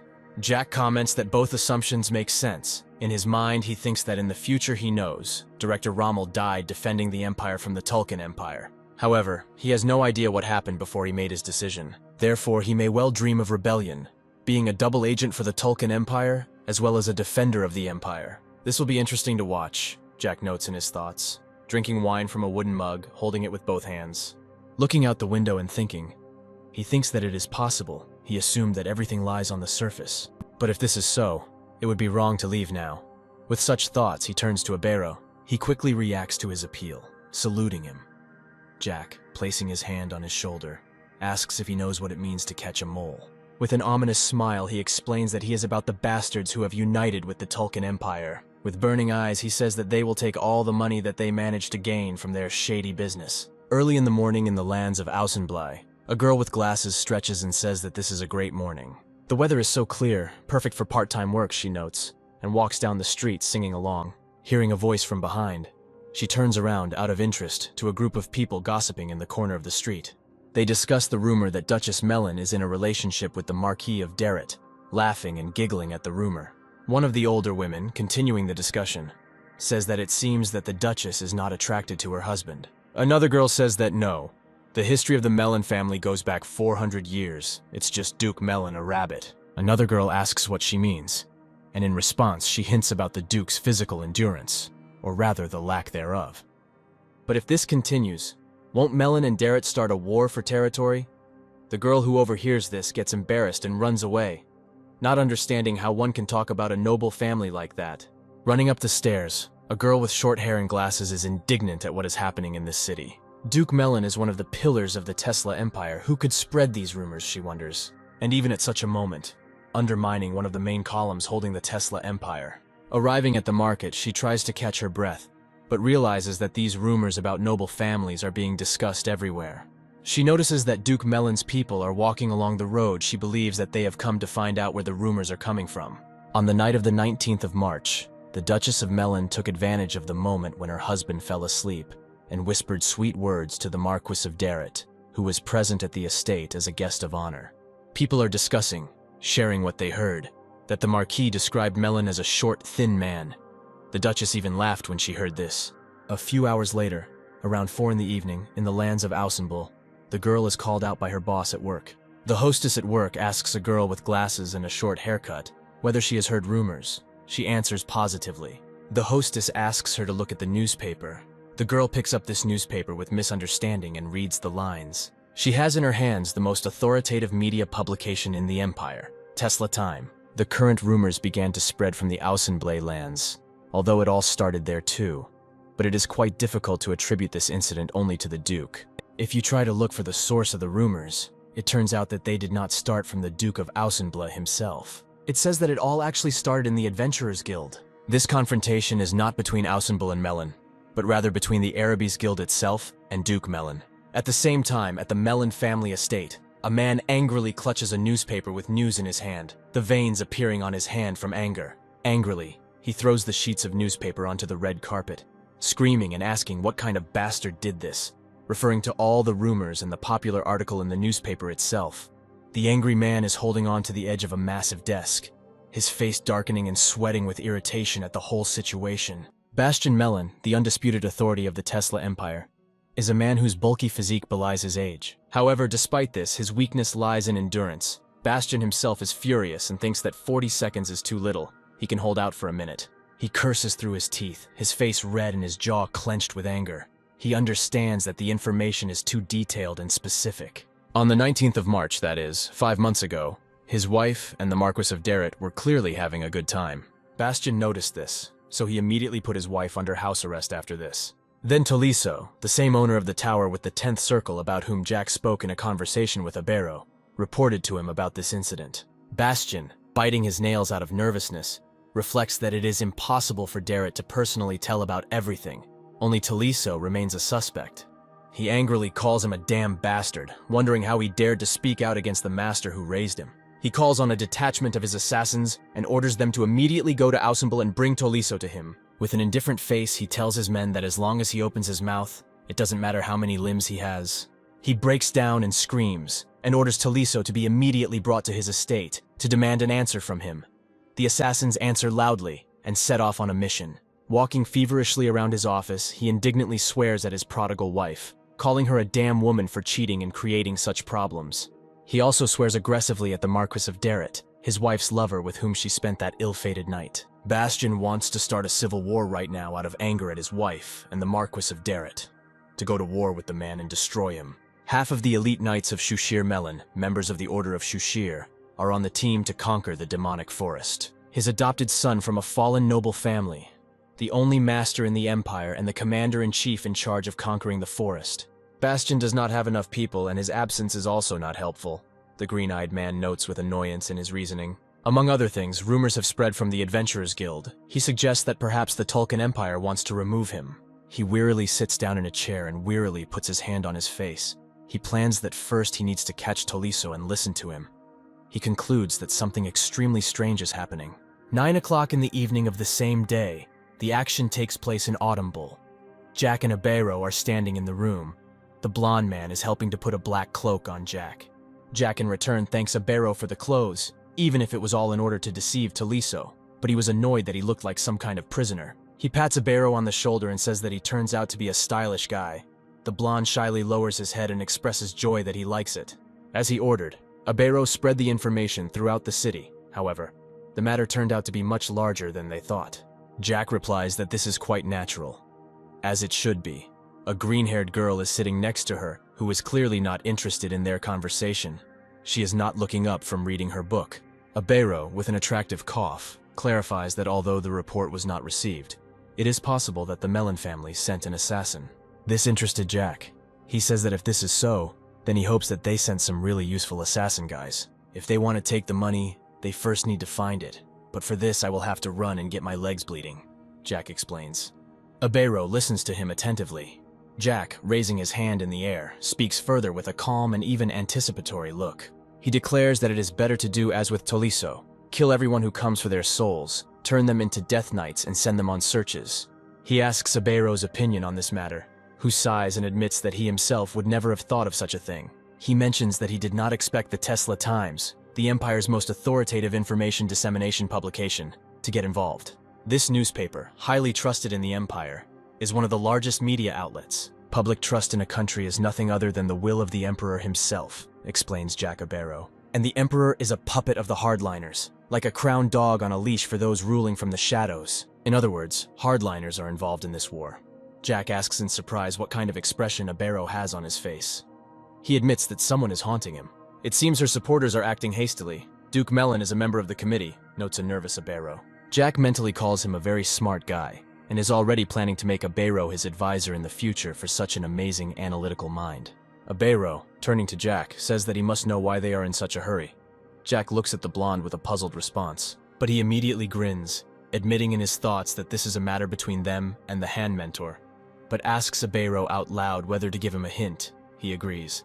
Jack asks why he thinks it's about hardliners, and Abero is amazed at what he heard. Jack explains that he literally has it all. The hardliners who want to unite the continent are a very aggressive group of people. On the other hand, moderates adhere to the opposite ideology to that of the hardliners. They do not want war on the continent. For the sake of the survival of the Tesla Empire, it is much more profitable to unite with supporters of moderate views, says Jack. He asks Abero why Duke Melon and the Emperor are collaborating with the hardliners. Abero honestly admits that he doesn't know. The Tulkun Empire conducted experiments on dragons, in other words, experiments with genes. The essence of these very experiments was immortality. Amazed by this information, Abero clarifies that the committee is an organization created to find immortality. Jack, with a satisfied look, says that the blonde is exactly 70% correct in his assumption. The Emperor and the Duke are people who are missing something in life, Jack explains to the blonde man. The reason they cooperate with the hardliners is because they are promised more than they currently have. Immortality, experiments on dragons, always seemed strange to him, and no materials he could find traces of her past or origin. Moreover, no one in the city had ever seen her before, a girl with platinum hair and white eyes. It turns out that the girl named Cell, who is with Jack, is along with the girl with green hair. Abero suggests that Cell is actually a dragon. Jack happily confirms his arguments. Stunned and slightly sad, Abero asks Jack if he really brought her from the Tulkun Empire. With a charming smile, he admits this. He reveals that it was she, Cell, the dragon girl, who brought him to the estate that late night. His immersion in memories is interrupted by the blonde saying that he doesn't think everything is that simple, asking if Jack destroyed the laboratory. With joy, Jack waves his hands and declares that it burned to the ground. The only thing that could be found related to the research was ashes. If this is the case, then the hardliners have no choice but to hurry up. Surely there must be people in the neighboring Ishmael Empire collaborating with the hardliners of the Tesla Empire, and in its neighboring country, and in its neighboring country, and so on down the list.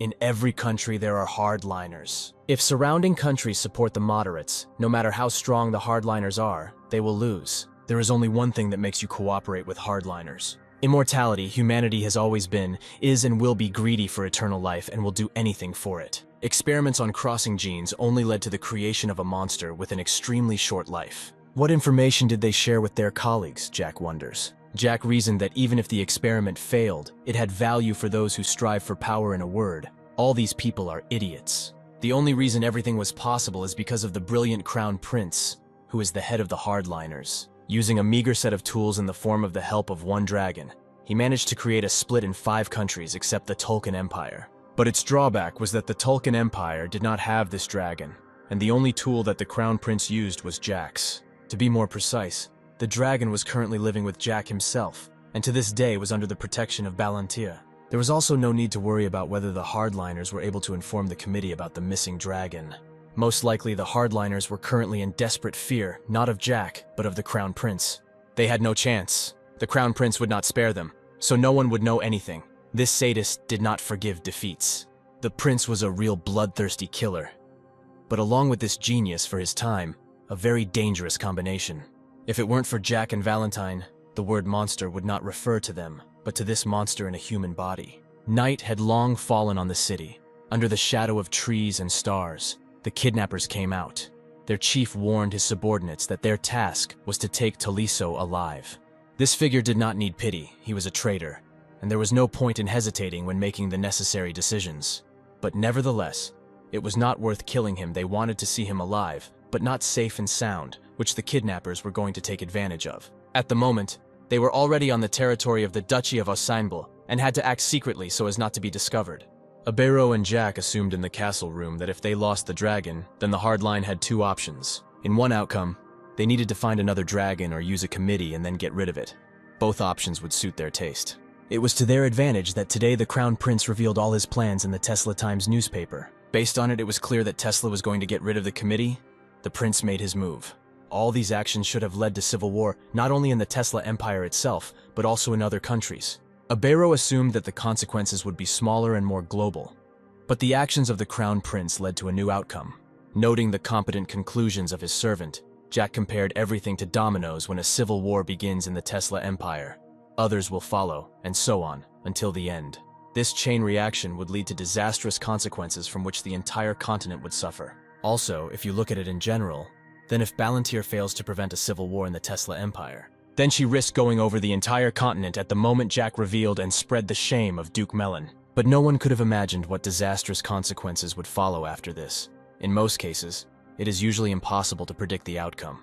But Jack was not an ordinary person, and this was something he could do, because he knew the future. At the moment, a real duel of sharp minds has unfolded. On the one hand, the Crown Prince, who made his move, on the other, the third gentleman, making a response.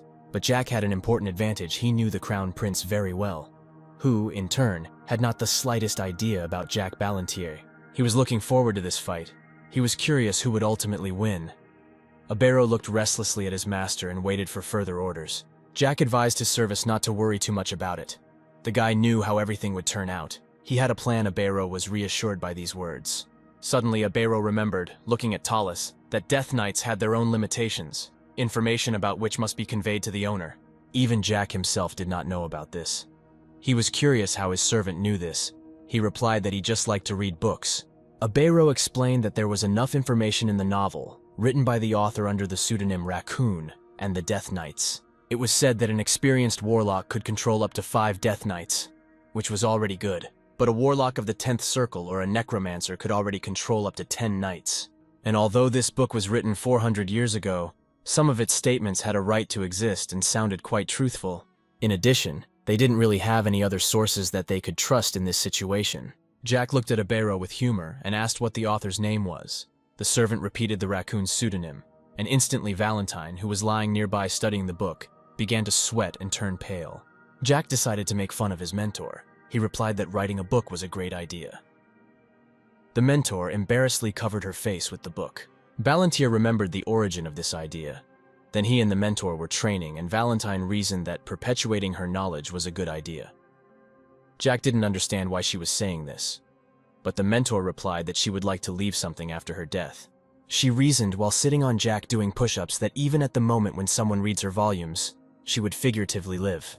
Jack's hands were almost no longer holding him. He looked at his mistress from under the swamp, but she did not stop. She decided to choose a pseudonym for herself, Raccoon. But Valentine decided that it was time to close the topic and allowed the guy to finish the training. After that incident during training, Valentine never remembered the nickname Raccoon. Abero was still waiting for Jack to explain his thoughts. He replied that there could be no mistake. Of course, the treatise told the truth. There were restrictions on the number of controlled corpses, but they did not apply to the third gentleman himself. The guy curiously asked Taliso if his servant had this book. Abero replied that yes, but it was in a deplorable state, because it was written 400 years ago. Jack would like to read his mistress's work, and asked Abero to send this volume to his mansion, this unnerved Valentine. Suddenly there was a knock on the door, and announced the presence of 11 unknown people outside the southern gates of Ausenblay. Finally, events began to unfold rapidly. Abero recommended his servants to return home as soon as possible. The kidnappers moved through a hidden and secret tunnel under the duchy, bypassing guards and patrols, their black clothes serving as excellent camouflage. But suddenly a flash of light illuminated their figures. Jack was sitting opposite with a lantern at his side. Abero stood from him. Ballantier replied that it would be difficult for the guests to go upstairs, and he arrived to meet them. He assessed the situation in the group. There was one person with the 9th circle, one with the 8th. All the rest were 7th. Jack thought pleasantly that Duke Melon had sent all his best forces to return Taliso. This was only to his advantage. He snapped his fingers and Taliso himself came out of the darkness. Jack asked him to explain. The Death Knight explained that in front of him was the Shadow Commander Christopher Schwern. He was a native of the Ishmael Empire, and the son of Count Schwern, who fell after participating in the uprising. Christopher swore that Abero was indeed a traitor, but he still did not understand what was happening here. Christopher was especially embarrassed by the boy who said who he was, the head of the Shadows, asked him to explain himself. But Jack asked to introduce him to Taliso. The White introduced Jack, and also explained that the Duke's shadows had included orphans for generations, regardless of whether they were previously representatives of fallen nobles or mercenaries, or ordinary ragamuffins. At the moment, in front of the third gentleman, there are 11 shadows that were brought from different countries. Each of these children and orphans was eventually raised personally by the Duke, who was directly involved in the cultivation of his elite squad. Ballantier was curious about what the shadows could be doing. Taliso will tell this using the example of Schwern, who was present here. This man looked after the Duke's eldest son, Nersen, and also took care of all the illegal affairs that he got involved in. The last time Nersen stayed at the estate, during his vacation he kidnapped 5 commoners and the daughter of a local baron, then began hunting them in the forest, releasing them as game. Abero felt cold inside. It was absolutely inhumane. Taliso knew that Schwern had eliminated all family members of the commoner victims, personally killing each one. In order to minimize and close this case, a peace agreement was concluded with the family of the baron's surviving daughter, in which everyone kept their mouths shut. After this explanation from Taliso, Jack was finally convinced that his actions would be positive and his conscience would not torment him. He will replenish his forces with 11 Death Knights anyway. Their lives were worth nothing. The head of the Shadow Squad has already pulled out a dagger to kill the traitor. Christopher jumped on Taliso, raising his dagger, trying to strike and kill the traitor. He betrayed their master and contacted Jack. This was unacceptable. Christopher plunged a magical blade into the traitor's body, remembering late that they were instructed to take him alive. But when the smoke from the lightning cleared, the blade of the head of the Shadows was clamped between the 2 fingers of the third master, who covered his servant. Even through the hood and protective mask, one could see how the head of the Shadows opened his mouth in surprise and widened his eyes. Ballantier threw his blade aside and rushed forward. It seems this servant was very loyal to Melon. But did he know that he was collaborating with the Tulkan Empire? The boy moved with lightning speed, and Christopher could not keep up with his movements. In front of him was a real monster. Jack threw himself on the man's body. He warned that he would have to work for him until every bone in his body turned to dust. Christopher did not understand what was happening to his body. Some strange metamorphoses were happening to him. He looked at the boy. The movements of the third gentleman seemed to slow down. Christopher could follow them, but at the same time he could not react to them. It seemed to him that a transcendent being was standing in front of him. It was simply incredible. But instantly, everything went out. The head of the Shadows was driven into the wall. Jack looked triumphantly at his work. Christopher's charges stood to the side, unable to move. The third gentleman turned his head to the kidnappers and said sadly whether it was a shame that Jack broke the neck of the Shadow with the 9th circle. He looked at them expectantly and asked who was next. The Shadows did not take long to wait. They swore and were about to avenge their master, to kill the boy. Ballantier armed himself with a dagger and danced away from all the slow blows of the Shadows. He went around them one by one and plunged the blade into the bodies of the men. Ballantier spent no more than 1 minute on everything. He was incredibly bored with killing them. The weaklings could not do anything against him. All the walls of the room were wet with blood. In the end, only one of the shadows remained standing. He trembled all over, barely holding the blade in his hands, and wondered what kind of creature stood in front of him. The shadow turned and rushed towards Abir, holding the blade near the throat of the third master's servant and warning him not to come near him and get out of the way. If these orders are not followed, he will cut his throat. But Jack yawned tiredly and adjusted his shoulder. His body did not betray any anxiety. He looked at the shadow with sleepy eyes and hurried it. It was already night in the yard, and they were all tired, wanting only to lie down on the soft feather bed. The shadow was perplexed until the very end why Jack was saying all this. But these words were not addressed to him, but to Tolisso, who had already raised the fountain pen to the shadow's throat. Alice agreed with him. It was time to finish this. Jack presented several gold pieces to Abero so that he would restore order in the building. Now it was necessary to deal with the dead before turning them into Death Knights. I would like their service to be as effective as possible. Jack examined the bodies. Some of them had a broken neck, others healed open wounds, and in general he corrected all defects and injuries. To top it all off, he was going to add a little element of control to the obedience of his new servants. In the end, about Jack there were 12 Death Knights, including Tolisso, the first among them, who became the head. Everything happened perfectly. At the moment, the third gentleman had 5 knights with the 9th circle, as well as 7 with the 8th. Ballantier also knew a little trick. If 10 circles are engraved on the heart, it will immediately become one with the body. Question for you. He has already conducted similar experiments when he installed a control element on the Half-Master. It would of course be convenient for Jack to make his servants stronger, but then big problems with control would begin. For example, if he ordered Tolisso and the person on whom he would conduct the experiment to stab himself, he may refuse to carry out this order, demanding explanations and persistence. If you compare one of your own with the 9 circles that obey him unquestioningly, and another servant who constantly asks questions, the choice was obvious. Therefore, Jack decided that the knights whose death he would cause would not have a master make a small sacrifice for control. He had the idea that if he made the master a Death Knight, he could learn a funny result. Someone had probably already done something similar. The guy clapped his hands and called to listen to him. He ordered that the mission of the Death Knights is search and reconnaissance for more. Jack will give orders. They obeyed unquestioningly. Tolisso will become the head of the knights. From the moment of his conversion, he changed and became very devoted. Jack wanted to conduct a small experiment. It was time to test their words in battle. They had to visit 2 places in the Imperial Palace, as well as the estate of Duke Melon. He asked which of them is better at noticing hidden places, unusual areas carefully hidden from prying eyes. Everyone immediately pointed to Tolisso, judging by the fact that he was always the first among them. This figure was very talented. Jack handed him a scroll tied with a ribbon and informed him that he was now the core of this mission. Jack's order to find a place where a large amount of finance, at least several million gold, can be stored. The task of the others is to help him and do everything possible to keep Tolisso focused on the mission they needed to remove the unwanted distraction. There was also one more detail. As soon as he found the place and saw the object with his own eyes, he needed to send a signal to everyone else.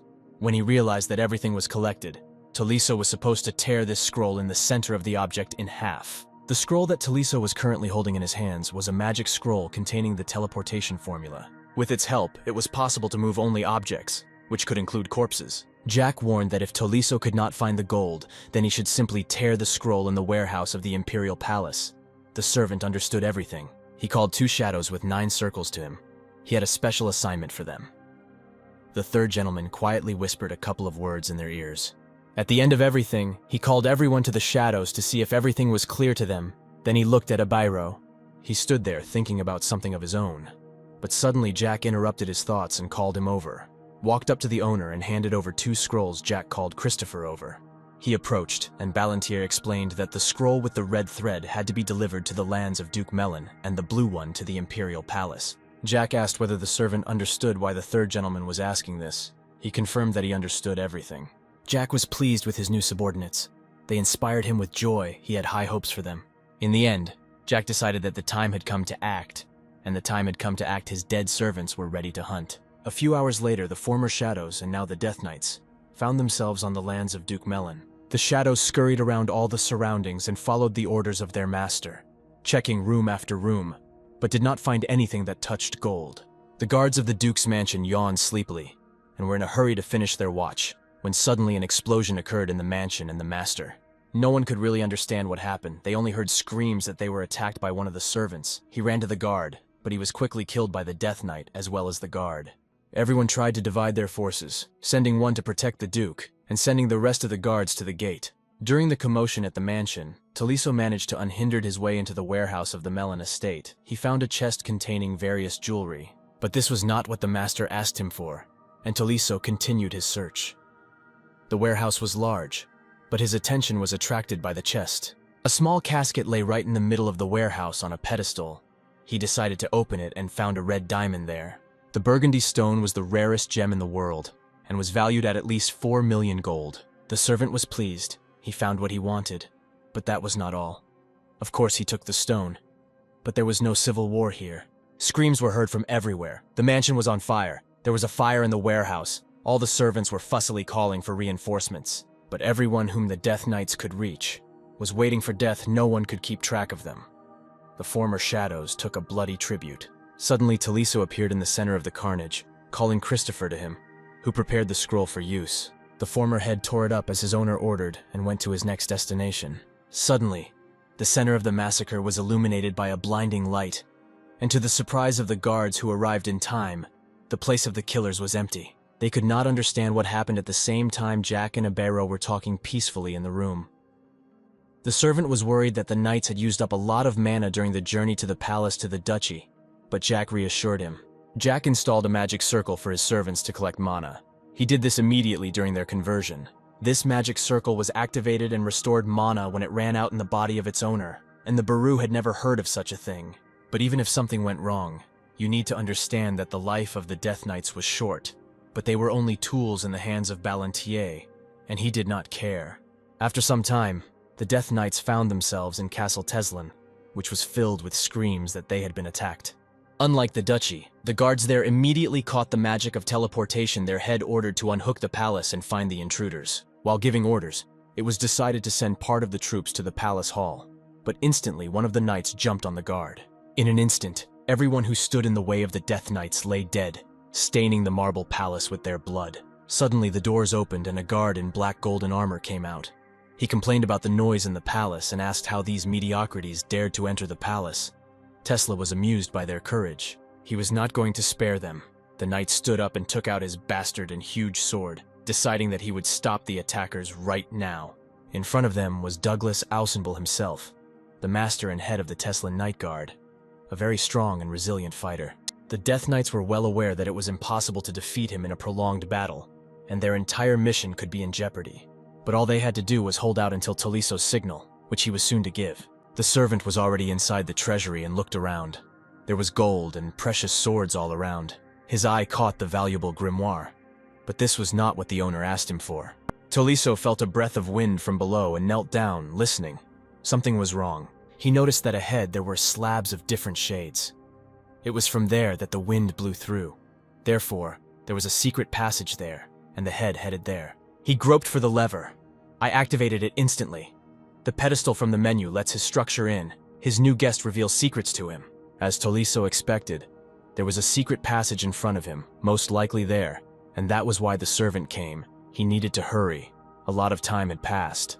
The knights entered along a spiral staircase and found themselves in front of a huge wooden door, after opening which he was almost blinded by the whiteness of thousands of gold bars of real gold. It was not fake, according to the servant. There were at least 10 million gold in this room, and that was his goal. But in addition to the neat rows of gold bars stacked on top of each other, on the sides of these golden columns lay chests, which Taliso instantly decided to examine, and then blew the horn. The Death Knights and the head of the guard were in the very peak of the battle when they heard a signal that interrupted their fight, which could not have come at a better time. Everyone instantly realized that the mission was accomplished, since Taliso gave the signal that they needed to leave this place while they were still alive. The knights instantly retreated from the head of the guard, and with jumps disappeared from everyone's sight, the castle guards dissolving into the night. The head of the guard was simply furious. He could not let these invaders go so easily. He concentrated energy on his blade and launched a solar arc at the attackers. The technique was supposed to kill them all, but it only hit one of the knights, tearing him to pieces. Although the effect should have been different, and Ausenblade gaped in surprise. The remains of Christopher fell to the ground. He absorbed the energy of the 10th circle sword with his entire body, but naturally could not withstand the full force of the blade. He looked at the starry sky and thought that he had now become useless to his master and had let him down with his death. although their mission had been completed. His comrades called him over, called out to his captain, but Christopher's arms and legs were already missing from Christopher's body, and he could only direct his gaze in the direction of the sound. His team wanted to take him with them and was about to take him in their arms. But suddenly the head of the guard approached and threatened that he would not ask twice. The attackers needed to explain who they were and where they came from, as well as what their goal was. The man looked menacing and with his whole appearance showed that he would not ask twice, as he promised. After this question from the captain of the knights, he remembered his last mission, which his master entrusted to him. He would complete it no matter what. At the top of one of the towers, His Highness came out, accompanied by the butler, who fearfully warned his master that their presence here was dangerous, and they needed to return inside. But the royal especially had her own view on this situation. He signaled to his servants, and the butler instantly bowed, expressing that he would carry out any order of his master. He wanted to see how it would all end. An entire army of guards appeared before the remaining Death Knights in such a situation. No matter what they did, it was impossible to escape. But they didn't need to. When the gentleman called them over and warned them to remember his words, he ordered that as soon as Taliso gave the signal, the three of them were to separate. Everything went according to their master's plan, but the head of the guard did not let up. He warned that the castle was already cordoned off, and those who escaped would certainly have to be caught and punished. If those present wanted to die peacefully, then before their death, they had to tell the whole truth, and then the head of the guard would kill them quickly and painlessly. But they didn't need to live anyway. The third master warned that as soon as their work was completed, they would die, but not like corpses, and death would be a blessing for them. There was no important detail. As soon as this happens, they will need to scream at the top of their lungs, put all their remaining strength into their voice. The servants took in more air and shouted, "Glory to the Tulkun Empire!" They screamed and shouted. Their call was heard beyond the walls of the castle. None of those present understood for what purpose they were shouting this, but everyone was surprised to hear that the butler clearly noted that this was complete blasphemy. Instantly, a bluish light of crystals appeared near the hearts of those screaming. Some kind of spell was cast. But the head of the guard did not have time to understand its nature when a monstrous magical explosion erupted. The basement of Jack Balentier's mansion glittered and shimmered with gold. There was much more here than he could have imagined. Abero shared his master's surprise. Although, nevertheless, based on what they saw, it was possible to draw a conclusion about the Emperor's preparation for the civil war. Balentier would have been pleased with the sharp mind of his servant. At the moment, it was about 6 in the morning, and all the work that the third gentleman ordered was completed in 16 hours. Balentier allowed himself to assume that there were about 20 million gold pieces in front of them. In addition, Abero noticed the contents of the chests containing potions. But there was a treasure no less precious than gold. The chests contained 500 rare potions of the highest quality, as well as about 2,000 simply high ones. If we take into account the entire volume of such wealth, one could understand that these were funds prepared to finance the civil war. Although in addition to this, there were also the Emperor's personal savings, all his jewelry and expensive artifacts. The jackpot that Jack collected was much higher than he could have thought. Balentier thanked the great Emperor Tesla for his reckless stupidity. It only benefited the third master, and he was going to use all his resources. In addition, Taliso took out precious stones from the Melon estate, which also added additional millions of gold to the general treasury. In just one day, the third master became one of the richest people on the continent. He anticipated the fear of his enemies after taking advantage of all these riches. He caught himself thinking that it was strange, his not very funny mood. Abero suggested that there was no need to search the academy, because a civil war was unlikely to break out there. Jack jokingly asked his servant. Abero said glory to the Tulkun Empire. Despite all the favor of Emperor Tesla towards the hardliners in such a situation, everything was not on their side. In simple terms, the Emperor would think that he had been cheated and brazenly betrayed, and at the same time they had robbed him of all this. It was to Jack's advantage. He was happy with the advantage he received. The Emperor wanted to sacrifice his citizens and soldiers in order to please the Tulkun Empire. He was that bastard, but they underestimated Jack. Now everything will look as if the Empire sent mercenaries to him, and at the same time emptied the funds for the civil war, which simply disappeared from the hiding places.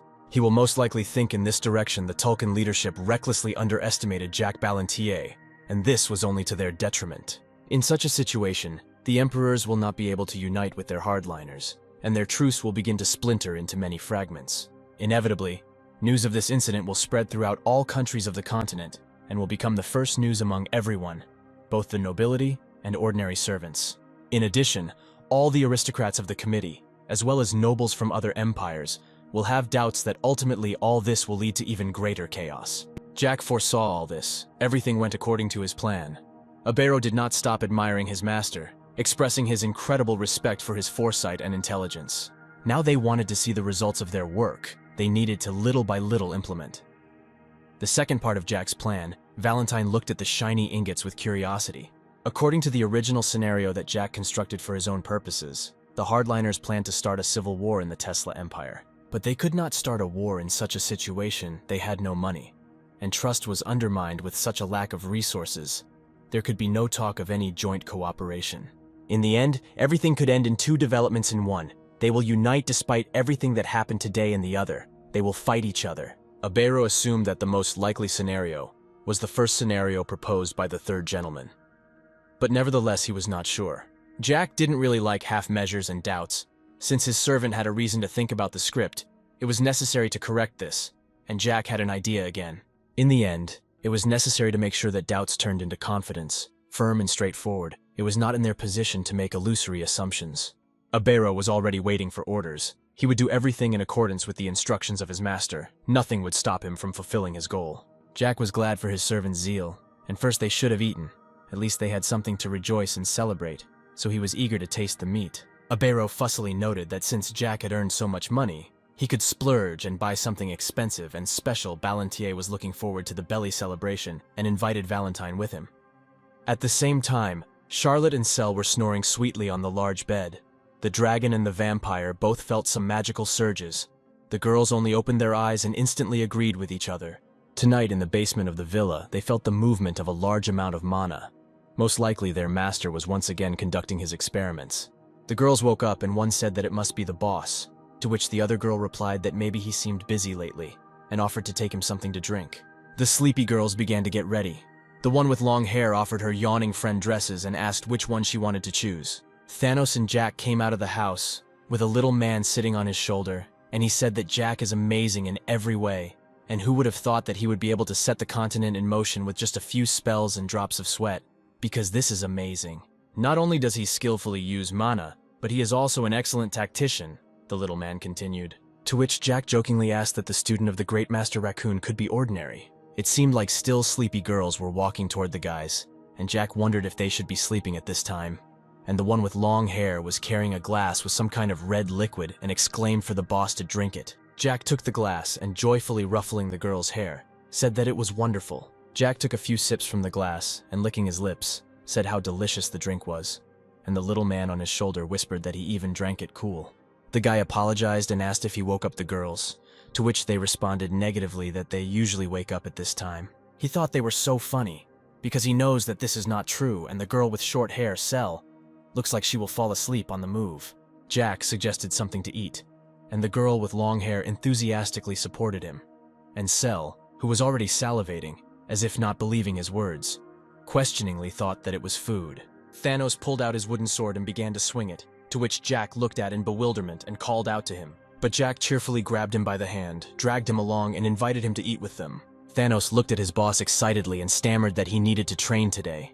It was a beautiful, sunny, fine day outside, and Tesla's castle towered majestically and proudly above the entire area. A young man walking next to a pile of gold bars wondered why they robbed the vault and tried to kill him. The glory of the Tulkun Empire sounded quite sincere, he continued, and as if there was a picture in his head of a screaming young man. In the castle, the king shouted that he had done everything he was told and did not understand why the plan failed because of them. He kept thinking about this ideal plan, which would provide funds for the civil war. Thoughts did not calm down and continued to spin, that it was necessary to use a punitive squad to destroy those who pose a threat to the committee and gain immortality. The man annoyedly knocked on the table and lamented that apparently, from the very beginning they did not want to share immortality, and this is so. The king grabbed a luxurious hourglass from the table, swung it over his head and shouted, not understanding how they dared. He threw the hourglass onto the floor with all his might. It fell onto the carpet and began to jump around and break. A serious young man with blonde hair, green eyes, and a stern look looked into the office, also being the crown prince of the Tesla Empire called Agares Tesla. The knight standing next to him asked him if everything was all right with him, to which the prince answered negatively. The prince said that the greedy old man thinks small and longs only for eternal life. With a grin and obvious sarcasm, Agares said that this is the current Emperor Tesla. He ordered the knight to contact his elder brother, or rather the duke, to which the knight humbly replied that he was obeying. Majestically and proudly, the prince walked to the door of the office and blurted out that the time had finally come to overthrow this old man and take the government into his own hands. The knight stood bending over, and the prince continued to say with admiration that finally the Duchy of Ensemble would become the pillar of the empire. A fine restaurant in Autumnblow called Misteltein with luxurious decorations inside. What is known about this place is that it was opened by a veteran, and the chef traveled for decades to different countries, including the Tulkan Empire, and taught cooking. On the table was a bucket of wine and ice for cooling, lettuce with eggs, freshly baked bread, and much more. This establishment is one of the best restaurants in Autumnblow, but currently there is no one else besides the guys who came there. Ballantier rented the entire establishment for 2 hours later. Earning tens of millions in one night did not feel like some measly 2,000 gold. Jack reveled in his success in the financial sphere. He amused himself with the thought that huge expenses seem like a mere trifle to all the rich, and that the rich spend such expenses every day. All the friends happily sat down at the table, which was almost bursting with food, and a satisfied grin never left Jack's face. Charlotte asked if something interesting had happened, to which the boy replied that rivers of money had happened. Sel congratulated him. There was no need for them all to know the truth and go into any detail. Let them enjoy the moment, and the food in this establishment was truly excellent. All these children did not need to know and explain the intricacies of the tough process of making money. However, this should not have bothered them. Let them enjoy their childhood. Due to being busy yesterday, Jack was unable to devote enough time to Charlotte and asked how her studies at the academy were going. The girl replied that it was a lot of fun. For example, she said that yesterday there were sparring-type classes at the academy, and Charlotte managed to defeat 5 people while remaining on her feet. The then fencing teacher was surprised at the girl's ability and skill in fencing and called her a genius, saying that she definitely needed to sharpen this skill. The guy praised her. He was pleased with her results. Ballantier was very glad that Charlotte enjoyed the training and laughed with him. But there was something else he wanted to tell. The vampire asked her master what the word parachute meant. Jack was very embarrassed when he heard this from the girl's lips, and gently asked where she heard this word. Charlotte explained that her mana teacher called her this word. She also did not understand its meaning. The girl did not want to look like a fool in front of other students, so she waited until the end of the lesson. Afterwards, she asked the teacher what this definition meant, but he was unable to really explain anything to her and even got angry with her for it. Jack knew from history that in the past there was a popular tactic in which soldiers were lifted into enemy territory using magic, and at about the same time a parachute was created. But after about 5 years, everyone forgot about this tactic due to its uselessness and unnecessariness. The parachute faded into the background and disappeared from history. After this incident, the parachute became a kind of symbol of futility, a slang term applied to people who had no potential. Although Jack kept his cool on the outside, on the inside he was furious that some crazy person had called Charlotte useless. He would like to meet this guy in person. Ballantier gently asked the girl what the teacher's name was, and she replied that her magic teacher was Leonhardt. Jack remembered this name for the future and asked if, apart from this incident at the academy, there had been any other accidents. The girl answered in the negative and said that she even made friends, but she had heard strange rumors. The rumors about Jack Ballantier boiled down to the absolute uselessness and complete lack of skills of the third gentleman. He was a stupid young man who couldn't do anything. Valentine grinned behind Jack. The guy instantly turned to her and sarcastically noted that he was really sorry. She didn't understand what he meant, although everyone perfectly heard the mentor's chuckle. Although Valentine denied saying anything at that moment, Jack noted that she laughed every time she heard such statements. If you face the truth, Jack really was a fool. But at least that was before. Now he was a different person. He was wondering what his friends thought of him now, whether he looked like an idiot. Charlotte and Sel instantly replied that of course not. The white-haired guy to Jack's right noted that if his master was a fool, then the antipode of this word, for example, genius in principle, should have disappeared from dictionaries. Jack liked this guy more and more. The closer they interacted, the more Jack liked him and liked him. The time had come to introduce this young man with all the others. The guy's name was Abero. He was the head of the Arabi's guild branch. Abero sheepishly replied that he was glad to meet you. Jack's sudden rise from the sofa knocked the mentor over with her tummy down, and the toy was spread out all over the fabric. Thanos and Charlotte wanted to continue the meal and taste the fruit juices. Jack and Abero escorted their friends to the exit, but they themselves remained in the establishment. The head of the guild was curious what else they would do. As always, Jack had plans for each of his retinue, Abero asked what Jack wanted to do next. The third gentleman replied that it was finally possible to talk frankly without children's ears. Ballantier had a job for his newly minted servant that matched the status and character of Abero, who replied that he was ready to carry out any order of his master. Jack ordered his servant to come to the lands of the Marquis of Ballantier. There were changes in the sphere of power, and Jack needed eyes and ears for further orders. Abero asked if the Duke really wanted the title, but the guy replied that even if he was given it, he would refuse it. There were a few more problems for the start of the guild. The adventurers were investigating rumors about Duke Melon.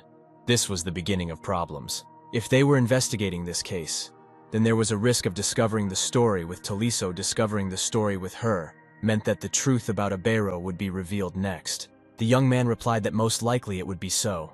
When the top was installed, the conversation would inevitably turn to him and Taliso. It was impossible to expose oneself to such a risk. Since things were so dangerous, Abero no longer had time for his affairs in Auchinblé. The silver-haired young man wanted to add something more to his speech, but did not have time. Jack also noted that the head of the guild was extremely smart and wise, had analytical skills, and knew how to keep secrets, which was a rarity in their time. He noted with humor that Abero was the real author of the raccoon in the flesh, although the servant himself greeted this statement with a grain of salt. One way or another, when Abero finds himself at the Marquis's estate, he will inevitably encounter a figure named Ron. Despite his low origin and social status, he remains to this day a magician of the Ninth Circle and a close friend of the Third Master. Therefore, the chapter first needed to find Ron. In the future, he would bring Abero up to date and provide him with the necessary information. The butler was completely chilled while cleaning near the main staircase of the Marquis's estate. The sneezing had already completely tired him, and he again thought about his master, hoping that everything was fine with his health. Jack was pleased with his newly minted servant. He understood that no matter how complex the assignment he gave to Abero, he would completely understand and solve any problem. As soon as the head is in the estate and finds Ron, he will need to deliver a secret message from the third gentleman. The essence of his message concerned the Iron Blood Knights. If the warriors who went to the demonic forest suddenly returned on the orders of his father, then Abero should have immediately killed the head of the knights. He had to act quickly and subtly, no half measures or any pity. The servant asked whether it was really necessary to kill such a person, but Ballantier explained that it was this figure who would kill his butler. To avoid this, it was necessary to eliminate the head of the knights in advance. Now it is necessary to let light on the next stage of Jack's plan. The guy will provide all the money he earned and as well as other financial assistance to Abero. Their use was necessary to unite all organizations on the lands of his father, the Marquis of Ballantier. The guy grinned maliciously. The servant asked again, and Jack explained that it was necessary to bribe the people threatening the local residents, as well as those who borrowed money. It is also necessary to pay attention to the bandits and swindlers who are associated with the Marquis, and end with the nobility who lived in his father's circle. After this, Abero will need to kill each of them, leaving no one alive. Abero is given 4 months to complete all the necessary matters and preparations. As a result, all the lands of the Marquis will go into the hands of Jack, who asked whether his servant could manage it in such a time frame. Naturally, an ordinary servant would not be able to carry out the order, but Abero was unusual. The guy was not very flattered by this compliment, however. He did not expect any other orders from his master. 4 months was enough for him. Jack would also provide a full contingent of Death Knights, with the exception of the 2 he would keep for himself. Abero needed to use their potential as effectively as possible. Jack gave his subordinate 8 hours for final preparations. If he needed to take someone with him, he could choose anyone. The third gentleman was about to leave the room when he remembered the last instructions for his servant. Abero needed to spread another rumor. It said that traces of a large-scale battle were discovered in the ruins of the former capital of the Gunner Empire, where hundreds of corpses remained, including the skeleton of a dragon. When this information reaches the Crown Prince, he will be desperately frightened and his mind will become clouded, and the Tulkun nobility will be confused and at a loss. In general, Jack allowed his servant to add all further details. Let him decorate everything he considered necessary and distribute it throughout the continent in the near future. Abero came up with the idea that his master was planning to create discord between the committee and the hardliners. Someday he would find out for sure. The likely goal of this action is to make the committee doubt the hardliners and their views. When the young man completes all his preparations, let him return to the country estate. This was Jack's request. Sel and Charlotte enjoyed the juices. The fame of their taste was true, but Thanos did not join the girls. The young man wanted to continue his training. He again stood in the magic circle, and taking his sword at the ready, prepared for the attacks of his master's illusion. The illusion waved its magic sword and took a stance, however, as always. This was the best way for Thanos to effectively train. The guy stood up as the third master taught him and decided that this time he would be able to repel at least one blow from Jack's illusion. But he was too naive. Thanos did not have time to swing his blade or even blink as an illusion rushed past him, cutting off his head, and the fight ended in a split second. Thanos woke up on the brick floor of the training camp. Every time his head was cut off, the feelings were frightening, and he needed to regain his breath from fear. He turned his attention to the sky. Today it was clear and azure. Thanos lost count of how many times he had already been cut by the illusion. He sparred with Jack in the magic circle hundreds of times in the hope of honing his skills, and at least one step closer to his dream of becoming the best swordsman on the continent. But so far he has never been able to block his blow, and this unblocked blow, as usual, was the last. All their duels did not last more than 12 seconds. The only shame was that Jack's projection had only one circle. If Thanos didn't know the third master, he would have thought that he was lying to him. But he believed that it was really true. He was wondering how he could survive even if he directed all the mana of the second circle to protect him. They still cut his throat no matter what he did. But one could not despair. Perhaps he had not yet been able to figure it out, but it was only a matter of time. But for now, he had to once again become a punching bag for this projection, in the hope that he would notice the flaws and use them. Even if he doesn't succeed this time, and when his attempts have long since exceeded hundreds and possibly reached thousands, even when his hands continue to ache and his eyes dart around in fear, he will not give up his attempts and will attack. He will inevitably understand something. Thanos did not hear the third gentleman approach him. He asked if it was too difficult. Jack again noted to himself that Thanos was an amazing person, but a human being. In comparison, Cell was a dragon, and Charlotte was a vampire, and in comparison with them, Thanos turned out to be ordinary, although naturally he differs from them, largely in his tenacity. All you had to do was select your training wisely, and the results would not be long in coming. But there was one problem that Ballantier did not take into account: Thanos' soft character. It was necessary to come up with something about this. Jack asked this question, and he came up with several ideas. It's time to get Thanos' training off the ground. This year, Thanos turned 17 years old, and in a few months, he will become an adult. The swordsman confirmed Jack's words. Although Thanos did not yet understand what his master was driving at, Ballantier approached him and extended his hand, telling him to give everything he had. But this time, Jack would help him. Thanos handed Ballantier a bag of money that he had managed to save at the academy. Jack looked at the bag thoughtfully and realized that he needed to act. In the eyes of the third master, Thanos looked like a sheet of paper, white and immaculate, on which one could write anything. But nevertheless, the word effort was signed on the edge. But this could not be taken away from Thanos. But only this one trait did not bring him closer to the power he wanted. Everything Thanos did was not enough. No matter how hard he tried, the guy could not move from the dead point. And that is why Jack will help him. He will independently write one more word, a key, and no less important missing piece for the complete triumph of Thanos. Jack turned on his heels and followed to the door, ordering Thanos to follow him. Although until now the swordsman did not understand the third master's plans for him, but Valentine was waiting for them outside the door, blocking the path. The mentor stood amusingly at the door and ordered Jack to leave. But of course he did not listen, and further noticed the 5 musketeers tied up, as well as the Death Knights. Their leader began to explain that while the third gentleman was away, they all went down one by one to the basement. It all started with one of them. He went down to the basement and did not expect to find anyone there, so the Death Knights took him by surprise. They immediately tied him up and began to wait, but after 5 minutes another of the musketeers came. These people continued to descend every 5 minutes. The third gentleman was amused by the situation when one did not return. The next one went down after him to look and assess the situation. The same thing happened to others. It was very funny. The head of the knights explained that since Jack did not give orders for execution, the knights tied them up and awaited further orders from their master. Ballantier replied that this was what they all needed. The head of the musketeers did not understand what Jack Ballantier had done. He did not hide the contempt in his voice. A bloodthirsty smile painted the guy's face. He clarified whether he really needed to tell about this. The head of the musketeers explained that this basement had been empty since yesterday, and Jack had to explain how he earned so much money in one evening. Jack didn't value these musketeers much. In fact, he didn't intend to be friends with them. Even though weeks had passed, he still didn't know their names. The head, in an orderly tone, demanded an explanation from his lips. It sounded quite impudent, and Jack decided to teach them a lesson. He clarified whether the demands of the head of the musketeers were really in order, or whether he was mistaken. The guy bent frighteningly over the body of the head and smiled. But the chief musketeer replied that this villa belonged to the Duke, and Jack took it for temporary use.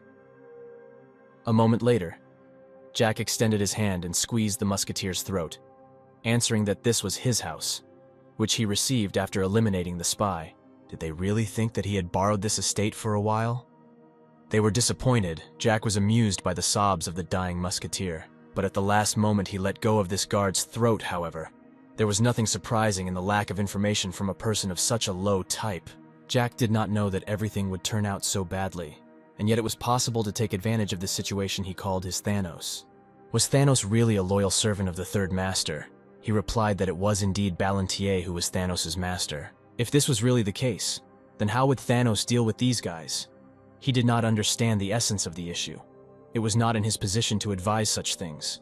It must have seemed strange to him that there was such a huge amount of gold in the basement. Well, he probably didn't understand who all these creepy-looking people with black eyes and glowing white irises were. Didn't everything he just saw, this whole picture, cause anxiety or caustic feelings in the chest area? Thanos said nothing, and Jack explained that yesterday he raided Duke Melon's compound and the Imperial Palace. Also during the raid, he caused an explosion in the palace and stole gold that the Empire wanted to use to finance the Civil War. In order to avoid any further omissions, Ballantier explained that Emperor Tesla and Duke Melon were people of the Tulkun Empire. And also the Duke of Ausenbluh, or Director Rommel, were also connected with the affairs of the Empire, and were traitors. If we talk about the reason why all the stolen property was in this place, the answer was also more complicated than it would seem. In Thanos' opinion, what could happen if the 5 musketeers reported everything to the director of the academy? And what will happen next if the director of the Teslan Empire was a traitor and subordinated to the leadership of Tulkun? He will transfer all this information to Duke Ausenbluh. The young man replied that in this case Ballantier would be made guilty. Jack agreed. This was indeed the case. The director of the academy will deny any connections with the third gentleman, as if he was hearing about him for the first time. And after this, the Emperor will inevitably send his guard to Jack's estate in order to restore order and take revenge. And the Tulkun Empire would also try to eliminate Jack for interfering with their plans and disrupting them, and Ballantier would face death. But these were not all disastrous consequences due to the musketeers. Does Thanos remember in what state they met the dragon's cell? The Tulkun Imperials carried out a number of nightmarish and terrible experiments on her, and her condition upon meeting was due to the pain and injuries she received. And since they will come for Jack, they will take Cell back and return her to their laboratories again. But this time, there will be no one to save her. And in these basements, they will continue their terrible experiments, which will inevitably end in the death of the Dragoness, and a very painful one at that. Ballantier approached the head of the Death Knights and extended his hand. All these problems were due to the 5 musketeers who were now lying tied up near them. Because of these stupid faces, they will all suffer, or more likely, death. The head handed Jack a dagger. The head of the musketeers became very nervous and wanted to give the following orders, but no one listened to him. Thanos' hand trembled. Jack opened his blade. Ballantier extended the dagger to Thanos and asked him to kill them. All this incident should have been used to train Thanos. The swordsman shyly and with trembling hands accepted the dagger. He did not understand how to answer his master. The 5 musketeers were no longer useful to Jack. They were inferior to Thanos in physical abilities and perseverance, and to Albert in improvisation and intelligence. Even now, in this situation, they were in no position to order Jack and wanted someone to explain to them what was happening. There is no point in hiring people like them. No matter how many musketeers Jack had, a bureau alone covered all their abilities. Due to their uselessness, they needed to be killed. Jack approached Thanos and asked him why he was so hesitant, or if Thanos was unfaithful to him. The guy asked if it was really necessary to kill them. Ballantier grinned, and did the swordsman really want to save their lives? And what Thanos proposes is that he wants Jack to ask them to forget everything they saw and heard in this place, and not do anything stupid in the future. Let Thanos think carefully about how to deal with these traitors, and Ballantier will continue his business, leaving Thanos in the basement with the musketeers. Valentine asked if Jack really plans to take care of Thanos until the end, but he, without a twinge of conscience, confirmed that this was indeed the case. Of course, Jack really appreciated the perseverance and hard work of his servant, but without them, Thanos had little idea of himself, and this needed to be corrected. If he continues in the same spirit and does not change the course of his life in any way, then the consequences will be disastrous for him. Most likely he will not know where to move next and what to do after his gentleness and compassion pass. The third master felt the hidden inclinations of a killer in him.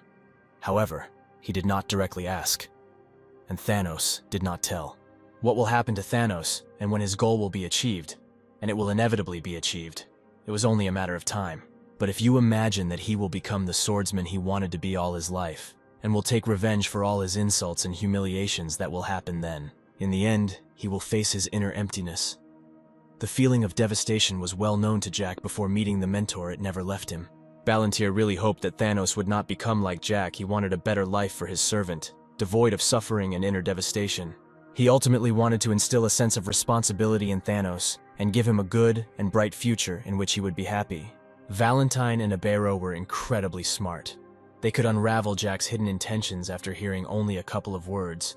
He knew that the mentor would understand him. If Thanos didn't kill these 5 now, they would all be in great danger in the future, Valentine assumed. And given the fact that he is not used to taking people's lives, today will be etched in his memory for the rest of his life. The mentor was curious how they could prepare for what was coming, and at the same time help Thanos solve his problems. Jack explained that as his mentor probably knew at the very first meeting, Jack did not like Thanos, although he was interested in him. It seemed to him that the swordsman was still very young and green. The boy was afraid to make adult decisions, and was afraid to change. A child in the body of a 17-year-old youth. But nevertheless, the longer Jack watched him day after day throughout their acquaintance, the more Jack's heart warmed to the swordsman. He wanted to raise him and accept him into his family like Charlotte and Cell, but these were all just the thoughts of the third master. He didn't know what Thanos himself wanted, whether he wanted the same thing. Most likely the answer was a negative guy. He was afraid to get attached to anyone. During his entire time studying at the academy, he never made friends with anyone and did not become attached to anyone.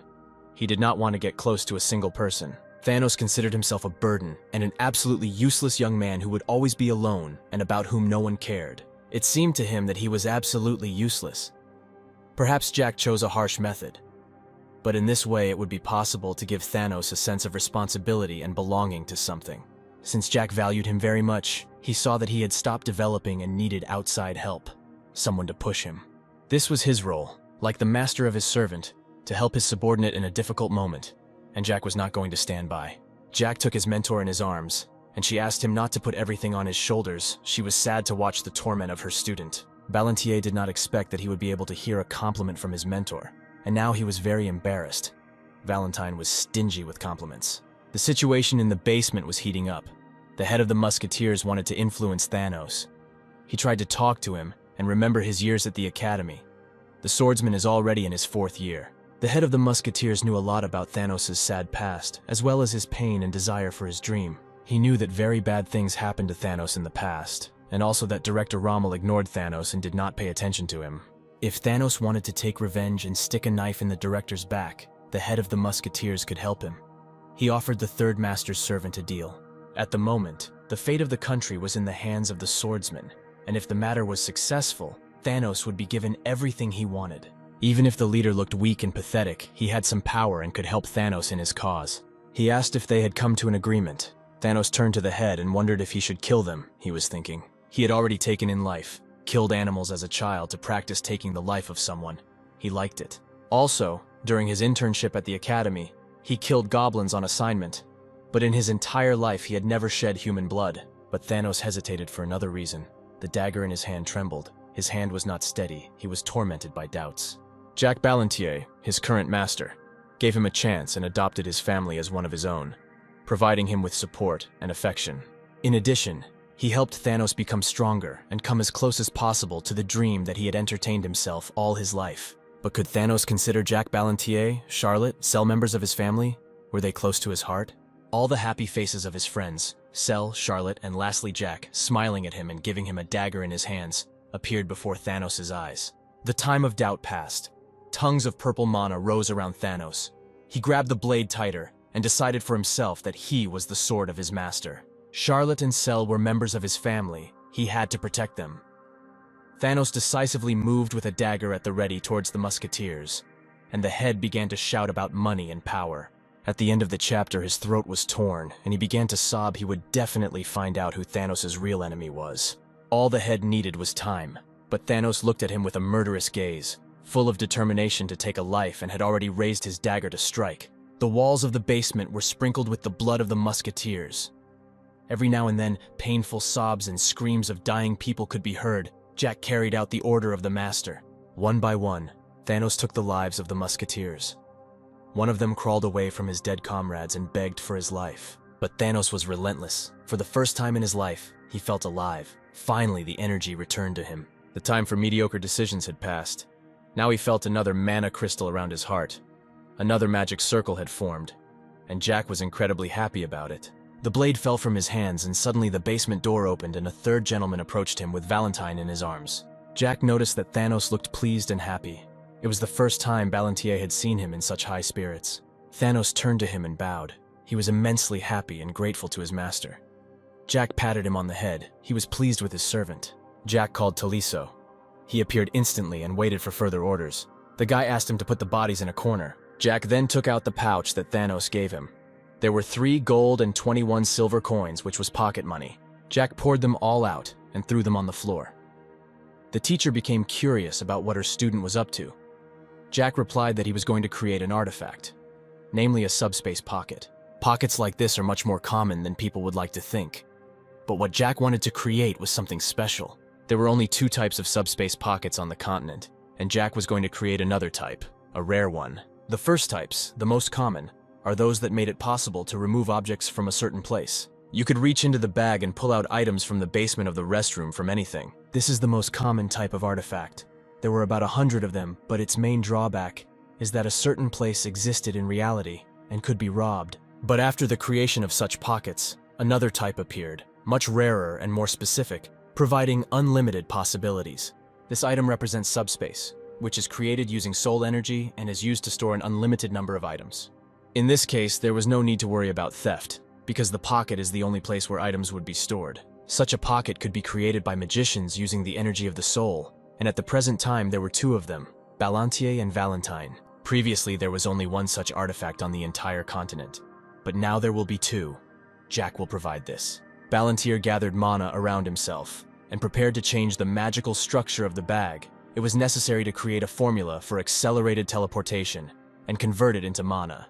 Then it was necessary to surround the bag with it and invest the energy of the soul. This process was long and incredibly tiring. Then a spatial hole will appear in the modified formula. Its location and size could be adjusted, and Jack was now doing this. These characteristics will be harmoniously combined with the energy of the soul. The bag is illuminated with an azure light, blinding everyone who might look at it, and the black basement turns into a blue room. After a long time, Jack managed to create such an artifact. It was difficult, and he lost track of time. Thanos explained that 2 hours had passed since the creation of the pouch began. Jack had not used the energy of his soul for a long time. His body ached, but nevertheless, his efforts paid off. At first glance, it seemed that he was holding an ordinary fabric bag in his hands. But in fact, he had in his hands an incredibly rare artifact, inside of which an unlimited number of items could be stored. Now he was holding in his hands the second such artifact on the continent. Balantier was incredibly proud of himself.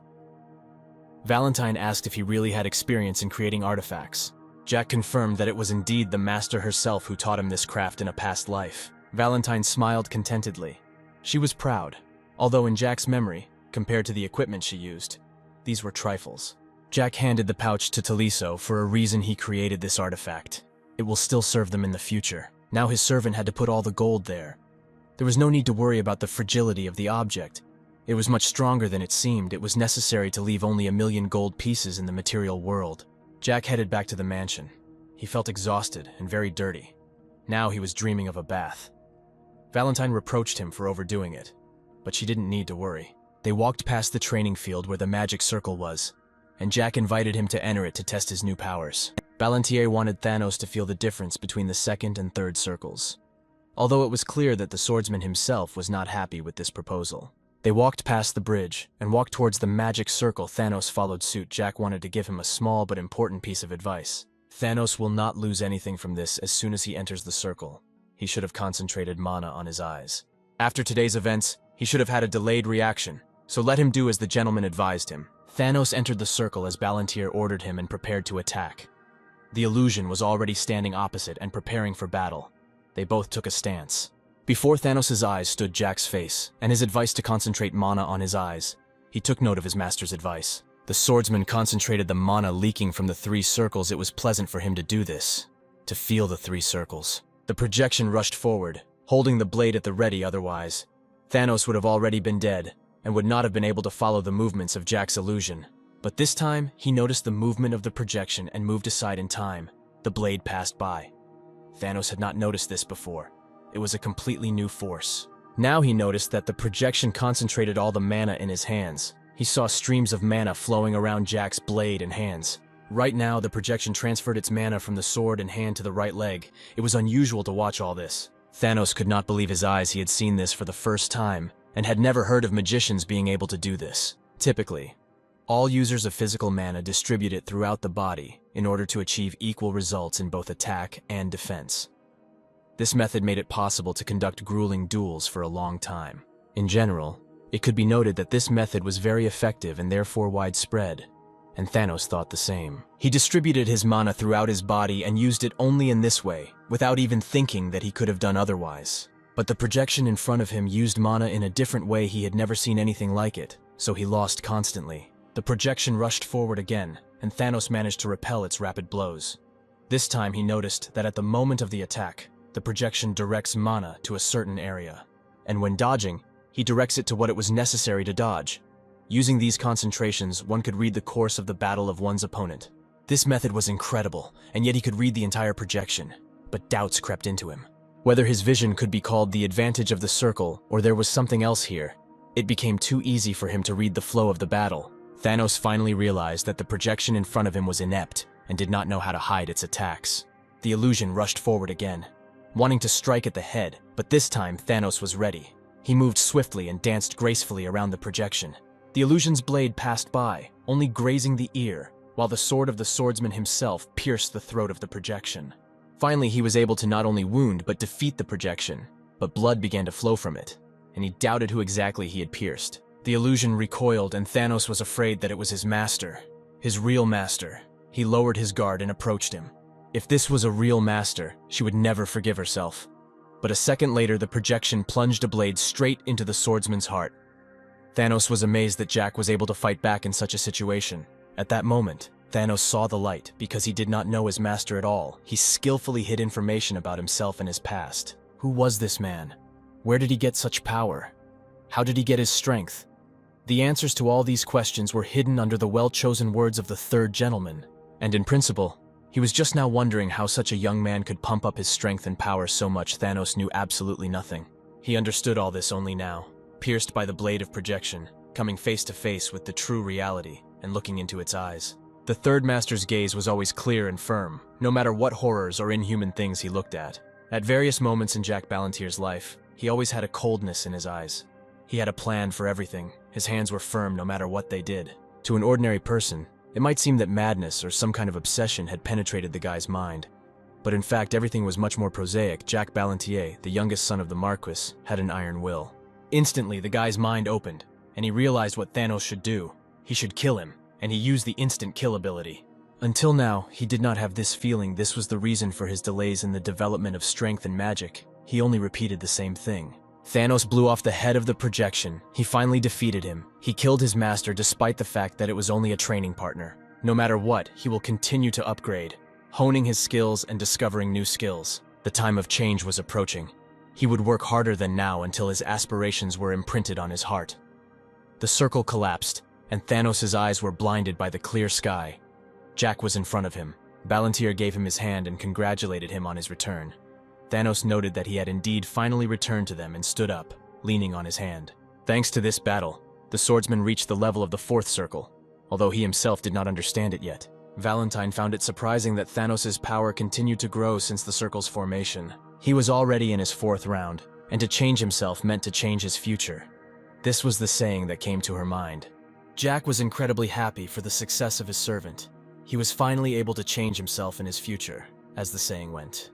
Valentine noted that it was Balentier's merit. He had a talent for transferring knowledge and teaching new skills to other people. But the guy replied that he only pushed him, the guy who only tried. He became the one who offers all his efforts to achieve his dream. Valentine agreed with him. Jack became curious about Thanos' past. since he knew little about him. The fencer mentioned several times that he had lost the circle in the past, and Jack himself saw this very well on the very first day of the meeting. There were 2 marks carved into his heart, and judging by their shape, this happened 5 years ago. When he was 12 years old, he lost his mana circles due to some incident. It was logical that since he had reached the second circle by the age of 12, he grew up in a good environment, and nothing prevented him from developing. Ballantyre suggested that Thanos was a member of the royal family, although he didn't know which country, but it became even more interesting to him. However, at the moment it would be inappropriate to ask Thanos about this, and he decided to wait until his green youth finally matures. It was necessary that Thanos herself wanted to talk about her sick past and open up to him, as well as to the whole world. Unlike in the past, Jack was interested in Thanos' body, but not in the sense of love pleasures. He was curious to see the metamorphoses. In fact, few people really understood how the mana limit was determined. Different people reached different circles, and no one could understand the connection. One person could reach a maximum of the 7th circle, another the 8th, and some a maximum of the 4th. According to Jack's hypothesis, the limits of mana users are determined by the length and width of the veins through which mana flows. Thanos had very narrow veins. This was a consequence of the shock he experienced in the past when his body stopped developing. The breaking of circles in the past had a very strong impact on the boy's psycho-emotional state, and, as a result, on his physical state as well. But be that as it may, the lumen of the veins was enough to create 4 circles. But there was a danger if all the circles broke at once. The blood vessels throughout the body would twist, break, and become clogged, which would cause death. But nevertheless, already in the past, Thanos lost the circles, and even after that, the blood and mana of 4 circles were able to circulate through his veins. It was incredible for Jack to imagine how large Thanos' blood vessels were before he lost his circles. From birth, Thanos was endowed with a talent that even the Master of the Sword could match. His veins were more than enough for 9 circles. He remembered the bodies of the 5 musketeers. Their circles were torn in the same way, but they could not restore them in any way. They failed to expand their veins, so every time they used mana, they experienced unbearable pain. Thanos was different from them. He was not only able to survive despite painful shock and ruptured veins in the past. Well, in the end, he was also able to achieve his goal. He did what he always wanted, became stronger and closer to mastery. Jack helped Thanos get up, but he lowered his gaze and began to cry. The swordsman's sobs did not stop. Ballantyre noted that Thanos was still too young, but all these emotional outbursts were fun to watch once, and he himself was like that. Jack spread his arms to the sides and said that Thanos would hug his new brother. But Jack did not take into account that Thanos' physical strength was at its best. As soon as he closed his hands, it seemed to Jack that they were trying to tear him apart. With chains, Valentine was pleased that she had moved to his head in advance and was holding onto his hair, trying not to fall. Yes, we didn't stop crying, and Jack even hugged some big ones, and in response, their relationship grew and rose to a new level. Having reached his 3rd circle, he was relatively calm. Jack noted his emotional state even then, and was glad that he could keep his emotions in good shape. Jack took out a handkerchief and wiped his servant's tears. Thanos' face was red and wet from tears. Ballantyre wondered what the swordsman could feel or see while he was in the magic circle. The 3rd master turned to his servant. He asked if Thanos remembered what the guy said after creating the magic circle. Is he ready to continue to work until he loses his pulse, just as he worked now in order to achieve his goals and touch his dream? The swordsman's whimpering continued, but he replied that he was ready, and Jack wished him successful training and achieving his goals. Thanos' heart could not withstand such a sentimental load, and he again rushed at his master, this time squeezing him even harder. Jack could not stand it, and now Thanos carried him on his back to the mansion. He was a little embarrassed about the state his master was in now. Ballantyre thought that he had spent too much soul energy, and that was why he had a severe headache. Jack's appearance left much to be desired, but they met Charlotte and Cell. Charlotte looked sarcastically at Jack's half-dead body, showed him a finger up and smiled. Jack was annoyed by this proud face. Why is this girl not minding her own business? Ballantyre decided to scold them and asked if it was time for them to go to the academy, because classes had most likely already begun. A few minutes later, Jack and Charlotte were already dressed in the official uniform of the academy and were going to class. The fencer was so carried away that he almost forgot about class, and Charlotte was basically going to go on a date with Cell. Her plans did not include classes at all, but the strong hands of Thanos pushed her forward. Cell and Ballantyre followed them. With their gaze, Jack took the dragoness by the hand. They also had work to do. They came back to the basement together. Cell wondered what they were doing here, and what Ballantyre's goals were this time. In the corner of the basement, the Death Knights piled up 5 musketeers on the orders of the third master. Ballantier noted that since he asked them to be removed, he needed to put them in a more presentable form. Jack turned his attention to Cell. She stood rooted to the spot, but her face instantly distorted into a bloodthirsty grin. She smiled. Ballantier couldn't believe his eyes. Cell smiled. This was basically very rare, and in this situation, it was also incomprehensible. Well, she quickly calmed down. A moment later, Jack heard the address to himself, and the head of the Death Knights appeared in front of him and greeted him. Cell instantly hid behind Ballantier. The thought couldn't leave the guy's head as such a reaction normal in principle. If Charlotte had been in her place, she would have frozen place. And seeing the corpses, she would most likely have screamed. This should have been the reaction. But Cell was different. She looked at the corpses as if they were garbage lying on the street and smiled.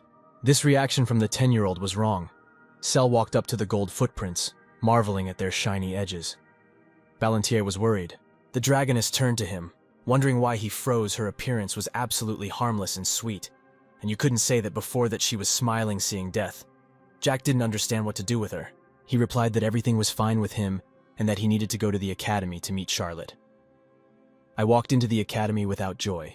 During the whole journey to Ballantier, I thought a lot about this case, but could not come to any definite results. Cell is different from ordinary children. She was abandoned by her own parents and spent years in cruel conditions on the territory of the Empire. And during her rented years, she was subjected to torture, and Jack even scolded himself for the fact that it was, at the very least, stupid to expect normal behavior from her.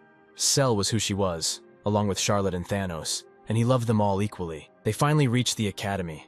Cell was amazed by her beauty, but Jack had no time for beauty.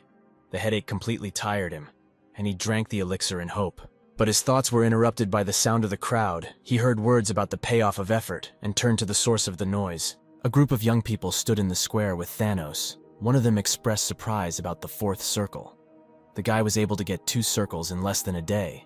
The guy who was talking to Jack now was an instructor, but not an ordinary one.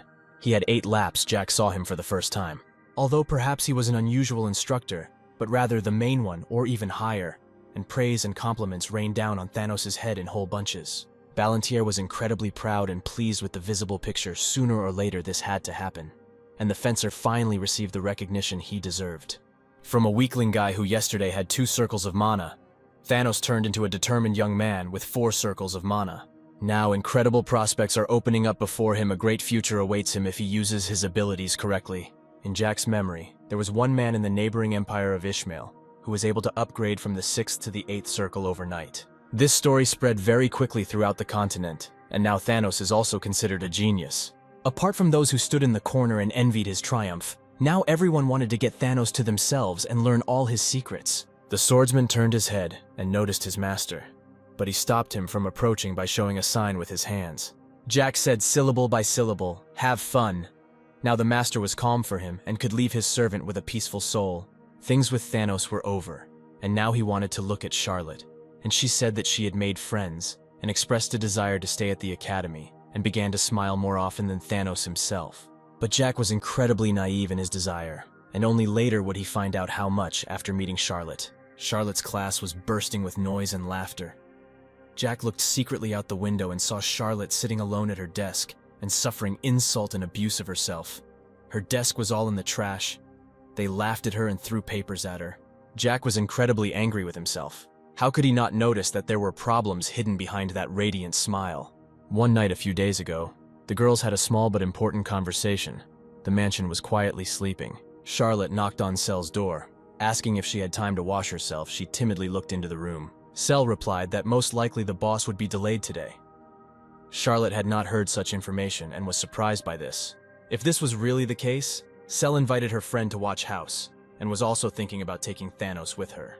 But Charlotte replied that the swordsman most likely continued to train in the magic circle, and was unlikely to join them.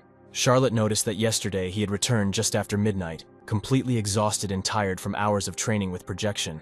The girls laughed, noting that it was hard for him, but this was a consequence of his workaholism and desire to become the best.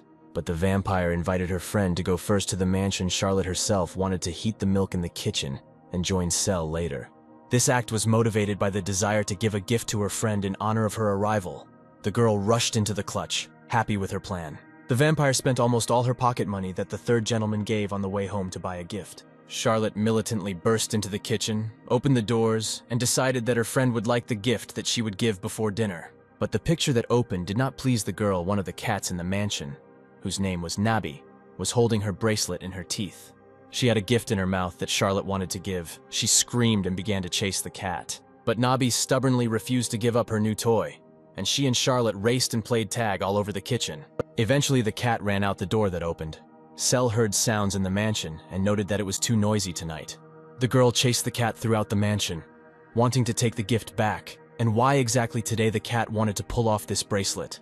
At the end, Charlotte was unable to stay on her feet and slipped on the carpet, falling straight down on her face. One of the musketeers approached her and inquired about her condition. She immediately asked him if he had seen a running cat, but he replied that he did not know, although dissatisfaction with some four-legged cat swept through the mansion.